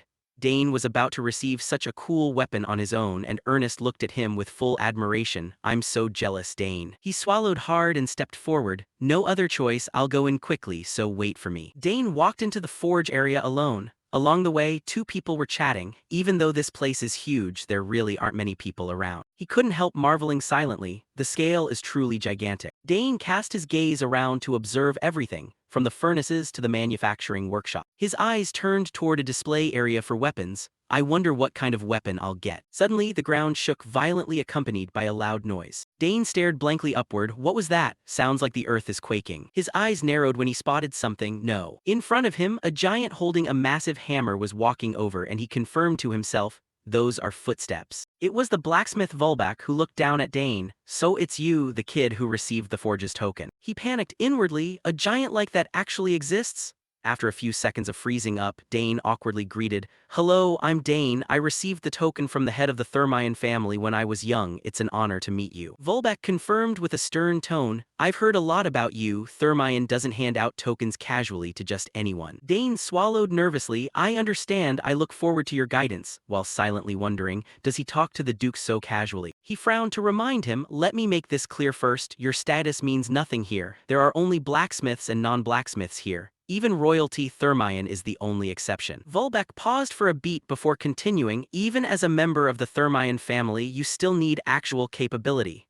These words made Dane swallow unconsciously. Even so, he deeply admired him, a master who didn't fear royal authority, truly an extraordinary person. He urged, "Follow me, I'll show you the inside." Dane quietly followed behind Volbek as they traversed a long, wide corridor, torches mounted on the stone walls casting a pale yellow glow. He marveled, "The deeper we go, the larger and wider this place gets compared to the outside." He explained, "It's built to match my body size. I'm of mixed blood, half dwarf, half human. That combination gave me this large build. Think of it as a special physique." Volbek warned, "So don't say anything rude about my appearance." Dane replied without hesitation, "Of course not," while thinking, "Looks like he's been through a lot." Walking for a bit, Volbek stopped and asked, "All right, kid with the token, you came here for a reason. What do you want?" Dane hesitated. "Actually, I haven't decided yet. This will be an important weapon for me, so I have to consider carefully." He nodded, "Right, very wise, but from what I want to see, what you want is already quite clear." He was curious, "What do you think I want?" Volbek reached out to push open a door and replied, "I smell metal. From the scent alone, I can tell how a weapon was forged and what shape it takes." He speculated, "You carry the scent of a good spear and a good dagger on you, so what you want is neither a spear nor a dagger." Dane couldn't help being surprised, being able to tell a weapon just by smelling it, truly amazing and accurate too. Volbek glanced back and urged, "Get in, this is my private workshop." After stepping inside, he placed several swords onto the table, and Dane stepped closer to observe. Volbek offered a suggestion, "Since you already have a pretty good spear and dagger, what do you think about a sword?" While asking, he also thoughtfully inquired, "Is the table too high?" He shook his head. It's fine. Dane thought carefully. A sword. He expressed, right, it's one of the weapon types I'm best at. It's the foundation of combat and also the most powerful weapon. Volbek teased, your dad would probably scold you if he heard that. Dane chuckled, true, but as you can see, I'm still growing. If I make a sword now, won't it be hard to use when I get bigger later? He shrugged, that's not a problem at all. I can easily craft a sword that you'll still use comfortably even when you're fully grown. That's what a true blacksmith does. He suddenly recalled, a sword, huh? It's indeed a common weapon, but in my past life it was the weapon I used best, if he forges it right. After a moment of deliberation, Dane decided, all right, I'll choose a sword. Volbek praised, a wise choice. Actually, when I first saw you, a suitable sword style popped into my head. Given your build, I could instantly picture the perfect design. He looked surprised. Really, that makes things much faster. He replied with a firm nod, yes, I'll let you pick whatever material you like. Dane's eyes widened further, revealing excitement. Then, Volbek grandly declared, it's best if I show you directly, follow me. He continued, leading him to the material warehouse. Looking at the colorful mineral stones in front of him, Dane couldn't help marveling. Amazing, are all these used to craft equipment? Volbek said proudly, you could say every kind of mineral in the world is right here. He eagerly proposed, can I look around? He didn't refuse, sure, feel free to choose. Granted permission, Dane approached closely to observe, this thing looks extremely rare. Seeing that reaction, Volbek was somewhat at a loss for words, you've got a good eye. The colorful mineral stones glowed continuously. Dane rubbed his chin in indecision. Impressive, not only are there rare minerals but also many types I've never seen before, a lot of things look really interesting. He reached toward a blue stone and Volbek spoke up, that's Terragang. He introduced, it's light, durable and can deflect impact forces. It's better suited for armor than weapons, though right now there isn't enough to forge a complete set of armor. Dane nodded and shifted his attention to a red stone. I see, what about this one? Volbek hurriedly stopped him. Ezendanio, don't touch it, it's poisonous. You have to use neutralizer gloves to handle it. He panicked and pulled his hand back, swallowing a gulp. So dangerous, I can't use this one. Suddenly, Dane was drawn to something else. His gaze settled on a black mineral stone. That one feels really strange. Dane quickly jogged over to the pedestal holding the stone and asked, what is this called? Volbek stood behind him with a deep gaze and didn't answer immediately. After a good while he slowly spoke up, that is Arcanium. Hearing this, Dane startled. He stammered, Arcanium, don't tell me it comes from the ancient magic kingdom of Arcana. Volbek stroked his beard in confirmation, right, it's a metal excavated from the royal castle ruins of that ancient kingdom. It's extremely rare, very little of the ruins remains now and almost nothing is left from the foundation of the old royal palace. He added, but besides knowing it's a metal, no one has been able to determine its use or composition. Dane wondered, why? Volbek explained, because it cannot be melted or analyzed. With current technology, nobody can melt or test this ore, so it's just viewed as a rare collectible. Hearing that, he fell silent. Seeing Dane unresponsive, Volbek reminded him, since it's practically unusable, you should look at something else. He startled, what about the one next to it? He replied, that's Artma, only found deep within the veins of the Haverox Mountains. Volbek kept talking, but Dane didn't seem to hear anything else. He pressed his lips together, what is this feeling? Dane's gaze was pulled back to the black stone from earlier, as if it were calling out to him. That feeling grew clearer and clearer like a whisper in the silence, choose me. He stood motionless, completely drawn in. Suddenly the stone trembled slightly, as if moving. Dane looked astonished, no way is it reacting to me. Before he could think further, the stone suddenly emitted a beam of light. Dane widened his eyes in astonishment. The light from the stone spread powerfully, startling even Volbek. The beam of light swiftly enveloped Dane's body. Startled, Volbek shouted out in alarm, hey kid. At the Thermaean Forge, Master Blacksmith Bolvark with his impressive beard couldn't hide his amazement. What on earth was going on? The Arcanium chunk, a metal previously deemed impossible to forge, was actually reacting in his hands. Dane Saugers, the young man with distinctive red and white hair, thought to himself. It reacted just from him looking at it. Didn't that mean it could actually be forged? Master Bolvark was so shaken he broke out in a sweat. Dane's extraordinary mana-sensing ability had triggered an unprecedented phenomenon. From the stone, Master Bolvark could clearly sense the scent of metal. In this state, working it might actually be feasible. He still couldn't believe it. Arcanium was a metal that no one had ever been able to use before. While Master Bolvark stood dazed, wondering who on earth this kid was, Dane showed extreme excitement, as if he had already foreseen the result. After a while, the Arcanium cooled down and returned to its original solid state. Master Bolvark looked at Dane and declared decisively, you said you wanted to forge a sword, right? Then let's do it. I'll forge it myself. Dane cheered with joy, expressing absolute trust in Master Bolvark's craftsmanship. But that was the only time Arcanium reacted. No matter how many times they tried afterward, the metal refused to melt, bringing all their efforts to a dead end. While everyone was fumbling around, Karna's, Dane's companion, a small dragon-like creature, also looked worried. Dane suddenly remembered. The thing that had melted Arcanium in a split second was Karnas's brilliant flame. The terrifying heat from that flame was the key to solving the problem. Back in the present, Dane was chatting with his two friends, Ernest, the bookish guy with glasses, and Layla, the enthusiastic pink-haired girl. He explained, "We've decided to seal Karnas's flame inside an artifact." That artifact was a lantern containing Karnas's powerful flame. With this heat source, Master Bulwark would be able to continue the forging process. Layla happily said, "That's amazing, you're getting help from Karnas again. A sword made of Arcanium, it's bound to be incredibly strong and beautiful. How romantic is that?" Dane nodded firmly, his eyes flashing with determination and anticipation for the legendary sword about to be born. After everything was arranged, the group decided to head back to the academy, but first, they had to grab lunch. Naturally, the group cheerfully headed into town. A week later at the academy, students were buzzing around the bulletin board. A major event was about to begin, one reserved for the most outstanding talents and even sponsored by the royalty. It was the recruitment notice for the Academy's regular monster suppression team. This activity would take place under the command of the Fourth Night Order. With huge rewards and fierce competition, this event attracted everyone's attention. Dane's group was there too. The entire academy was burning with excitement over this monster suppression. Dane smirked. He knew that not only was there a reward, but this being a royal event, it was a chance for everyone to showcase themselves. Layla suddenly remembered something. Wait, the Fourth Night Order. She narrowed her eyes, trying to connect the dots. Wasn't that the Night Order led by the man who accompanied the third prince last time? What a coincidence. Priscilla, the blonde girl from the Department of Divinity, confirmed. "Are you talking about Sir Delphian Want?" Layla turned around and teased. "Right, Priscilla wasn't there then. Everyone went crazy over those royal gifts." Another student curiously asked, "Has the suppression location been announced?" Someone nearby replied, "I heard from a friend in the Department of Divinity that it's a ruin near the capital." Hearing the word ruins, Ernest's eyes instantly lit up. Dane noticed keenly, "Your eyes changed the moment you heard the word ruins."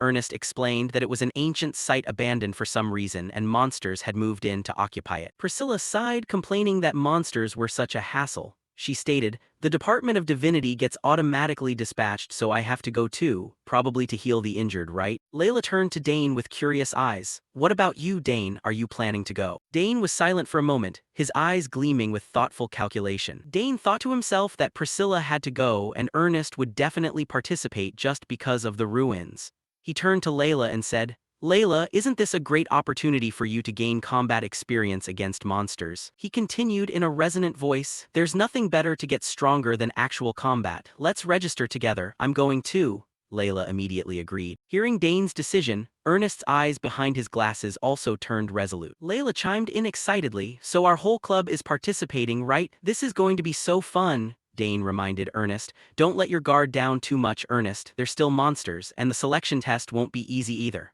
Ernest looked a bit worried but still agreed. Dane smiled confidently. He knew that even if Ernest seemed weak in combat, his knowledge and skills regarding ruins were top-notch. Ernest would definitely have a chance to shine. "Then let's start our special training today." The group burned with fighting spirit, agreeing to meet after class, determined to give it their all this time. The scene shifted to a large and magnificent hall of the academy, where students were lined up neatly, signaling that a momentous event was about to take place. A few days later, the monster suppression team selection officially began. This was one of the Academy's biggest annual events. The students tried their best to show off their abilities, hoping to catch the eye of the Royal Knight Order and the nobles. For the professors and important figures like Sir Delphian and the Third Prince sitting in the stands, this was a chance to witness the students' growth firsthand. Sir Delphian Want, the esteemed commander, turned to report to the Third Prince, "Your Highness, all preparations are complete." The Third Prince, an authoritative royal with red hair, smirked. "Good, let's begin." A horn sounded, officially kicking off the grueling selection. The Academy flag was hoisted, and the operator's voice echoed everywhere. "We will now begin the selection for the monster suppression team." Immediately, the atmosphere became electric with the excited cheers of the students. The selection was held in a large arena inside the academy. The test started with sword fights. Students lunged at each other, the sound of clashing metal ringing endlessly. Meanwhile, in another area, mages were also showing off their talents with colorful and powerful spellcasting displays. One-on-one duels using spears and other weapons were also fiercely contested. Physical fitness tests took place where students from the combat department showed off their muscle power in barehanded combat matches. Meanwhile, the summoning department was also in its trial phase, with summoned magical beasts fighting. The atmosphere of the selection was extremely tense and fierce on all fronts. The bracket charts were constantly updated, showing the students' progress through each elimination round. Meanwhile, in the royal meeting room, a heated argument was taking place. The department heads refused to yield. Dane Saugers must be assigned to the sword department. Absurd, with such outstanding magical talent, he obviously belongs to the magic department. It's all meaningless, he must enter the summoning department, no doubt about it. Another professor praised Dane's spear skills. Have you guys seen that student's spear techniques? Just hand him a spear and he'll skewer everything. Witnessing the chaotic scene, the third prince just shook his head, thinking that this argument would never end. He interlaced his fingers and spoke up. Everyone calm down. Sir Delphian just silently observed with a stern expression. Hearing the third prince's voice, the professors instantly fell silent, and a tense atmosphere enveloped the room. The third prince said, seeing everyone arguing so passionately, it's clear he's truly an exceptional student. Isn't that right, Sir Want? Sir Want bowed in confirmation. That's right, Your Highness. There have been students taking 2 departments, but in history, no one has ever passed all 4 departments with the highest scores. The third prince smirked, thinking to himself, as expected of Dane. He tapped his finger lightly on the table, seemingly having made a decision. He stood up and said, even if I choose a department myself, this argument won't end. Therefore, I've come up with a solution. A professor anxiously asked, What is it, Your Highness? The third prince looked straight at them, his voice full of authority. There is only one way to properly utilize his special ability. That is to have him directly join my own unit. The final decision was made, putting an end to all the turf wars and opening up a completely new future for Dane. The third prince had his eyes on Dane Saugers, believing that with Dane's overwhelming talent, there was only one logical way to use it. And that way was to have Dane join his personal unit. A move showing he wanted to turn Dane into his own piece. Scene cut to the day the suppression team departed. The schedule for this campaign was quite simple. They would stay in the ruins for 2 days to hunt monsters, serving both as a security measure and a test of the students' skill. However, the atmosphere for this trip was quite tense, as everyone hoped no one would lose their lives. Some families even forbade their children from participating because no matter how talented you were, dying at the hands of monsters was still a waste. Everyone looked very tense. Priscilla Neriel, the blonde girl in Dane's group, said this was a real battle and they had to be careful not to get hurt, because the healing team couldn't be everywhere. Dane also cautioned his friends, saying that since they would be moving separately, he couldn't protect everyone, so they had to be extremely careful. Priscilla then reassured them not to be too scared, because the Night Order would thoroughly protect the students throughout the campaign, though people still died sometimes. Her words made Ernest and Layla even more frightened, wondering if this trip would really be okay. Dane advised everyone not to overexert themselves or act alone. If it looked dangerous, run immediately. Everyone chorused in response. Afterwards, the army moved into position. A commander ordered everyone to gather and quickly move to their assigned areas. Another emphasized doing their best in their assigned roles and absolutely not dying. That was all. Dane Saugers, belonging to the Royal Direct Unit, excitedly rallied everyone to go. Layla Thermion of the Combat Division cheerfully said her goodbyes. Ernest Dillon of the Scouting Division was also very excited, wondering how long it had been since an adventure like this. And Priscilla Neriel of the Healing Division wished everyone a safe return. All the students faced forward together, beginning a challenging journey. They arrived at the Rawasan region. Along the way, Dane Saugers felt something was off. He approached Sir Hilderin, one of the commanders, to ask. Dane said he heard the initial plan was to head west of Rawasan. He was told they would reach the camp in half a day, but now they were heading east instead of west as planned. Dane wondered why the route changed so abruptly. Dane's sharpness caught the attention of the deputy commander of the 4th Royal Night Order, Royas Hilderin. He praised Dane and asked him to keep what he was about to reveal a secret, as it might cause panic among the other students. Dane looked understanding, keeping silent and agreeing to keep it a secret. Sir Hilderin began to explain, sweat pouring from his face, showing that the situation was far from simple. He revealed that monster movements had been detected west of Rawasan, where they originally intended to go. A massive horde of monsters was approaching. A large group was confirmed heading toward the ruins. According to the Rawasan Ranger Unit, their number was at least 300. Dane was shocked to hear that number, 300 monsters. He analyzed that bizarre monsters usually had distinct traits and didn't tend to gather. The fact that they were gathering and moving to one place was abnormal. Sir Hilderin once again had to acknowledge Dane's sharpness. He said that based on his experience in cases like this, it was very likely the ruins themselves were attracting the monsters. Dane couldn't help but worry, wondering what kind of ruins could attract monsters. Sir Hilderin explained that was why they were detouring to the opposite side. He reassured Dane that no matter how many gathered, they would be burned to ashes before their forces. Dane expressed agreement. But deep down, he still had an ominous feeling. Ruins that attract monsters, if not dealt with quickly, things could turn very bad. Right at that moment, a soldier ran over to report to the deputy commander that they had arrived at the campsite. Sir Hilderin immediately ordered all units to pitch camp, demanding all preparations be completed before sunset. The soldiers chorused their acknowledgement. Twilight fell over the mountains, signaling a long night ahead. As night fell, Dane's group stood on a cliff observing. Priscilla remarked that this terrain was bad for defense. Dane agreed, but with such a large crowd, they had no other choice. Layla anxiously asked Dane if something was going to happen. Dane replied it was hard to say and they should assign watch shifts carefully, especially keeping watch toward Ruwasan, where the threat from the monster horde lay. Dane looked toward the mountains, an uneasy feeling rising up. The whole group felt something chilling. Suddenly, Dane felt something squirming in his shirt. It was Karna's, his little dragon. It wanted to crawl out. Karna seemed very agitated. Dane didn't understand why it was suddenly acting like this. Right after that, Karnas flew out, hovering panically and sounding an alarm. This unusual, violent reaction was a bad sign, catching the group's attention. Layla anxiously asked Dane what was happening to Karnas. Dane didn't know either but guessed it was sensing something. Ernest and Priscilla also noticed the abnormality. Ernest said Karnas was in a state of high alert. There was definitely something out there and a wild dragon's senses couldn't be ignored. Priscilla immediately urged Dane to report it to Sir Hilderin right away. Dane immediately agreed. Meanwhile, Karnas kept flying around in a panic, its cries full of anxiety. Dane told his friends he would go report to Sir Hilderin and ask them to watch over Karnas while he was gone. Everyone agreed and Dane quickly left. Inside the command tent, Sir Hilderin looked skeptical when hearing Dane report about an attack. Dane urgently said they needed to reinforce defenses, mobilize magic students to thicken the barrier and prepare maximum countermeasures. But Sir Hilderin just told him to calm down. He thought Dane was being overly sensitive since it was his first camping trip.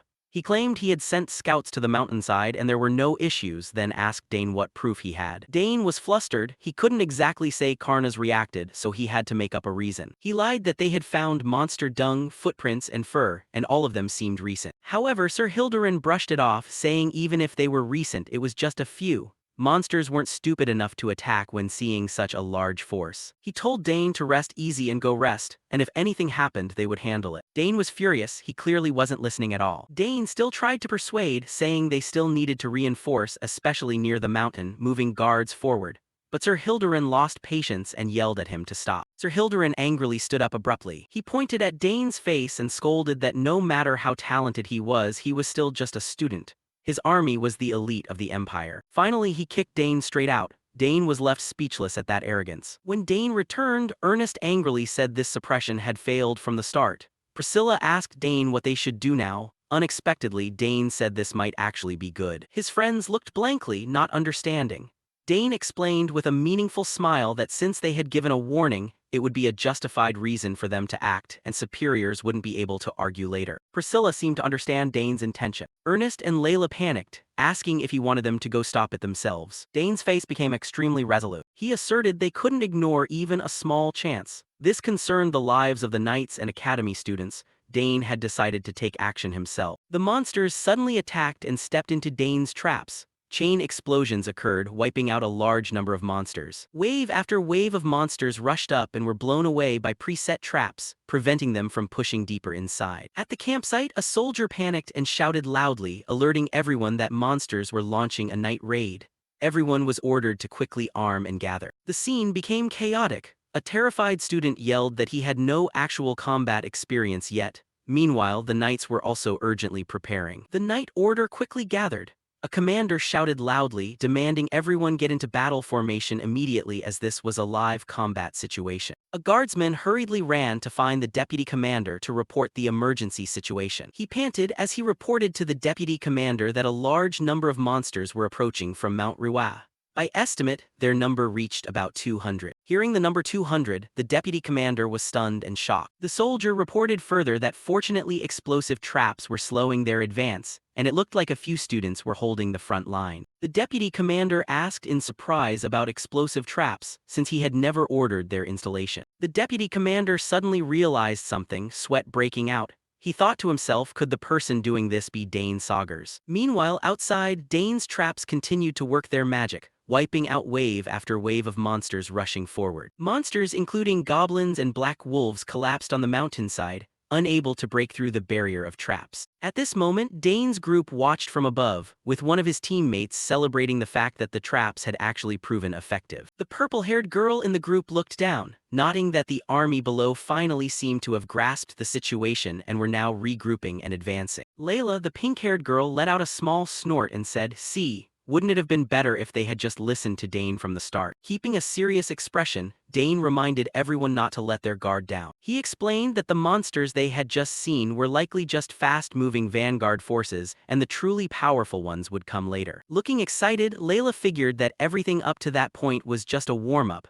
and she was ready to show the monsters her true power. Dane stood in deep thought, observing the situation from above with a pensive look on his face. He remained silent for a long while, as if analyzing something. After a moment of reflection, Dane felt that something genuinely wasn't right about this attack. He noticed that the goblins and black wolves, two species that usually didn't cooperate, were fighting alongside each other. They were even attacking simultaneously and in an organized manner instead of rushing in chaotically out of instinct. Dane concluded that this wasn't normal, sensing that they were being directed by someone pulling the strings from behind, and his intuition told him that person was about to appear. Just as Dane predicted, a colossal dark shadow emerged, signaling the start of the second wave. Layla and Ernest assumed combat stances, their expressions extremely tense. Ernest shouted to warn Dane that they were closing in. A much larger army of monsters, including massive orcs, appeared and let out a roar, prompting Dane to order everyone to hold their formation. The massive and ferocious army of monsters charged straight toward Dane's group. A blonde girl alongside Ernest and Layla also readied herself, declaring that the second half was about to begin. With a confident and decisive expression, Dane ordered the entire team to wipe out all the monsters. Immediately, Dane began chanting, preparing to unleash his trump card. A gigantic pillar of magical light shot up into the sky, signaling that a powerful summoner was about to emerge as Dane commanded it to answer his call. In the distance, the army of knights and other trainees felt a massive surge of magical power that immediately drew their attention. The vice commander looked shocked, asking what that was, while a soldier wondered if it was another explosive trap,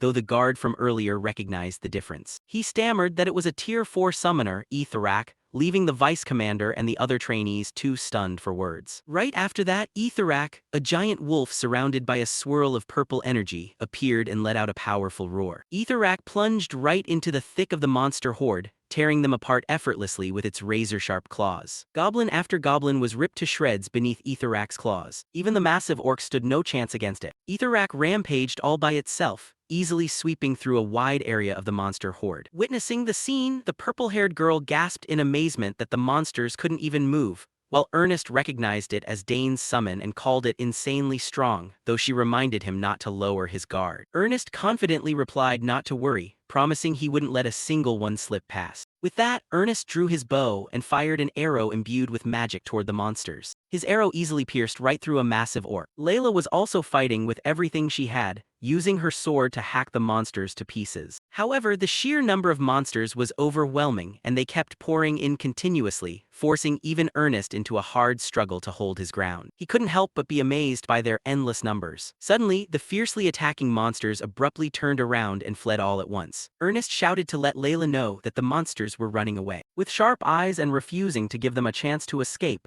Layla immediately gave chase. She quickly closed the distance to the fleeing monster horde. Layla's pink hair whipped in the wind as she surged forward. Shouting that she wouldn't let them get away, Layla swung her sword to attack. She plunged into the midst of the monsters, swinging her refined blade with expert precision and cutting down foe after foe. Her slashes were sharp and immensely powerful, and not a single monster could put up a defense. Layla's sword flashed in the night, weaving a deadly dance. She fought with high enthusiasm as monster blood splattered everywhere. Watching the scene, Dane smiled with satisfaction, thinking to himself that it was just like Layla, all her hard training had finally paid off. Suddenly, Karna's Dane's little dragon flew over and let out an unusual cry, as if it had sensed something. Dane turned back to ask Karna's what was wrong, his expression turning serious. Standing amid the countless monster corpses, Dane asked Karna's if there were stronger enemies lurking deeper inside, feeling his own blood starting to boil. Dane decided to leave Etherak behind to hold the defensive line. He trusted that with the others around, the rear would be fine. Dane let out a breath, steeling himself for a bold decision. He thought to himself that this was the first time since his past life that he was charging straight into enemy territory like this. With a confident smile, Dane ordered Karnas to follow him, and the two headed deeper into the mountain to find the true mastermind,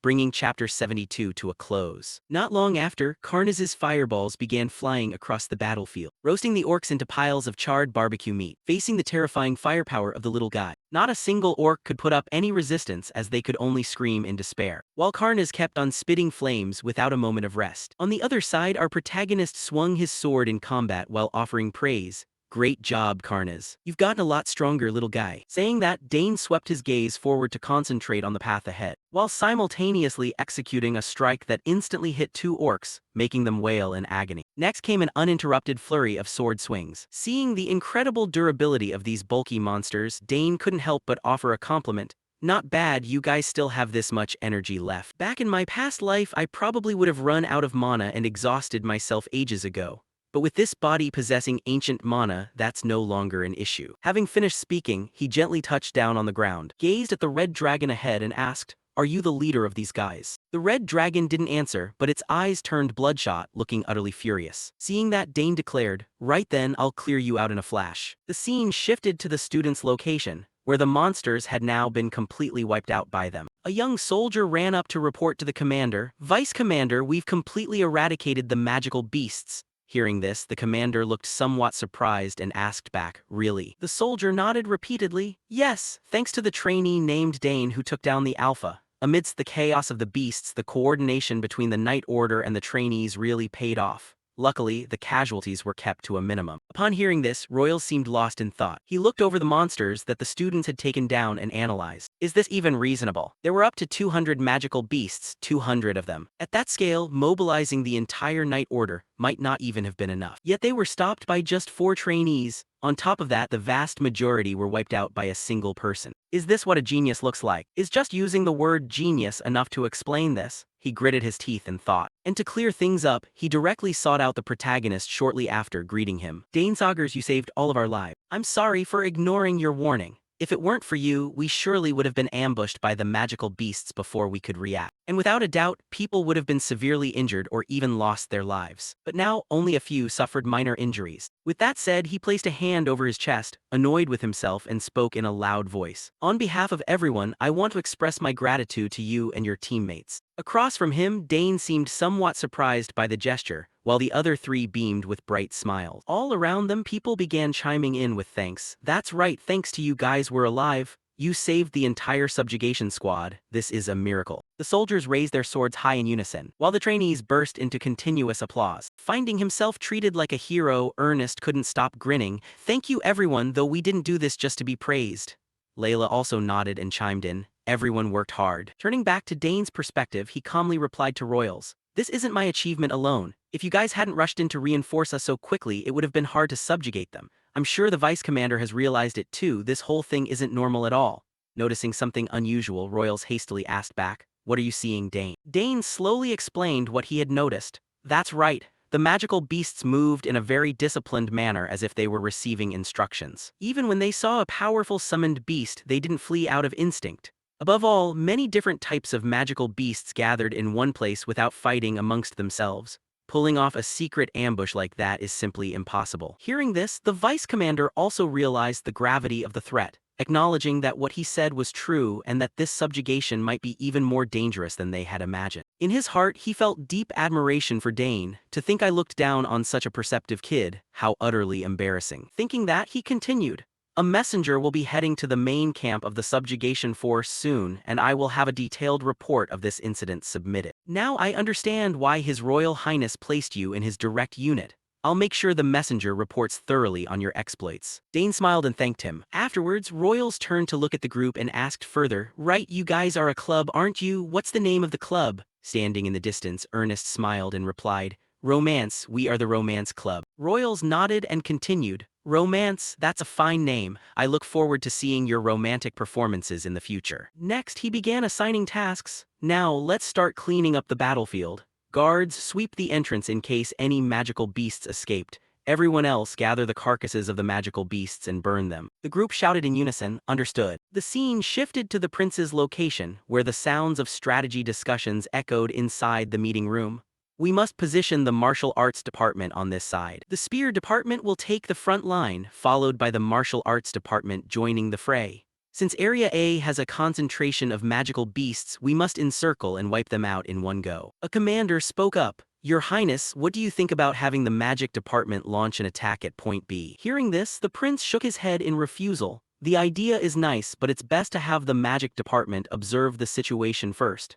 That area has treacherous terrain and we probably haven't fully grasped it yet." Witnessing his sharp remarks, the people inside the meeting room couldn't help but be shocked. What was going on? Just recently the whole world whispered he was cursed, so how could he change like this? Wasn't he supposed to be the most obscure prince? Just what on earth had happened, or had he been hiding his true self all this time? Standing off to the side and observing, one couldn't help but wear a faint smile on his lips. "How wonderful, Your Highness! Not long ago those hands used to tremble while holding a spoon, yet now you command commanders so majestically. I don't know how your hands healed, but Your Highness has completely regained your confidence." Unaware of his thoughts, the prince's voice rang out, "Knight Wunt, you said there's an area having problems, right? Tell me about it." Breaking out of his thoughts, Wunt stepped toward the command table and explained, "Yes, Your Highness. Right in this area, one of our reconnaissance squads went missing, and just a moment ago another squad vanished without a trace." Once information made everyone's eyes go wide. Two entire squads are missing. One could only give a helpless nod. "That's right. Because this area is located near the center of the ruins, I suspect a strong magical source is at play. If we don't push closer to the ruins, I'm afraid we won't be able to thoroughly resolve this issue." Asir was flustered by the appearance of someone calling himself the Reaper, wondering why a high-ranking Reaper of the organization would wander into such a heavily guarded place. The young man emphasized that Asir surely knew how impossible it was for anyone to break in here, so he shouldn't just brush it off. Asir broke out in a cold sweat, his face completely drained of color as he couldn't fathom how the person in front of him managed to bypass the barrier and the dense swarm of monsters. Dane held his blade right against Asir's throat, coldly reminding him not to underestimate the situation, warning that this wasn't a joke and his life was in his hands. Asir gripped the edge of the table tightly, his heart filled with suspicion as he wondered who on earth this young man was and what method he used to sneak in all alone. Dane tilted his head to look at him, his voice dropping into a menacing tone as he ordered him to confess honestly if he still wanted to keep his pathetic life. Asir could only stay silent with sweat streaming down his face, the opponent's overwhelming presence rendering him speechless and unable to utter a single word of protest. Meanwhile, Dane secretly felt smug that his voice disguise and Reaper aura had successfully fooled the old man, marking the first phase of the interrogation as a success. Dane smirked and asked if the fun was about to begin, while the faint glow from his magic staff signaled that secrets were about to be laid bare. Amidst the flickering candlelight, Dane stood towering over him, pressing for his true motives as the atmosphere in the room grew more suffocating and tense than ever before. He interrogated him about the reason for gathering this gigantic army of monsters, suspecting that he was plotting to overthrow the Empire using the power of orcs and goblins. Facing the barrage of sharp questions, Asir kept his mouth firmly shut, lowering his head and trying to stay calm though his trembling shoulders betrayed him. Dane shouted for an immediate answer, suspecting he was carrying out some crazy experiment or following someone's orders. At the mention of orders, Asir froze for a moment with a nervous twitch, a tiny reaction that didn't escape the sharp eyes of the Sagar's genius. The blade pressed closer, emitting a bizarre and dangerous purple smoke while the crushing pressure made him feel as if the breath of death was right behind his back. Dane's gaze flashed with coldness upon noticing the opponent's reaction, capturing the deep-seated fear in the man's heart in the blink of an eye. Images of mysterious cloaked figures flashed through Dane's mind, wondering if the organization behind him was connected to them. He bluntly asked if he was a member of some secret organization, a direct question that caused Asir to freeze and his complexion to turn ashen. Stunned with his eyes wide open in disbelief that his secret had been exposed, panic began to take over his mind as he looked at the Reaper. Asir stared intently at the opponent's uniform and badge, utterly baffled as to how an outsider could possibly know of their existence. He screamed that he wouldn't confess anything and would keep it a secret even in death, but Dane remained calm, as if he had anticipated this reaction. Dane wore a cunning smile behind his mask, looking extremely dangerous as he knew all too well how to make even the most stubborn individuals open their mouths willingly. His hand slammed heavily onto the table, creating a sharp crash that shattered the silence, marking the moment to shift the interrogation to a more brutal approach. Dane leaned in close to Asir's ear, whispering about a proper greeting. Seeing the guy's smile, he could only tremble from a sudden chilling sensation down his spine. He looked at Dane with his eyes wide open in terror. He warned him in a cold voice that he wouldn't repeat himself, forcing him to choose between spilling the beans or facing a bitter end. Dane's blazing red eyes pierced straight into Asir's mind, a murderous gaze that made him feel as though his soul was being choked by a terrifying entity. Dane, in his half-human, half-demon form, threatened coldly. He asked if he wanted to confess everything here or experience what it felt like in the dungeon. Asir crashed to the ground, trembling as he asked where on earth this young man had crawled out from. He couldn't possibly believe someone could break into this place without anyone knowing. Dane secretly felt pleased because the illusion was working extremely effectively. If this guy was in cahoots with the others, everything would become much easier. With a blade held right against him, Dane ordered him to state his true purpose. The space fell completely silent, save for Asir's panicked, gasping breath. Dane stepped forward, each footstep landing on the floor like a hammer blow to Asir's heart. The panicking old man backed away, his mouth stammering as he begged the young man to stay away from him. The sound of boot heels tapping against the floor carried heavy pressure. Dane raised an eyebrow, asking if he really intended to keep quiet until he died with a blade at his throat. A close-up of Dane's eerie eyes made even the viewers shudder. Invisible pressure radiating from the young man made the air in the room feel like it was freezing solid. Asir screamed in despair, preferring to die rather than knowing nothing to confess. His willpower was completely shattered before the terrifying intimidation of the Reaper. Dane's cold gaze seemed to pierce through every lie. He was waiting for a psychological crack in his opponent to finish the conversation. The short sword once again became an effective tool for exerting pressure. Dane knew exactly what he needed to do to get this old man to open his mouth willingly. Dane unexpectedly rattled off the organization's regulations regarding prioritizing security over life itself.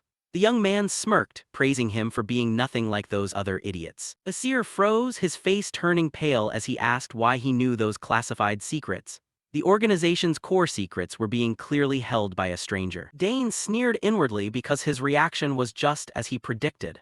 The notes gathered previously were indeed the key to manipulating this guy. By the flickering candlelight, Dane continued playing the role of a powerful superior. He reiterated the code of conduct, making Asir completely believe the false identity. Asir naively asked if this was a test from the organization or not. He thought the incident at the academy was just a trap to test him. Seizing the moment, Dane asserted that only now could the two of them talk properly. He smiled secretly because the prey had completely fallen into the illusion trap he had set. Asir's attitude suddenly shifted, feeling extremely honored to receive the challenge. The fear from earlier now turned into a laughably blind worship. The young man retrieved his short sword, preparing for the next step of the plan. The opponent's blind trust was the strongest weapon he had right now. Dane inwardly judged Asir to be a true fanatic and decided to play along to the end. He pretended to praise him for safely getting past the dense swarm of monsters. Asir dropped to his knees, swearing to dedicate his entire loyalty to the organization. He was ready to do whatever it took if given an order from above. A close-up of Asir's lowered head showed total submission. He had no idea he was prostrating himself before the very enemy he sought to destroy. Dane looked down with an emotionless expression, thinking to himself that this actually turned out well for him. A fanatic would be an endless source of information if you knew how to exploit them. Dane smirked craftily, knowing for sure the prey had walked into the trap. The psychological game was over, and victory belonged squarely to the genius of the Sagar's family in the very beginning. The young man changed to a cold tone, scolding him for losing hundreds of crucial monsters.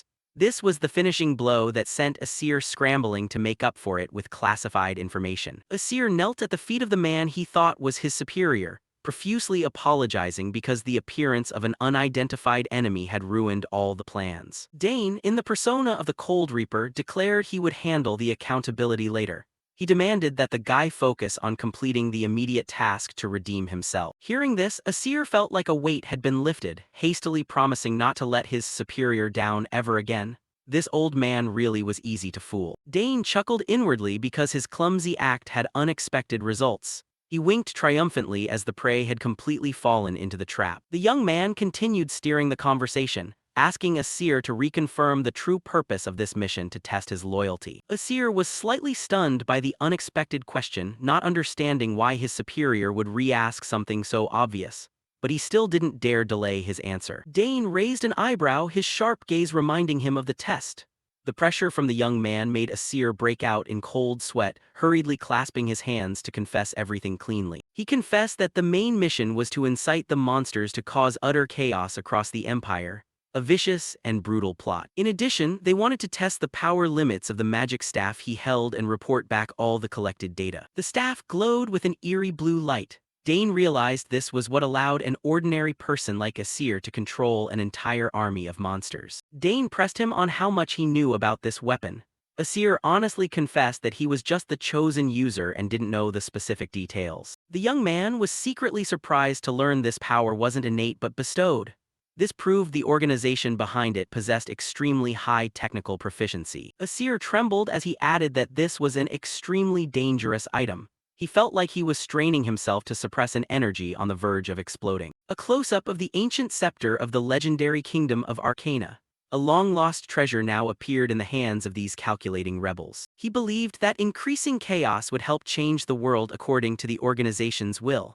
A mad ideal held by those who wish to overturn order. Dane inwardly judged this to be a terribly cliché and predictable plan. He maintained a cold expression so the old man wouldn't suspect his true identity. Through the tale, the young man definitely identified them as being in cahoots with the assassins he had encountered in the restricted area earlier. He even suspected that Professor Denabo at the academy was also closely connected to this dark organization.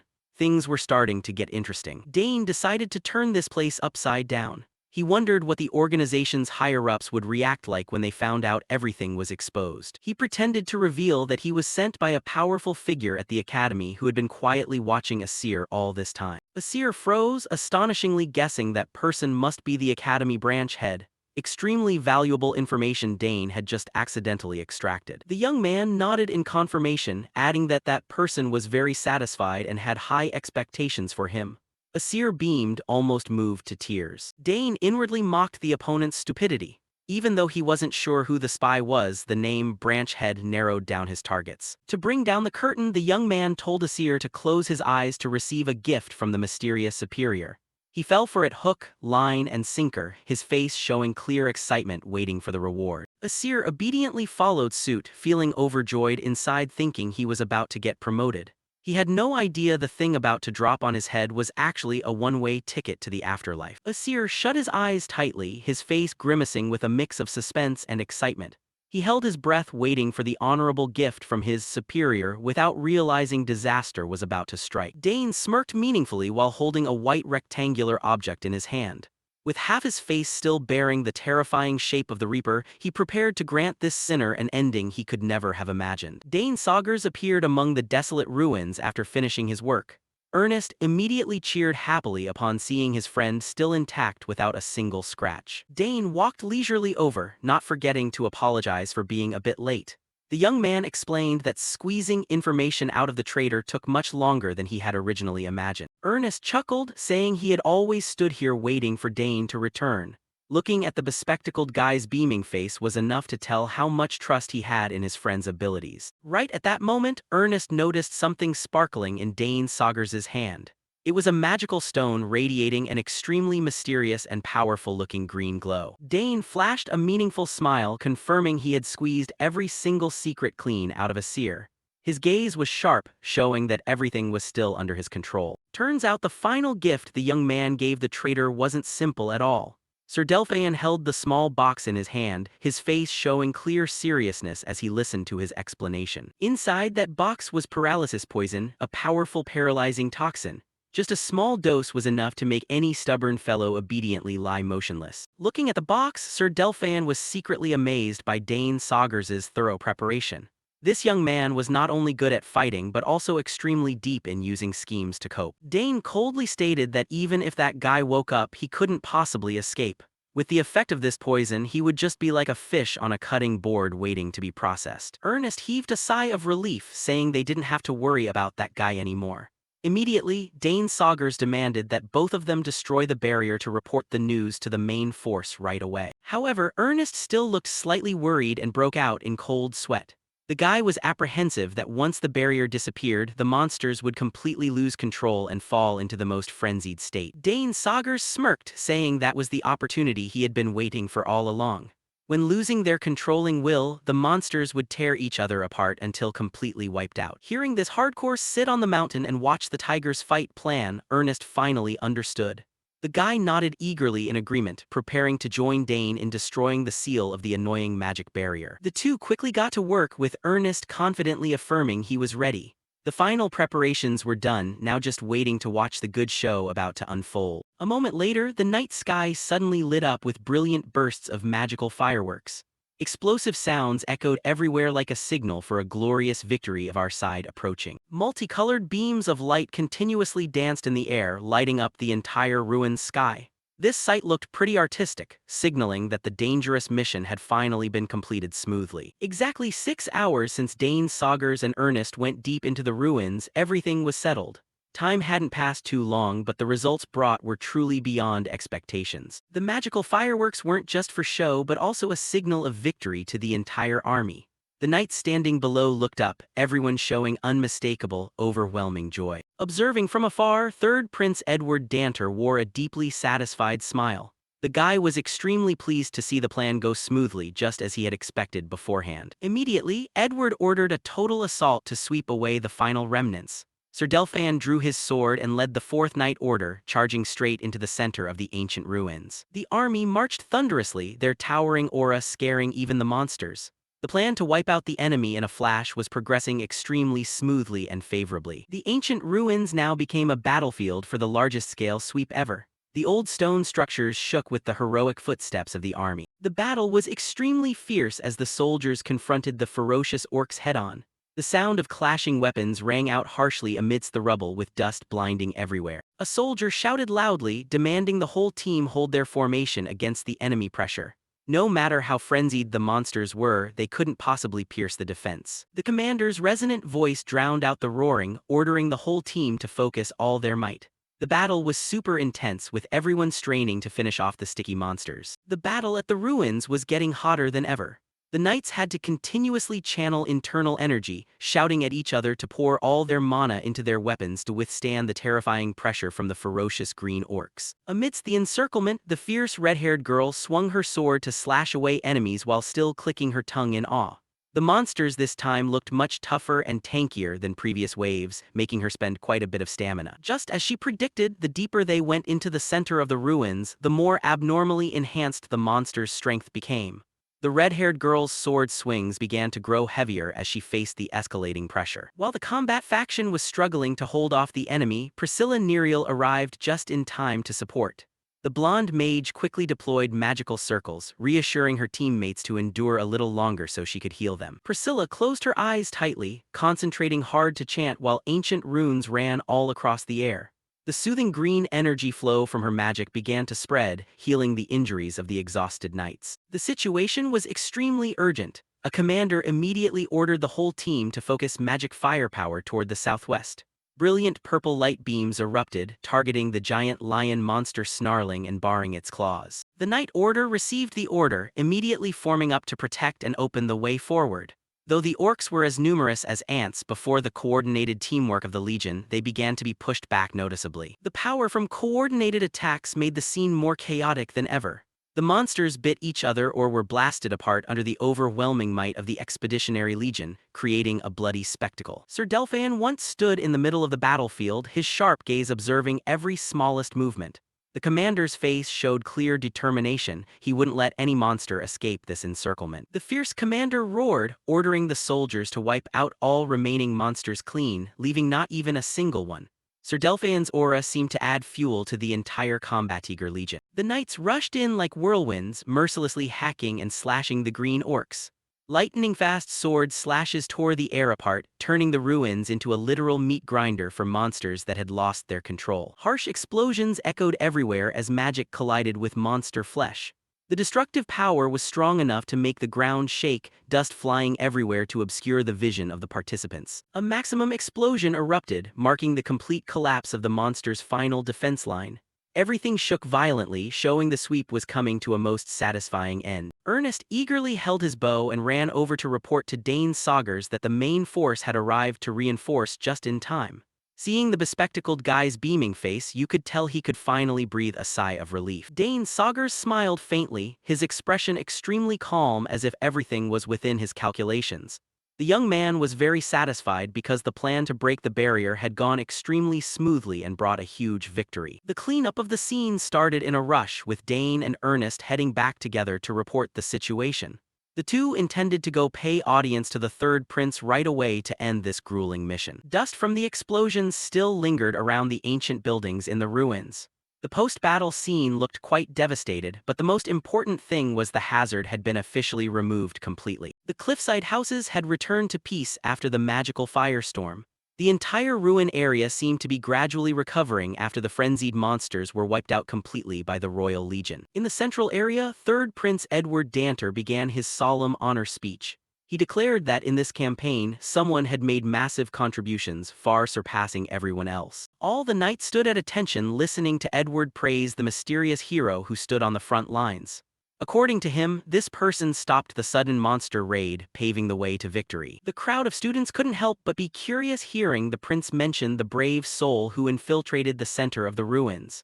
Thanks to the valuable intel on enemy weaknesses this person brought back, our losses were significantly reduced. Edward stood high up, pointing at the person standing next to him and affirming this guy directly subdued the enemy in the fiercest battle.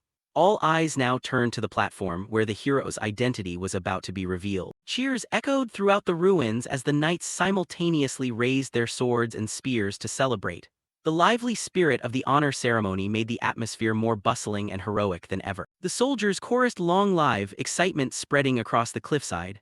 After life-or-death moments, they could finally exhale and celebrate a lit victory. Third Prince Edward smiled brightly, declaring he would grant a huge reward to the campaign's hero. He looked toward Dane Saugers, preparing to drop a shock that would knock everyone over. Third Prince Edward called out Dane Saugers's name resoundingly. He affirmed this young man's heroic actions would become a shining example for the entire empire to follow. Edward Danter stepped forward, placing a hand on Dane's shoulder as official recognition before everyone. A rare intimate act between a noble prince and a student. Edward continued dropping a bomb that made everyone freeze when he expressed wanting Dane by his side as a friend.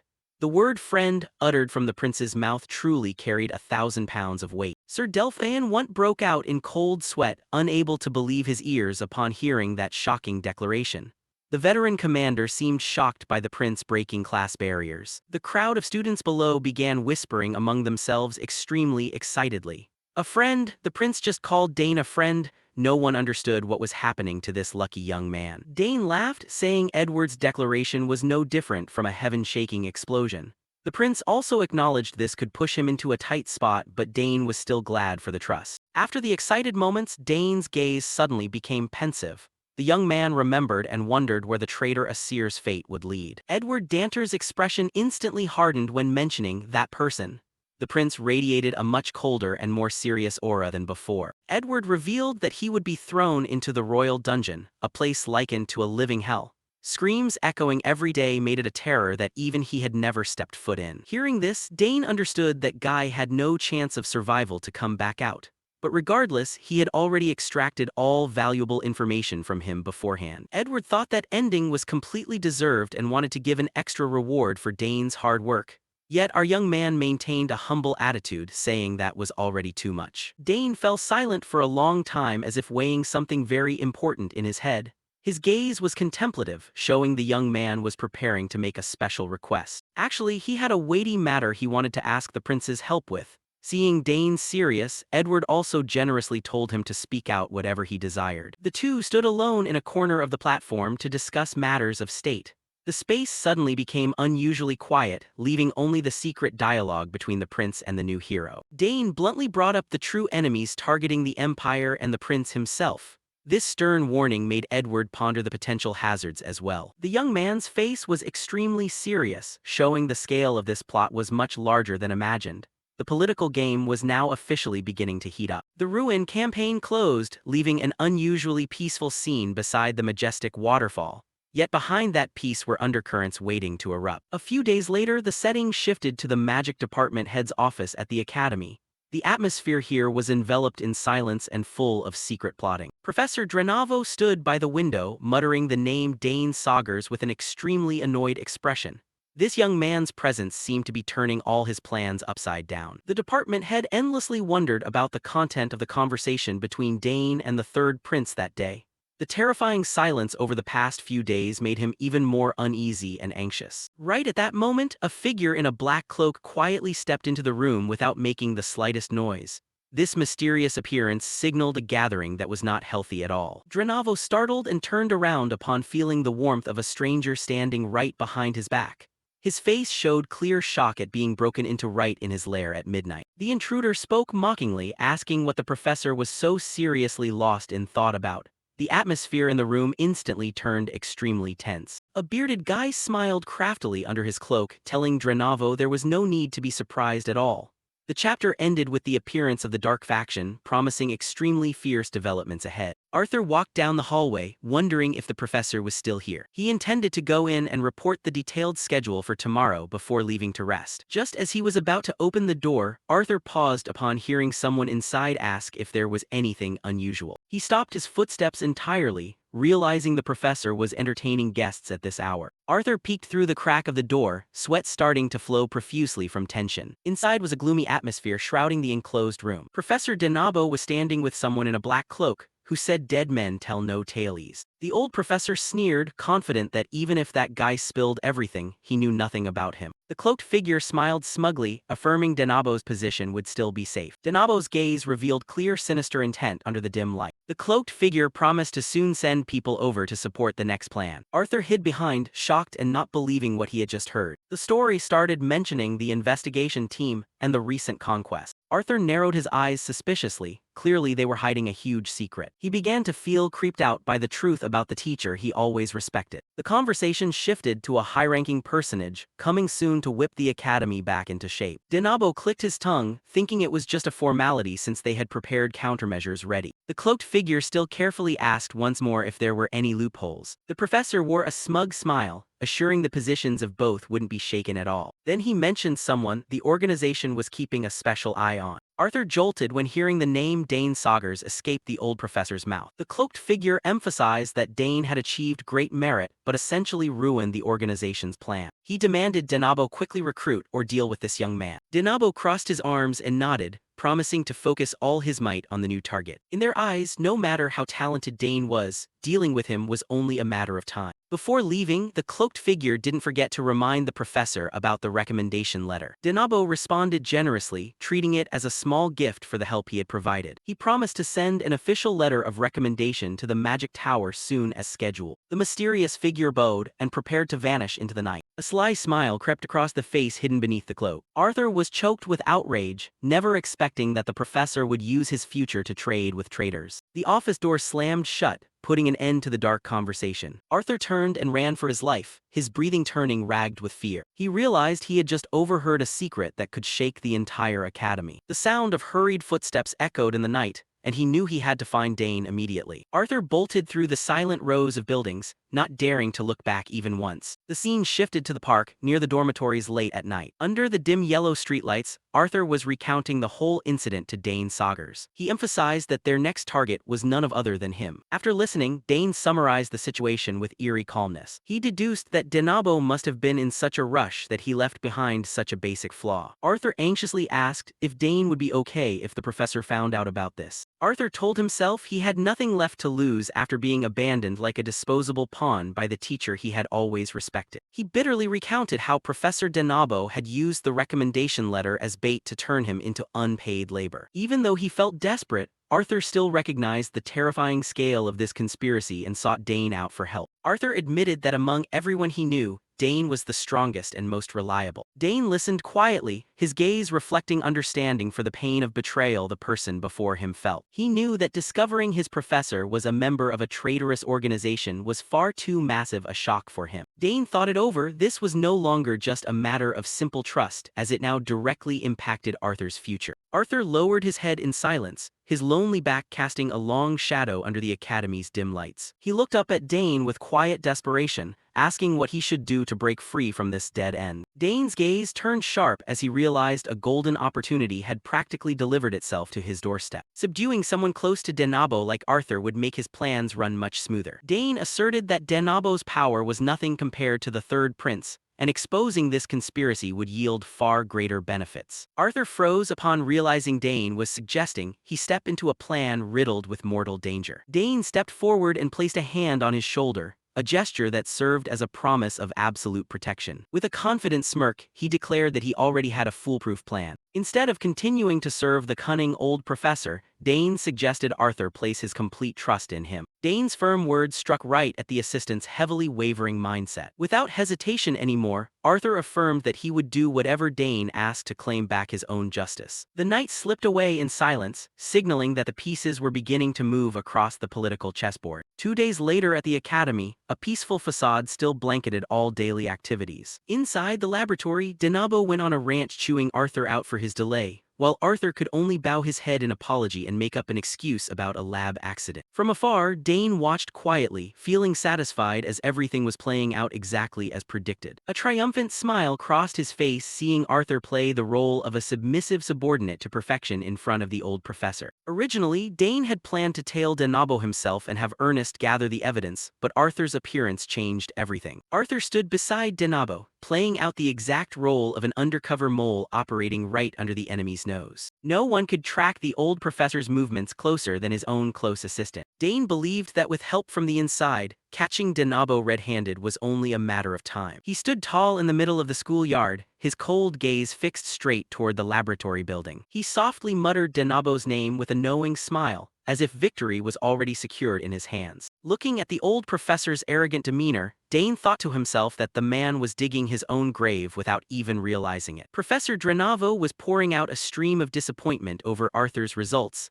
leaving the young man to only bow his head and apologize. The old man held out his hand sarcastically, stating that Arthur should have ranked first during this subjugation, and at this rate, the recommendation letter might as well be written off. Arthur continued to accept the blame with a resigned look, while Drenavo began to find this guy increasingly annoying. Smashing his fist down onto the desk with a bang, the old man roared and asked if Arthur actually knew what he did wrong. The old teacher's anger still unappeased, he scolded Arthur, saying that for all his past brilliance he had now become utterly pathetic. He asserted that if Arthur handled this matter properly, he could still hope for a bright future ahead. Letting out a sigh, Drenavo changed his tone and announced he would give him one final chance. Breaking out in a cold sweat, Arthur wore an expression of clear anxiety before this heavily veiled offer. Offering a chance to redeem himself, the old professor began leading Arthur right into his trap. Immediately after, Arthur hurried off to carry out his assigned task. Drenavo's instructions still echoed in his mind. Go to that exact place to retrieve a vital item. He dashed across the courtyard at top speed,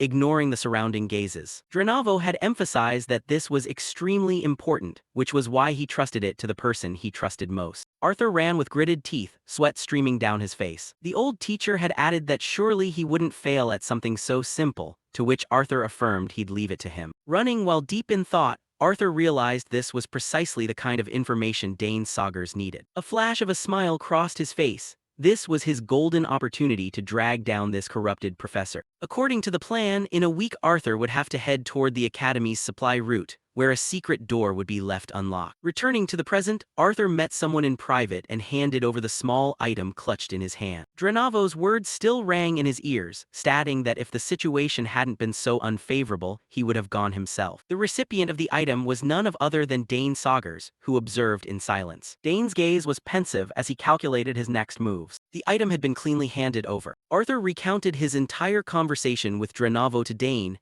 and asked what he thought about it. Dane wondered if the professor had ever made Arthur do anything similar before, but he confirmed this was the first time. Lost in thought, Dane felt a new plan slowly taking shape in his mind. He deduced that the professor intended to dump all the blame onto Arthur should anything go wrong. Arthur nodded in agreement, both understanding that they could not afford to miss this once-in-a-lifetime opportunity. Dane asserted that they couldn't let a single thing connected to that secret society slip through the net. A bait tactic was proposed by Dane right away, causing Arthur to let out a sigh of relief. The objective was to create a situation forcing Drenavo out into the open and cutting off all his escape routes. Dane crossed his arms, pondering which method would prove most effective at this moment, while Arthur waited in silence. He turned to ask Arthur if he dared to execute this highly risky plan. Under the sunset, Dane affirmed that he himself would be the one to orchestrate that situation. Arthur wore a confident smile, asserting he would use every means necessary to complete the mission. Satisfied, Dane told him to get ready, as the two would soon get back in touch to finalize the strategy. Dane's determined gaze showed he was ready for this hunt. Arthur displayed an equally unyielding resolve, as everything seemed to be going smoother than expected. "We should report this news to the prince as well," Dane said, looking out over the panoramic view of the academy. A week later at the academy's supply route, Arthur, clad in discreet attire, moved stealthily through the dark. Drenavo's instructions came back to him: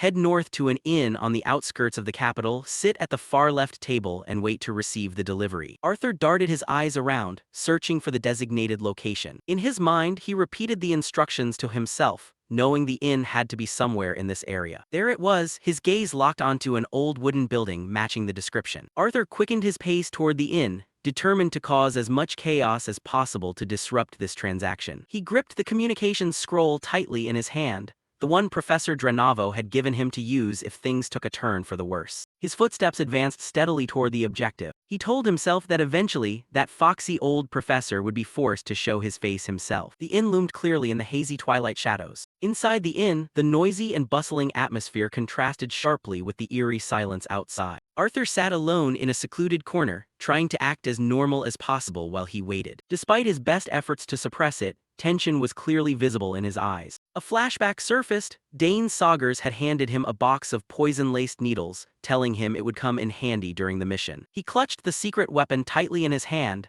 Dane's words of encouragement still ringing in his ears. Dane hadn't forgotten to remind him that he wasn't alone, as Prince Edward would always be watching and backing him up from the shadows. Suddenly, Arthur noticed a shift in the inn's atmosphere. The wooden door squeaked harshly as someone stepped inside. A strange man with dark purple hair and a dangerous aura appeared at the entrance. Arthur held his breath as he observed, immediately realizing this guy was no ordinary inn patron. The stranger gave a slight smirk, sweeping his eyes across the smoke-filled room. He leisurely paced past the rows of tables and chairs, heading straight for the corner where Arthur was sitting. Finally, he stopped right in front of Arthur, casting an invisible pressure that blanketed the space. Arthur looked up, confirming in his heart that this was the person he needed to meet. The sound of his footsteps came to a complete halt, and silence enveloped them both. Arthur's hand twitched slightly, ready to respond to any unexpected situation. The purple-haired man narrowed his eyes at Arthur for a long moment before muttering that he had never seen this face before. However, he let out a scoff and shrugged it off, saying that didn't matter much right now. At an old inn where conspiracies were starting to brew, a brown bag was dropped with a thud onto the wooden floor. Arthur gave a slight start, worry clearly etched across his face. At a corner table, a disguised Dane Saugers sat across from Arthur to conduct an underground transaction, with Arthur confirming this was the item he needed. The man instructed Dane to wait a moment after he left before heading out,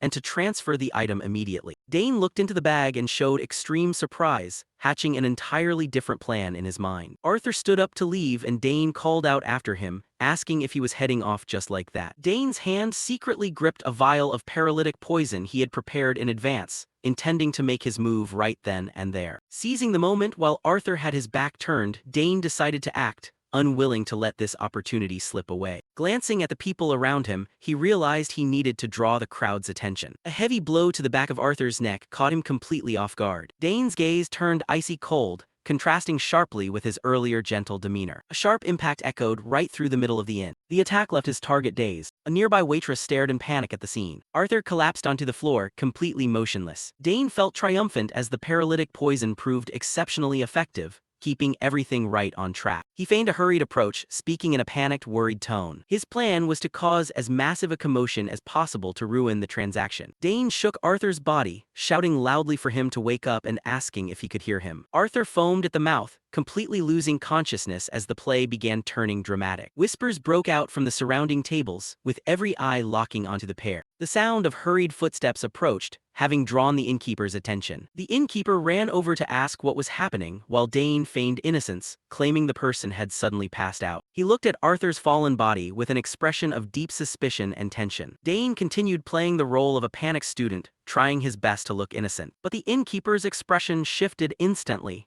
glaring at Dane menacingly as he realized something was amiss. From behind his back, he stealthily drew a dagger, having no intention of letting Dane leave alive. He launched an attack, shouting that cheap tricks wouldn't work on him, turning out that this entire inn was staffed by professionals. Dane dodged, still crying out that he was an academy student and demanding he stop. He glanced around and saw the others starting to make their moves. Both the male waiter and the waitress simultaneously drew their weapons, revealing themselves as assassins in disguise. Sharp blades were unsheathed, ready to silence witnesses. Dane faked astonishment upon realizing the entire inn was a den of criminals. He found himself caught right in the middle of their encirclement. The innkeeper clicked his tongue in annoyance as things were gradually getting more complicated than anticipated. He gritted his teeth in anger upon seeing a fly like Dane dare to ruin an important transaction. He threatened that Dane would pay with his life for what he had done, and wouldn't be allowed to die easily. The assassins surrounded him with sinister smiles, absolutely certain their prey had walked into the trap. Dane put on a frightened expression, thinking to himself that this situation was really bad and he had nowhere left to run. But immediately, his attitude shifted.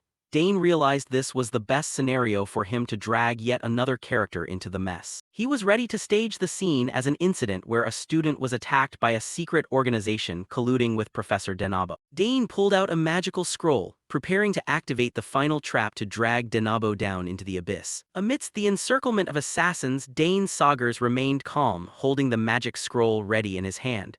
He challenged them to see who was really about to be in trouble. Dane began activating the scroll, mana surging powerfully right inside the inn. He declared it was time for that person to make an appearance. Brilliant blue light radiated from the scroll, enveloping the space. The teleportation magic had been successfully activated. The innkeeper and his henchmen were stunned, not understanding how a student could possibly possess and use a teleportation signal scroll right at this moment.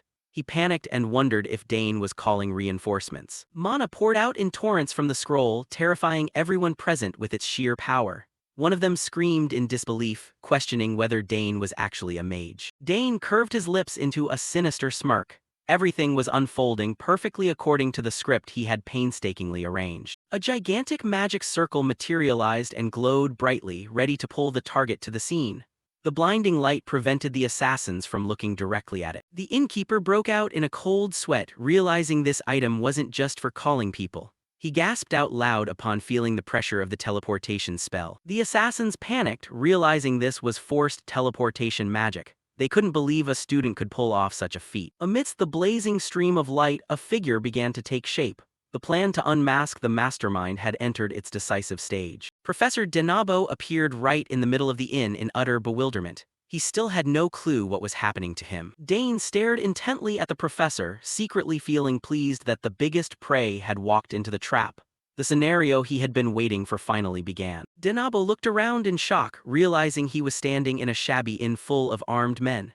He stood dazed upon finding himself suddenly teleported here. The magical glow gradually faded away, revealing the chaotic scene before everyone's eyes. Silence enveloped the room for a brief moment. The innkeeper recognized the newly arrived person as Denabo and gasped in astonishment. The connection between them was now laid bare before Dane. Dane immediately launched a verbal attack, loudly questioning Denabo why he hadn't come himself instead of sending someone like Arthur to do the job. He added a suggestive question about whether this uproar was part of his plan too. He gave a cold, faint smirk, inwardly mocking Denabo for showing up so quickly according to his intent. All accusations now pointed straight at the professor. Denabo froze, still failing to digest what his student was saying. He pressed on what absurd nonsense Dane was rambling about. Arthur still lay sprawled on the ground, motionless after succumbing to the paralyzing poison. He served as living proof for the assault Dane had staged. The assassins' hands still gripped their weapons tightly, caught in a dilemma as things went too far. Those blades now looked truly ironic before the professor. Dane held out the glowing pouch shining brightly in his hand. This was the exact commodity Denabo was craving, which now served as evidence incriminating him. Denabo's face drained of color, gritting his teeth in fury as he realized he had entirely fallen into a student's elaborate trap. His career and reputation were hanging by a thread. The entire inn became a stage for the shocking unmasking. Denabo yelled, demanding an explanation for what was going on when he saw Arthur lying there and his subordinates surrounding Dane. He realized he was in an indefensible position. Dane stood tall and proud, holding the glowing pouch with a steady gaze locked onto Denabo. He was ready for the final step to completely overthrow this traitorous professor. Denabo scolded Arthur as an ungrateful brat, complaining that he had mercifully taken him in only for him to repay him like this. Arthur snapped back, telling him not to be ridiculous since he only viewed him as a tool and intended to throw him away. He bluntly declared he was completely fed up with acting like a slave to someone like him. Arthur unexpectedly ignited flames on his hand, causing Denabo to scream in panic, unable to believe his eyes. He clenched the spatial pouch tightly, magical flames flaring up violently, threatening to burn everything to ashes. Arthur warned the professor not to pull any tricks, or else he would burn this precious item right away. The henchmen in the inn also started panicking, telling the professor to stop him because they couldn't let the item get ruined. Denabo gritted his teeth bitterly upon seeing the crucial item being used as a hostage. But for Arthur, he thought to himself, this situation was enough to begin the next phase of the plan. He looked at the old man before him and muttered, "The fish has taken the bait, now it's your turn, Dane." Immediately, a brilliant blue glow began coating all the windows of the building. A colossal magic array suddenly activated, engulfing the entire tavern from the outside. The blue mana stream swirled fiercely, sealing off every corner to prevent anyone from escaping. Light flared intensely, piercing through even the tiniest cracks in the inn's walls. The entire structure was submerged in a brilliant sea of mana when viewed from afar. An aerial view showed the magical trap fully cast, encompassing the tavern area. Inside, light began seeping through the glass panes, stunning everyone. Everyone in the tavern was dumbfounded, feeling a massive magical pressure weighing down on them. The bald innkeeper also went wide-eyed, feeling the ground beneath his feet shake violently. Denabo tried to channel mana only to meet with helplessness as his hands trembled endlessly. The old professor broke out in a cold sweat, vaguely realizing what this terrifying entity sealing the place was. Arthur smirked, confirming to him that it was a high-level mana disturbance field. This magic turned the whole building into a perfect anti-magic zone, cutting off all retreats. Arthur delivered a fatal blow, saying nobody could escape now, not even the professor. Denabo turned pale, only able to gasp in utter shock upon finding himself caught in the trap. He trembled, looking at his useless hands,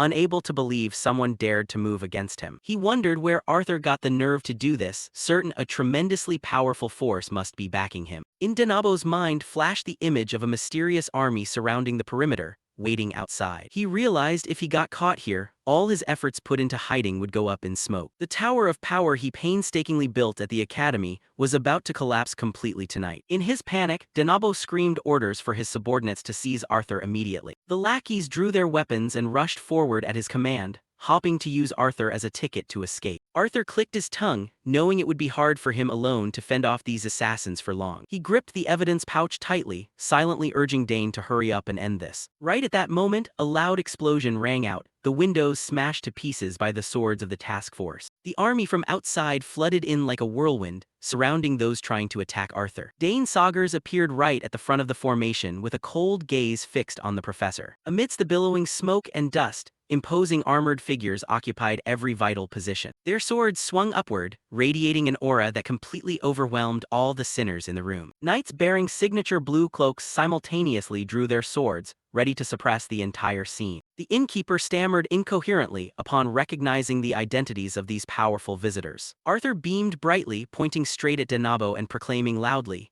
"It's the Royal Knights, Professor." A loud blast echoed as the doors were blown open, smoke and dust filling the entryway. The heavy footsteps of the Knight Order advanced quickly into the tavern interior. The solemn rank of knights marched forward, leaving no loophole for the criminals to escape. The leading knight commander gave a resounding order for everyone to freeze, followed by the appearance of Dane and Prince Edward. He declared that from this moment on, all of them were placed under arrest in the name of the royalty. The lackeys and assassins in the tavern stood frozen, sweat pouring down profusely from being ambushed out of nowhere. Dane smiled triumphantly, thinking to himself that this timing was far too perfect for a roundup. He stared deep into the professor, and affirmed with certainty that Denabo's doom had officially arrived. Professor Denabo completely collapsed, dropping pitifully to the floor under the pressure of the knights. He gritted his teeth in fury upon realizing he had entirely fallen into a meticulously calculated trap. Denabo couldn't comprehend how his identity had been exposed so quickly. His hands trembled on the floor, all his accumulated power and prestige vanishing in an instant. He dropped his head to the ground, lamenting the overly rapid collapse of the tower of status he built with his own hands. Looking down from above, the Night Order had surrounded the entire scene, forcing everyone to drop their weapons and surrender. Those attempting to resist were crushed to the ground immediately, left crying out in despair. Each member of the secret organization was subdued one by one,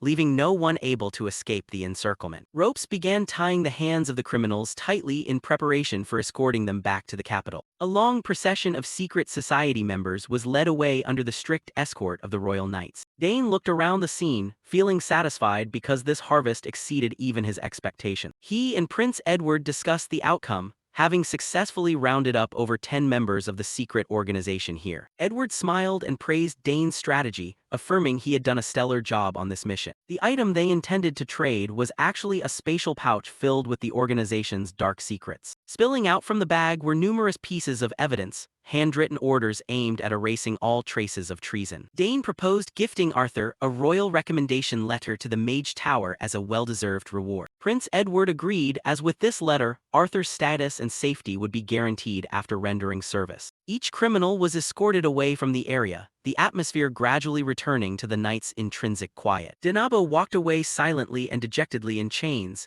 leaving behind all his lost glory. Dane stood there, his deep gaze observing the fruits of labor after a high-stakes mental chess game with the secret organization. Once again, this shocking event promised to shake the entire academy to its roots in the near future. The award ceremony began solemnly right on the academy grounds. The first name called out was none other than Dane Saugers. Following that were Layla Termian, Ernest Dillon, and Priscilla Nerial, the members who fought side by side in the recent mission. Third, Prince Edward personally presided over the event, declaring this student group had achieved outstanding feats and served as a shining example for the whole school. Ernest and Priscilla both showed clear relief, as the mission finally ended peacefully following Denabo's arrest. Prince Edward handed the achievement certificate directly to the group's representative. Thanks to Dane's merit, the whole club shared in this honor. The crowd of students below began whispering and gossiping excitedly, rumored that Dane single-handedly took down over 200 or even 500 monsters. The female students still hadn't gotten over the shock of learning an esteemed professor like Denabo was a spy, sending chills down their spines just thinking about it. Despite receiving countless benefits after this campaign, rumors surrounding Dane continued to spread far and wide beyond anyone's control. However, the greatest harvest for Dane was discovering the existence of this organization plotting to overthrow the world. He told himself he had to prepare thoroughly to deal with them before his peaceful life was destroyed. While Ernest was still waving excitedly to the crowd, Dane quietly slipped away. Edward smiled with satisfaction watching the young heroes back, flanked by his close knight commander. Leaving the ceremony, Dane's mind shifted back to the item he had sent to Bulwark beforehand, wondering if the blacksmith had figured anything out yet. The sharp sound of a hammer striking echoed from the Termian forge.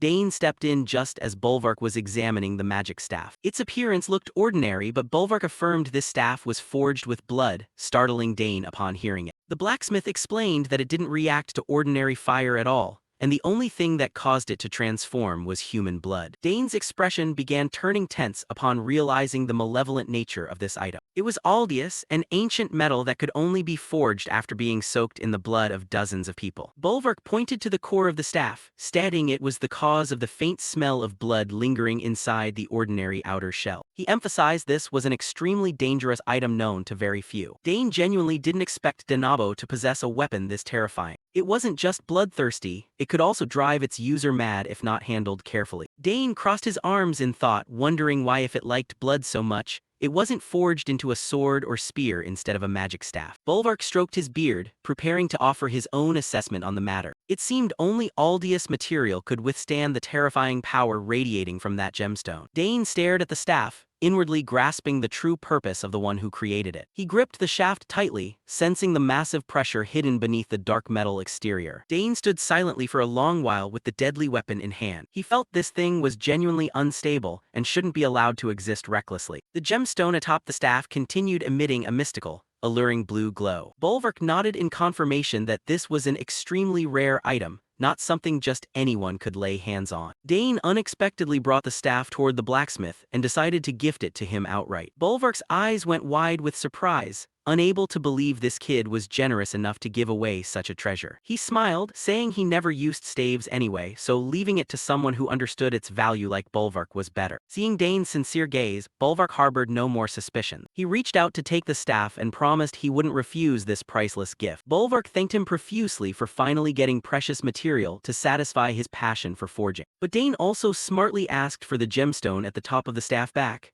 as that was what he actually needed. Bolvark agreed immediately, since he only cared about the metal part and didn't care much for magical stones. He excitedly said after removing the gemstone he would look into a new sword for Dane right away, making the youth nod repeatedly. Bolvark turned away to prepare his tools, still muttering in awe about the powerful ancient mana core. Dane narrowed his eyes calculatingly. There was no way he would easily pass up a treasure like this. After successfully separating the mana core from the staff, the two moved to the storage area for Dane's new sword. It was Bolvark's rare ore warehouse, filled with shimmering mineral rocks of all colors. Bolvark announced the sword was nearly complete, needing only sharpening and a little tuning.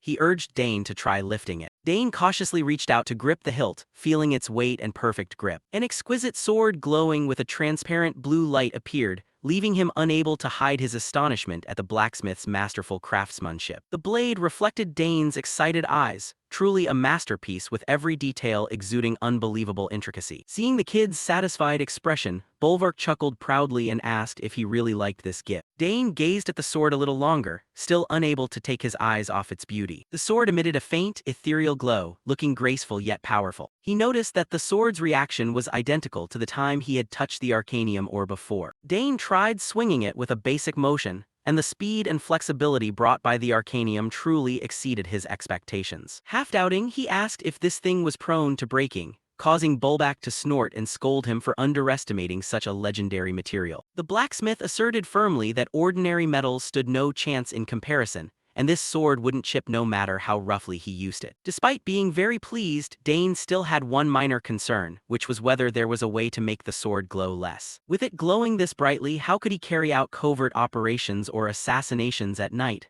It was simply way too conspicuous. Bolvark laughed heartily, calling this kid peculiar for not being satisfied and instead finding things to complain about everywhere. To complete the final step, the old man asked Dane to channel his unusual amount of mana into the sword. Dane nodded, planted his footing firmly, and prepared to follow the instructions. Closing his eyes, he began focusing to direct the flow of mana from deep within his body. Gripping the hilt tightly, Dane began releasing his energy. Immediately, magical circles and brilliant auras began swirling fiercely around his feet. A colossal pillar of energy erupted from the sword, illuminating the forge brilliantly with a truly terrifying presence. The room shook violently under the pressure of the wildly surging mana, while Bolvark stood by watching intently. The sword vibrated intensely, as if rejoicing from eating its fill of mana. Dane started feeling that something wasn't right, as this sensation was completely different from before. Like a bottomless pit, the sword was frantically sucking dry his mana without stopping. Bolvark chuckled with satisfaction, knowing full well that this sword would completely accept and synchronize with Dane's mana. Although he found this to be a perfect combination, Dane broke out in a cold sweat and asked how long he had to maintain this. The blacksmith looked at him with an excited gaze, showing no intention of telling him to stop. Shouting loudly, the blacksmith demanded that he pour mana into it until he had zero energy left, leaving Dane to groan at this absurd request. A teal stream of mana began rolling turbulently around the blade. Dane gritted his teeth in endurance as the sword sucked away nearly half of his mana. He tried holding his grip steady, feeling the magical pressure growing heavier by the second. Narrowing his eyes, he concentrated heavily on every movement of the energy current. The sword flared brilliantly, reacting violently to the new source of power. Standing nearby, Bolvark remarked that only this weapon possessed enough capacity to contain his unique type of mana. Dane was slightly surprised by the blacksmith's assertion. The old man explained further that because it was forged from arcanium, it would become terrifyingly powerful once it absorbed mana. Hearing that, he began pondering deeply about its true might. With this momentum, Dane was certain the sword could slice through anything in the world. He cast his gaze around the workshop, searching for something sturdy enough to test it on. His eyes locked onto the staff named Aldius, and he decided to use it as a guinea pig. Dane pointed straight at the target, signaling that he was ready to strike. Bolvark yelled in shock, thinking the kid was about to wreck his precious item. But he just chuckled it off, saying splitting it open for analysis would be even better. The blacksmith clicked his tongue in defeat, figuring he might as well let him do as he pleased. The wooden staff was set up in position for the decisive slash. A sword stroke whipped upward, tearing through space at breakneck speed. The light from the mana swept horizontally across the room, blindingly bright. The blade carrying blue electrical arcs sliced cleanly through the obstacle without meeting the slightest resistance. Even Dane was stunned to see his sword stroke turn out to be this formidable. The sturdy staff was sliced cleanly in two in an instant. The two wooden pieces fell to the floor with flat cut surfaces completely free of scratches. He thought to himself that even in his past life, he had never seen a weapon as overpowered as this. The sword still hummed with lingering electrical sparks after the impact. Bulbak picked up the piece of wood to inspect it, finding the cut surface so flawless it left him speechless. The blacksmith shouted in astonishment, having never seen Aldius cut this cleanly before. Normally, when using mana to slash, the cut would look ragged due to an uneven energy flow. But this cut proved that Dane's mana had completely mastered the blade. Bulbak congratulated him, affirming that the two of them had truly merged into one. From this day forward, this would be the world's one-of-a-kind arcanium sword crafted exclusively for him. A confident smile broke out across the face of the genius young master. He tightened his grip on the sword hilt, clearly sensing a powerful connection with the new weapon. Dane nodded with satisfaction as he looked at the fruits of labor shared between himself and Bulbak. It was the sole sword capable of bearing the load and reacting to his ancient mana. All the final preparations were finally in place. He smiled softly, feeling thrilled to have gained another formidable companion. Amidst the shimmering mana light, Dane raised the precious sword high as a declaration for his upcoming exploits. The sharp blade reflected the light, ready for any perilous journey ahead. As he stepped out the workshop door, he called back to ask the old man to sharpen the blade one last time to perfection. The blacksmith grumbled that this kid was way too picky,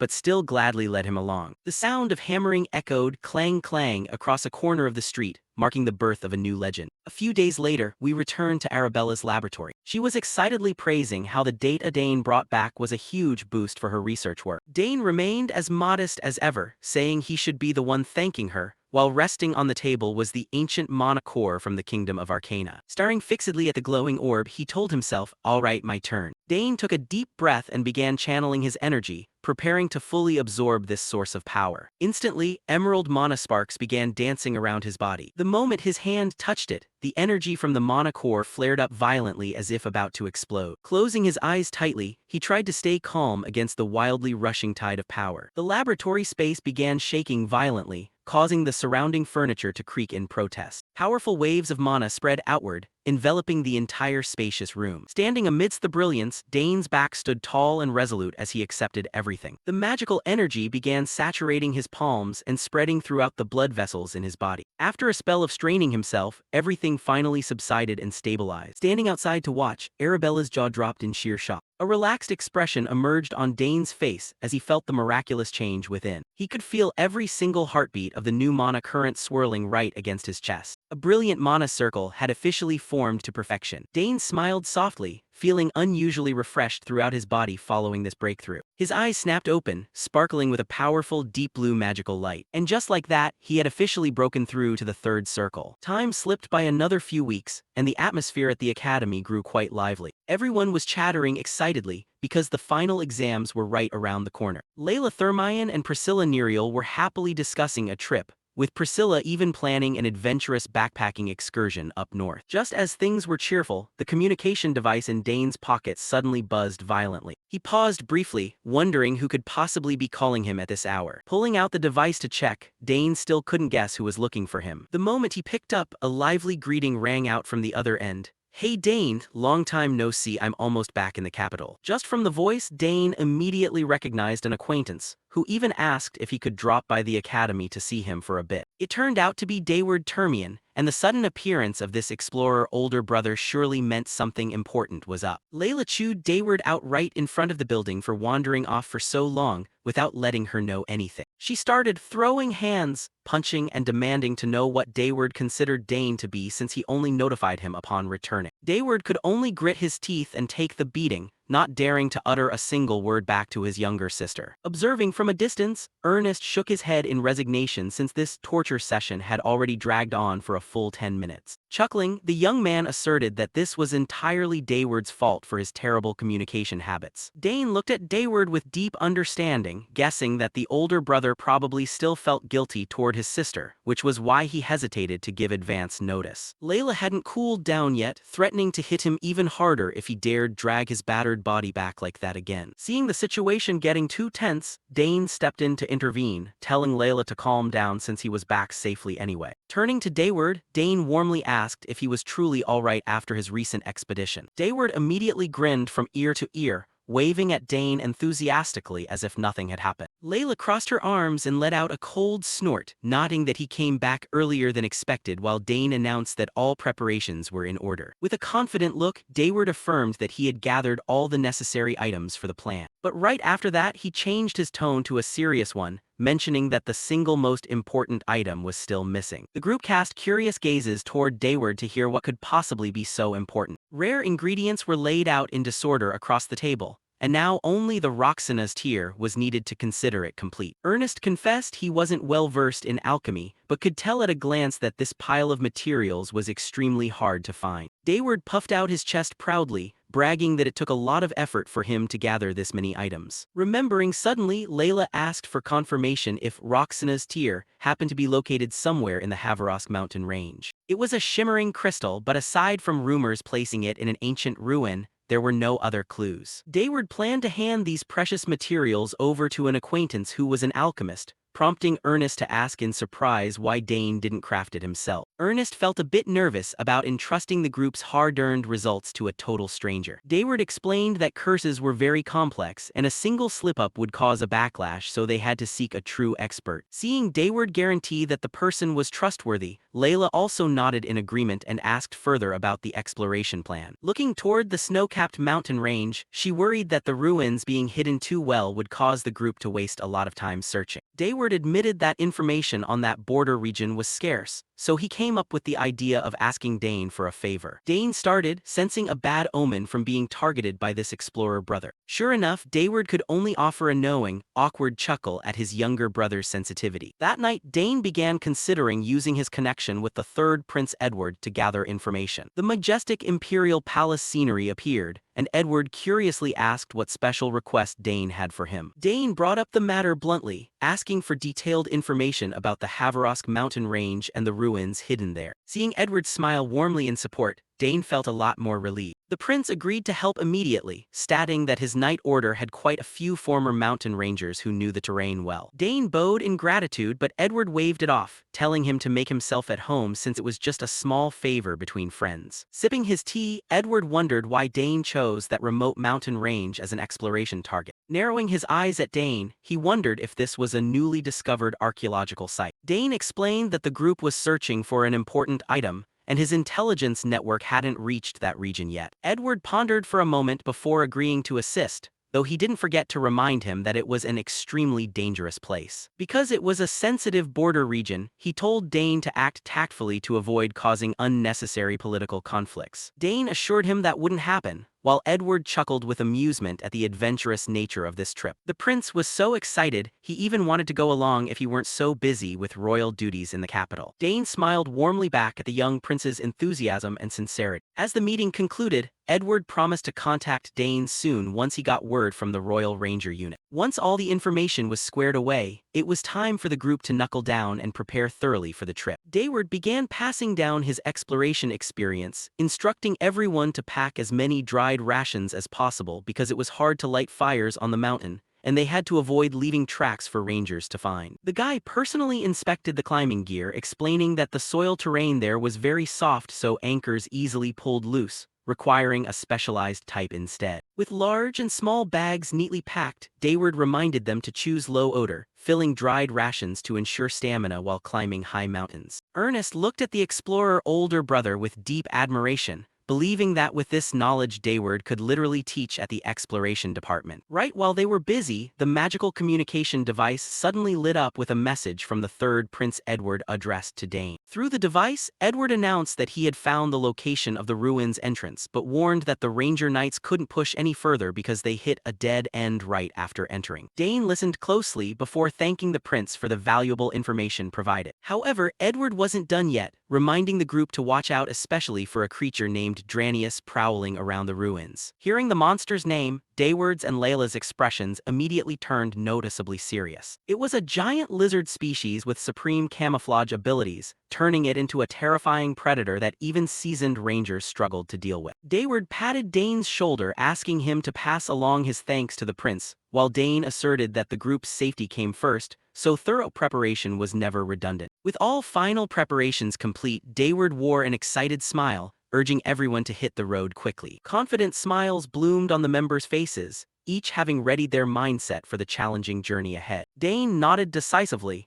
his gaze revealing intense determination for this upcoming expedition. The adventure officially began with the ultimate goal of finding the Tears of Roxana at all costs, though Layla still didn't forget to remind Ernest not to get too excited and let his guard down. The group moved urgently, deciding to use teleportation magic to reach the city closest to the mountain range to save time. Time flew by, and after 3 solid days of horseback riding from the teleportation point, finally, the gloomy Oliva Marquisate territory appeared before their eyes. The group urged their horses into the territory, the crisp sound of hooves echoing sharply along the desolate road. Layla looked around with a puzzled expression as she stepped foot into this frontier region for the first time. Dayward suddenly halted, realizing something was terribly wrong when witnessing the desolate state of the territory, while the surrounding atmosphere also grew strangely, inexplicably weird. Viewed from above, the town appeared eerily gloomy and silent, making everyone feel an uneasy chill. The streets were devoid of people, the gray houses shrouded in a hazy mist just like a ghost town. Dane frowned with deep concern, wondering what on earth had happened to this land to make it fall into such ruin. The group was leisurely riding horses through a lush green valley surrounded by majestic mountains. Dane signaled to stop, telling the gang they needed to forage some hay for the horses first.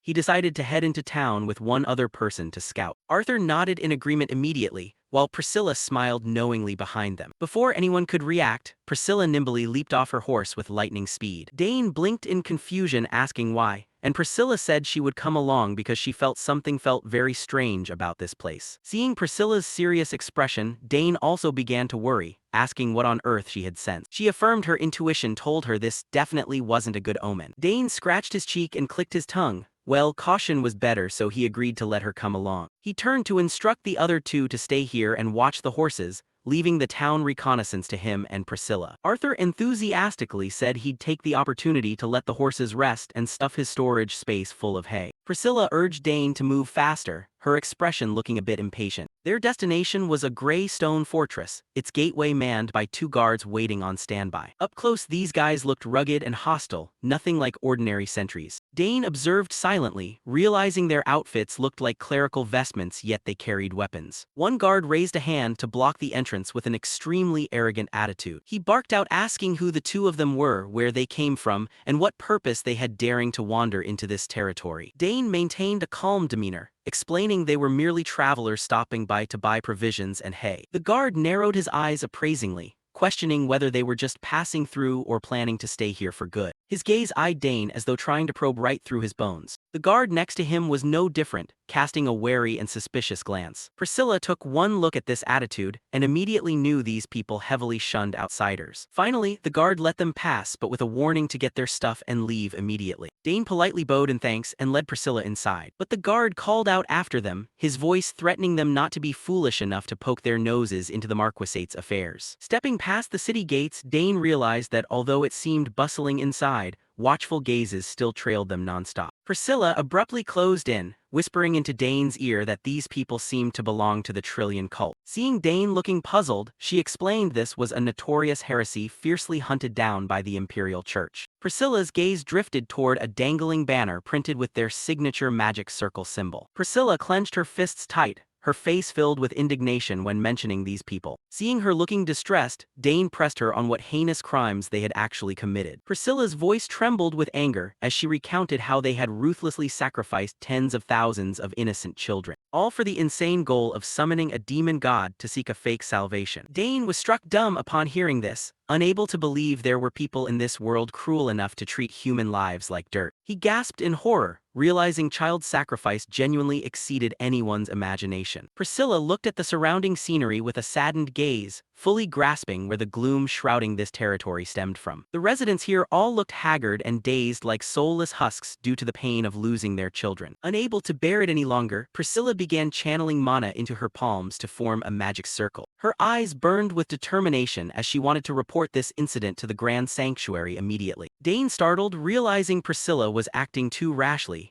Acting now would definitely get them exposed instantly. He quickly stepped forward to grab Priscilla firmly, stopping her before it was too late. Dane urged her to calm down. This was enemy territory and impulsive actions would be extremely dangerous. He glanced at the trudging townspeople, understanding that caution was paramount right now. Priscilla remained endlessly tormented over the fate of those poor children. "But what about the kids?" she whispered softly. Dane looked deep into her eyes, his voice dropping into a stern reminder. "Priscilla, look closely around you." All across the town, residents trudged like shadows, the atmosphere thick with fear and gloom. Priscilla suddenly awoke to the brutal reality of this place, shock clearly written across her face. Her gaze hardened, indignation still smoldering beneath her calm exterior. Dane reiterated their primary objective was finding a cure for Layla's mother, and they couldn't risk everyone's lives over a reckless stunt. He gave a slight nod, signaling her to restrain herself. Priscilla finally softened her tone, agreeing that they should go buy hay first to avoid suspicion. The two began striding down the gray stone-paved street. The eerie silence was chilling,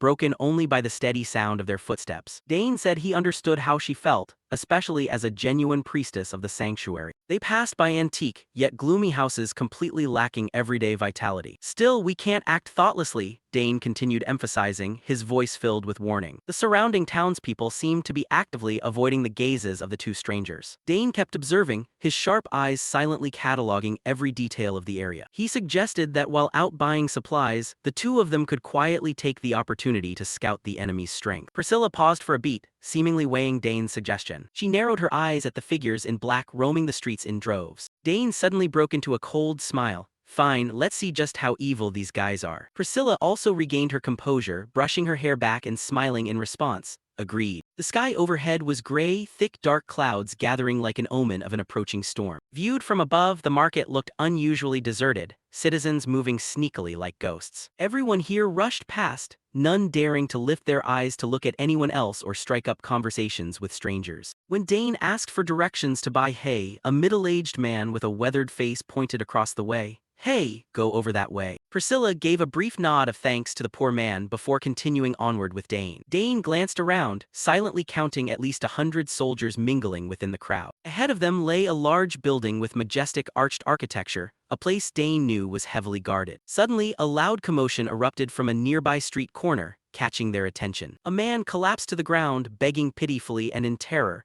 Please spare me, my family really doesn't have any children left." Feet clad in black cloaks trudged closer as a threatening voice rang out. "No children, you say?" A man with deep purple hair and an extremely arrogant expression stepped out. It was the purple-haired priest of the Trillion cult. He barked that if there were no sacrificial offerings they had to surrender equivalent assets, then ordered the man dragged away for daring to disrespect the gods. A guard roughly dragged the man away despite his pleas. Witnessing this infuriating spectacle from afar, neither Dane nor Priscilla could hide their hatred. Dane's expression was now colder than ever, his sharp gaze flashing with murderous intent locked onto the heretics subverting this land. Outside a building, bricks and stones began flying through the air like rain. The frenzied mob chanted wildly, ruthlessly pelting stones at the target ahead without mercy. A man covered in blood from the stoning could only groan in agonizing pain. He was tied tightly to a stone pillar in the center of the plaza, enduring the villagers' wrath for the crime of stealing a god's child. The men in the mob screamed, their faces twisted with rage. Fanaticism showed clearly on every face as they swarmed forward as though wanting to tear the sinner to shreds. Dane Saugers and Priscilla Neriel observed from afar, unable to contain their shock at this horrifying scene. Dane clicked his tongue, unable to believe people in the same territory could treat one another so cruelly. Priscilla stared, finding it strange that such a terrible thing could happen publicly without the outside world knowing a thing. She wondered why not a single person had managed to escape this place to report the news outside. Priscilla clenched her fists, her mood growing heavy. She told Dane that the truest terror of the Trillion cult didn't lie merely in summoning demon gods or sacrificing people. Rather, it was control. They manipulated the townspeople like puppets in their hands. They began infiltrating stealthily, starting from the lowest strata of society. First using money and food as bait to spread their doctrines among the impoverished. Next came the well-off, and finally the upper crust and ruling nobility of this region. Walking and discussing, Priscilla explained how they infiltrated step by step using sweet words and material goods. Dane realized that given this situation, capturing the ringleader wouldn't be simple at all. He figured even if they took down the leader, the peace would only be temporary, because the ordinary citizens here had the cult's ideologies deeply ingrained in them. Dane looked into the distance, knowing they had been completely brainwashed. He had seen this exact scene far too many times in his past life. In times of war and turmoil, baseless religions like this always popped up everywhere. He surveyed the town, concerned that left unchecked, this rot would soon spread elsewhere. Dane asked Priscilla to provide more information, especially regarding their frequent practice of sacrificing living children. Priscilla confirmed rumors claimed they performed that ritual once a week. Dane brought a hand to his chin, deep in thought regarding the severity of the issue. His gaze grew icier and more focused than ever. Suddenly a couple appeared and caught Dane's eye. He abruptly grabbed Priscilla's hand, urging her to go buy the hay first. Priscilla startled, not understanding what was happening, but Dane signaled her to act natural and walk normally. Glancing back, Dane spotted more people quietly trailing the two of them. The sound of trailing footsteps echoed steadily down the street. Sharp, probing gazes from behind were glued to them. Dane realized information here was locked down tightly. Tourists once entered could hardly ever leave. He guessed the group tailing them was likely ordered to silence them. Instead of blocking their path and raising suspicion, the culprits chose to let their prey walk deep inside before dealing with them later. Priscilla looked at Dane, silently agreeing with his deductions. Dane's gaze remained firm, ready to face whatever came next. Walking a bit further, Priscilla spotted a stable nearby. The wooden house with its gray tile roof appeared right before the two of them. Dane approached the stable, peeking inside. He proactively greeted the man carrying hay and asked to buy some fodder for the horses. The middle-aged man stared hard, muttering suspiciously about newly arrived outsiders. Dane Saugers casually explained they were just passing travelers in need of some hay for their horses. The old man narrowed his eyes, eyeing the pair over, his aged, scar-ridden face revealing clear scrutiny. After a moment of silence, he spoke up to ask the exact amount of hay they needed to buy. Dane and Priscilla hauled 2 huge bundles of hay on their shoulders, quietly packing down the town's desolate street. Around the corner of a wall, 2 intelligence agents still secretly tailed them,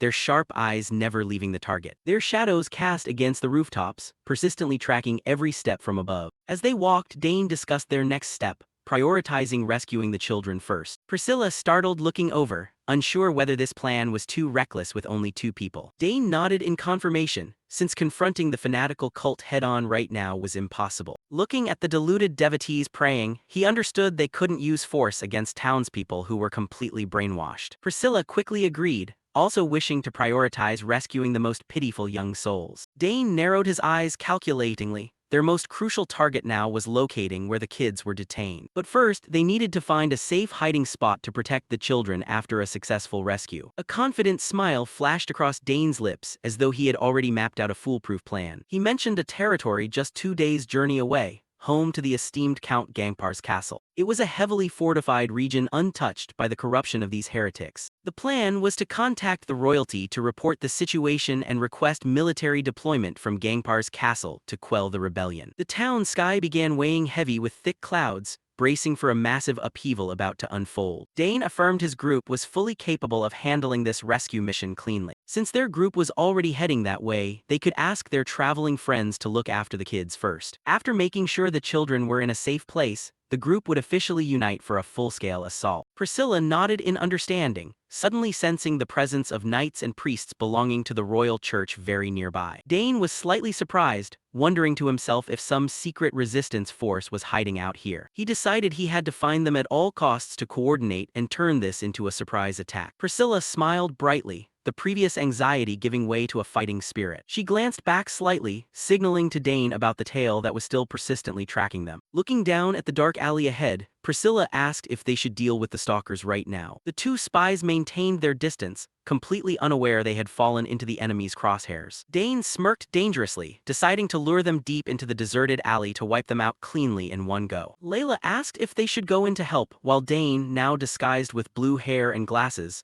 asserted he would go rescue the kids and needed to pinpoint the exact location to plant. Layla anxiously asked back to confirm this risky intention, and Dane calmly replied that he had a rough grasp of the location and it was time to map out their moves. Dane pulled out a magical tracking device explaining that if everyone rushed in together it would only expose their objective and assign the others an equally important task. He instructed Dayward and Layla that to reach the Havarosk mountain range, they were forced to pass through Count Gangpar's castle, asking them to escort the children there safely. Dane revealed a shocking detail. He had contacted and reached an agreement with the royal family to pave the way for this plan. Layla and Dayward were stunned by his terrifying work pace, while Dane felt a bit apologetic that this might delay Layla's mother's matter slightly. Layla smiled gently, asserting she would never abandon the children either and telling Dane not to feel guilty since this was the right thing to do. Dane gripped the magical device tightly, softly thanking Layla for her understanding as the preparations were swiftly finalized. Dayward also nodded in agreement, figuring no one could turn a blind eye in this situation,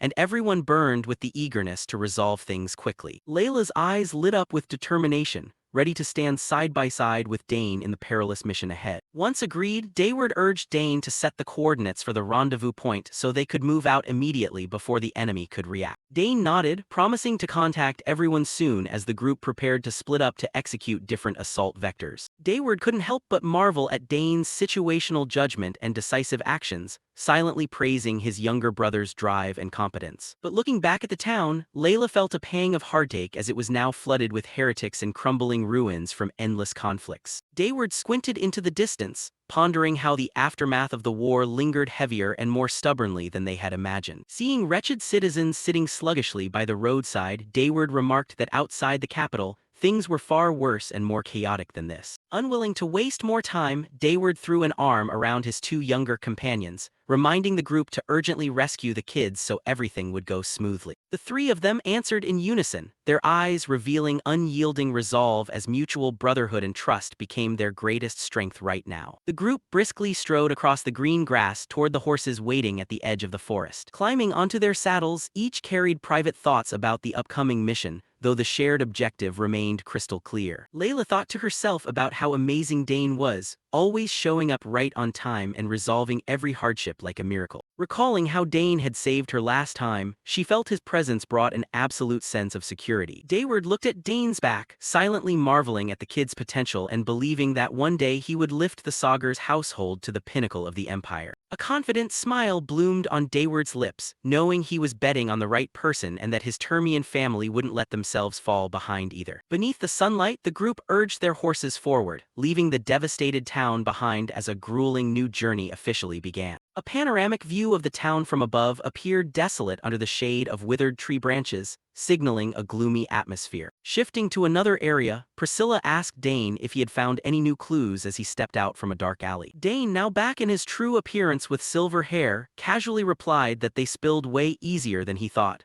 with bloodstains on the alley walls suggesting the interrogation had been quite intense. Dane stepped past the corpses strewn across the alley with his composure entirely undisturbed, leaving Priscilla astonished by his interrogation skill. He joked that perhaps he had tortured too many enemies in his past life to be this proficient now, leaving Priscilla speechless at his heavy-handed humor. Priscilla was eager to learn the vital information Dane had just extracted from the church's minions. Dane's gaze turned sharp as he got down to business, knowing the information he secured would undoubtedly flip the entire situation. Dane revealed that the children were currently being held in a large warehouse, numbering not just a few but around 100. They were those who dared defy the Trillion Church, and even parents trying to protect their kids were dragged there and locked up. More horrifyingly, the entire family of Marquis Oliva was also locked up there, explaining why such a major faction had stayed dead silent for so long. Priscilla grasped the problem immediately, exclaiming that no wonder the Marquis couldn't act since his biggest weakness had been seized by the enemy. However, the most intractable problem was how to infiltrate that warehouse to rescue the captives when the guarding soldiers were extremely numerous and elite. Priscilla worriedly noted that if a battle broke out, enemy reinforcements would pour in massively, making the safe evacuation of hundreds of people during such chaos nearly impossible. Pondering deeply, the young girl wore a look of utter deadlock over how to achieve the best of both worlds. She turned to ask Dane, hoping his genius brain already had a viable solution for this tight spot. Right at that moment, from inside Dane's cloak, a tiny white creature, looking like a baby dragon or spirit beast, peeked its head out and let out a playful cry. Priscilla widened her eyes in surprise at the bizarre creature, realizing this must be the trump card Dane was hiding for the upcoming plan. Dane smiled calculatingly as he began mapping out the strategy, while inside his cloak the little dragon started stirring,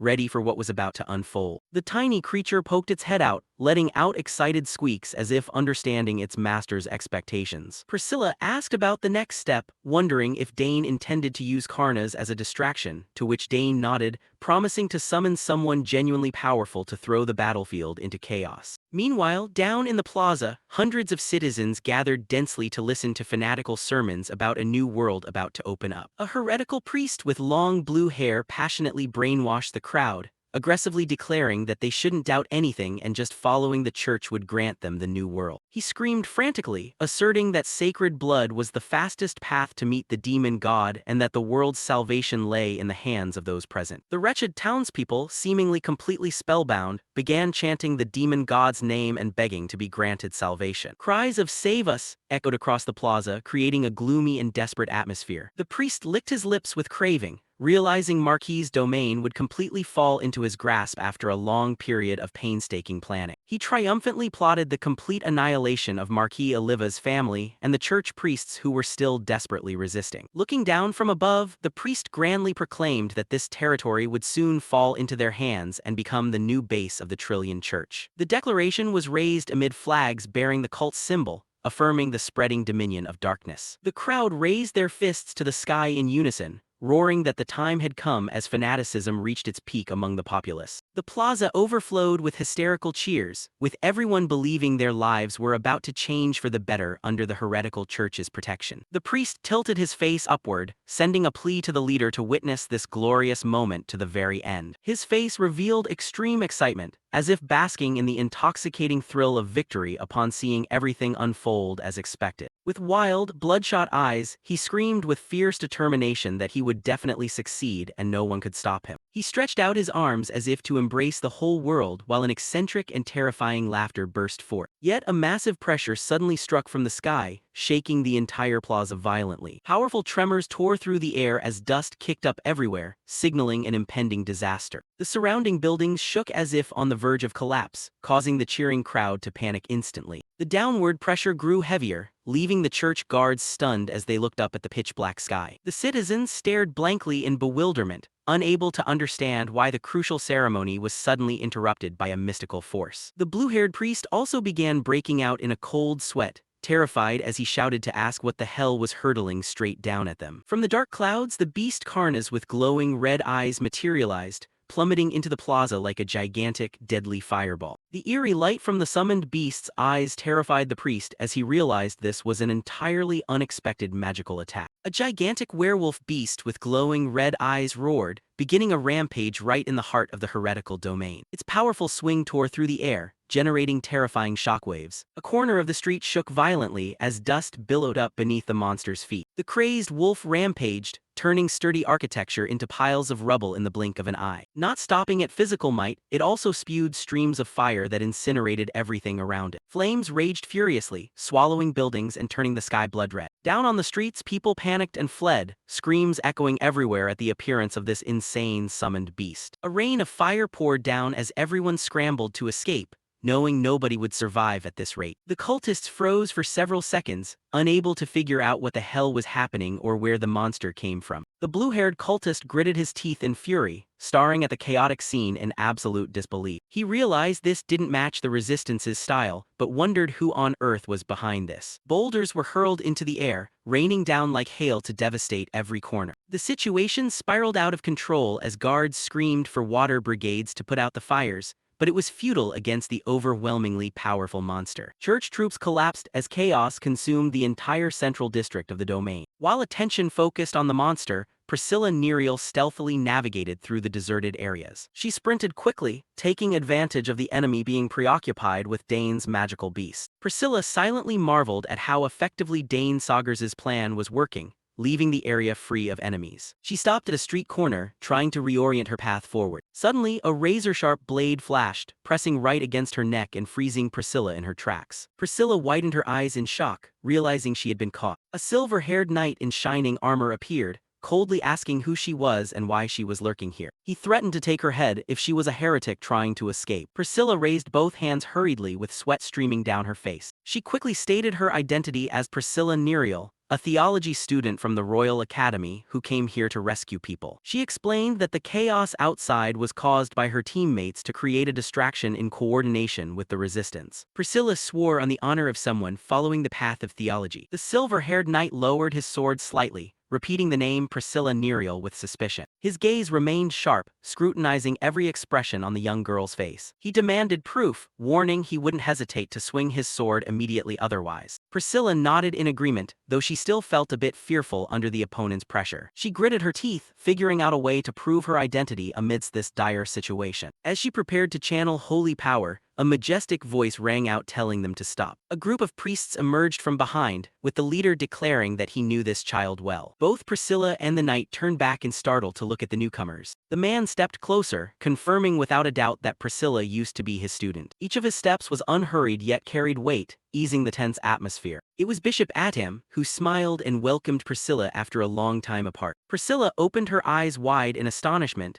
unable to believe she was meeting the bishop in a place like this. She hurried over to greet him, feeling a wave of relief as if escaping the jaws of death. The silver-haired knight also sheathed his sword, stepping aside upon seeing the bishop's acquaintance. Bishop Atam placed a hand on her shoulder, recalling how he used to teach her during her freshman year as 4 years had already flown by. He smiled gently, praising her for growing up a lot. Priscilla grinned brightly, attributing it all to Bishop Atam's past teachings. Bishop Atam looked at her through his glasses, wearing a pensive expression at the former student's praise. Glancing at the smoke and fire outside, he asked why she was here instead of the academy and what that giant magical beast was about. Atam continued interrogating her about her companion, demanding a clear explanation of what was happening. Priscilla paused for a moment to gather her words so they sounded convincing to her former teacher. She started her act, claiming she happened to drop by with a friend from the academy and couldn't stand by upon seeing the misery. The bishop asked in shock, "You knew we were hiding here?" Priscilla nodded, saying she sensed the faint holy power and wanted to join forces with the resistance to save the people. She bowed earnestly, begging the bishop to lend his strength to wipe out these cruel heretics. The courageous proposal left both the silver-haired knight and those around them stunned. Bishop Atam sighed in shame, never expecting a young student like her to possess such profound thinking and chivalrous spirit. He affirmed he would definitely support her, refusing to let Priscilla face danger alone. However, the bishop still worried that if this leaked, the heretical church's forces would swarm in like ants. Answering that anxiety was a confident smile from Priscilla, showing she had accounted for everything. She advised the bishop to return to the church with everyone and report things as usual,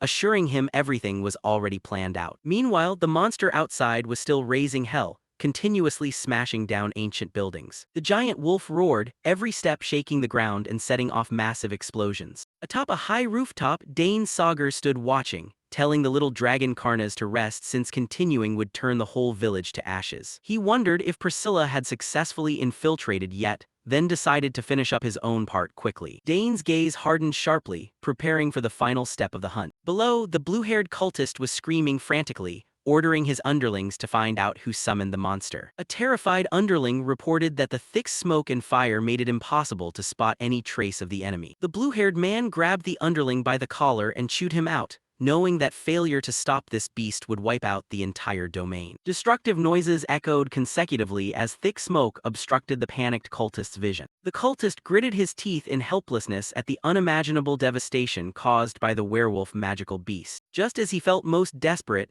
a hand suddenly reached out to grab his shoulder from behind. He muttered in fear, worrying how he would face the leader after this disastrous failure. A cold voice spoke up right beside them. If that's the case, don't worry too much about it. Dane Saugers revealed himself right in the middle of the enemy's den, bluntly declaring that the guy would never get the chance to meet his leader again. An arrogant, smug smirk crossed his face as he looked at the trembling heretics. Dane stood there authoritatively with the dragon Karnas on his shoulder, possessing the poise of someone who completely mastered the battlefield. The two guards vanished in a heartbeat, not even getting a chance to utter a sound to Dane. He looked at the remaining troops with ice-cold eyes. The blue-haired leader froze, unable to believe his two close bodyguards had fallen so fast. His jaw dropped in shock at the opponent's terrifyingly swift processing speed. Only now did he realize that Dane not only knew how to summon magical beasts, but his close-quarters combat was also fiercely hardcore. He casually dusted off his sleeves, ignoring the guy screaming and demanding to know who was behind all this. With a smirk, Dane told him he'd better worry about saving his own neck first. He started breaking out in cold sweat, feeling death closing in. The little dragon Karnas suddenly swooped down from above. It launched a lightning-fast attack, leaving the cult leader defenseless. Despair was clearly visible in his eyes as the tiny monster lunged straight at him. A neat finishing blow sent the mastermind crashing straight to the floor. Dane looked down at the chaos, deciding to take him alive to interrogate back home. Catching this big fish would be far more valuable to hand over to the Imperial Church than simply killing him off. The blue-haired guy now lay as still as a log, completely stripped of any ability to resist. Scene cut to the evacuation area, where Priscilla was busily coordinating the panicking crowd. The priests were hurriedly casting healing magic on the townspeople trapped beneath the rubble. The lucky survivors teared up, thinking they had surely met their end. Priscilla heaved a sigh of relief, feeling much better seeing the villagers settling down. She gently tended to an elderly noble uncle who was stubbornly demanding to save his wife and child first. Dane strolled over, asking how the rescue efforts were going over here. Priscilla startled and whipped around, shock clearly written on her face upon seeing him appear. Seeing Dane back so early, she was even more stunned to hear him say he had caught the ringleader. The cult leader from earlier was now tied up like a stuffed rice dumpling, tossed into a corner against the wall. Bishop Atem stepped forward to greet them, looking quite impressed to finally meet the genius of the Saugers family. Dane politely greeted him back, stating he did everything according to the plan Priscilla had discussed. Atem chuckled heartily, saying the church was actually the one deeply indebted to him. He thanked the two for showing up right on time, giving them powerful allies to turn the tables. Priscilla pointed toward the captive, telling the bishop this was the leader of the Trillion cult's proselytizing faction. Seeing the guy foaming at the mouth, Dane suggested handing him over to the church to deal with neatly. Bishop Atem still couldn't believe Dane captured the guy as easily as going to the grocery store. He immediately ordered his subordinates to keep a close watch, strictly forbidding him from escaping. The knight acknowledged the order and waved for more men to escort the criminal away. Atem nodded approvingly, inwardly praising Dane's decisiveness and efficient work ethic. Mentioning letting him taste the church's interrogation techniques,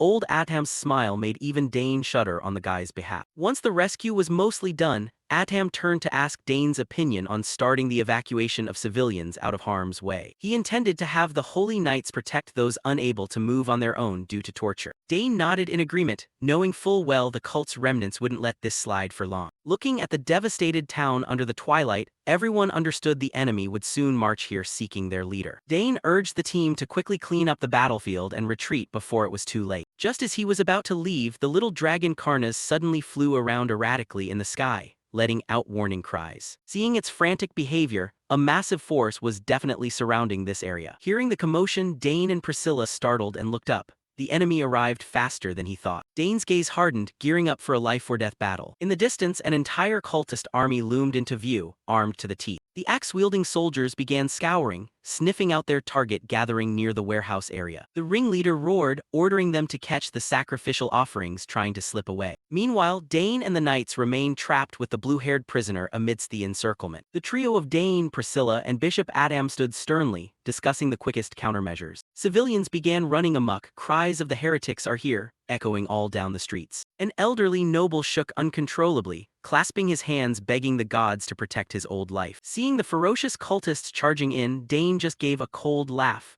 He found it ridiculous that they still had no idea who they were about to mess with. He told Priscilla to quickly lead everyone in retreating, while he alone would stay behind to handle everything. Before Bishop Atam could fully comprehend, Priscilla urged him to mobilize the Holy Knights to assist the citizens. Seeing Dane's confidence, the bishop knew he had no choice but to place his faith in this boy. He immediately gave the order for the knights to protect the civilians at all costs. The knights hurriedly cleared a path, prioritizing ensuring an escape route for the people. The crowd began evacuating in fear, children and women escorted first under the military's protection. Priscilla urged Adam to hurry up, as the situation was extremely critical. The bishop glanced back at Dane, his eyes showing a mix of appreciation and anxiety. Now only Dane remained alone before the sea of people. He sighed, honestly wishing he could just end this peacefully. Brilliant blue mana crackled around him, kicking off a true display of power. He reached out his hand, preparing to unleash his trump card. With blazing eyes, Dane commanded the summoned entity to appear immediately. Bolts of energy slammed into the ground,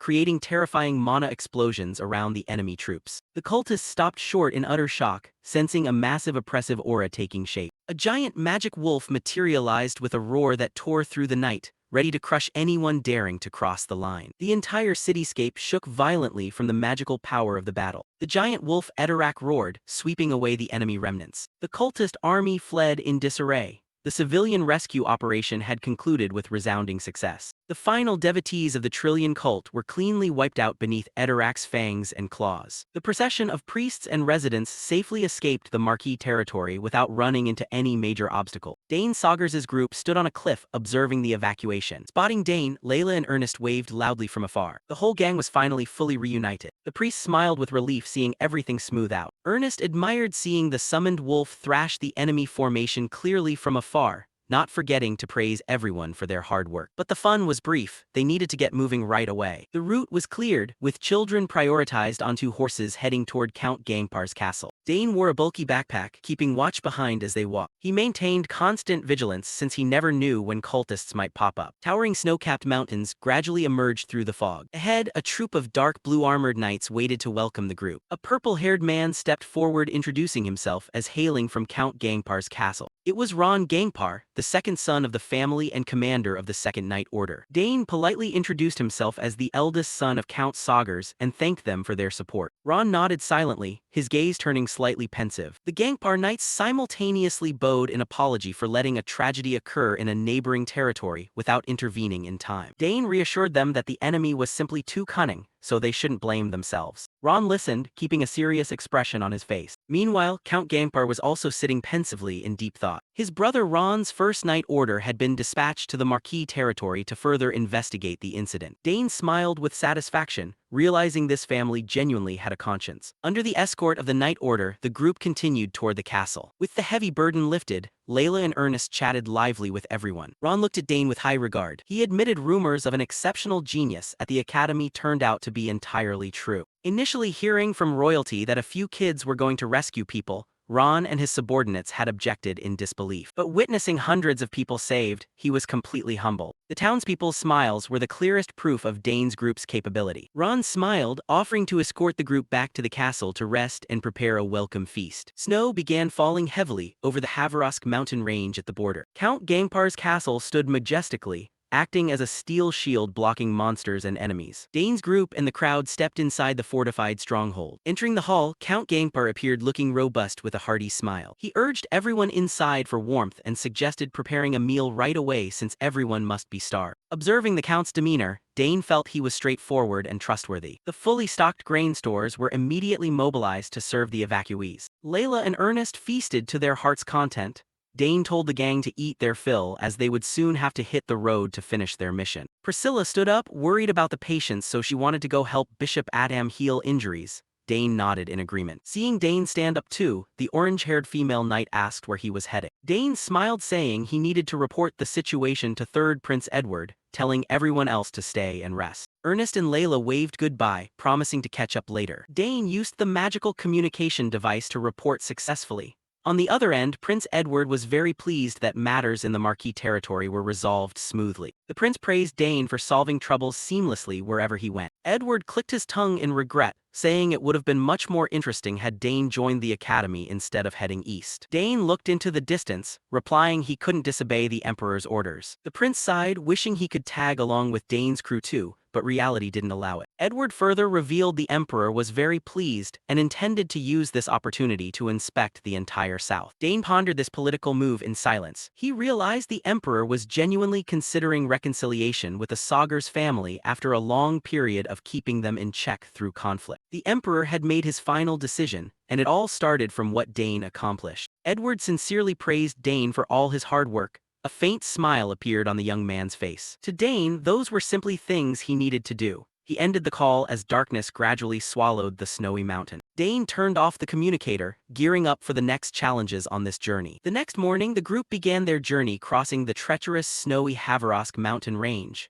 Howling winds blew bitterly cold. Layla panted, complaining about steep slopes and thick snow exhausting even the fittest individuals. The white-haired female knight sensed a strange energy blanketing the entire mountain, causing unusual physical and mental fatigue. The orange-haired knight explained rumors of the demon realm leaving a curse here after ancient invasions. Ernest panicked hearing about the curse, regretting they hadn't found a map to avoid this path. Dane calmly explained choosing this route was best since at least there were no monsters or traps lurking around. Hearing Dane speak so casually, Layla snapped, yelling that he was the only one doing fine while everyone else was dying of exhaustion. Dane startled, quickly apologizing to his ticked-off friend. The orange-haired knight had to stop and lean against a tree to catch his breath. Everyone had reached their limits. The knight's gaze suddenly sharpened upon noticing something abnormal amidst the white snow. He abruptly waved his hand in a decisive gesture that made the whole group halt. Everyone froze, the atmosphere instantly growing thick with tension. Dane also felt a dangerous presence. The orange-haired knight ordered everyone to stop immediately. Something was stalking them in the snowy dark. Dane's group took cover behind a large boulder to dodge the howling blizzard. The orange-haired knight warned that archers were lurking somewhere. Layla suspected rangers, though unsure if they were friend or foe. Dane closed his eyes, vaguely sensing an unfamiliar aura cutting through the white snow. Layla wondered how the knight was so sharp-eared, and he just smiled, saying it was instinct from years of running for his life. Ahead lay an open clearing, but the terrain looked unnaturally bumpy. Dane realized snow was covering bodies. He decided to take Ernest along to check for human traces. Ernest eagerly accepted right away, tracking missions being his specialty. The orange-haired knight watched them go, trust clearly shining in his eyes. Dane told everyone to wait here, promising he'd be back quickly. It felt like they had reached the border. Jagged snowy ridges loomed threateningly through the storm. The deeper they went, the quieter and bone-chillingly colder the space became. Karnas hovered overhead, as if it had sniffed out something amiss. Sure enough, they found a soldier collapsed in the snow, his body covered in injuries. Dane noted that the wounds were very deep, and the guy had definitely been ambushed from behind by someone. He observed the unconscious victim closely in deep thought. Figuring the guy would have useful information on him, Dane began searching him. After finding a few things, he sent the little dragon Karnas flying back to call the others over. Karnas flapped its wings and darted off, its cries echoing across the snowy mountain region. What they found turned out to be a map. The group gathered around the map and couldn't help but be amazed at how detailed it was drawn. Dane realized it meticulously marked every landmark in the Habarox mountain range, just like what professional pathfinders usually carried. Ernest and Layla beamed with excitement. With this map, they no longer had to fear getting lost. Priscilla looked at the fallen soldier with a worried and pensive expression. She wondered how a seasoned pathfinder could possibly have been taken down so miserably. The orange-pink-haired knight reassured Priscilla, saying that sort of thing was common on the border. And besides, since the guy was an enemy, getting first aid was already a mercy. Hearing that, Priscilla could only nod quietly. Dane found yet another decree on the soldier's person. Ernest asked out of curiosity what kind of order it was, then suddenly remembered to wonder if Dane could read the language of the Drenic region. Dane smiled with quiet confidence, saying he knew a bit, so they should let him give it a try. His eyes focused intensely on the bizarre ancient characters written on the paper. The decree stated that the situation at the ruins was dire, with 5 earthquakes and an increasingly severe leak of magical power. The letter-bearer was ordered to secretly approach and assess the situation before Altian's pathfinders arrived. Priscilla was stunned, realizing that if the magical leakage was that severe, a major crisis was definitely unfolding inside the ruins. The orange-pink-haired knight clicked his tongue, figuring this trip was turning out much more troublesome than they had imagined. Dane, however, felt fortunate that thanks to this soldier, the group gained extra information to prepare with. Layla quickly boosted everyone's morale, reminding them that they were all elites of the academy. Ernest also regained his resolve, determined to find Roxana's tear no matter what. The orange-pink-haired knight maintained his pensive expression, his eyes fixed on the distant horizon. Dane ordered the group to study the map thoroughly to anticipate any possible dangers. The blizzard continued howling, blanketing all tracks along the path. The group continued pushing deeper into the mountain range. Finally, the entrance to the ruins appeared before their eyes just as the map had directed. The orange-pink-haired knight noticed the strange energy current growing stronger as they approached, suggesting the group thoroughly search the area to find a safe entrance while keeping close together. The group responded in unison and began spreading out to scout. Their footsteps sank deep into the thick snow as they decided to start inspecting from over there. Footprints imprinted on the snowy ground guided the party forward. Dane stood silently, gazing at the majestic snowy mountains ahead of him. He was still pondering the injured pathfinder they had encountered earlier, wondering if he had been attacked by Altian's pathfinders. Or perhaps someone else or something even more terrifying was lurking in hiding. The group moved to a large stone structure, and after confirming the area was safe, they prepared to check the opposite side, figuring the soldiers' mission was likely to survey these ruins. Dane, Priscilla, and Ernest crouched down to take cover, with Dane wondering if the soldiers' task was just a basic survey or if he had to find something specific and report back. Suddenly, Dane's gaze sharpened as he ordered everyone to stop immediately. Seeing Priscilla and Layla looking puzzled, Dane said he smelled the stench of death, leaving both horrified when he mentioned corpses. He motioned for everyone to keep absolute silence. Dane led the group weaving through the treacherous rocky terrain to track down the source of that deathly odor. Both Layla and Ernest showed extreme tension, readying themselves for the worst-case scenario. Viewed from above, the party looked truly tiny amid the vast, snow-white plains. The hazy scenery of the ruins emerged behind the chilling mist. As they climbed onto a high rocky ledge, the group suddenly froze at the sight unfolding below. Dane couldn't hide his shock, realizing the situation was far more serious than he had thought. Layla covered her mouth in horror to suppress a scream, while the orange-pink-haired knight stood dumbfounded without words. Ernest and Priscilla were also stunned, unable to believe their eyes at what was happening. Down in the valley lay a horrifying scene with bright red bloodstains splattered across the white snow. A bloody massacre? Ernest realized all the soldiers lying here were Altian's pathfinders, and their condition was utterly wretched, identical to the Drenic soldier they had run into earlier. The group halted before a chaotic pile amid the snowy expanse, with the corpses of the pathfinders scattered everywhere. The orange-pink-haired knight confirmed that all 10 men were dead, leaving Layla standing beside him completely drained of color. Layla trembled as she looked at her older brother, suggesting they turn back because she sensed danger drawing close. The pink-haired knight grew pensive, recognizing that the annihilation of an elite Pathfinder squad was a massive incident. The corpse of a Pathfinder lay face down on the deep red snow with a broken sword tossed right beside him. The white-haired female knight placed a hand on Layla's shoulder to reassure her, telling her to calm down so they could assess the situation together. The orange-pink-haired knight ordered everyone to draw their weapons and heighten their vigilance because the culprit might still be hanging around. Looking closely at the wounds, they didn't look like quick deaths, but rather the result of a fierce struggle. The blue-haired scholar remarked that the wounds were bizarre, with flesh and skin torn apart brutally by overwhelming strength. Dane Sagar stepped closer to observe, asserting that this was definitely not the work of humans. Massive footprints were deeply embedded in the rock and snow, leading straight into the interior of the ruins. The orange-pink-haired knight realized these were monster tracks, and worse, they traveled in packs. Layla pointed out that the thin layer of snow had unintentionally exposed their entire route. The pink-haired knight's expression grew increasingly grave. Pitch-black footprints stretched out of sight, plunging deep into the darkness of the ruins. Dane wondered why they slaughtered the Pathfinders before breaking in here. He spotted a strange strand of fur stuck on the equipment of the fallen man. Picking it up to inspect closely, he found it to be a long, slender strand of shimmering silver fur. Gazing at the silver strand in his hand, a terrifying name popped into Dane's mind. The image of a giant werewolf tribe with silver fur surfaced in his thought. Dane stated that the Empire had a special unit known as the Lycanthrope tribe, and these footprints belonged to them. Layla was astounded, thinking such ultra-powerful werewolf tribes only existed in fairy tales. According to Dane's past life memories, this unit was formed in exchange for imperial citizenship rights for their tribesmen. But if they were allies, why did they turn around and murder their own pathfinders? Layla worried whether their target was also Roxana's tear. Dane knew identifying the enemy made them easier to deal with,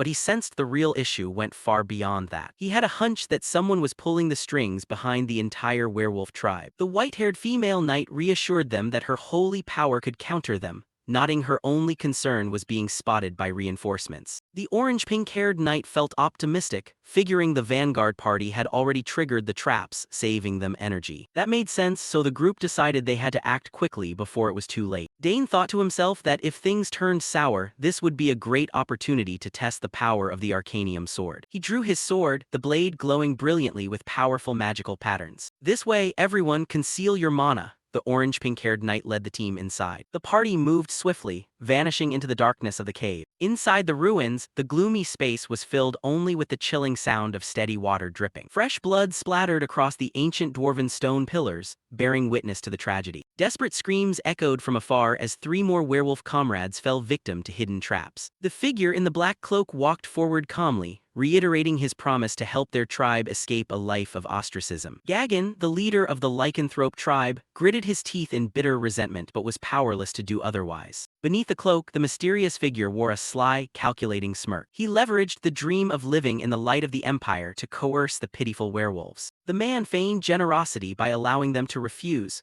but Gagan's look showed they had been driven into a corner. He threatened that if Gagan disobeyed, the future of the werewolf tribe would come to an absolute end. Gagan gritted his teeth in fury, his body trembling violently from being cornered. The werewolf leader pointed at the corpses of his 3 fallen comrades, shouting over the immense loss. The mysterious cloaked figure growled, chewing Gagan out for his whining and forcing him to figure out a way past the traps. Raising a hand burning with deep purple magic, he threatened to detonate Gagan's limbs right on the spot. Cruel magical energy wrapped around Gagan's neck, making his eyes bulge in terror. The 2 accompanying werewolves could only watch in helplessness and fear. Gagan was forced to lower his tone and beg the culprit to calm down so he could continue leading the way. The black-robed man let out a cold snort, mocking that Gagan should have known his place sooner. He retracted his magic, leaving the air thick with hatred. He coldly ordered the wolf pack to hurry up. Gagan stared at him with bloodshot eyes, silently enduring the humiliation. The group continued pushing deeper into the dark ruins. Heavy footsteps echoed steadily through the stone corridor. The silhouettes of the werewolf pack faded into the hazy mist of the ruins. The villain muttered under his breath that his secret organization must never be allowed to collapse. He frantically insisted on acquiring the treasure Roxana's tear at any cost. With it in hand, he believed he would restore all his lost power. Meanwhile, Dane's group had also advanced into the inner area. The blue-haired scholar crouched down to inspect the footprints and deduced that at least 7 or 8 people had just passed through here. The orange-pink-haired knight observed the surrounding architecture and noticed numerous artificial traces. Touching the intricate stone blocks, he recognized the ingenious craftsmanship of the dwarf race. Dane Saugers suddenly recalled Bulbak's words about his race once living in this mountain range. The blue-haired scholar pointed out that hidden traps began appearing densely from this point onward, though they had all been forcibly triggered. He clutched his head in shock, realizing the vanguard party had recklessly charged headfirst into the traps regardless of danger. Had they failed to spot the traps, the place should have been littered with their corpses. Layla and Priscilla Nerial were horrified upon hearing these chilling analyses. Dane Saugers's face hardened as he delivered a shocking conclusion. Could they have used their own comrades as living shields to clear the traps? Dry footsteps echoed through the quiet space of the ancient ruins. Tree roots wound around stone pillars, creating a rather gloomy atmosphere. Dane Saugers abruptly raised his hand to signal a halt, sensing something ominous ahead. The group froze instantly, with tension clearly etched across everyone's faces. Because the Arcanium sword emitted too much light, Dane decided to retract it to avoid detection and told everyone to ready themselves. The orange-pink-haired knight took cover behind a large tree, silently observing the situation ahead. At the end of the corridor, a blinding light spilled from the entrance leading to the central hall of the ruins. The orange-pink-haired knight reminded the group to take cover and recheck their scent-masking potion since the enemy was very close. The blue-haired scholar and Layla nodded in confirmation, everything ready for a stealthy infiltration. One by one, they moved swiftly, finding broken stone slabs to use as shields. Viewed from above, the party had completely vanished into the darkness of the crumbling ruins. Dane thought to himself that without the scent-masking potion, the keen noses of those lycanthrope werewolves would have already sniffed them out. His gaze was fixed intently ahead, where angry, bickering voices echoed. Gagan was growling at the mysterious cloaked figure for being deceived, while the man was now demanding a sacrifice to activate the ruins. The giant werewolf leader adamantly refused to lose any more subordinates to the villain. The mysterious cloaked figure let out a sarcastic smirk, bringing up the murder of the 10 scouts to coerce the werewolf group. He threatened that if they turned back now, they would immediately become hunted fugitives with a bounty on their heads. Blood was smeared across the cold stone floor. He declared they would die whether they left this place or not. Gagan gritted his teeth in frustration at this catch-22 situation. Dane's group hiding nearby began analyzing the enemy forces, consisting of 3 lycanthropes, a dwarf, and the black-robed man. The blue-haired scholar immediately recognized the signature attire of the secret society they had been investigating for a long time. Dane confirmed it was indeed the exact same style as the cultists they had run into previously. Everyone was surprised, thinking this bunch had been wiped out during the sweeping operation. Layla grew worried, wondering if their target was also Roxana's tier like theirs. Gagan angrily prepared to rush in and kill the mysterious cloaked figure himself to seize the treasure. But the guy just chuckled coldly, confident that if he were killed, the werewolves would never be able to get the treasure. A deep purple magic circle appeared beneath his feet.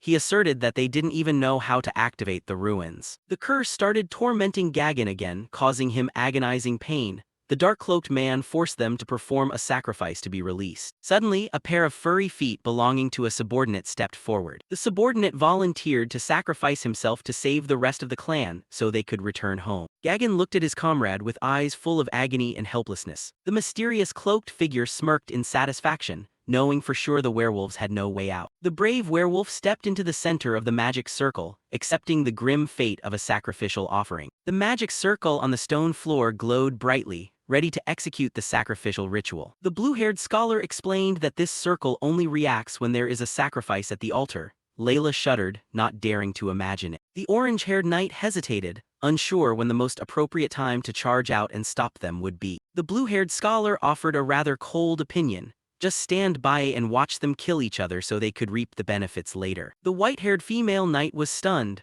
unable to believe her teammate could stand by and watch such a barbaric sacrifice. The scholar maintained a pragmatic attitude, arguing that letting them destroy each other was the best way. Layla and the white-haired knight hurriedly intervened in the argument, afraid that the group would be exposed. Amidst the tension, Dane abruptly cracked a mysterious smile, seemingly having figured out a solution. The group turned to look at Dane with skeptical eyes, not understanding what he was plotting. Dane's Saugers pondered deeply. He understood that if the enemy claimed the tears of Roxana first, taking it back would become extremely difficult. Glancing at the gloomy ruins, he decided he had to seize control of the situation immediately to avoid falling into a passive stance. In the distance, the mysterious cloaked figure was also scheming. He figured he had targeted a perfect subject to serve as a ritual sacrifice. Dane discussed with Ernest that the black-cloaked guy definitely knew how to break the seal, so it was best to grab him by the neck first and interrogate him later. Ernest, the blue-haired scholar, flashed a confident smile and promised to use his abilities to support the team. The orange-haired knight and Layla also nodded in agreement. The group prepared to act before things got out of hand. The stone floor of the ruins was cold and desolate,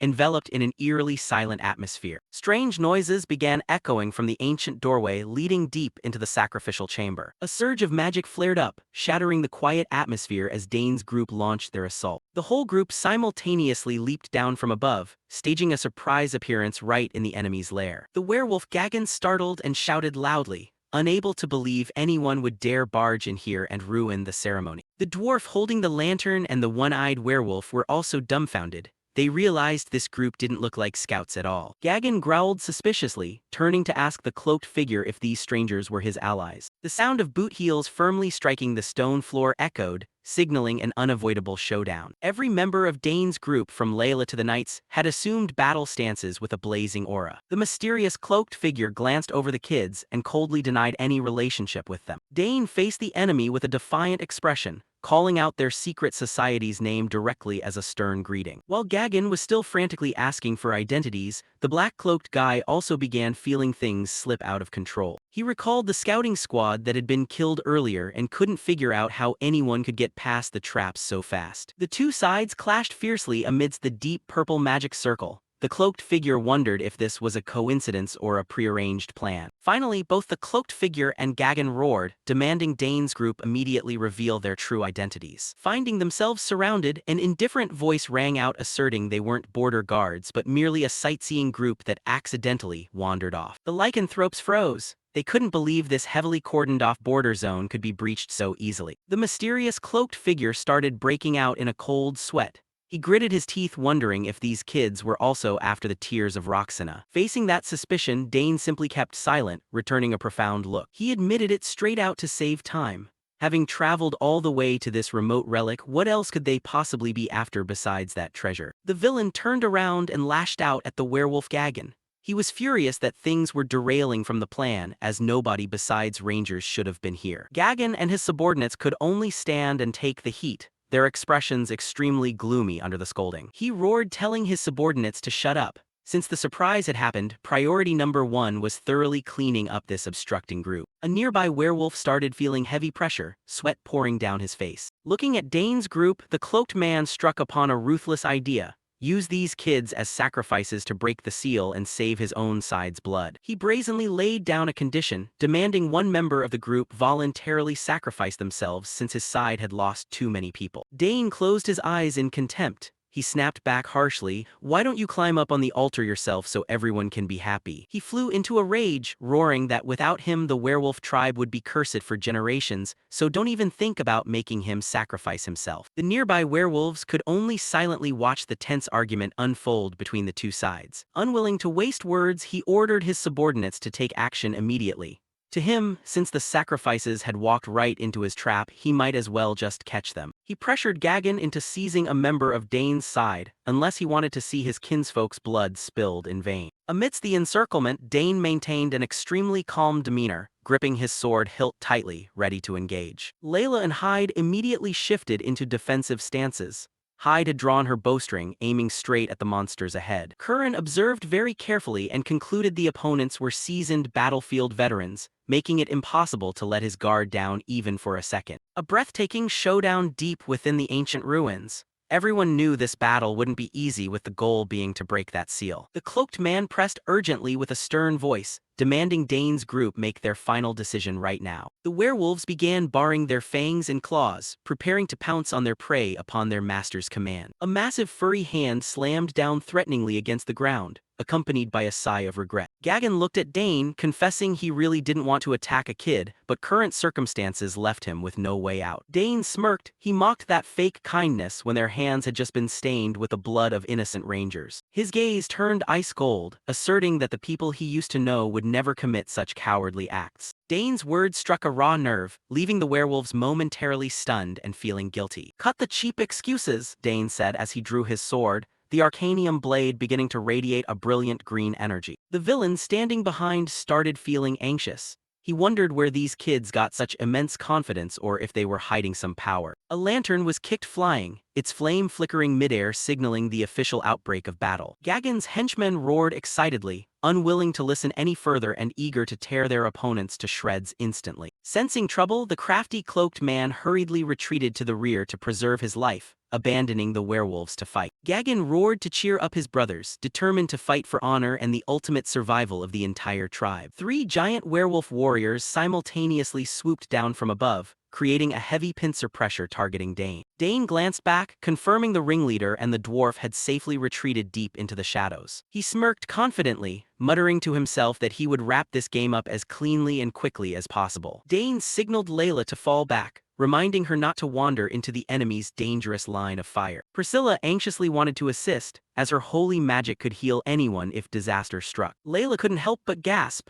She couldn't believe her ears hearing Dane intended to take on all 3 monsters by himself. Dane asserted that in this narrow terrain with limited visibility, letting him handle it alone was the optimal choice. Layla had to accept, though she admitted she was very curious to see the true might of his new sword. The arcanium blade glowed brightly, ready for a swift display of power from the Sagar's family genius. The werewolves were dumbfounded. They never expected a human kid to boast about taking all of them on alone. One growled in deep contempt. To them, being looked down upon by a lowly human was an unacceptable insult. "You're underestimating us too much." A clawed hand came down, seemingly tearing the air apart. With nothing left to say, all 3 lunged forward like phantoms simultaneously, wanting to finish Dane off on the spot. Dane stood firm, the arcanium sword in his hand blazing with green aura amidst the dark ruins. He narrowed his eyes at the charging monsters, muttering a sarcastic apology. A decisive step slammed hard into the stone floor, providing momentum for a counterattack. The sword swung up to form sharp cutting arcs, asserting he had zero interest in these lackeys. With terrifying speed, Dane zipped past his opponents like a gust of wind, leaving them defenseless. One of them stared in shock, realizing this kid didn't evade at all, choosing to charge straight into the middle of the encirclement. Dane's recklessness left them both astonished and hot-headed. His gaze remained bizarrely calm, as though every movement of the enemy was within the palm of his hand. In the blink of an eye, agonizing screams rang out. The bulky werewolves took hits one by one, blood splashing beneath Dane's blade. One went completely wild, screaming in agony, unable to believe he was being overpowered this easily. Dane saw right through every loophole in the enemy's attacks. Another sword swing followed, decisive and immensely powerful. Interweaving green sword chi slashes enveloped the battlefield space. He smoothly sidestepped a lethal swipe, his movements as graceful as a dance. Leveraging his jump, Dane performed a mid-air flip to set up the finishing blow. The werewolf below only managed to catch a glimpse of a silver-white blur plunging straight toward his head. Dane's expression remained cold, completely emotionless before an enemy on the brink of death. Fear clearly showed in the monster's eyes before everything ended. An energy explosion erupted, blowing all three giant werewolves backward and collapsing them like bowling pins. Standing from afar, Layla and Hyde could only stand frozen in shock at this terrifying might. Curran broke out in a cold sweat, silently marveling at Dane's true power surpassing anything he could have imagined. The battlefield abruptly quieted down, leaving only scattered corpses and a faint lantern glowing on the stone floor. The mysterious cloaked figure had been watching the fight from the shadows all along. He began to tremble. 3 elite werewolf warriors couldn't even touch a hair on that kid's head. This truly was a monster. Dane slowly turned his head, locking his gaze straight onto the hiding culprit. The guy recognized a crucial detail, that silver hair along with outstanding swordsmanship skills. A terrifying thought flashed through his mind.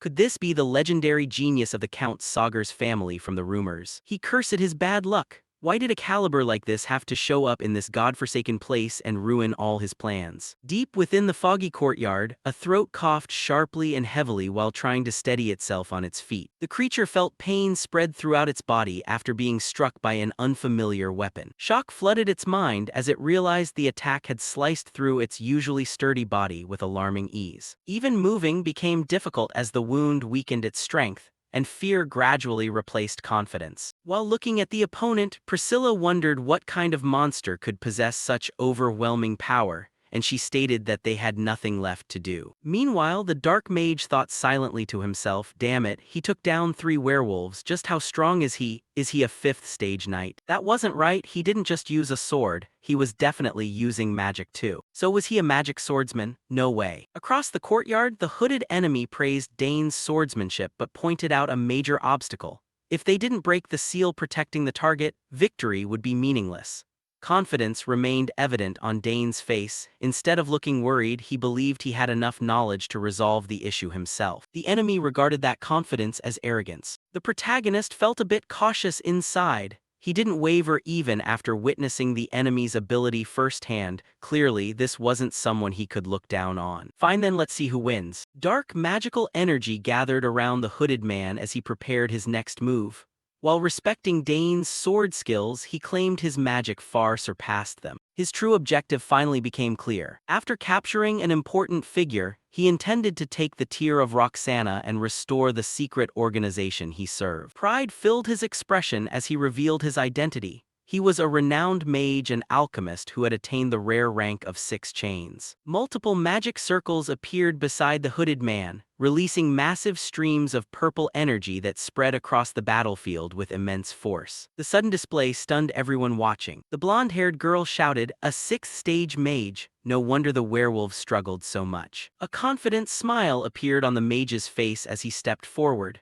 Convinced that escaping was impossible, he prepared to overwhelm his enemy and bring the battle to an end. Facing the 6-chain mage, Dane remained calm despite his opponent's overwhelming confidence. The mage threatened to turn everyone present into sacrificial offerings for his plan. Instead of relying solely on his sword, Dane revealed another facet of his abilities. Blue magical energy gathered around him as he prepared to answer magic with magic. Surprise flashed across the enemy's face. Realizing Dane could use magic too, the battlefield instantly became more dangerous as both sides prepared for a clash of spells. The hooded mage quickly recalled rumors about the Sagar's family and their talented daughter. Even so, he still considered Dane a mere temporary nuisance. Powerful blue and purple energy currents swirled violently across the courtyard. The two opponents exchanged magical attacks while testing each other from a distance, confidence still lingering on the mage's face as he continued chanting. Certain of his superiority, he believed Dane would soon regret challenging him in the realm of magic. Dark runes and magical symbols spread through the air as the mage unleashed a larger spell. His expression showed absolute certainty that victory was within his grasp. A massive wave of purple energy erupted from the formation. The attack expanded rapidly, swallowing the surrounding area with destructive force. Excitement and madness blended in the mage's expression as he poured more power into the spell. The growing spell threatened everyone standing nearby. Recognizing the danger, Dane stepped forward and confronted the incoming attack directly. Instead of retreating, Dane shouted a warning and focused on protecting his allies. Even under pressure, he continued analyzing the enemy's spell and its weaknesses. Suddenly, a powerful burst of magic exploded outward. Freezing energy spread across the battlefield, disrupting the advance of the purple attack. The freezing power continued to expand as layers of ice and magic clashed with the enemy's formation. The courtyard shook from the impact of opposing forces below. Dane immediately recognized the danger of the unfolding battle. A large-scale spell inside the narrow underground room threatened not just the enemy, but everyone present. The protagonist turned back and asked everyone, "Is everyone okay?" The others were fine because Priscilla had erected a protective barrier around them. The red-haired girl shouted, telling the protagonist not to let the enemy continue attacking because the place could collapse. Dane nodded reassuringly, "All right, leave this to me." Right after that, he began channeling magic into the palm of his hand. The corners of his mouth curved into a smile as he whispered,